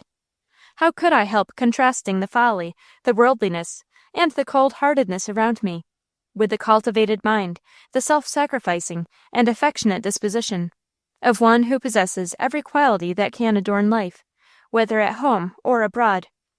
You have indeed failed to convince me that Gertrude can in any way be a drawback or disadvantage to the man who shall be so fortunate as to call her his. For my own part, I desire no better, no more truly aristocratic position in life than that to which she is so well entitled, and to which she would be one of the brightest ornaments. The aristocracy of true refinement, knowledge, grace, and beauty.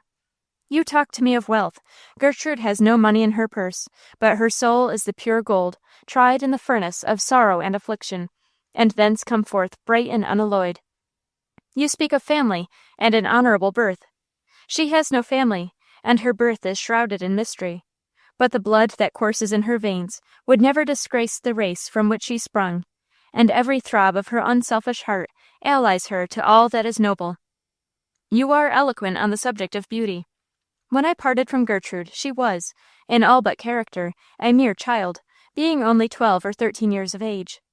Though much altered and improved since the time when she first came among us, I scarcely think she could have been said to possess much of what the world calls beauty.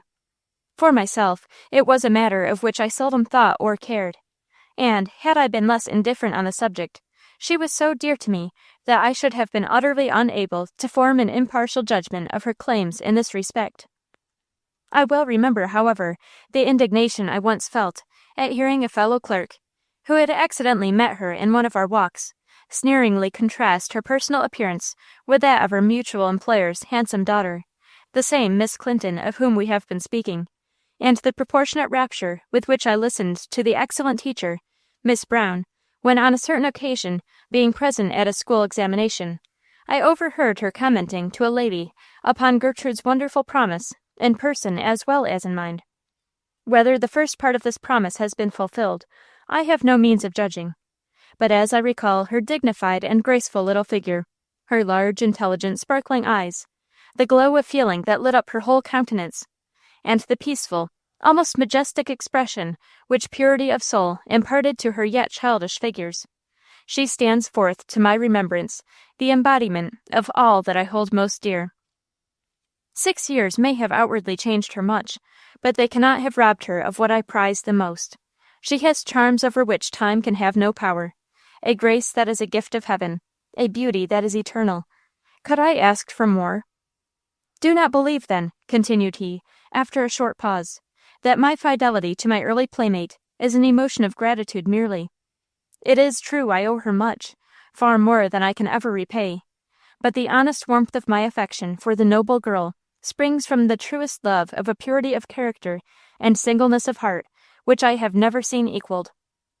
What is there in the wearisome and foolish walks of fashion, the glitter and show of wealth, the homage of an idle crowd, that could so fill my heart, elevate my spirit, and inspire my exertions, as the thought of a peaceful, happy home, blessed by a presiding spirit, so formed for confidence, love, and a communion that time can never dissolve, and eternity will but render more secure and unbroken. And she, whom you love so well, are you sure? Asked Mr. Phillips, speaking with visible effort, and faltering ere he had completed his sentence. No, answered Willie, anticipating the question. I know what you would ask. I am not sure. I have no reason to indulge the hopes I have been dwelling upon so fondly, but I do not regret having spoken with such openness and candor. For should she grieve my heart by her coldness, I should still be proud to have loved her. Until this time, ever since I gained my native land, I have been shackled with duties, which, sacred as they were, have chafed a spirit longing for freedom to follow its own impulses. In this visit to you, sir, and as he spoke, he rose to depart, I have fulfilled the last obligation imposed upon me by my excellent friend, and tomorrow I shall be at liberty to go where duty alone prevented me from at once hastening. He offered his hand to Mr. Emery, who grasped it with a cordiality very different from the feeble greeting he had given him on his entrance. "Good-bye," said he. "You carry with you my best wishes for a success which you seem to have so much at heart. But some day or other, I feel sure you will be reminded of all I have said to you this evening."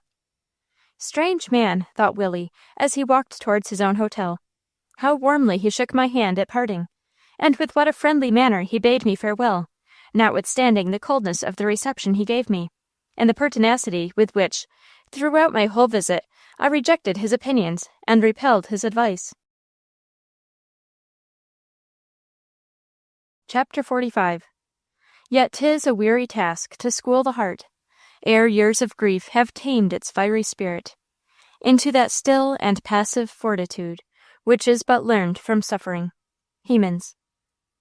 Miss Gertrude, said Mrs. Prime, opening the parlor door, putting her head cautiously in, looking round, and then advancing with a stealthy pace, like that of a favorite family cat, which is venturing to step a little beyond its usual limits. My, how busy you are! Lor' sakes alive, if you ain't rippin' up them great curtains of Miss Graham's for the wash. I wouldn't be bothering with 'em, Miss Graham. She won't be here for this fortnight, and Miss Alice will have time enough. Oh, I have nothing else to do, Mrs. Prime. It's no trouble. Then, looking up pleasantly at the old cook, she added, It seems very cozy for us all to be at home again, doesn't it? It seems beautiful, answered Mrs. Prime, with emphasis. And I hope there's no harm in sayin' it.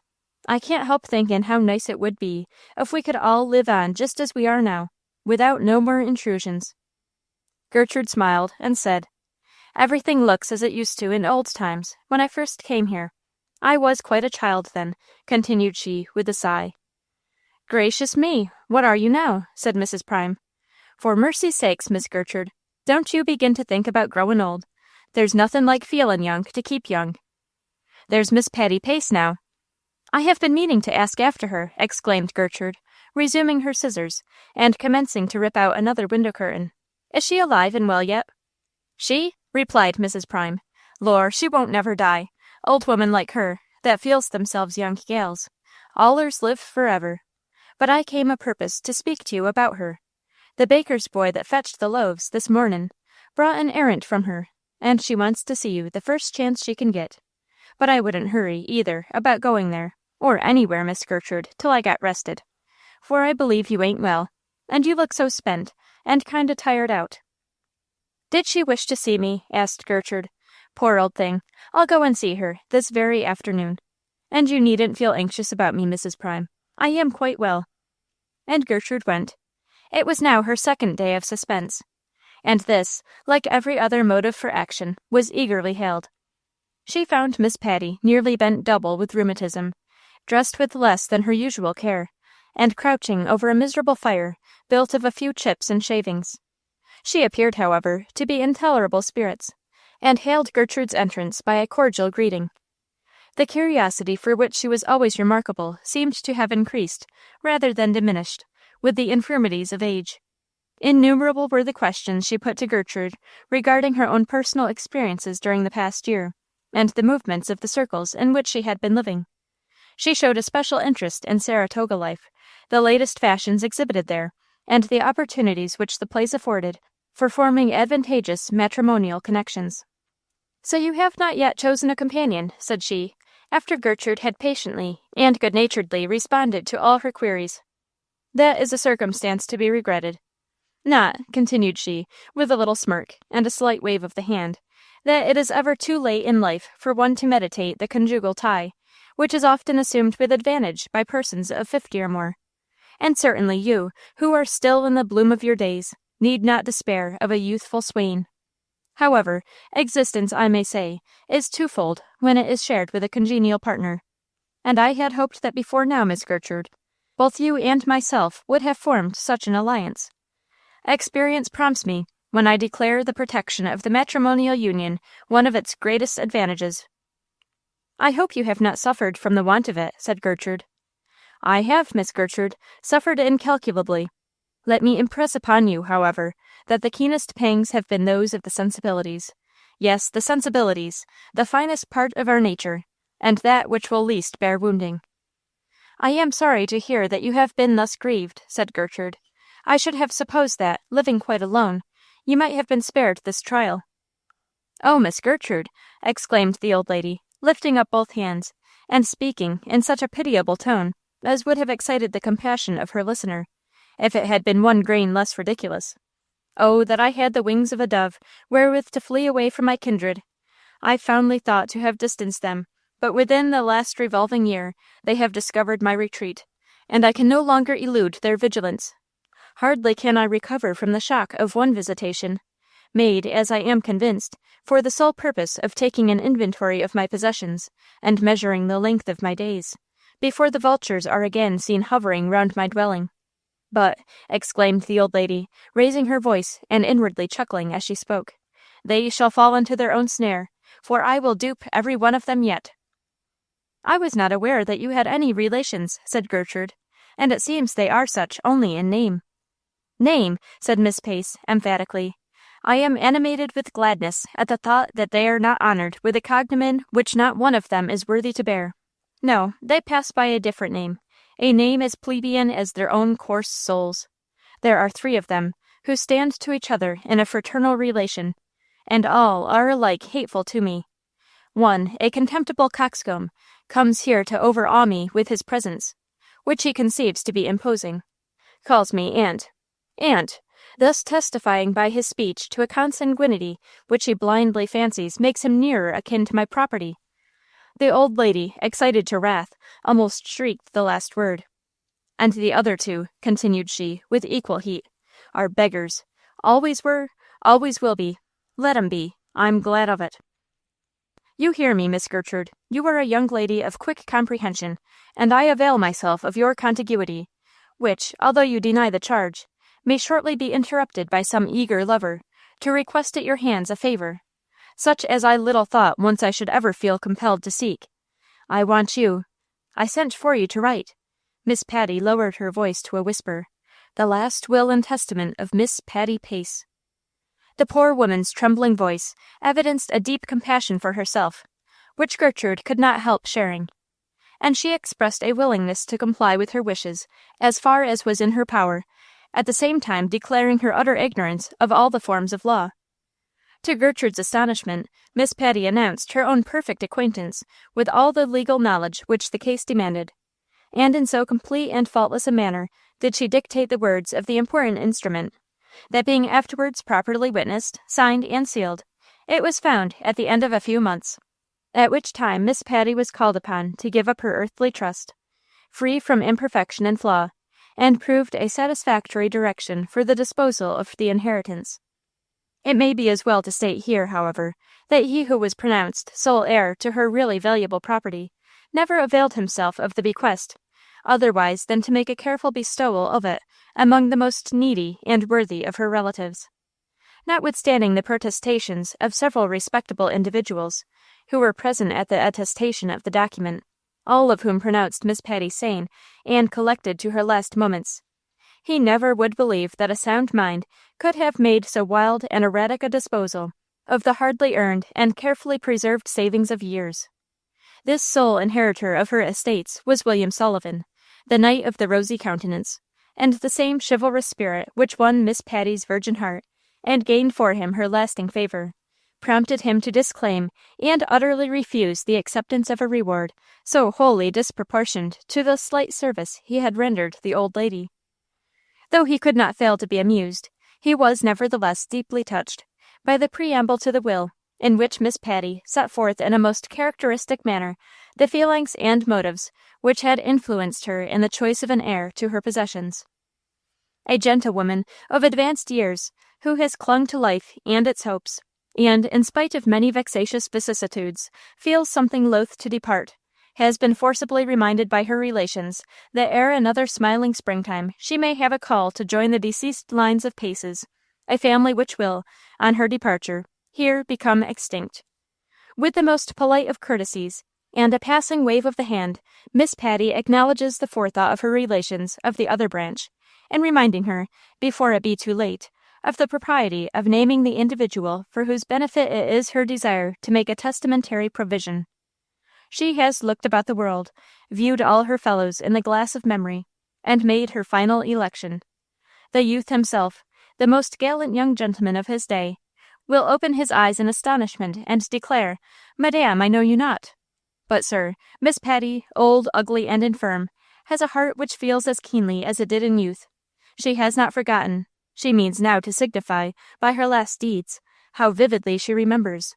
The rosy-cheeked youth who once raised her from the frosty earth, took her withered hand, placed it within his vigorous young arm, and with sunny smiles and cheering words, escorted the rheumatic old woman to a refuge from the wintry elements. Miss Patty has a natural love of courtesy and the deference offered by gay and beautiful youth to helpless and despised age has touched a sensitive chord.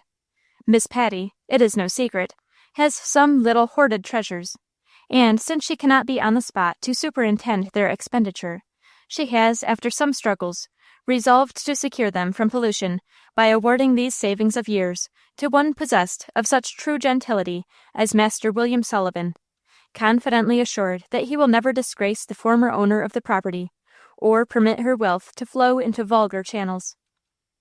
Then followed an inventory of the estate, a most remarkable estate, consisting of odds and ends of everything, and finally a carefully and legally worded document, assigning the whole of the strange medley, without legacies or encumbrances, to the sole use and disposal of the appointed heir. Gertrude found it no easy task to gather and transfix in writing the exact idea which the old woman's rambling dictation was intended to convey, and it was 2 or 3 hours before the manuscript was completed, and the patient and diligent scribe permitted to depart. The sky was overcast, and a drizzling rain beginning to fall as she commenced walking towards home, but the distance was not great, and the only damage she sustained was a slight dampness to her garments. Emily perceived it at once, however. "Your dress is quite wet," said she. "You must go and sit by the parlor fire. I shall not go down until tea time, but father is there, and will be glad of your company. He has been alone all the afternoon." Gertrude found Mr. Graham sitting in front of a pleasant wood fire, half dozing, half reading. She took a book and a low chair, and joined him. Finding the heat too great, however, she soon retreated to a sofa, at the opposite side of the room. Hardly had she done so when there was a ring at the front door-bell. The housemaid, who was passing by the door, opened it, and immediately ushered in a visitor. It was Willie. Gertrude rose, but trembling from head to foot, so that she dared not trust herself to take a step forward. Willie advanced into the center of the room, then looked at Gertrude, bowed, hesitated, and said, "Miss Flint, is she here?" The color rushed into Gertrude's face. She attempted to speak, but failed. It was not necessary. The blush was enough. Willie recognized her, and starting forward, eagerly seized her hand. "Gerty, is it possible?" The perfect naturalness and case of his manner, the warmth and earnestness with which he took and retained her hand, reassured the agitated girl. The spell seemed partially removed. For a moment he became in her eyes the Willie of old, her dear friend and playmate, and she found voice to exclaim, "Oh, Willie, you have come at last! I am so glad to see you!" The sound of their voices disturbed Mr. Graham, who had fallen into a nap, from which the ringing of the doorbell and the entrance of a strange step had failed to arouse him. He turned round in his easy-chair, then rose. Willie dropped Gertrude's hand, and stepped towards him. "Mr. Sullivan," said Gertrude, with a feeble attempt at a suitable introduction. They shook hands, and then all three sat down. And now all Gertrude's embarrassment returned. It is not unfrequently the case that when the best of friends meet after a long separation, they salute or embrace each other, and then, notwithstanding the weight of matter pressing on the mind of each, sufficient perhaps to furnish subjects of conversation for weeks to come, nothing of importance presents itself at once, and a pause ensues, which is finally filled up by some most trivial and unimportant question concerning the journey of the newly arrived party or the safety of his baggage. But to these latter questions, or any of a similar nature, Gertrude required no answer. She had seen Willie before. She was aware of his arrival, knew even the steamer in which he had come, but was anxious to conceal from him this knowledge. She could not tell him, since he seemed so ignorant of the fact himself, that they had met before, and it may well be imagined that she was at an utter loss what to do or say, under the circumstances. Her embarrassment soon communicated itself to Willie, and Mr. Graham's presence, which was a restraint to both, made matters worse. Willie, however, first broke the momentary silence. "I should hardly have known you, Gertrude. I did not know you. How did you come?" asked Mr. Graham abruptly, apparently unconscious that he was interrupting Willie's remark. "In the Europa," replied Willie. "She got into New York about a week ago." "Out here, I meant," said Mr. Graham, rather stiffly. "Did you come out in the coach?" "Oh, excuse me, sir," rejoined Willie. "I misunderstood you. No, I drove up from Boston in a chaise. Did anyone take your horse? I fastened him in front of the house. Willie glanced out of the window. It was now nearly dusk, to see that the animal was still where he had left him. Mr. Graham settled himself in his easy-chair, and looked into the fire. There was another pause, more painful than the first. You are changed, too, said Gertrude, at last, in reply to Willie's unfinished comment. Then, fearing he might feel hurt at what he must know to be true in more ways than one, the color, which had retreated, mounted once more to her cheeks. He did not seem to feel hurt, however, but replied, Yes, an eastern climate makes great changes, but I think I can hardly have altered more than you have. Why, only think, Gerty, you were a child when I went away. I suppose I must have known I should have found you a young lady, but I begin to think I never fully realized it. When did you leave Calcutta? The latter part of February. I passed the spring months in Paris. You did not write, said Gertrude, in a faltering voice. No, I was expecting to come across by every steamer, and wanted to surprise you. Conscious that she had probably seemed far less surprised than he expected, she looked confused, but replied, I was very disappointed about the letters, but I am very glad to see you again, Willie. You can't be so glad as I am, said he, lowering his voice, and looking at her with great tenderness. You seem more and more like yourself to me every minute that I see you. I begin to think, however, that I ought to have written and told you I was coming. Gertrude smiled. Willie's manner was so unchanged, his words so affectionate, that it seemed unkind to doubt his friendliness, although to his undivided love she felt she could have no claim. No, said she, I like surprises. Don't you remember I always did? Remember, certainly, replied he. I have never forgotten anything that you liked. Just at this moment, Gertrude's birds, whose cage hung in the window at which Willie sat, commenced a little twittering noise, which they always made just at night. He looked up. Your birds, said Gertrude, the birds you sent me. Are they all alive and well? Asked he. Yes, all of them. You have been a kind mistress to the little things. They are very tender. I am very fond of them. You take such care of those you love, dear Gerty, that you are sure to preserve their lives as long as they may be. His tone, still more than his words, betrayed the deep meaning with which he spoke. Gertrude was silent. Is Miss Graham well? Asked Willie. Gertrude related, in reply, that her nerves had been recently much disturbed by the terrible experiences through which she had passed, and this led to the subject of the recent disaster, at which Gertrude forbore to mention her having been herself present. Willie spoke with feeling of the sad catastrophe, and with severity of the reckless carelessness which had been the cause of it, and ended by remarking that he had valued friends on board the boat, but was unaware that Miss Graham, whom he loved for Gertrude's sake, was among them. Conversation between Gertrude and Willie had by this time assumed a footing of ease, and something of their former familiarity. The latter had taken a seat near her, on the sofa, that they might talk more restrainedly. For, although Mr. Graham might have dropped asleep again, for anything they knew to the contrary, it was not easy wholly to forget his presence. There were many subjects, however, on which it would have seemed natural for them to speak, had not Gertrude purposely avoided them. The causes of Willie's sudden return, his probable stay, his future plans in life, and especially his reasons for having postponed his visit to herself until he had been in the country more than a week.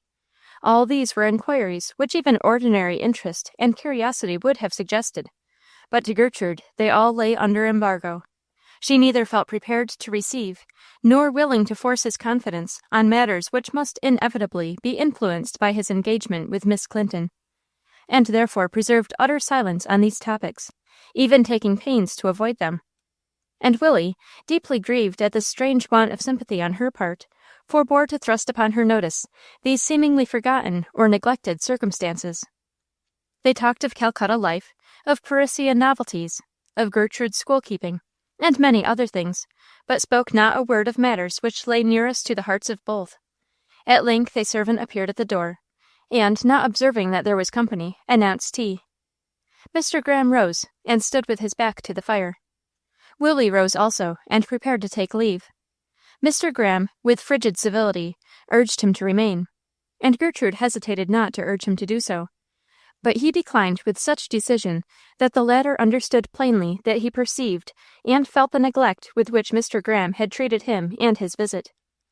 In addition to the fact that the old gentleman disliked young man as a class, and that Willie had intruded upon the rare and sacred privacy in which he was indulging, there was the bitter and still rankling recollection that Gertrude had once forsaken himself and Emily, for so he, in his own mind, styled her conscientious choice between conflicting duties, for the very family of which their visitor was the only remaining member, a recollection which did not tend to soften or conciliate the easily prejudiced and obstinate-minded man.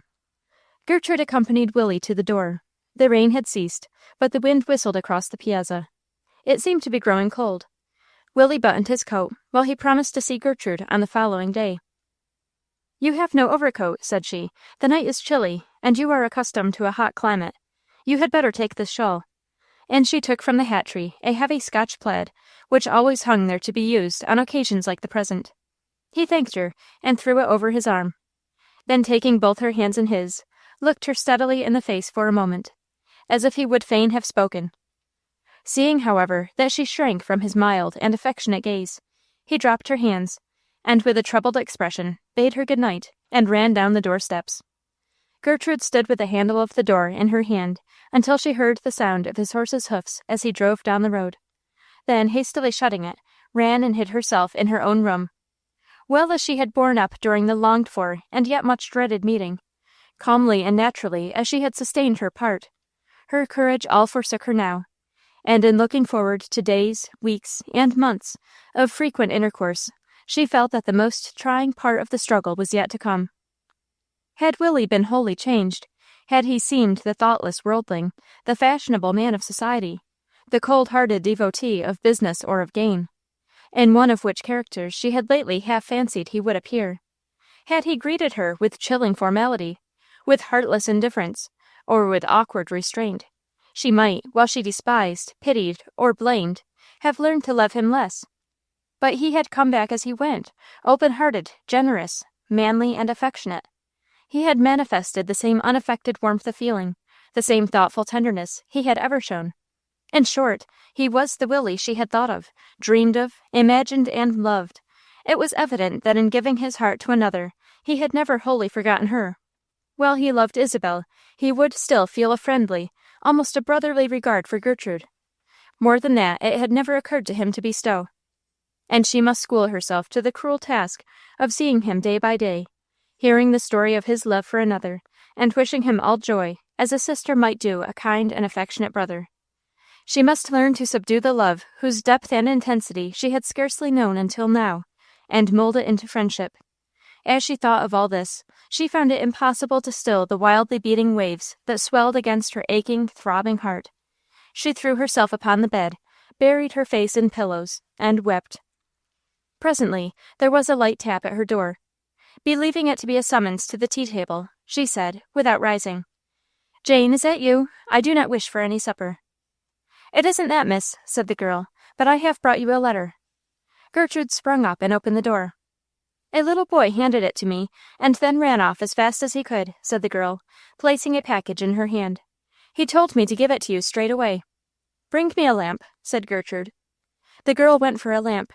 Gertrude, in the meantime, endeavoring to judge what a package of such unusual size and thickness could contain.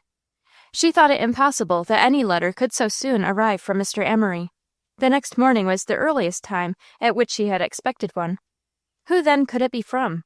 And while she was wondering, Jane brought a lamp, by the light of which she at once detected his handwriting, and breaking the seal, she drew from the envelope several closely written pages, whose contents she perused with all the eagerness and excitement which the weight, import, and intense interest of the subject might well demand. Chapter 46. There are swift hours in life, strong, rushing hours, that do the work of tempests in their might. Hemans. It ran as follows: "My daughter, my loving, tender-hearted girl, now that your own words encourage me with the assurance that my worst fear was unfounded, the fear that my name was already blasted to your young ears, and your father doomed by your young heart to infamy, now that I can appeal to you as to an impartial witness, I will disclose the story of my life, and while I prove to you your parentage, will hope that my unprejudiced child, at least, will believe, love, and trust her father, in spite of a world's injustice. I will conceal nothing. I will plunge at once into those disclosures which I most dread to utter, and trust to after explanation to palliate the darkness of my tale. Mr. Graham is my stepfather, and my blessed mother, long since dead, was, in all but the tie of nature, a true mother to Emily. Thus allied, however, to those whom you love best, I am parted from them by a heavy curse. For not only was mine the ill-fated hand, oh, hate me not yet, Gertrude, which locked poor Emily up in darkness, but in addition to that horrid deed, I stand accused in the eyes of my fellow men of another crime, deep, dark, and disgraceful. And yet, though living under a ban, wandering up and down the world, a doomed and broken-hearted man, I am innocent as a child of all intentional wrong, as you will learn, if you can trust to the truth of the tale I am about to tell. Nature gave, and education fostered in me, a rebellious spirit. I was the idol of my invalid mother, who, though she loved me with a love for which I bless her memory, had not the energy to tame and subdue the passionate and wilful nature of her boy.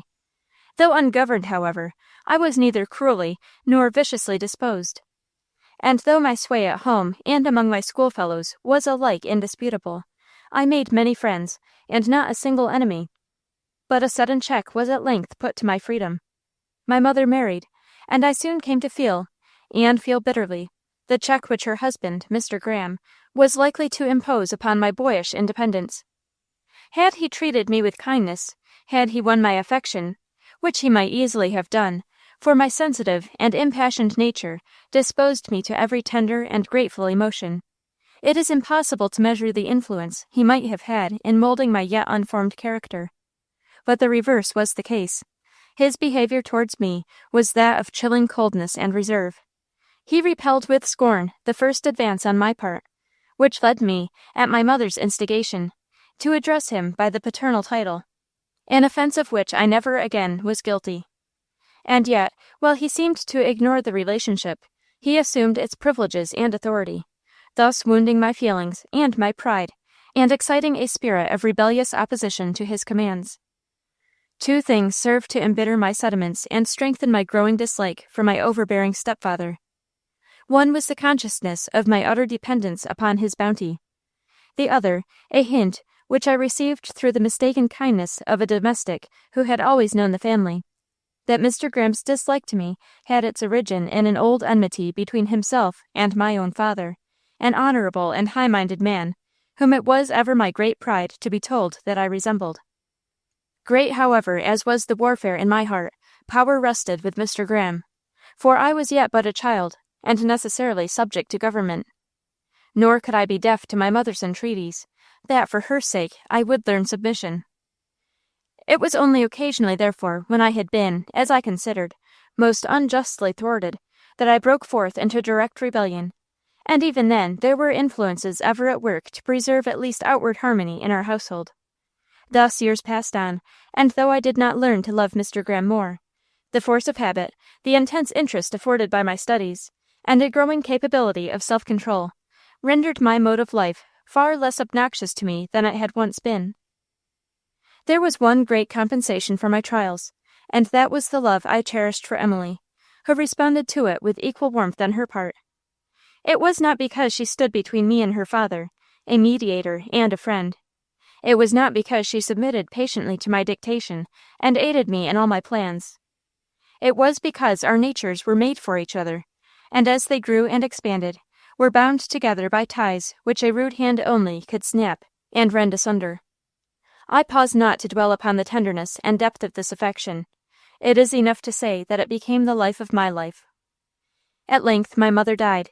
I was at that time, sorely against my will, employed in Mr. Graham's counting-house, and still continued an inmate of his family. And now, without excuse, or even warning, my stepfather commenced a course of policy as unwise as it was cruel, and so irritating to my pride, so torturing to my feelings, and so maddening to my hot nature, that it excited and angered me almost to frenzy. He tried to rob me of the only thing that sweetened and blessed my existence, the love of Emily. I will not here recount the motives I imputed to him, nor the means he employed. It is sufficient to say that they were such as to change my former dislike into bitter hatred, my unwilling obedience to his will into open and deliberate opposition.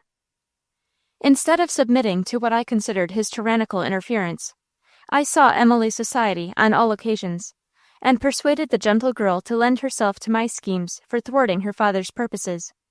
I did not speak to her of love. I did not seek to bind her to me by promises. I hinted not at marriage. A sense of honor forbade it. But with a boyish independence, which I have since feared was the height of folly and imprudence, I sought every occasion, even in her father's presence, to manifest my determination to maintain that constant freedom and familiarity of intercourse which had been the growth of circumstances, and could not, without force, be restrained.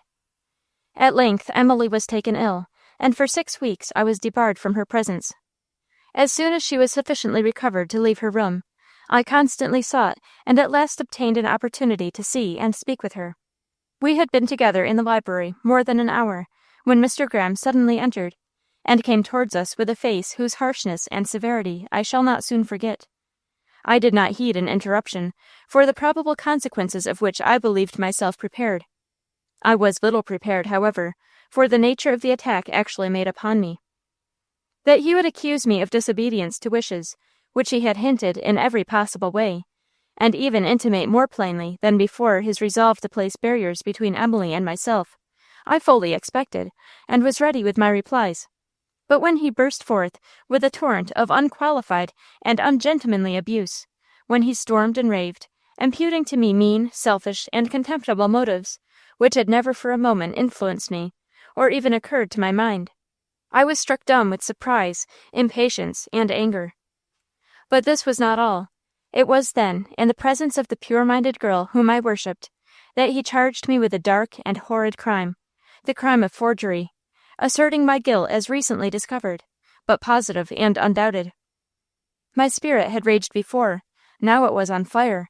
I lifted my hand and clenched my fist. What I would have done, I know not. Whether I should have found words to assert my innocence, fling back the lie, and refute a charge as unexpected as it was false, or whether, my voice failing me from passion, I should have swept Mr. Graham from my path, perhaps felled him to the floor, while I strode away to rally my calmness in the open air, I cannot now conjecture. For a wild shriek from Emily recalled me to myself, and turning, I saw her fall fainting upon the sofa. Forgetting everything then but the apparently dying condition into which the horror of the scene had thrown her, I sprang forward to her relief. There was a table beside her, and some bottles upon it.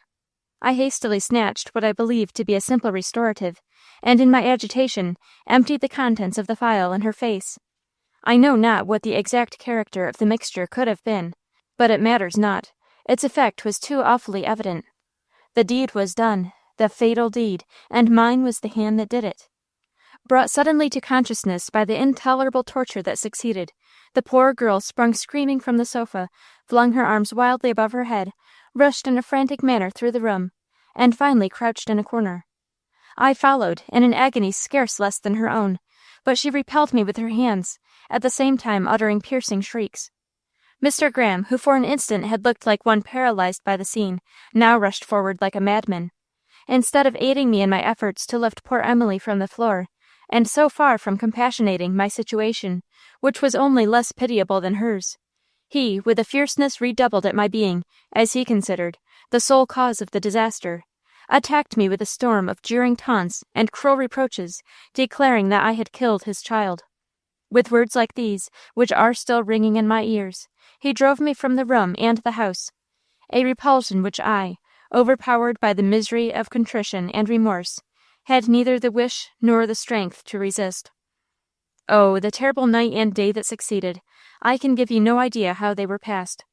I wandered out into the country, spent the whole night walking beneath the open sky, endeavoring to collect my thoughts and compose my mind, and still morning found me with a fevered pulse and excited brain. With the returning light, however, I began to realize the necessity of forming some future plan of action. Emily's sad situation, and my intense anxiety to learn the worst effects of the fatal accident, gave me the strongest motives for hastening, with the earliest morning, either openly or by stealth, to Mr. Graham's house.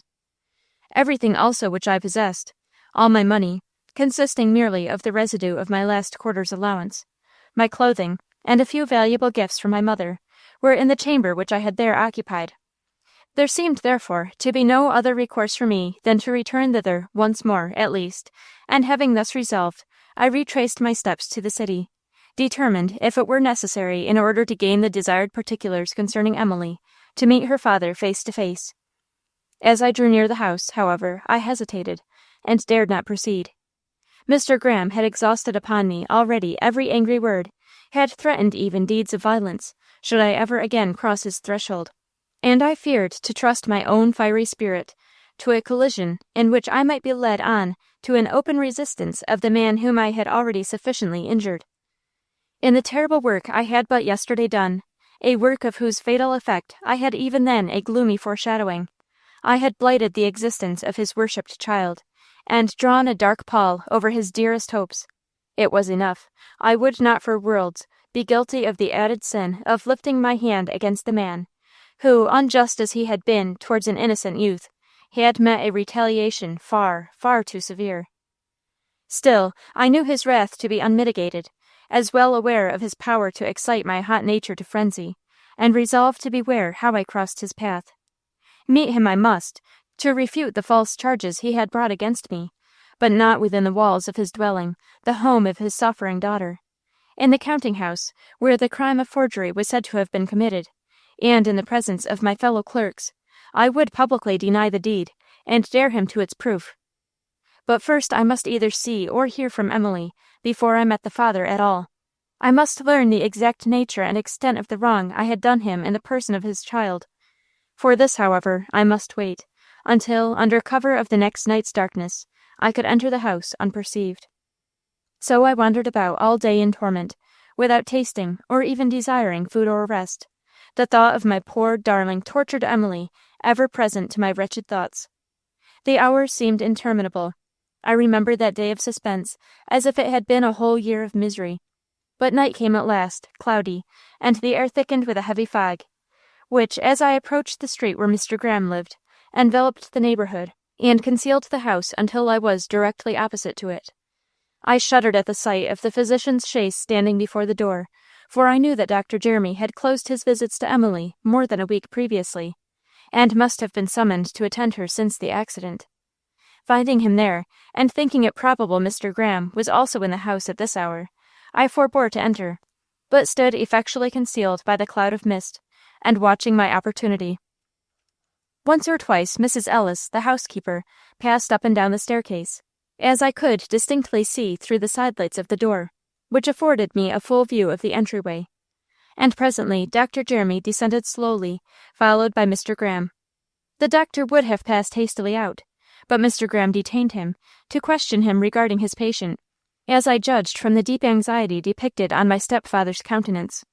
While, with one hand resting on the shoulder of this old friend of the family, he sought to read his opinion in his face.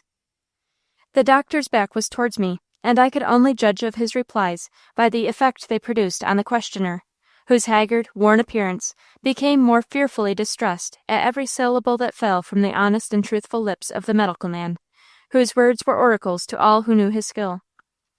I needed, therefore, no further testimony to force upon me the conviction that Emily's fate was sealed, and, as I looked with pity upon the afflicted parent, and shudderingly thought how immediate had been my agency in the work of destruction, I felt that the unhappy father could not curse me more bitterly than I cursed myself.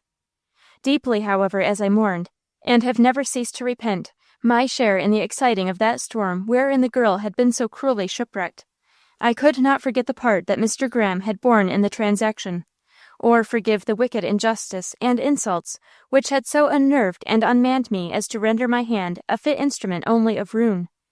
And as, immediately after the doctor's departure, I watched my stepfather also come down the steps and walk away, and saw, by a street lamp, that the look of pain had passed from his face, giving place to his usual composed, self-complacent, and arrogant expression, and understood by the loud and measured manner in which he struck his cane upon the pavement, that he was far from sharing my humble penitent mood, I ceased to waste upon him a compassion which he seemed so little to require or deserve. and pitying myself only, I looked upon his stern face with a soul which cherished him for no other sentiment than that of unmitigated hatred. Do not shrink from me, Gertrude, as you read this frank confession of my passionate, and at that moment deeply stirred nature. You know not, perhaps, what it is to hate, but have you ever been tried as I was? As Mr. Graham turned the corner of the street, I approached his house, drew forth a pass-key of my own, by means of which I opened the door, and went in. It was perfectly quiet within, and no person was to be seen in any of the lower rooms. I then passed noiselessly upstairs, and entered a little chamber at the head of the passage, which communicated with Emily's room. I waited here a long time, hearing no sound and seeing no one. At length, fearing that Mr. Graham would shortly return, I determined to ascend to my own room, which was in the next story, collect my money and a few articles of value, which I was unwilling to leave behind, and then make my way to the kitchen and gain what news I could of Emily from Mrs. Prime, the cook, a kind-hearted woman, who would, I felt sure, befriend me.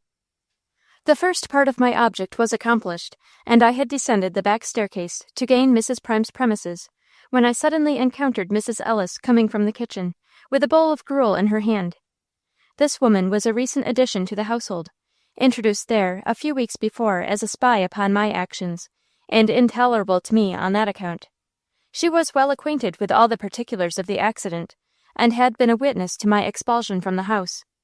She stopped short on seeing me, gave a slight scream, dropped the bowl of gruel, and prepared to make her escape, as if from a wild beast, which I doubt not that I resembled, since wretchedness, fasting, suffering, and desperation must all have been depicted in my features.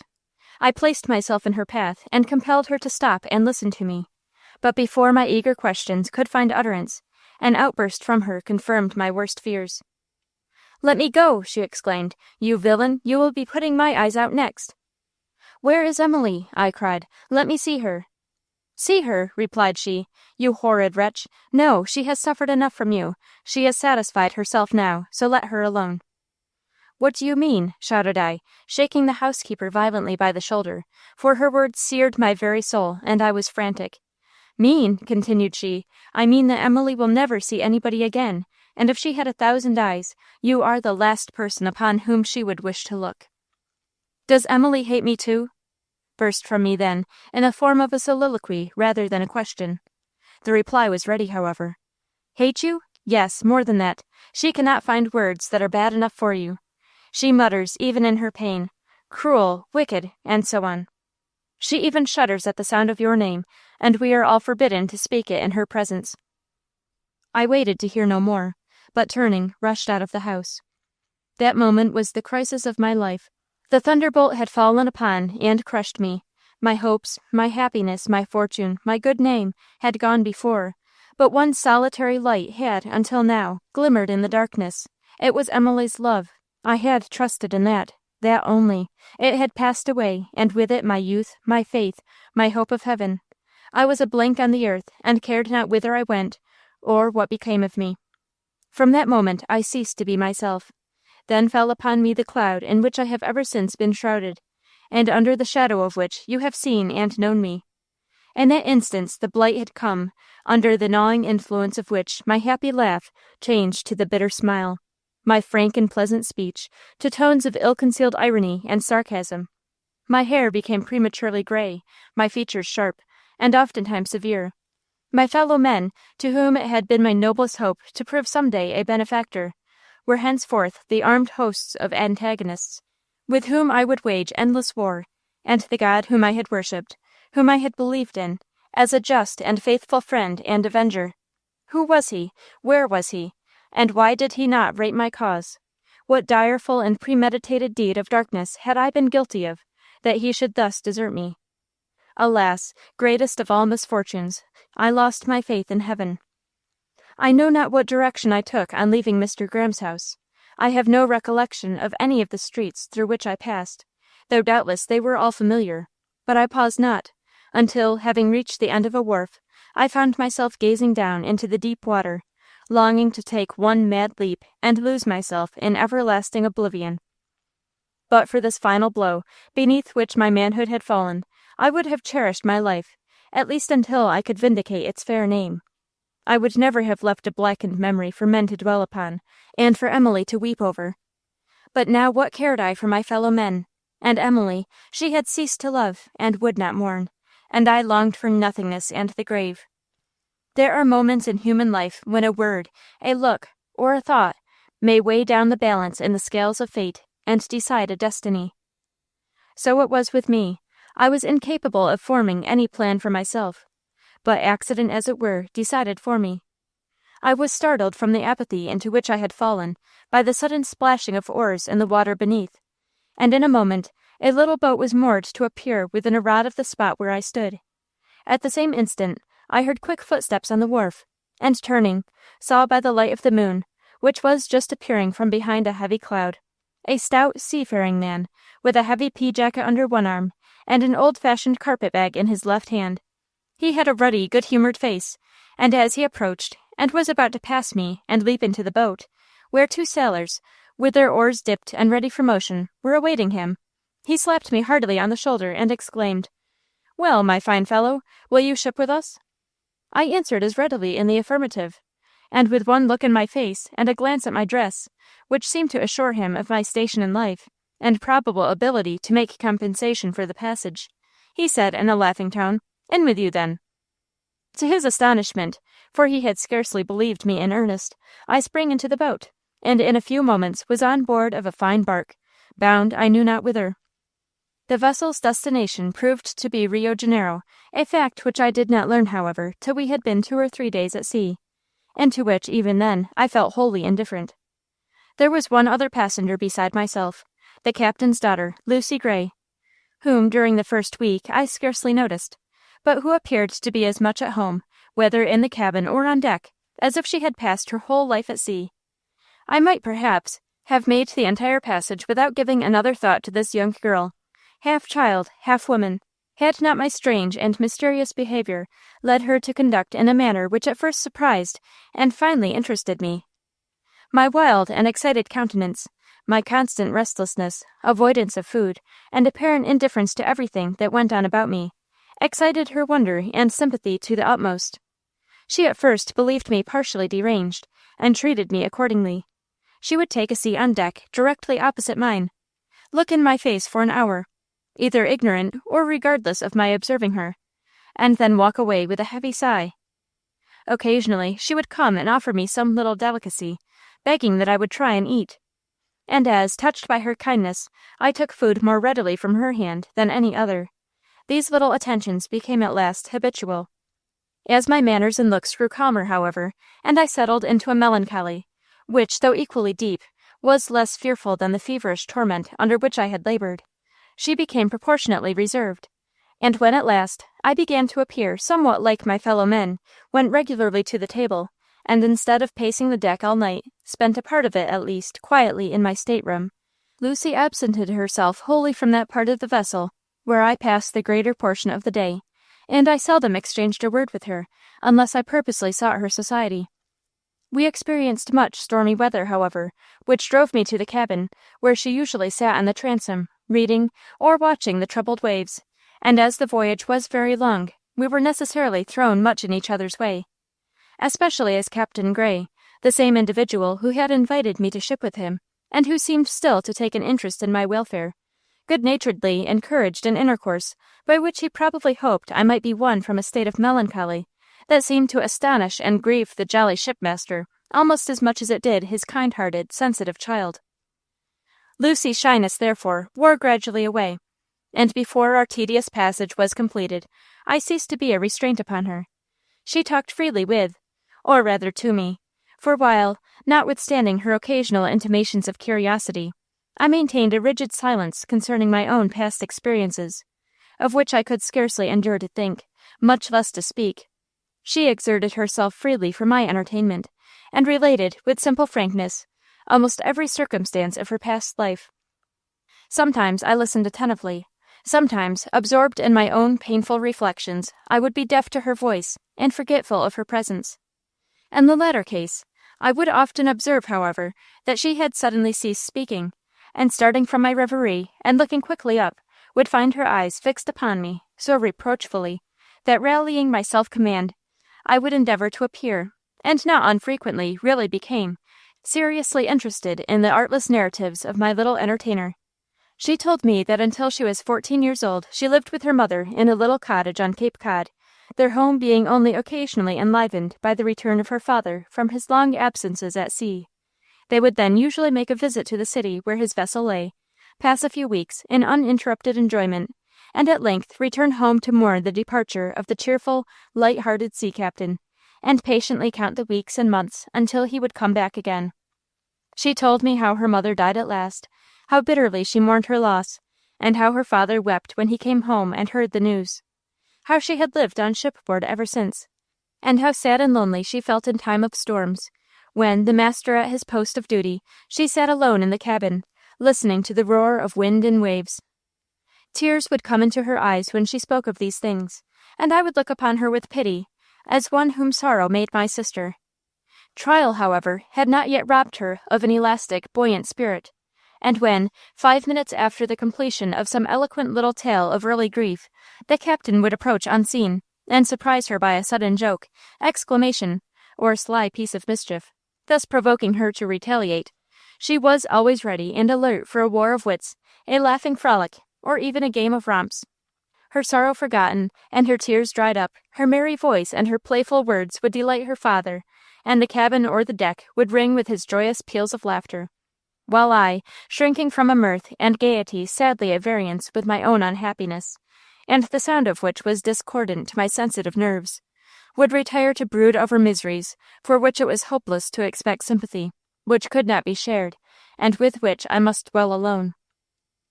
Such a misanthrope had my misfortunes made me, that the sportive raillery between the captain and his merry daughter, and the musical laugh with which he would respond to the occasional witticisms of one or two old and privileged sailors, grated upon my ears like something scarce less than personal injuries. Nor could I have believed it possible that one so little able as Lucy to comprehend the depths of my sufferings could feel any sincere compassion for them. Had I not once or twice been touched to see how her innocent mirth would give place to sudden gravity and sadness of countenance, if she chanced unexpectedly to encounter my woe-begone face, rendered doubly gloomy when contrasted with the gaiety of herself and her companions. But I must not linger too long upon the details of our life on shipboard, for I have to relate events which occupied many years, and must confine myself, as far as possible, to a concise statement of facts.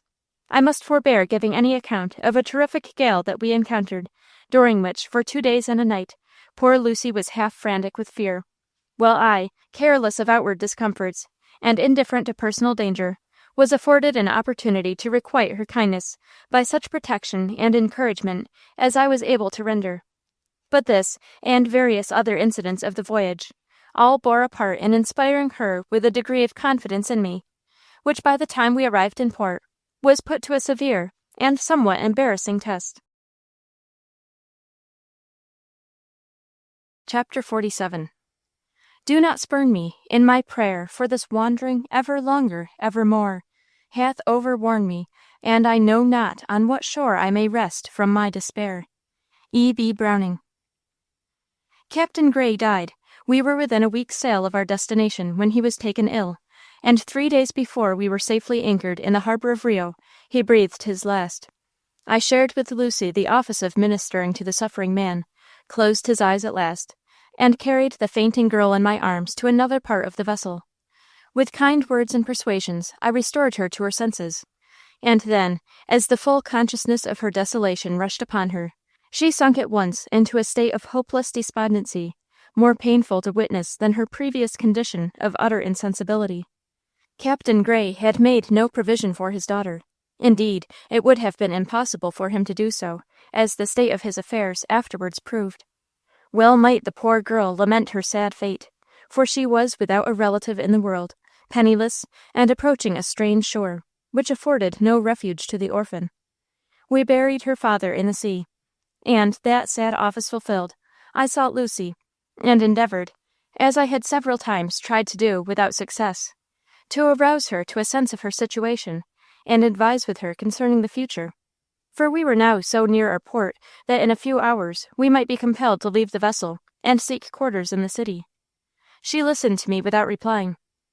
At length I hinted at the necessity of my leaving her, and begged to know if she had any plans for the future.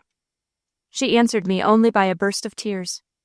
I expressed the deepest sympathy for her grief, and begged her not to weep.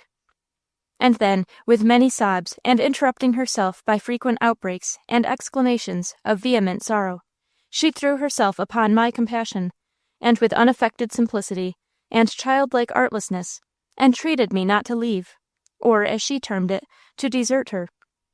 She reminded me that she was all alone in the world, that the moment she stepped foot on shore, she should be in a land of strangers, and, appealing to my mercy, besought me not to forsake and leave her to die alone. What could I do? I had nothing on earth to live for. We were both alike orphaned and desolate. There was but one point of difference. I could work and protect her. She could do neither for herself. It would be something for me to live for. And for her, though but a refuge of poverty and want, it was better than the exposure and suffering that must otherwise await her. I told her plainly how little I had to offer, that my heart even was crushed and broken, but that I was ready to labor in her behalf, to guard her from danger, to pity, and perhaps in time learn to love her. The unsophisticated girl had never thought of marriage. She had sought the protection of a friend, not a husband, but I explained to her that the latter tie only would obviate the necessity of our parting, and in the humility of sorrow she finally accepted my unflattering offer. The only confidant to our sudden engagement, the only witness of the marriage, which within a few hours ensued, was a veteran mariner, an old weather-beaten sailor, who had known and loved Lucy from her childhood, and whose name will be, perhaps, familiar to you, Ben Grant. He accompanied us on shore, and to the church, which was our first destination. He followed us to the humble lodgings with which we contrived for the present to be contented, and devoted himself to Lucy with self-sacrificing, but in one instance, alas, as you will soon learn, with mistaken and fatal zeal. After much difficulty, I obtained employment from a man in whom I accidentally recognized an old and valued friend of my father. He had been in Rio several years, was actively engaged in trade, and willingly employed me as clerk, occasionally dispatching me from home to transact business at a distance. My duties being regular and profitable, we were soon not only raised above want, but I was enabled to place my young wife in a situation that ensured comfort, if not luxury. The sweetness of her disposition, the cheerfulness with which she endured privation, the earnestness with which she strove to make me happy, were not without effect. I perseveringly rallied from my gloom. I succeeded in banishing the frown from my brow, and the premature wrinkles, which her little hand would softly sweep away, finally ceased to return. The few months that I passed with your mother, Gertrude, form a sweet episode in the memory of my stormy life. I came to love her much, not as I loved Emily, that could not be expected, but as the solitary flower that bloomed on the grave of all my early hopes. She cast a fragrance round my path, and her child is not more dear to me because a part of myself than as the memento of the cherished blossom, snatched hastily from my hand and rudely crushed. About 2 months after your birth, my child, and before your eyes had ever learned to brighten at the sight of your father, who was necessarily much from home, the business in which I was engaged called me, in the capacity of an agent, to a station at some distance from Rio. I had been absent nearly a month, and had extended my journey beyond my original intentions, and had written regularly to Lucy, informing her of all my movements, though I have since believed that the letters never reached her. When the neighborhood in which I was stationed became infected with the fatal malaria, for the sake of my family, I took every measure to ward off contagion, but failed. I was seized with the terrible fever, and lay for weeks at the point of death. I was cruelly neglected during my illness, for I had no friends near me, and my slender purse held out little inducement for mercenary service. But my sufferings and forebodings on account of Lucy and yourself were far greater than any which I endured for my bodily torments, though the latter were great indeed. I conjured up every fear that the imagination could conceive, but nothing, alas, which could compare with the reality that awaited me, when, after an almost interminable illness, I made my way, destitute, ragged, and emaciated, back to Rio. I sought my former home. It was deserted, and I was warned to flee from its vicinity, as the fearful disease of which I had already been the prey had nearly depopulated that and the neighboring streets. I made every inquiry, but could obtain no intelligence of my wife and child. I hastened to the horrible charnel house where, during the raging of the pestilence, the unrecognized dead were exposed. But among the disfigured and moldering remains, it was impossible to distinguish friends from strangers. I lingered about the city for weeks, in hopes to gain some information concerning Lucy, but could find no one who had ever heard of her. All day I wandered about the streets and on the wharves, the latter being places which Ben Grant, in whose faithful charge I had left your mother and yourself, was in the habit of frequenting, but not a syllable could I learn of any persons that answered my description. My first thought had been that they would naturally seek my employer, to learn, if possible, the cause of my prolonged absence, and on finding my home empty, I had hastened in search of him. But he, too, had, within a recent period, fallen a victim to the prevailing distemper. His place of business was closed, and the establishment broken up. I prolonged my search, and continued my inquiries until hope died within me.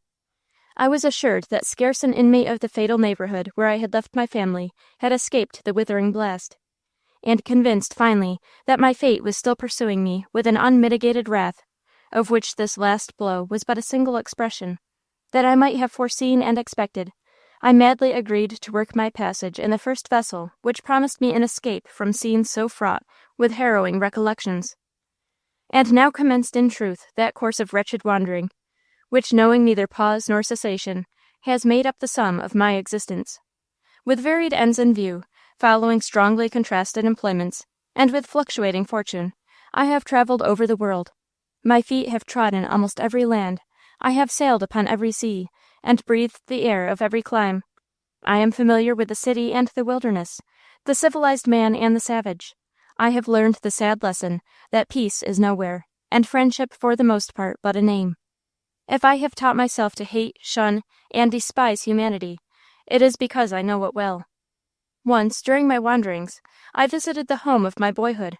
Unseen and unknown, I trod familiar ground, and gazed on familiar, though time-worn faces. I stood at the window of Mr. Graham's library, saw the contented, happy countenance of Emily, happy in her blindness and her forgetfulness of the past. A young girl sat near the fire, endeavoring to read by its flickering light. I knew not then what gave such a charm to her thoughtful features, nor why my eyes dwelt upon them with a rare pleasure. For there was no voice to proclaim to the father's heart that he looked on the face of his child.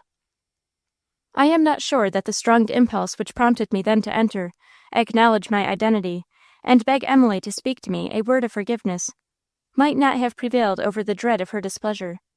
But Mr. Graham at the moment made his appearance, cold and implacable as ever. I looked upon him an instant, then fled from the house, and the next day departed for other lands. Although, in the various labors which I was compelled to undertake, to earn for myself a decent maintenance, I had more than once met with such success as to give me temporary independence, and enable me to indulge myself in expensive traveling. I had never amassed a fortune. Indeed, I had not cared to do so, since I had no use for money, except to employ it in the gratification of my immediate wants. Accident, however, at last thrust upon me a wealth which I could scarcely be said to have sought.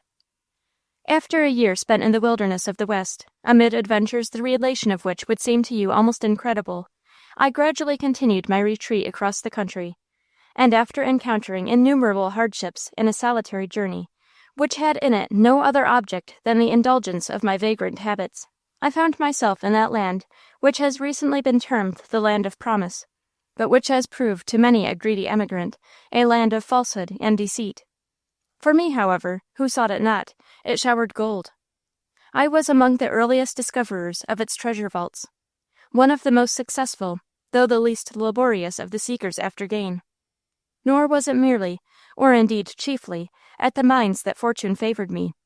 With the first results of my labors, I chanced to purchase an immense tract of land, little dreaming at the time that those desert acres were destined to become the streets and squares of a great and prosperous city. So it was, however, and without effort, almost without my knowledge, I achieved the greatness which springs from untold wealth. But this was not all. The blessed accident which led me to this golden land was the means of disclosing a pearl of price, a treasure in comparison with which California and all its mines shrink to my mind into insignificance. You know how the war cry went forth to all lands, and men of every name and nation brought their arms to the field of fortune. Famine came next, with disease and death in its train, and many a man, hurrying on to reap the golden harvest, fell by the wayside, without once seeing the waving of the yellow grain.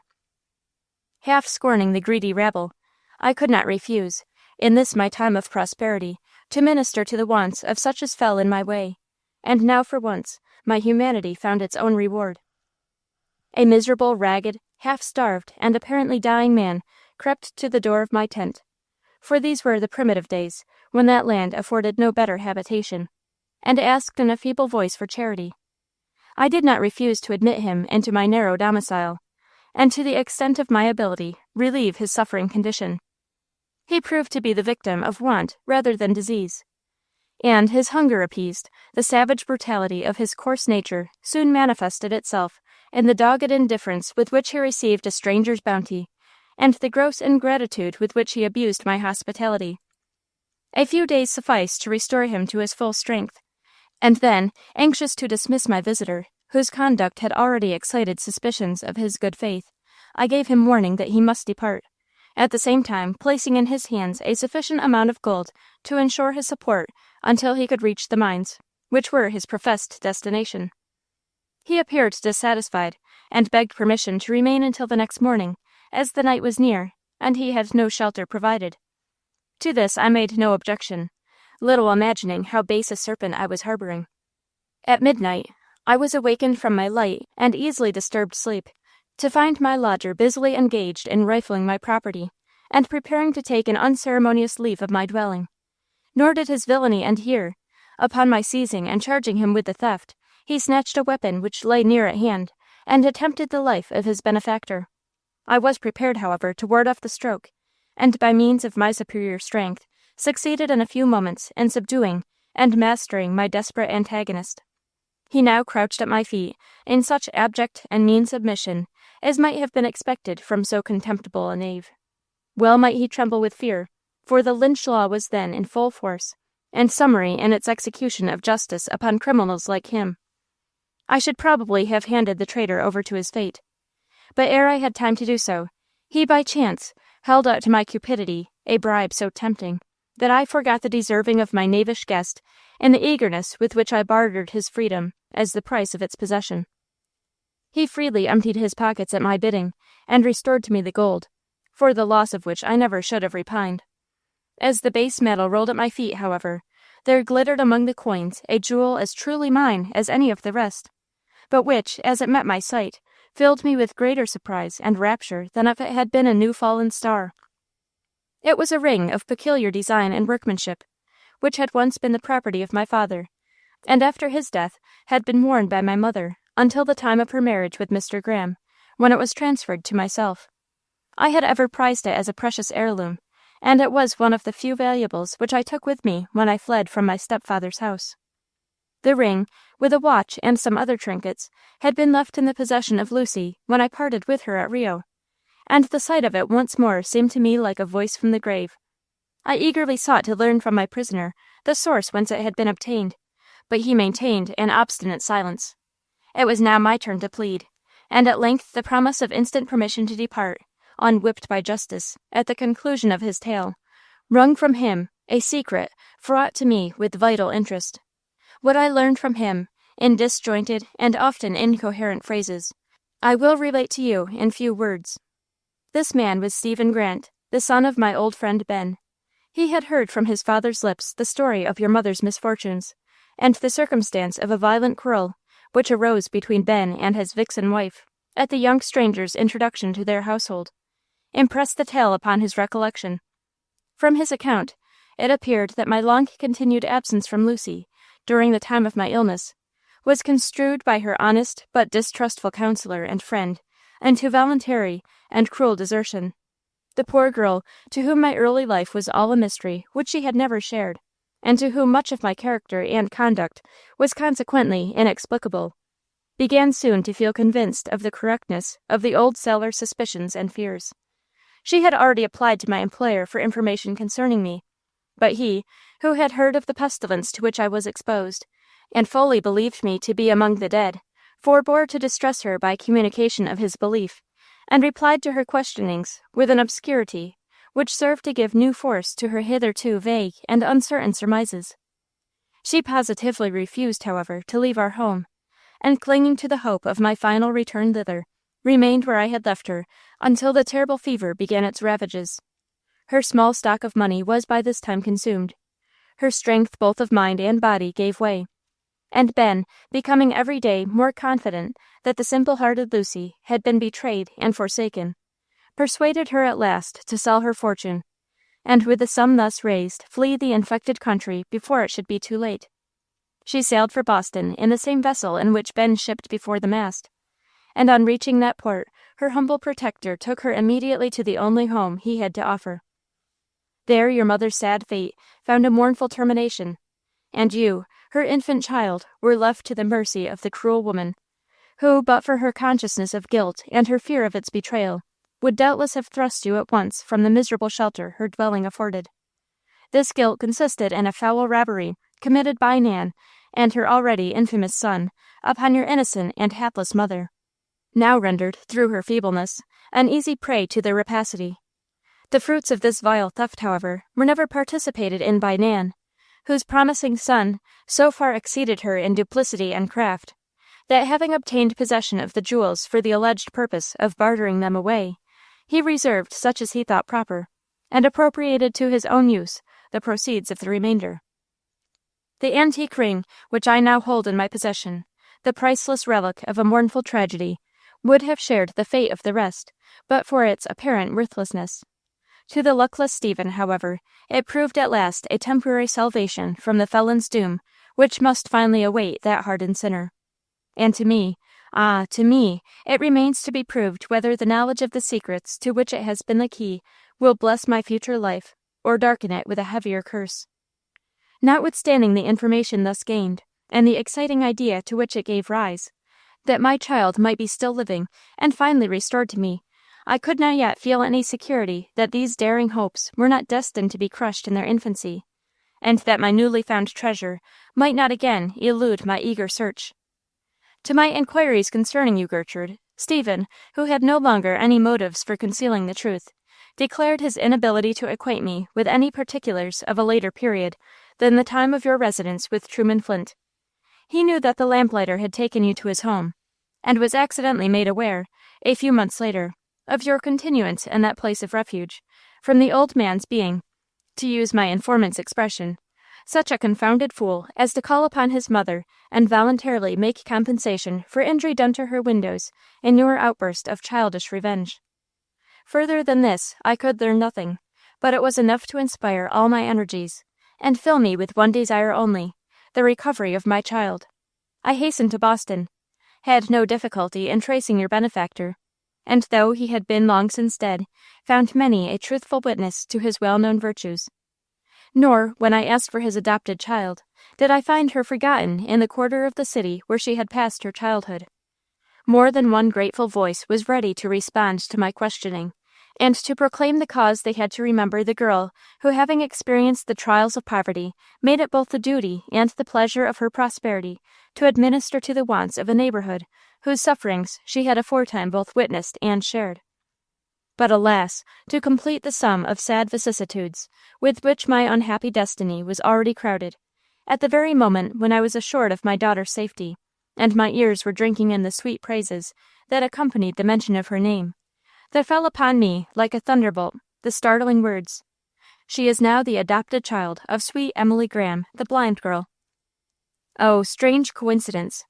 Oh, righteous retribution, which at the very moment when I was picturing to myself the consummation of my cherished hopes, crushed me once more beneath the iron hand of a destiny that would not be cheated of its victim.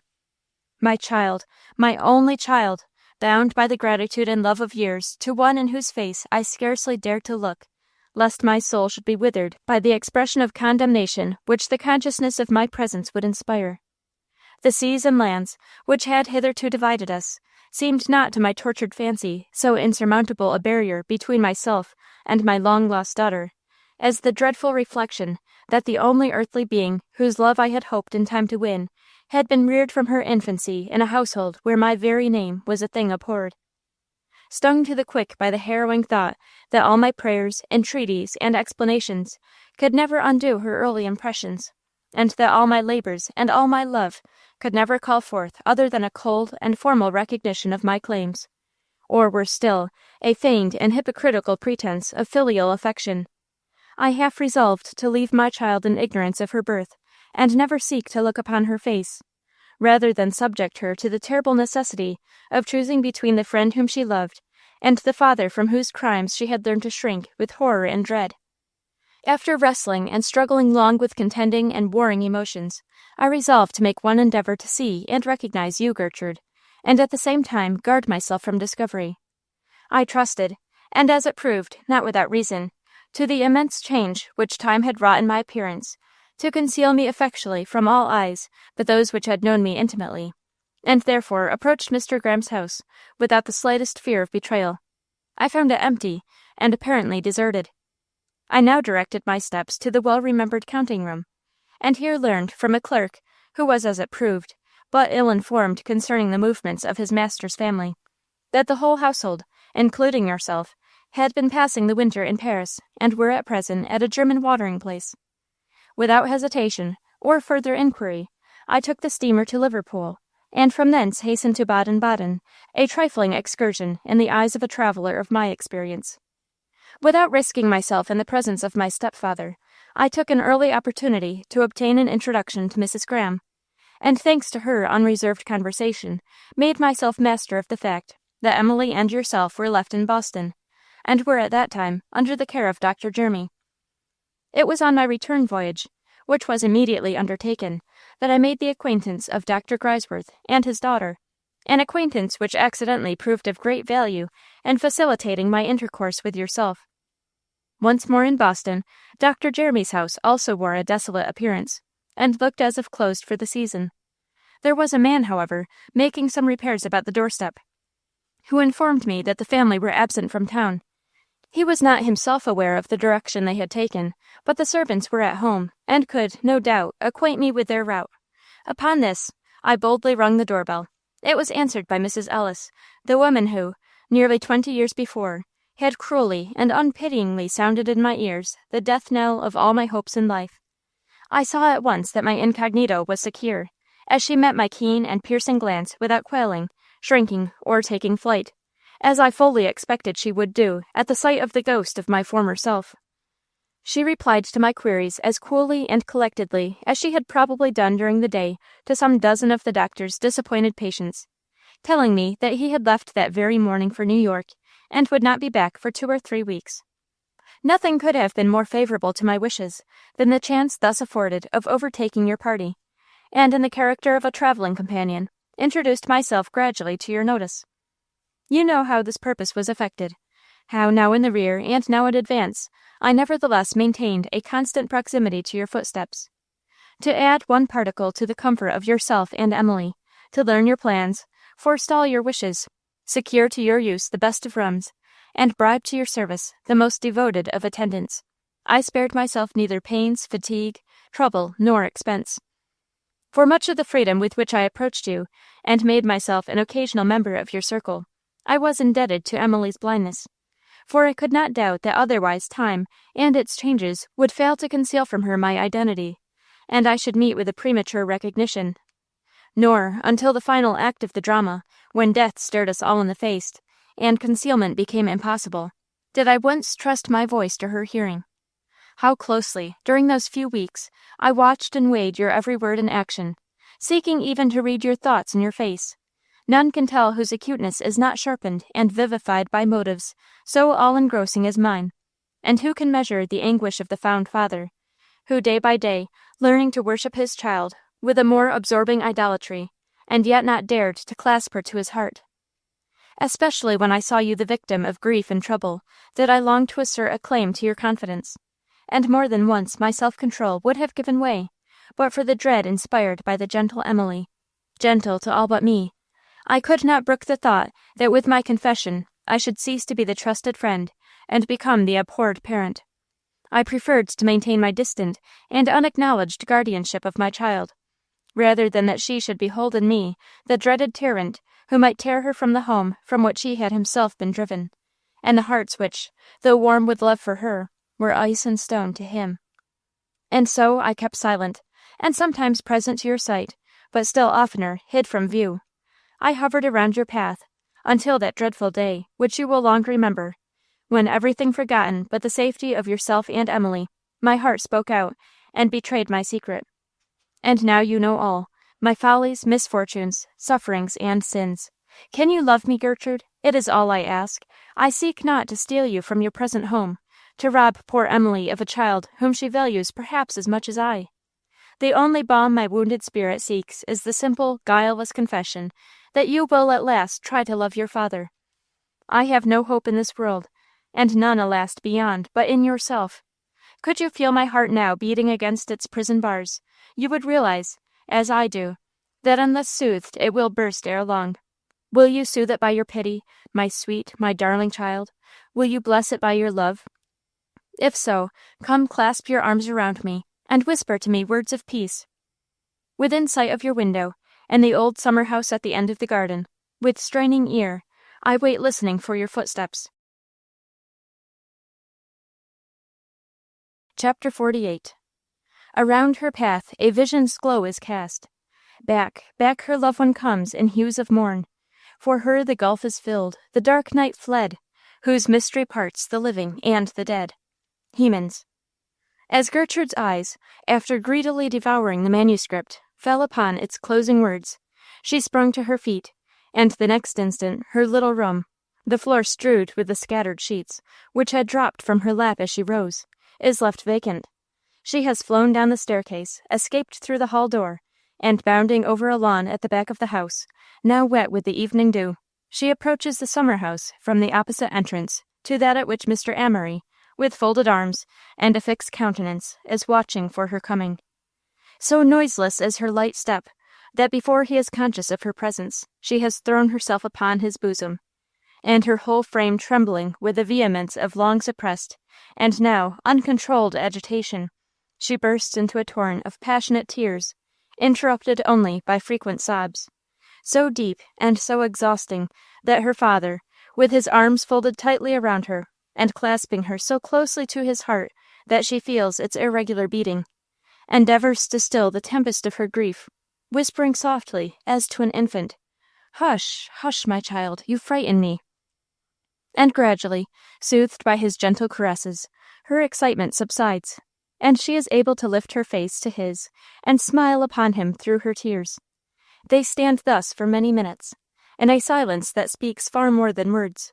Wrapped in the folds of his heavy cloak to preserve her from the evening air, and still encircled in his strong embrace, Gertrude feels that their union of spirit is not less complete, while the long-banished man, who for years has never felt the sweet influence of a kindly smile, glows with a melting tenderness which hardening solitude has not had the power to subdue. Again and again the moon retires behind a cloud, and peeps out to find them still in the attitude in which she saw them last. At length, as she gains a broad and open expanse, and looks clearly down, Mr. Amory, lifting his daughter's face, and gazing into her glistening eyes, while he gently strokes the disordered hair from her forehead, asks, in an accent of touching appeal, "You will love me then?" "Oh, I do," exclaimed Gertrude, sealing his lips with kisses. His hitherto unmoved countenance relaxes at this fervent assurance. He bows his head upon her shoulder, and the strong man weeps. Not long, however. Her self-possession all restored at seeing him thus overcome, Gertrude places her hand in his, and startles him from his position by the firm and decided tone with which she whispers, "Come." "Whither?" exclaims he, looking up in surprise. "To Emily." With a half shudder and a mournful shake of the head, he retreats, instead of advancing in the direction in which she would lead him. "I cannot." "But she waits for you. She, too, weeps and longs and prays for your coming." "Emily, you know not what you are saying, my child."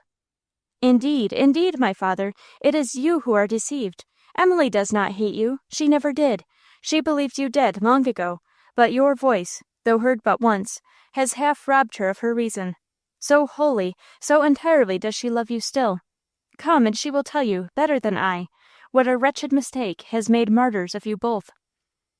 Emily, who had heard the voice of Willie Sullivan as he bade Gertrude farewell on the doorstep, and rightly conjectured that it was he, forbore making any inquiries for the absent girl at the tea-table, and thinking it probable that she preferred to remain undisturbed, retired to the sitting-room at the conclusion of the meal, where, as Mr. Graham sought the library, she remained alone for more than an hour. It was a delightful, social-looking room.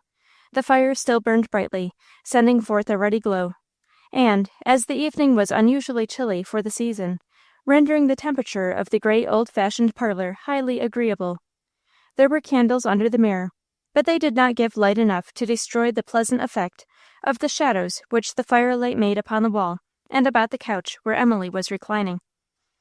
The invalid girl, if we may call her such, for in spite of ill health she still retained much of the freshness and all of the loveliness of her girlhood, had by chance chosen such a position, opposite to the cheerful blaze, that its flickering light played about her face, and brought to view the rich and unwonted bloom which inward excitement had called up in her usually pale countenance. The exquisite and refined taste which had always made Emily's dress an index to the soft purity of her character was never more strikingly developed than when she wore, as on the present occasion, a flowing robe of white cashmere, fastened at the waist with a silken girdle, and with full drapery sleeves, whose lining and border of snowy silk could only have been rivaled by the delicate hand and wrist which had escaped from beneath their folds, and somewhat nervously played with the heavy crimson fringe of a shawl, worn in the chilly dining-room, and now thrown carelessly over the arm of the sofa.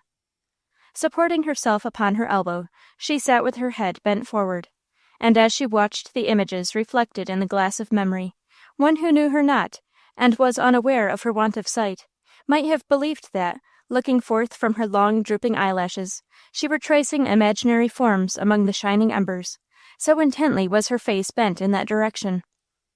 Occasionally, as the summer wind sighed among the branches of the trees, causing them to beat lightly against the window-pane, she would lift her head from the hand on which it rested, and gracefully arching her slender throat, incline in a listening attitude, and then, as the trifling nature of the sound betrayed itself, she would sink, with a low sigh, into her former, somewhat listless position.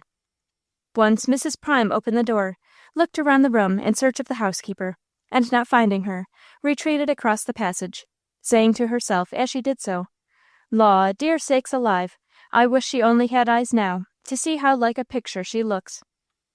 At length, a low, quick bark from the house-dog once more attracted her attention, and in a moment steps were heard crossing the piazza. Before they had gained the door, Emily was standing upright, straining her ear to catch the sound of every footfall, and when Gertrude and Mr. Amory entered, she looked more like a statue than a living figure, as with clasped hands, parted lips, and one foot slightly advanced, she silently awaited their approach. One glance at Emily's face, another at that of her agitated father, and Gertrude was gone. She saw the completeness of their mutual recognition, and with instinctive delicacy forbore to mar by her presence the sacredness of so holy an interview. As the door closed upon her retreating figure, Emily parted her clasped hands, stretched them forth into the dim vacancy, and murmured, "Philip." He seized them between both of his, and with one step forward, fell upon his knees. As he did so, the half-fainting girl dropped upon the seat behind her. Mr. Amory bowed his head upon the hands, which, still held tightly between his own, now rested on her lap, and hiding his face upon her slender fingers, tremblingly uttered her name. "The grave has given up its dead," exclaimed Emily. "My God, I thank thee." And extracting her hands from his convulsive grasp, she flung her arms around his neck, rested her head upon his bosom, and whispered, in a voice half choked with emotion, "Philip, dear, dear Philip, am I dreaming, or have you come back again?" The conventional rules, the enforced restrictions, which often set limits to the outbursts of natural feeling, had no existence for one so wholly the child of nature as Emily. She and Philip had loved each other in their childhood. Before that childhood was fully past, they had parted, and as children they met again. During the lapse of many years, in which, shut out from the world, she had lived among the cherished memories of the past, she had been safe from worldly contagion, and had retained all the guileless simplicity of girlhood, all the freshness of her springtime, and Philip, who had never willingly bound himself by any ties save those imposed upon him by circumstance and necessity, felt his boyhood come rushing upon him once more, as with Emily's soft hand resting on his head, she blessed heaven for his safe return. She could not see how time had silvered his hair, and sobered and shaded the face that she loved, whether he came in the shape of the fiery-eyed youth that she saw him last, the middle-aged man with hoary hair, whose years the curious found it hard to determine, or the glorified angel which she had pictured to herself in every dream of heaven. It was all alike to one whose world was a world of spirits. And to him, as he beheld the face he had half dreaded to encounter, beaming with the holy light of sympathy and love, the blind girl's countenance seemed encircled with a halo not of earth, and therefore this union had in it less of earth than heaven. Had they wakened on the other side of the grave, and soul met soul in that happy land where the long-parted meet, their rapture could scarcely have been more pure, their happiness more unalloyed. Not until, seated beside each other, with their hands still fondly clasped, Philip had heard from Emily's lips the history of her hopes, her fears, her prayers, and her despair, and she, while listening to the sad incidents of his life, had dropped upon the hand she held many a kiss and tear of sympathy, did either fully realize the mercy, so long delayed, so fully accorded now, which promised even on earth to crown their days. Emily wept at the tale of Lucy's trials and her early death, and when she learned that it was hers and Philip's child whom she had taken to her heart and fostered with the truest affection, she sent up a silent prayer of gratitude that it had been allotted to her apparently bereaved and darkened destiny to fulfill so blessed a mission. "If I could love her more, dear Philip," exclaimed she, while the tears trickled down her cheeks, "I would do so for your sake, and that of her sweet, innocent, suffering mother." "And you forgive me then, Emily?" said Philip, as both having finished their sad recitals of the past, they gave themselves up to the sweet reflection of their present joy. "Forgive! Oh, Philip, what have I to forgive?"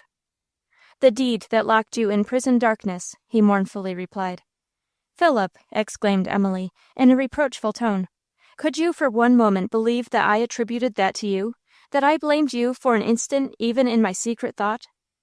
"Not willingly, I am sure, dear Emily. But oh, you have forgotten what I can never forget, that in your time of anguish, not only the obtruding thought, but the lip that gave utterance to it, proclaimed how your soul refused to pity and forgive the cruel hand that wrought you so much woe." "You cruel, Philip? Never, even in my wild frenzy, did I so abuse and wrong you. If my unfilial heart sinfully railed against the cruel injustice of my father, it was never guilty of such treachery towards you." "That fiendish woman lied, then, when she told me that you shuddered at my very name?" "If I shuddered, Philip, it was because my whole nature recoiled at the thought of the wrong that you had sustained. And oh, believe me, if she gave you any other assurance than of my continued love, it was because she labored under a sad and unhappy error." "Good heavens!" ejaculated Philip, "how wickedly have I been deceived!" "Not wickedly," replied Emily. "Mrs. Ellis, with all her stern formality, was in that instance the victim of circumstances. She was a stranger among us, and believed you other than you were. But had you seen her a few weeks later, sobbing over her share in the unhappy transaction which drove you to desperation, and, as we then supposed, to death, you would have felt, as I did, that we had greatly misjudged her in return, and that she carried a heart of flesh beneath a stony disguise. The bitterness of her grief astonished me at the time, for I never until now had reason to suspect that it was mingled with remorse at the recollection of her own harshness. Let us forget, however, the sad events of the past, and trust that the loving hand which has thus far shaped our course has but afflicted us in mercy." "In mercy!" exclaimed Philip. "What mercy does my past experience give evidence of, or your life of everlasting darkness? Can you believe it a loving hand which made me the ill-fated instrument, and you the lifelong sufferer, from one of the dreariest misfortunes that can afflict humanity?" "Speak not of my blindness as a misfortune," answered Emily. "I have long ceased to think it such. It is only through the darkness of the night that we discern the lights of heaven, and only when we shut out from earth that we enter the gates of paradise. With eyes to see the wonderful working of nature and nature's God, I nevertheless closed them to the evidences of almighty love that were around me on every side. While enjoying the beautiful and glorious gifts that were showered on my pathway, I forgot to thank and praise the giver, but with an ungrateful heart walked sinfully and selfishly on, little dreaming of the beguiling and deceitful snares which entangle the footsteps of youth. And therefore did He, who is ever over us for good, arrest with fatherly hand the child who is wandering from the only road that leads to peace. And though the discipline of His chastening rod was sudden and severe, mercy still tempered justice. From the tomb of my buried joys sprang hopes that will bloom in immortality. From the clouds and the darkness broke forth a glorious light. What was hidden from my outer sight became manifest to my awakened soul, and even on earth my troubled spirit gained its eternal rest. Then grieve not, dear Philip, over the fate that, in reality, is far from sad, but rejoice with me in the thought of that blessed and not far distant awakening, when, with restored and beautified vision, I shall stand before God's throne, in full view of that glorious presence, from which, but for the guiding light which has burst upon my spirit through the veil of earthly darkness, I might have been eternally shut out. As Emily finished speaking, and Philip, gazing with awe upon the rapt expression of her soul-illumined face, beheld the triumph of an immortal mind, and pondered on the might, the majesty and power of the influence wrought by simple piety, the door of the room opened abruptly, and Mr. Graham entered. The sound of the well-known footstep disturbed the soaring thoughts of both, and the flush of excitement which had mounted into Emily's cheeks subsided into more than her wonted paleness, as Philip, rising slowly and deliberately from his seat at her side, stood face to face with her father. Mr. Graham approached with the puzzled and scrutinizing air of one who finds himself called upon in the character of a host to greet a visitor who, though an apparent stranger, may possibly have claims to recognition, and glanced at his daughter as if hoping she would relieve the awkwardness by an introduction. But the agitated Emily maintained perfect silence, and every feature of Philip's countenance remained immovable as Mr. Graham slowly came forward. He had advanced within one step of the spot where Philip stood waiting to receive him, when, struck by the stern look and attitude of the latter, he stopped short, gazed one moment into the eagle eyes of his stepson, then staggered, grasped at the mantelpiece, and would have fallen. But Philip, starting forward, helped him to his armchair, which stood opposite to the sofa. And yet no word was spoken. At length Mr. Graham, who having fallen into the seat, sat still gazing into the face of Mr. Amory, ejaculated in a tone of wondering excitement, "Philip Amory! Oh, my God!" "Yes, father," exclaimed Emily, suddenly rising and grasping her father's arm. "It is Philip, he whom we have so long believed among the dead, restored to us in health and safety." Mr. Graham rose from his chair, and leaning heavily on Emily's shoulder, again approached Mr. Amory, who, with folded arms, stood fixed as marble. His step tottered with a feebleness never before observable in the sturdy frame of the old man, and the hand which he extended to Philip was marked by an unusual tremulousness. But Philip did not offer to receive the proffered hand, or reply by word to the rejected salutation. Mr. Graham turned towards Emily, and forgetting that this neglect was shut from her sight, exclaimed, half bitterly, half sadly, "I cannot blame him. God knows I wronged the boy." "Wronged him?" cried Philip, in a voice so deep as to be almost fearful. "Yes, wronged him indeed, blighted his life, crushed his youth, half broke his heart, and wholly blasted his reputation." "No," exclaimed Mr. Graham, who had quailed beneath these accusations, until he reached the final one. "Not that, Philip, not that. I never harmed you there. I discovered my error before I had doomed you to infamy in the eyes of one of your fellow men." "You acknowledge, then, the error?" I do. I imputed to you the deed which proved to have been accomplished through the agency of my most confidential clerk. I learned the truth almost immediately, but too late, alas, to recall you. Then came the news of your death, and I felt that the injury had been irreparable. But it was not strange, Philip, you must allow that. Archer had been in my employment more than 20 years. I had a right to believe him trustworthy. "No, oh no," replied Philip. "It was nothing strange that, a crime committed, you should have readily ascribed it to me. You thought me capable only of evil." "I was unjust, Philip," answered Mr. Graham, with an attempt to rally his dignity. "But I had some cause. I had some cause." "Perhaps so," responded Philip. "I am willing to grant that." "Let us shake hands upon it, then," said Mr. Graham, "and endeavor to forget the past." Philip did not again refuse to accede to this request, though there was but little warmth or eagerness in the manner of his compliance. Mr. Graham, seeming now to think the matter quite ended, looked relieved, and as if he had shaken off a burden which had been weighing upon his conscience for years. For he had a conscience, though not a very tender one, and subsiding into his armchair, begged to learn the particulars of Philip's experience during the last 20 years.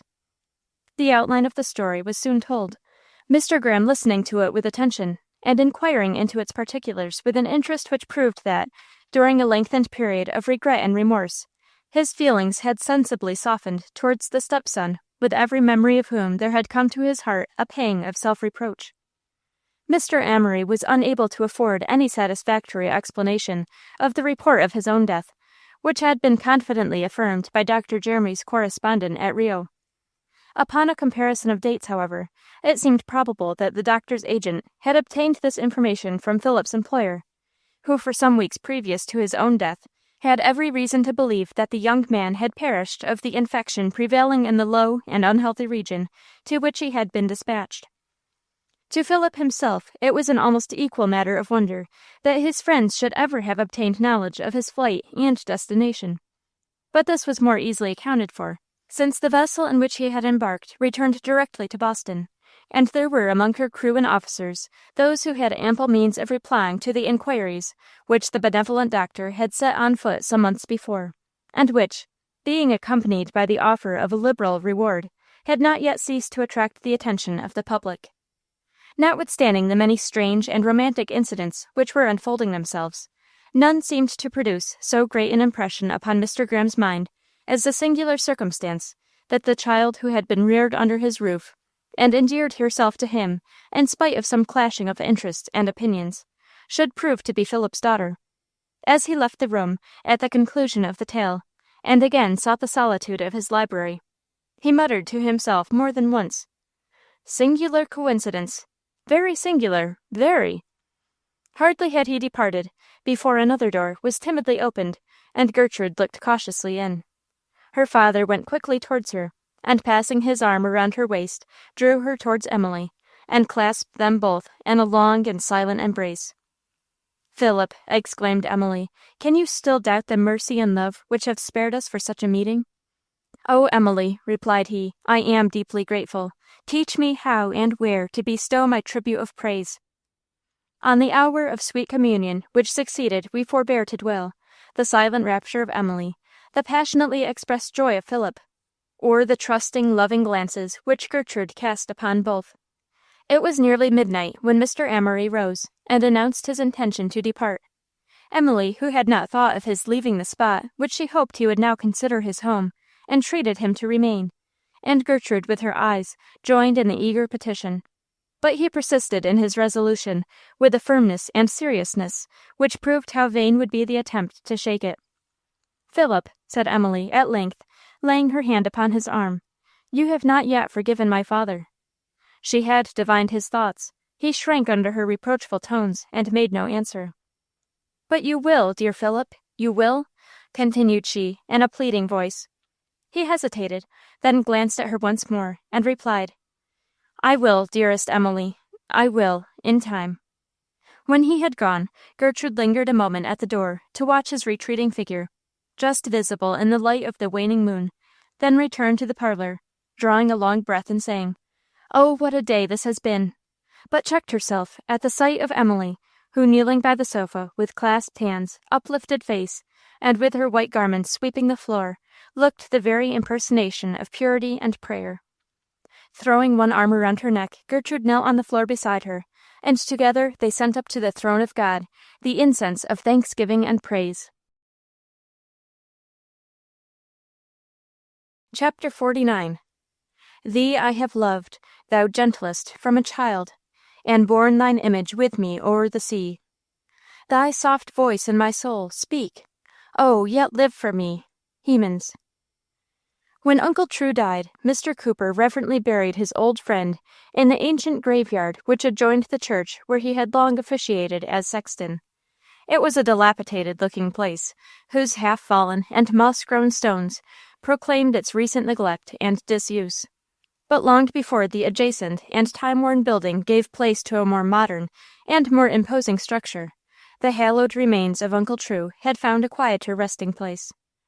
With that good taste and good feeling which, in latter days, has dedicated to the sacred dead some of the fairest spots on earth, a beautiful piece of undulating woodland in the neighborhood of Mr. Grimm's country residence had been consecrated as a rural cemetery, and in the loveliest nook of this sweet and venerated spot the ashes of the good old Lamplighter found their final repose. This lot of land, which had been purchased through Willie's thoughtful liberality, selected by Gertrude, and by her made fragrant and beautiful with summer rose and winter ivy, now enclosed also the forms of Mr. Cooper and Mrs. Sullivan.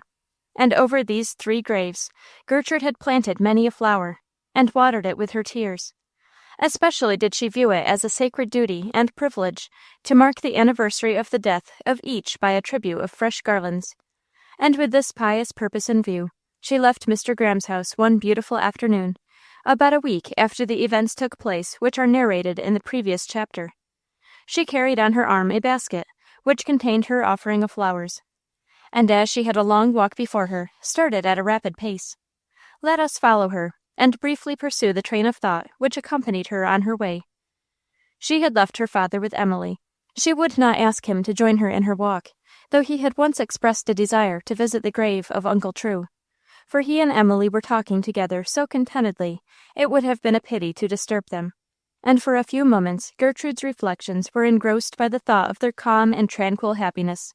She thought of herself, too, as associated with them both, of the deep and long-tried love of Emily, and of the fond outpourings of affection daily and hourly lavished upon her by her newly found parent, and felt that she could scarcely repay their kindness by the devotion of a lifetime.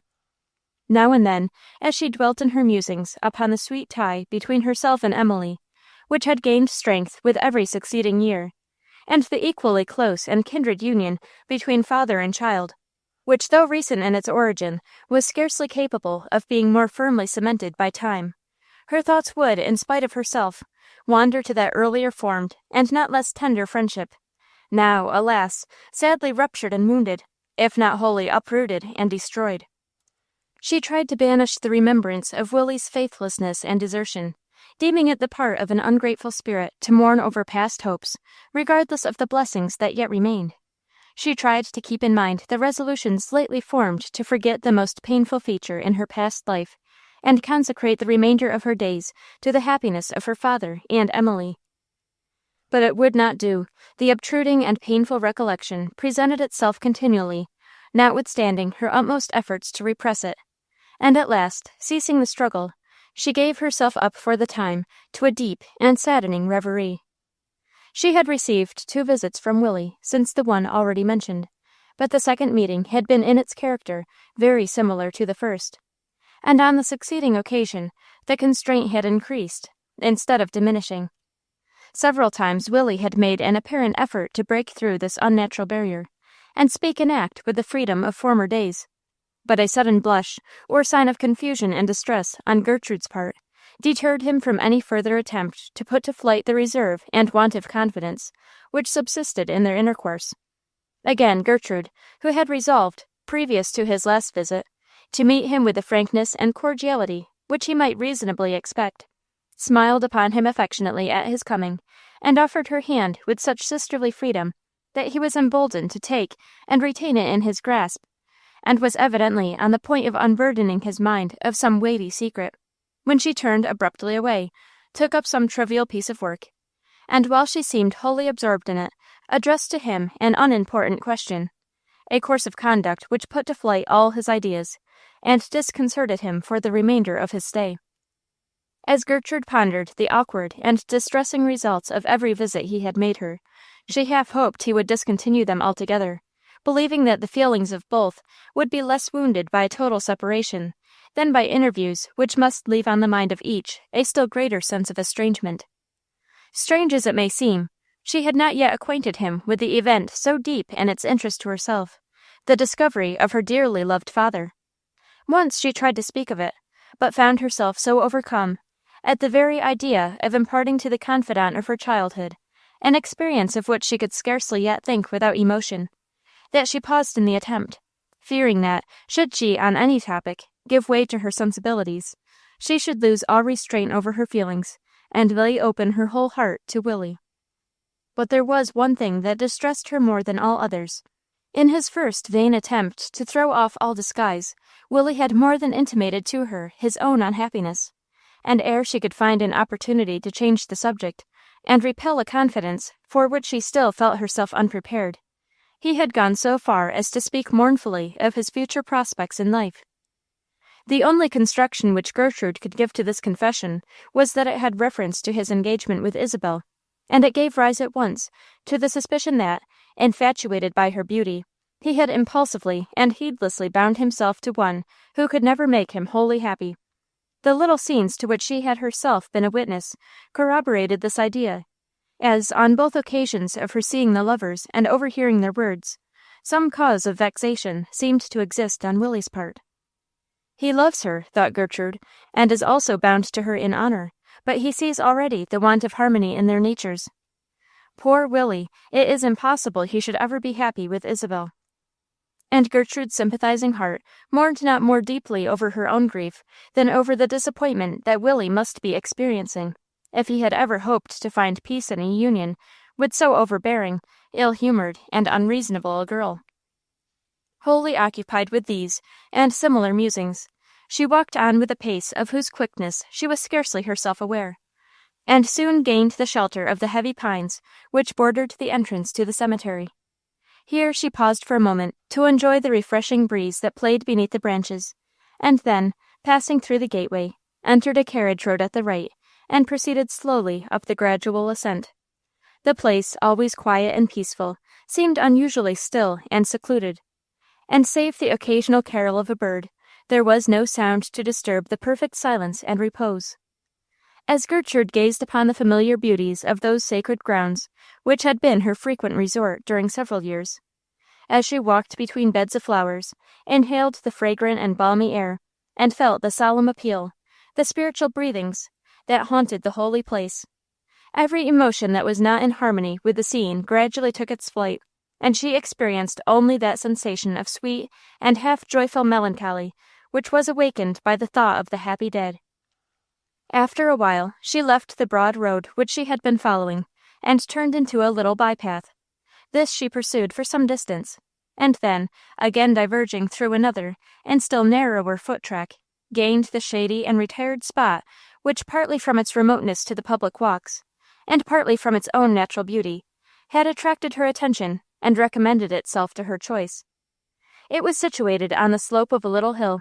A huge rock protected it on one side from the observation of the passer-by, and a fine old oak overshadowed it upon the other. The iron enclosure, of simple workmanship, was nearly overgrown by the green ivy, which had been planted there by Gertrude's hand, and the moss-grown rock also was festooned by its graceful and clinging tendrils. Upon a jutting piece of stone, directly beside the grave of Uncle True, Gertrude seated herself, as was her wont, and after a few moments of contemplation, during which she sat with her elbow upon her knee, and her head resting upon her hand, she straightened her slight figure, sighed heavily, and then, lifting the cover of her basket, emptied her flowers upon the grass, and with skilful fingers commenced weaving a graceful chaplet, which, when completed, she placed upon the grave at her feet. With the remainder of the blossoms she strewed the other mounds, and then, drawing forth a pair of gardening gloves and a little trowel, she employed herself for nearly an hour among the flowers and vines with which she had embowered the spot. Her work at last being finished, she again placed herself at the foot of the old rock, removed her gloves, pushed back from her forehead the simple but heavy braids of her hair, and appeared to be resting from her labors. It was 7 years that day since Uncle True died, but the time had not yet come for Gertrude to forget the simple, kind old man. Often did his pleasant smile and cheering words come to her in her dreams, and both by day and night did the image of him who had gladdened and blessed her childhood encourage her to the imitation of his humble and patient virtue. as she gazed upon the grassy mound that covered him, and scene after scene rose up before her, in which that earliest friend in herself had whiled away the happy hours. There came, to embitter the otherwise cherished remembrance, the recollection of that third and seldom absent one, who completed and made perfect the memory of their fireside joys. And Gertrude, while yielding to the inward reflection, unconsciously exclaimed aloud, "Oh, Uncle True, you and I are not parted yet, but Willie is not of us." "Oh, Gertrude," said a reproachful voice close at her side, "is Willie to blame for that?" She started, turned, saw the object of her thoughts, with his mild, sad eyes, fixed inquiringly upon her, and without replying to his question, buried her face in her hands. He threw himself upon the ground at her feet, and as on the occasion of their first childish interview, gently lifted her bowed head from the hands upon which it had fallen, and compelled her to look him in the face, saying, at the same time, in the most imploring accents, "Tell me, Gerty, in pity, tell me why I am excluded from your sympathy." But still she made no reply, except by the tears that coursed down her cheeks. "You make me miserable," continued he, vehemently.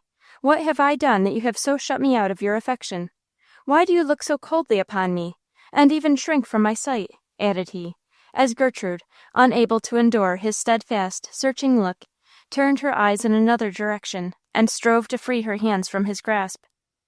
"I am not cold, I do not mean to be," said she, her voice half choked with emotion. "Oh, Gertrude," replied he, relinquishing her hands and turning away, "I see you have wholly ceased to love me. I trembled when I first beheld you, so lovely, so beautiful, and so beloved by all, and feared lest some fortunate rival had stolen your heart from its boyish keeper. But even then I did not dream that you would refuse me, at least, a brother's claim to your affection." "I will not," exclaimed Gertrude eagerly.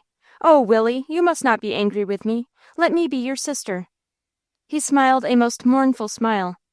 "I was right, then," continued he.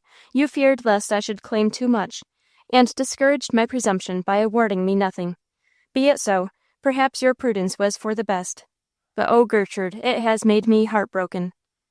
"Willie," exclaimed Gertrude with excitement, "do you know how strangely you are speaking?" "Strangely?" responded Willie, in a half-offended tone. "Is it so strange that I should love you? Have I not for years cherished the remembrance of our past affection, and looked forward to our reunion as my only hope of happiness? Has not this fond expectation inspired my labors, and cheered my toils, and endeared to me my life, in spite of its bereavements? And can you, in the very sight of these cold mounds, beneath which lie buried all else that I held dear on earth, crush and destroy, without compassion, this solitary but all-engrossing—" "Willie," interrupted Gertrude, her calmness suddenly restored, and speaking in a kind but serious tone, "is it honorable for you to address me thus? Have you forgotten—" "No, I have not forgotten," exclaimed he, vehemently. "I have not forgotten that I have no right to distress or annoy you, and I will do so no more. But, oh, Gerty, my sister Gerty, since all hope of a nearer tie is at an end, blame me not, and wonder not, if I fail at present to perform a brother's part. I cannot stay in this neighborhood. I cannot be the patient witness of another's happiness. My services, my time, my life you may command, and in my far distant home I will never cease to pray that the husband you have chosen, whoever he may be, may prove himself worthy of my noble Gertrude, and love her one half as well as I do." "Willie," said Gertrude, "what madness is this? I am bound by no such tie as you describe, but what shall I think of your treachery to Isabel?" "To Isabel!" cried Willie, starting up, as if seized with a new idea. "And has that silly rumor reached you too? And did you put faith in the falsehood?" "Falsehood?" exclaimed Gertrude, lifting her hitherto drooping eyelids, and casting upon him, through their wet lashes, a look of earnest scrutiny. Calmly returning a glance which he had neither avoided nor quailed under, Willie responded, unhesitatingly, and with a tone of astonishment not unmingled with reproach. "Falsehood, yes. With the knowledge you have, both of her and myself, could you doubt its being such for a moment?" "Oh, Willie," cried Gertrude, "could I doubt the evidence of my own eyes and ears? Had I trusted to less faithful witnesses, I might have been deceived. Do not attempt to conceal from me the truth to which my own observation can testify. Treat me with frankness, Willie.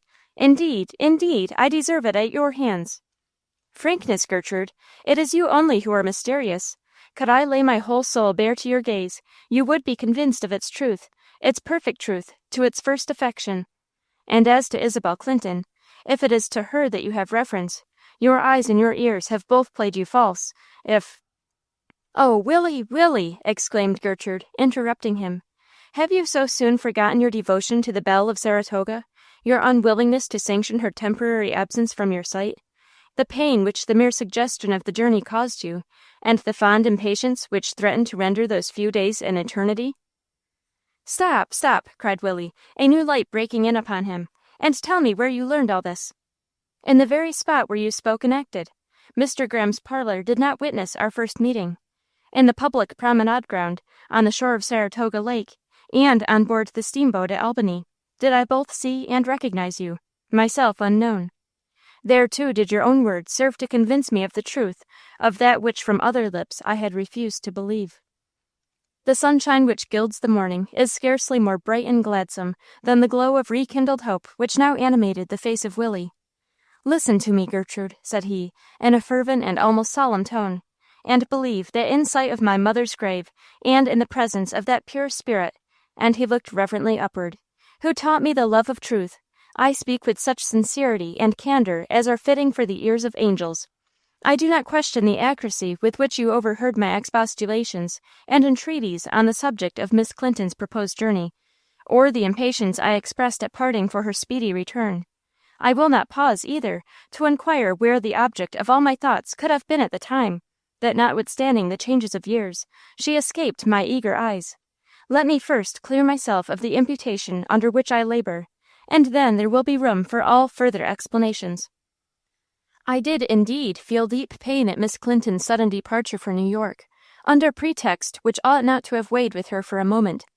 I did indeed employ every argument to dissuade her from her purpose, and when my eloquence had failed to induce the abandonment of the scheme, I availed myself of every suggestion and motive which might possibly influence her to shorten her absence, not because the society of the selfish girl was essential, or even conducive to my own happiness, far from it, but because her excellent father, who so worshipped and idolized his only child, that he would have thought no sacrifice too great by means of which he could add one particle to her enjoyment, was at that very time, amid all the noise and discomfort of a crowded watering-place, hovering between life and death, and I was disgusted at the heartlessness which voluntarily left the fondest of parents deprived of all female tending, to the charge of a hired nurse, and an unskilled though willing youth like myself.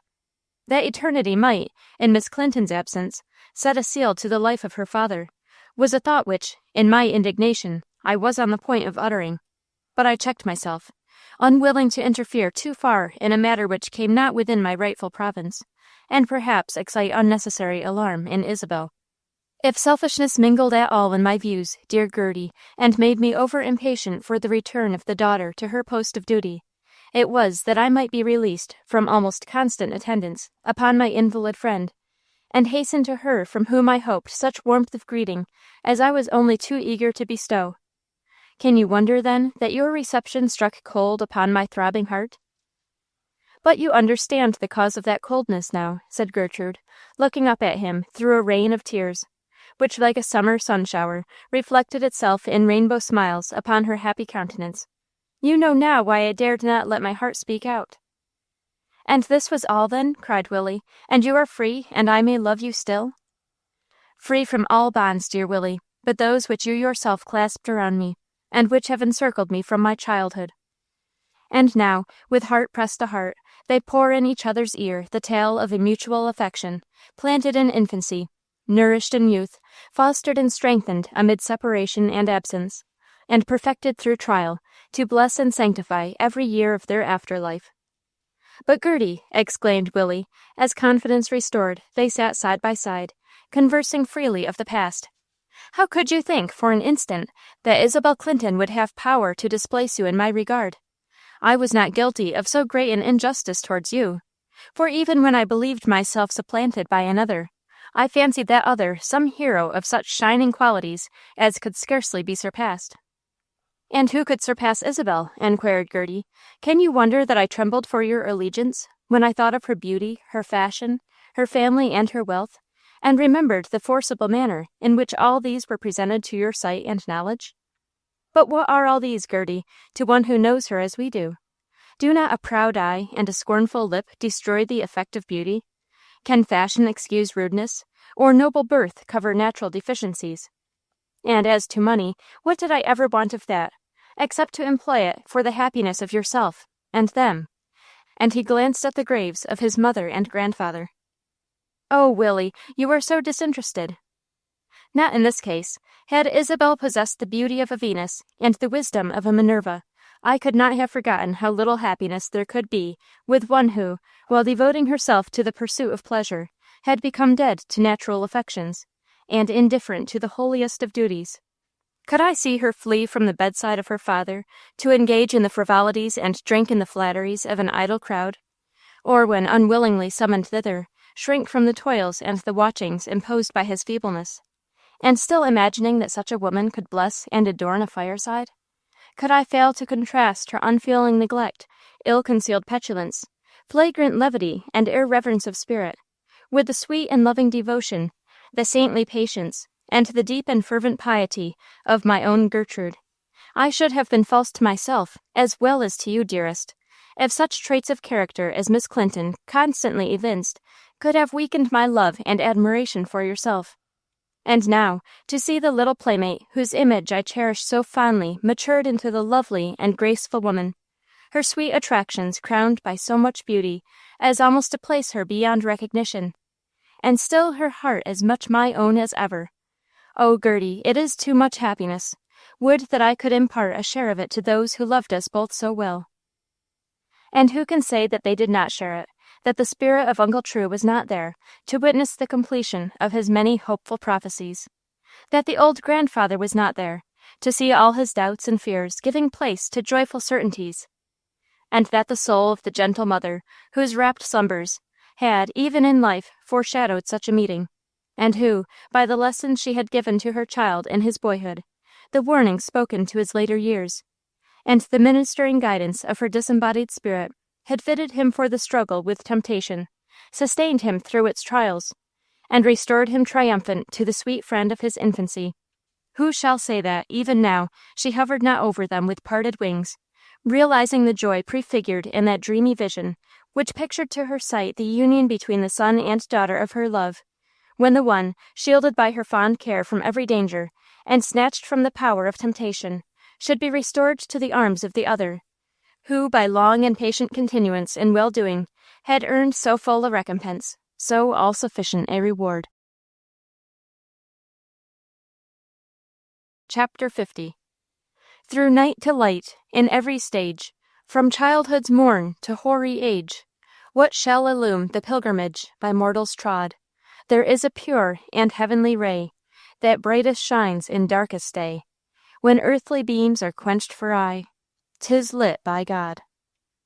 The sun was casting long shadows, and the sunset hour was near, when Gertrude and Willie rose to depart.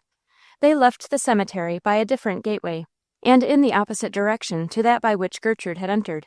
Here Willie found the chaise in which he had come, though the horse had contrived to loosen the bridle by which he was fastened, had strayed to the side of the road, eaten as much grass as he wished, or the place afforded, and was now sniffing the air, looking up and down the road, and despairing of his master's return, seemed on the point of taking his departure. He was reclaimed, however, without difficulty, and as if glad, after his long rest, to be again in motion, brought them in half an hour to Mr. Graham's door. As soon as they came in sight of the house, Gertrude, familiar with the customary ways of the family, perceived that something unusual was going forward. Lamps were moving about in every direction. The front door stood wide open. There was, what she had never seen before, the blaze of a bright fire discernible through the windows of the best chamber, and as they drew still nearer, she observed that the piazza was half covered with trunks. All these appearances, as she rightly conjectured, betokened the arrival of Mrs. Graham, and possibly of other company. She might perhaps have regretted the ill-timed coming of this bustling lady, at the very moment when she was eager for a quiet opportunity to present Willie to Emily and her father, and communicate to them her own happiness. but if such a thought presented itself, it vanished in a moment. Her joy was too complete to be marred by so trifling a disappointment. "Let us drive up the avenue, Willie," said she, "to the side door, so that George may see us, and take your horse to the stable."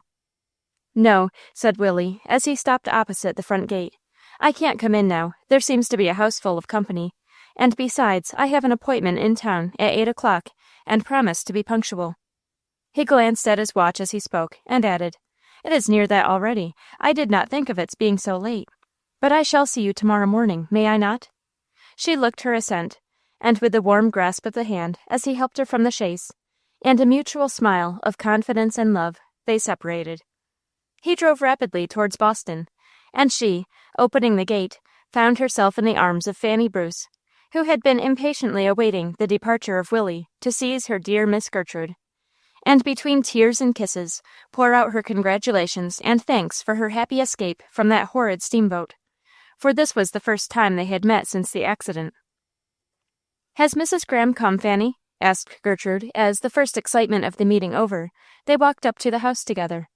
"Yes, indeed, Mrs. Graham and Kitty and Isabel, and a little girl, and a sick gentleman, Mr. Clinton, I believe, and another gentleman, but he's gone." "Who has gone?"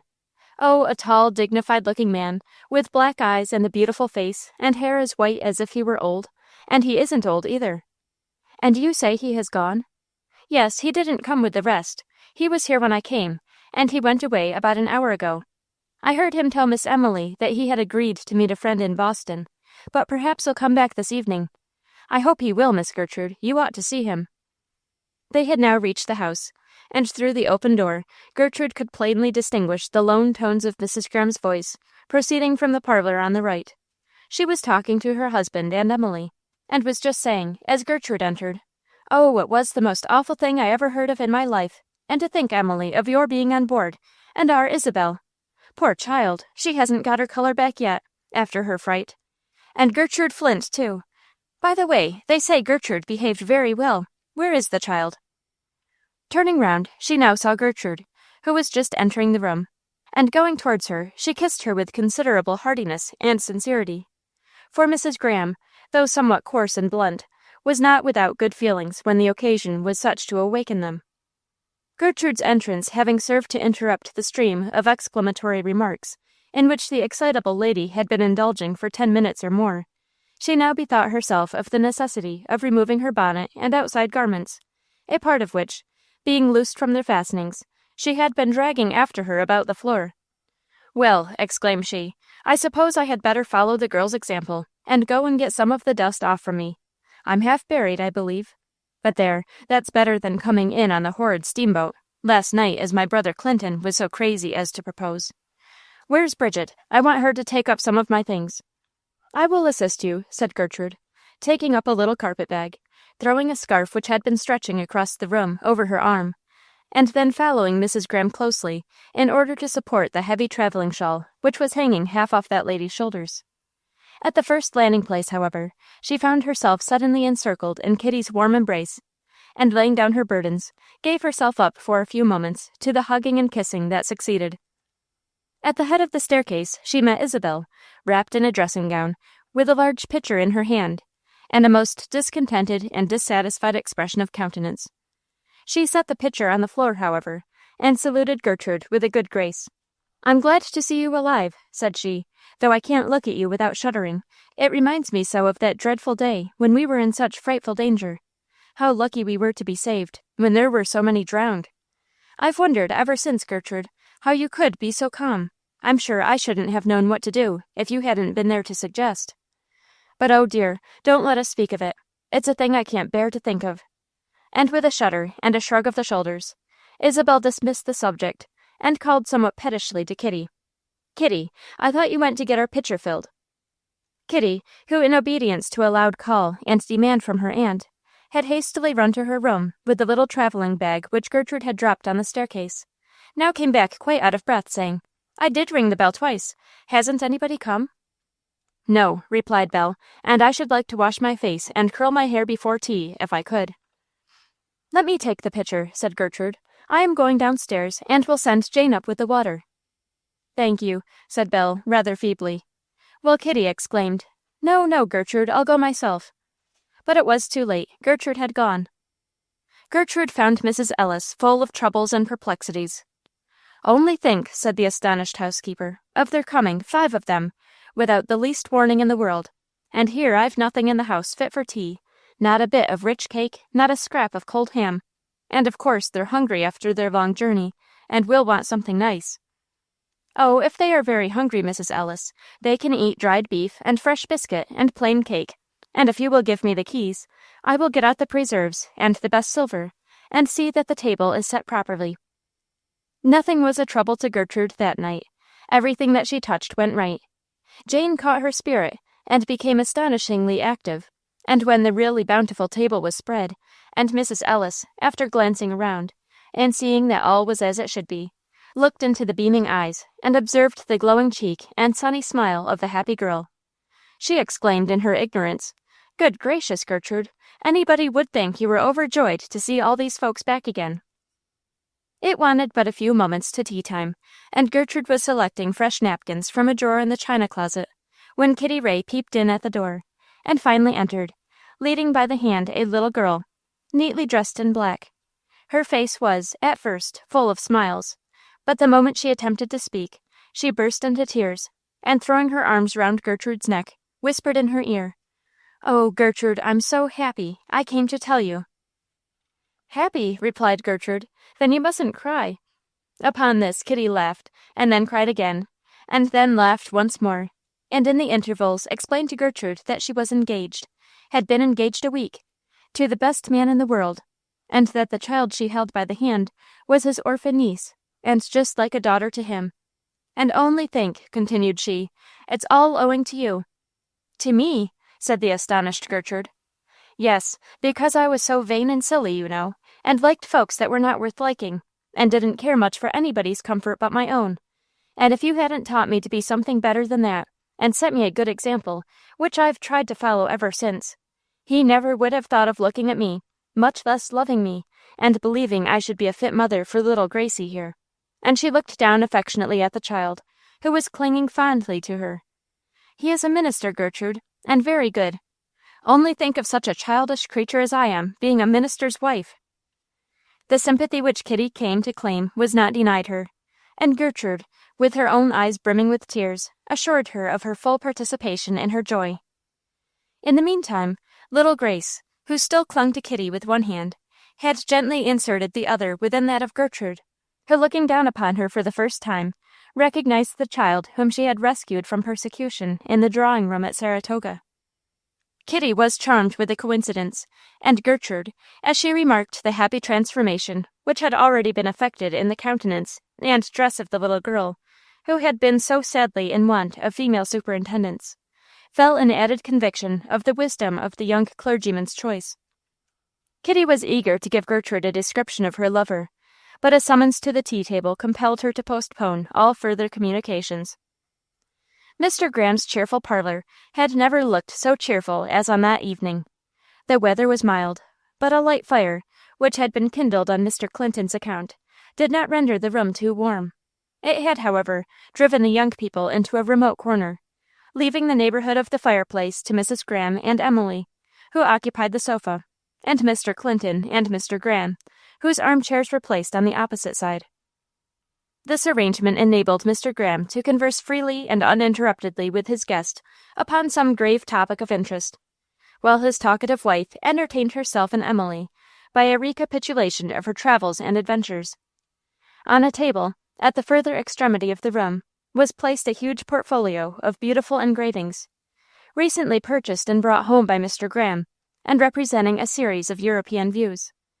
Gertrude and Kitty were turning them carefully over, and little Grace, who was sitting in Kitty's lap, and Fanny, who was leaning over Gertrude's shoulder, were listening eagerly to the young lady's explanations and comments. Occasionally Isabel, the only restless or unoccupied person present, would lean over the table to glance at the likeness of some familiar spot, and exclaim, "Kitty, there's the shop where I bought my blue silk," or, "Kitty, there's the waterfall that we visited in company with the Russian officers." While the assembled company were thus occupied, the door opened, and without any announcement, Mr. Amory and William Sullivan entered. Had either made his appearance singly, he would have been looked upon with astonishment by the majority of the company.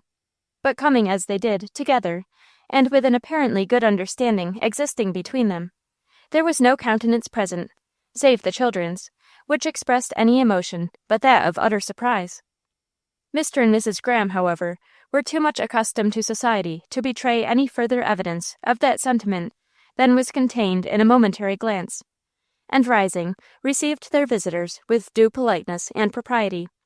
The former nodded carelessly to Mr. Amory, whom he had seen in the morning, presented him to Mr. Clinton, without, however, mentioning the existing connection with himself, and was preparing to go through the same ceremony to Mrs. Graham, but was saved the trouble, as she had not forgotten the acquaintance formed at Baden-Baden.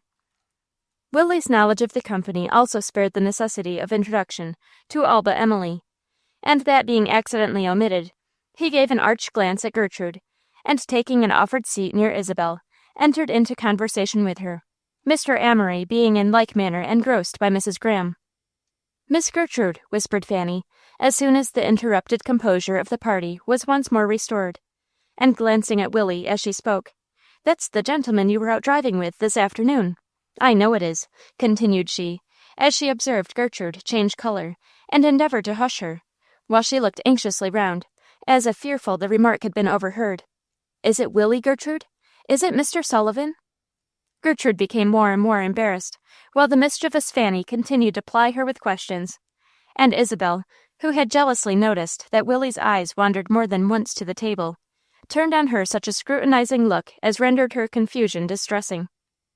Accident came to her relief, however. The housemaid, with the evening paper, endeavored to open the door, against which her chair was placed, thus giving her an opportunity to rise, receive the paper, and, at the same time, an unimportant message. While she was thus engaged, Mr. Clinton left his chair, with the feeble step of an invalid, crossed the room, addressed a question in a low voice to Willie, and receiving an affirmatory reply, took Isabel by the hand, and approaching Mr. Amory, exclaimed with deep emotion, "Sir, Mr. Sullivan tells me that you are the person who saved the life of my daughter, and here she is to thank you." Mr. Amory rose, and flung his arm over the shoulder and around the waist of Gertrude, who was passing on her way to hand the newspaper to Mr. Graham, and who, not having heard the remark of Mr. Clinton, received the caress with a sweet smile and an upturned face. "Here," said he, "Mr. Clinton is the person who saved the life of your daughter. It is true that I swam with her to the shore, but it was under the mistaken impression that I was bearing to a place of safety my own darling child, whom I little suspected then of having voluntarily relinquished to another her only apparent chance of rescue." "Just like you, Gertrude, just like you," shouted Kitty and Fanny in a breath, each struggling to obtain a foremost place in the little circle that had gathered round her. "My own noble Gertrude," whispered Emily, as leaning on Mr. Amory's arm, she pressed Gertrude's hand to her lips. "Oh, Gertrude!" exclaimed Isabel, with tears in her eyes. "I didn't know, I never thought—" "Your child?" cried Mrs. Graham's loud voice, interrupting Isabel's unfinished exclamation. "Yes, my child, thank God," said Mr. Amory, reverently, "restored at last to her unworthy father. And you have no secrets here, my darling." Gertrude shook her head and glanced at Willie, who now stood at her side, and gladly bestowed by him upon her faithful and far more deserving lover, and he placed her hand in Willie's. There was a moment's pause. All were impressed with the solemnity of the action. Then Mr. Graham came forward, shook each of the young couple heartily by the hand, and passing his sleeve hastily across his eyes, sought his customary refuge in the library. "Gertrude," said Fanny, pulling Gertrude's dress to attract her attention, and speaking in a loud whisper, "are you engaged? Are you engaged to him?" "Yes," whispered Gertrude, anxious, if possible, to gratify Fanny's curiosity and silence her questioning. "Oh, I'm so glad, I'm so glad!" shouted Fanny, dancing round the room and flinging up her arms. "And I'm glad too," said Gracie, catching the tone of congratulation and putting her mouth up to Gertrude for a kiss. "And I am glad," said Mr. Clinton, placing his hands upon those of Willie and Gertrude, which were still clasped together, "that the noble and self-sacrificing girl, whom I have no words to thank, and no power to repay, has heaped a worthy reward in the love of one of the few men with whom a fond father may venture wholly to trust the happiness of his child. Exhausted by so much excitement, Mr. Clinton now complained of sudden faintness, and was assisted to his room by Willie, who, after waiting to see him fully restored, returned to receive the blessing of Emily upon his new hopes, and hear with wonder and delight at the circumstances which attended the discovery of Gertrude's parentage. For although it was an appointment to meet Mr. Amory which had summoned him back to Boston, and he had, in the course of their interview, acquainted him with the happy termination of a lover's doubts, he had not, until the disclosure took place in Mr. Graham's parlor, received in return the slightest hint of the great surprise which awaited him. He had felt a little astonishment at his friend's expressed desire to join him at once in a visit to Mr. Graham's, but on being informed that he had made the acquaintance of Mrs. Graham in Germany, he concluded that a desire to renew his intercourse with the family, and possibly a slight curiosity to see the lady of his own choice, were the only motives which had influenced him. And now, amid retrospections of the past, thanksgiving for the present, and hopes and aspirations for the future, the evening passed rapidly away. "Come here, Gerty," said Willie. "Come to the window and see what a beautiful night it is." It was indeed a glorious night. Snow lay on the ground. The air was intensely cold without, as might be judged from the quick movements of the pedestrians, and the brilliant icicles with which everything that had an edge was fringed. The stars were glittering too, as they never glitter, except on the most intense of winter nights.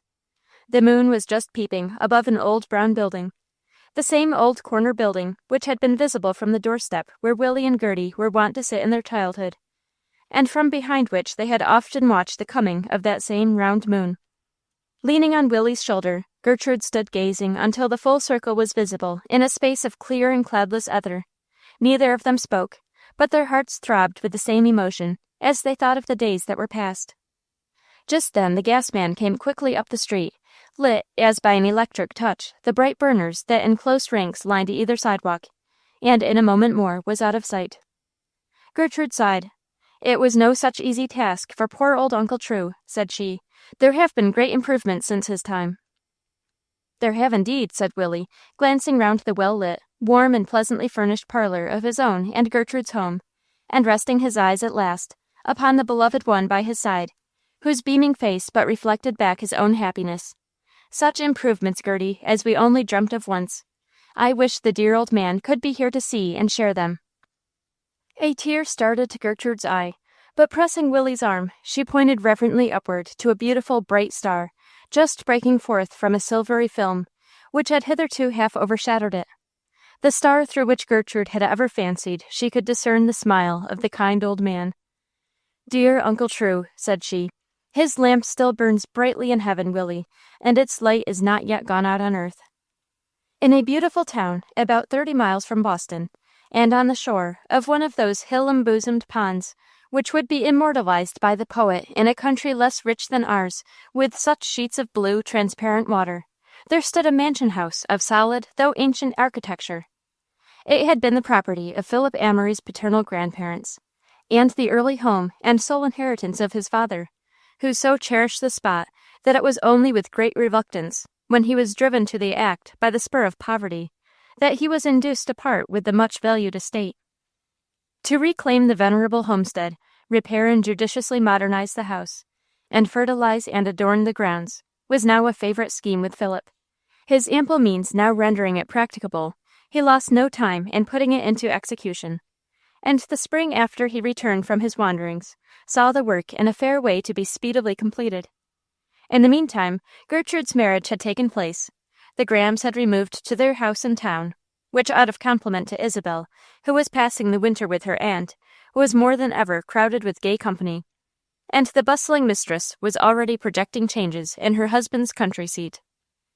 And Emily, who had parted with her greatest treasure, and found herself in an atmosphere which was little in harmony with her spirit, murmured not, but contented with her lot, neither dreamed of nor asked for outward change, until Philip came to her one day, and taking her hand, said gently, "This is no home for you, Emily. You are as much alone as I in my solitary farmhouse. We loved each other in childhood, our hearts became one in youth, and have continued so until now. Why should we be longer parted? Your father will not oppose our wishes. And will you, dearest, refuse to bless and gladden the lonely life of your gray-haired lover?" But Emily shook her head, while she answered, with her smile of ineffable sweetness, "Oh, no, Philip, do not speak of it. Think of my frail health and my helplessness." "Your health, dear Emily, is improving. The roses are already coming back to your cheeks. And as for your helplessness, what task can be so sweet to me as teaching you, through my devotion, to forget it? Oh, do not send me away disappointed, Emily. A cruel fate divided us for years. Do not by your own act prolong that separation. Believe me, a union with my early love is my brightest, my only hope of happiness." And she did not withdraw the hand which he held, but yielded the other also to his fervent clasp. "My only thought had been, dear Philip," said she, "that ere this I should have been called to my father's home. And even now I feel many a warning that I cannot be very long for earth.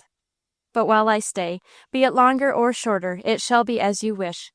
No word of mine shall part hearts so truly one, and your home shall be mine." And when the grass turned green, and the flowers sent up their fragrance, and the birds sang in the branches, and the spring gales blew soft and made a gentle ripple on the water, Emily came to live on the hillside with Philip. And Mrs. Ellis came too, to superintend all things, and especially the dairy, which became henceforth her pride. She had long since tearfully implored, and easily obtained, the forgiveness of the much-wronged Philip, and proved, by the humility of her voluntary confession, that she was not without a woman's heart. Mrs. Prime pleaded hard for the cook situation at the farm, but Emily kindly expostulated with her, saying, "We cannot all leave my father, Mrs. Prime. Who would see to his hot toast and the fire in the library?" And the good old woman saw the matter in the right light and submitted. And is the long wandering, much suffering, and deeply sorrowing exile happy now? He is, but his peace springs not from his beautiful home, his wide possessions, an honorable repute among his fellow men, or even the love of gentle Emily. All these are blessings that he well knows how to prize, but his world-tried soul has found a deeper anchor yet, a surer refuge from the tempest and the storm. For through the power of a living faith he has laid hold on eternal life. The blind girl's prayers are answered. Her last, best work is done. She has cast a ray from her blessed spirit into his darkened soul, and should her call to depart come soon, she will leave behind one to follow in her footsteps, fulfill her charities, and do good on earth, until such time as he be summoned to join her again in heaven. As they go forth in the summer evening, to breathe the balmy air, listen to the winged songster of the grove, and drink in the refreshing influences of a summer sunset, all things speak a holy peace to the newborn heart of him who has so long been a man of sorrow.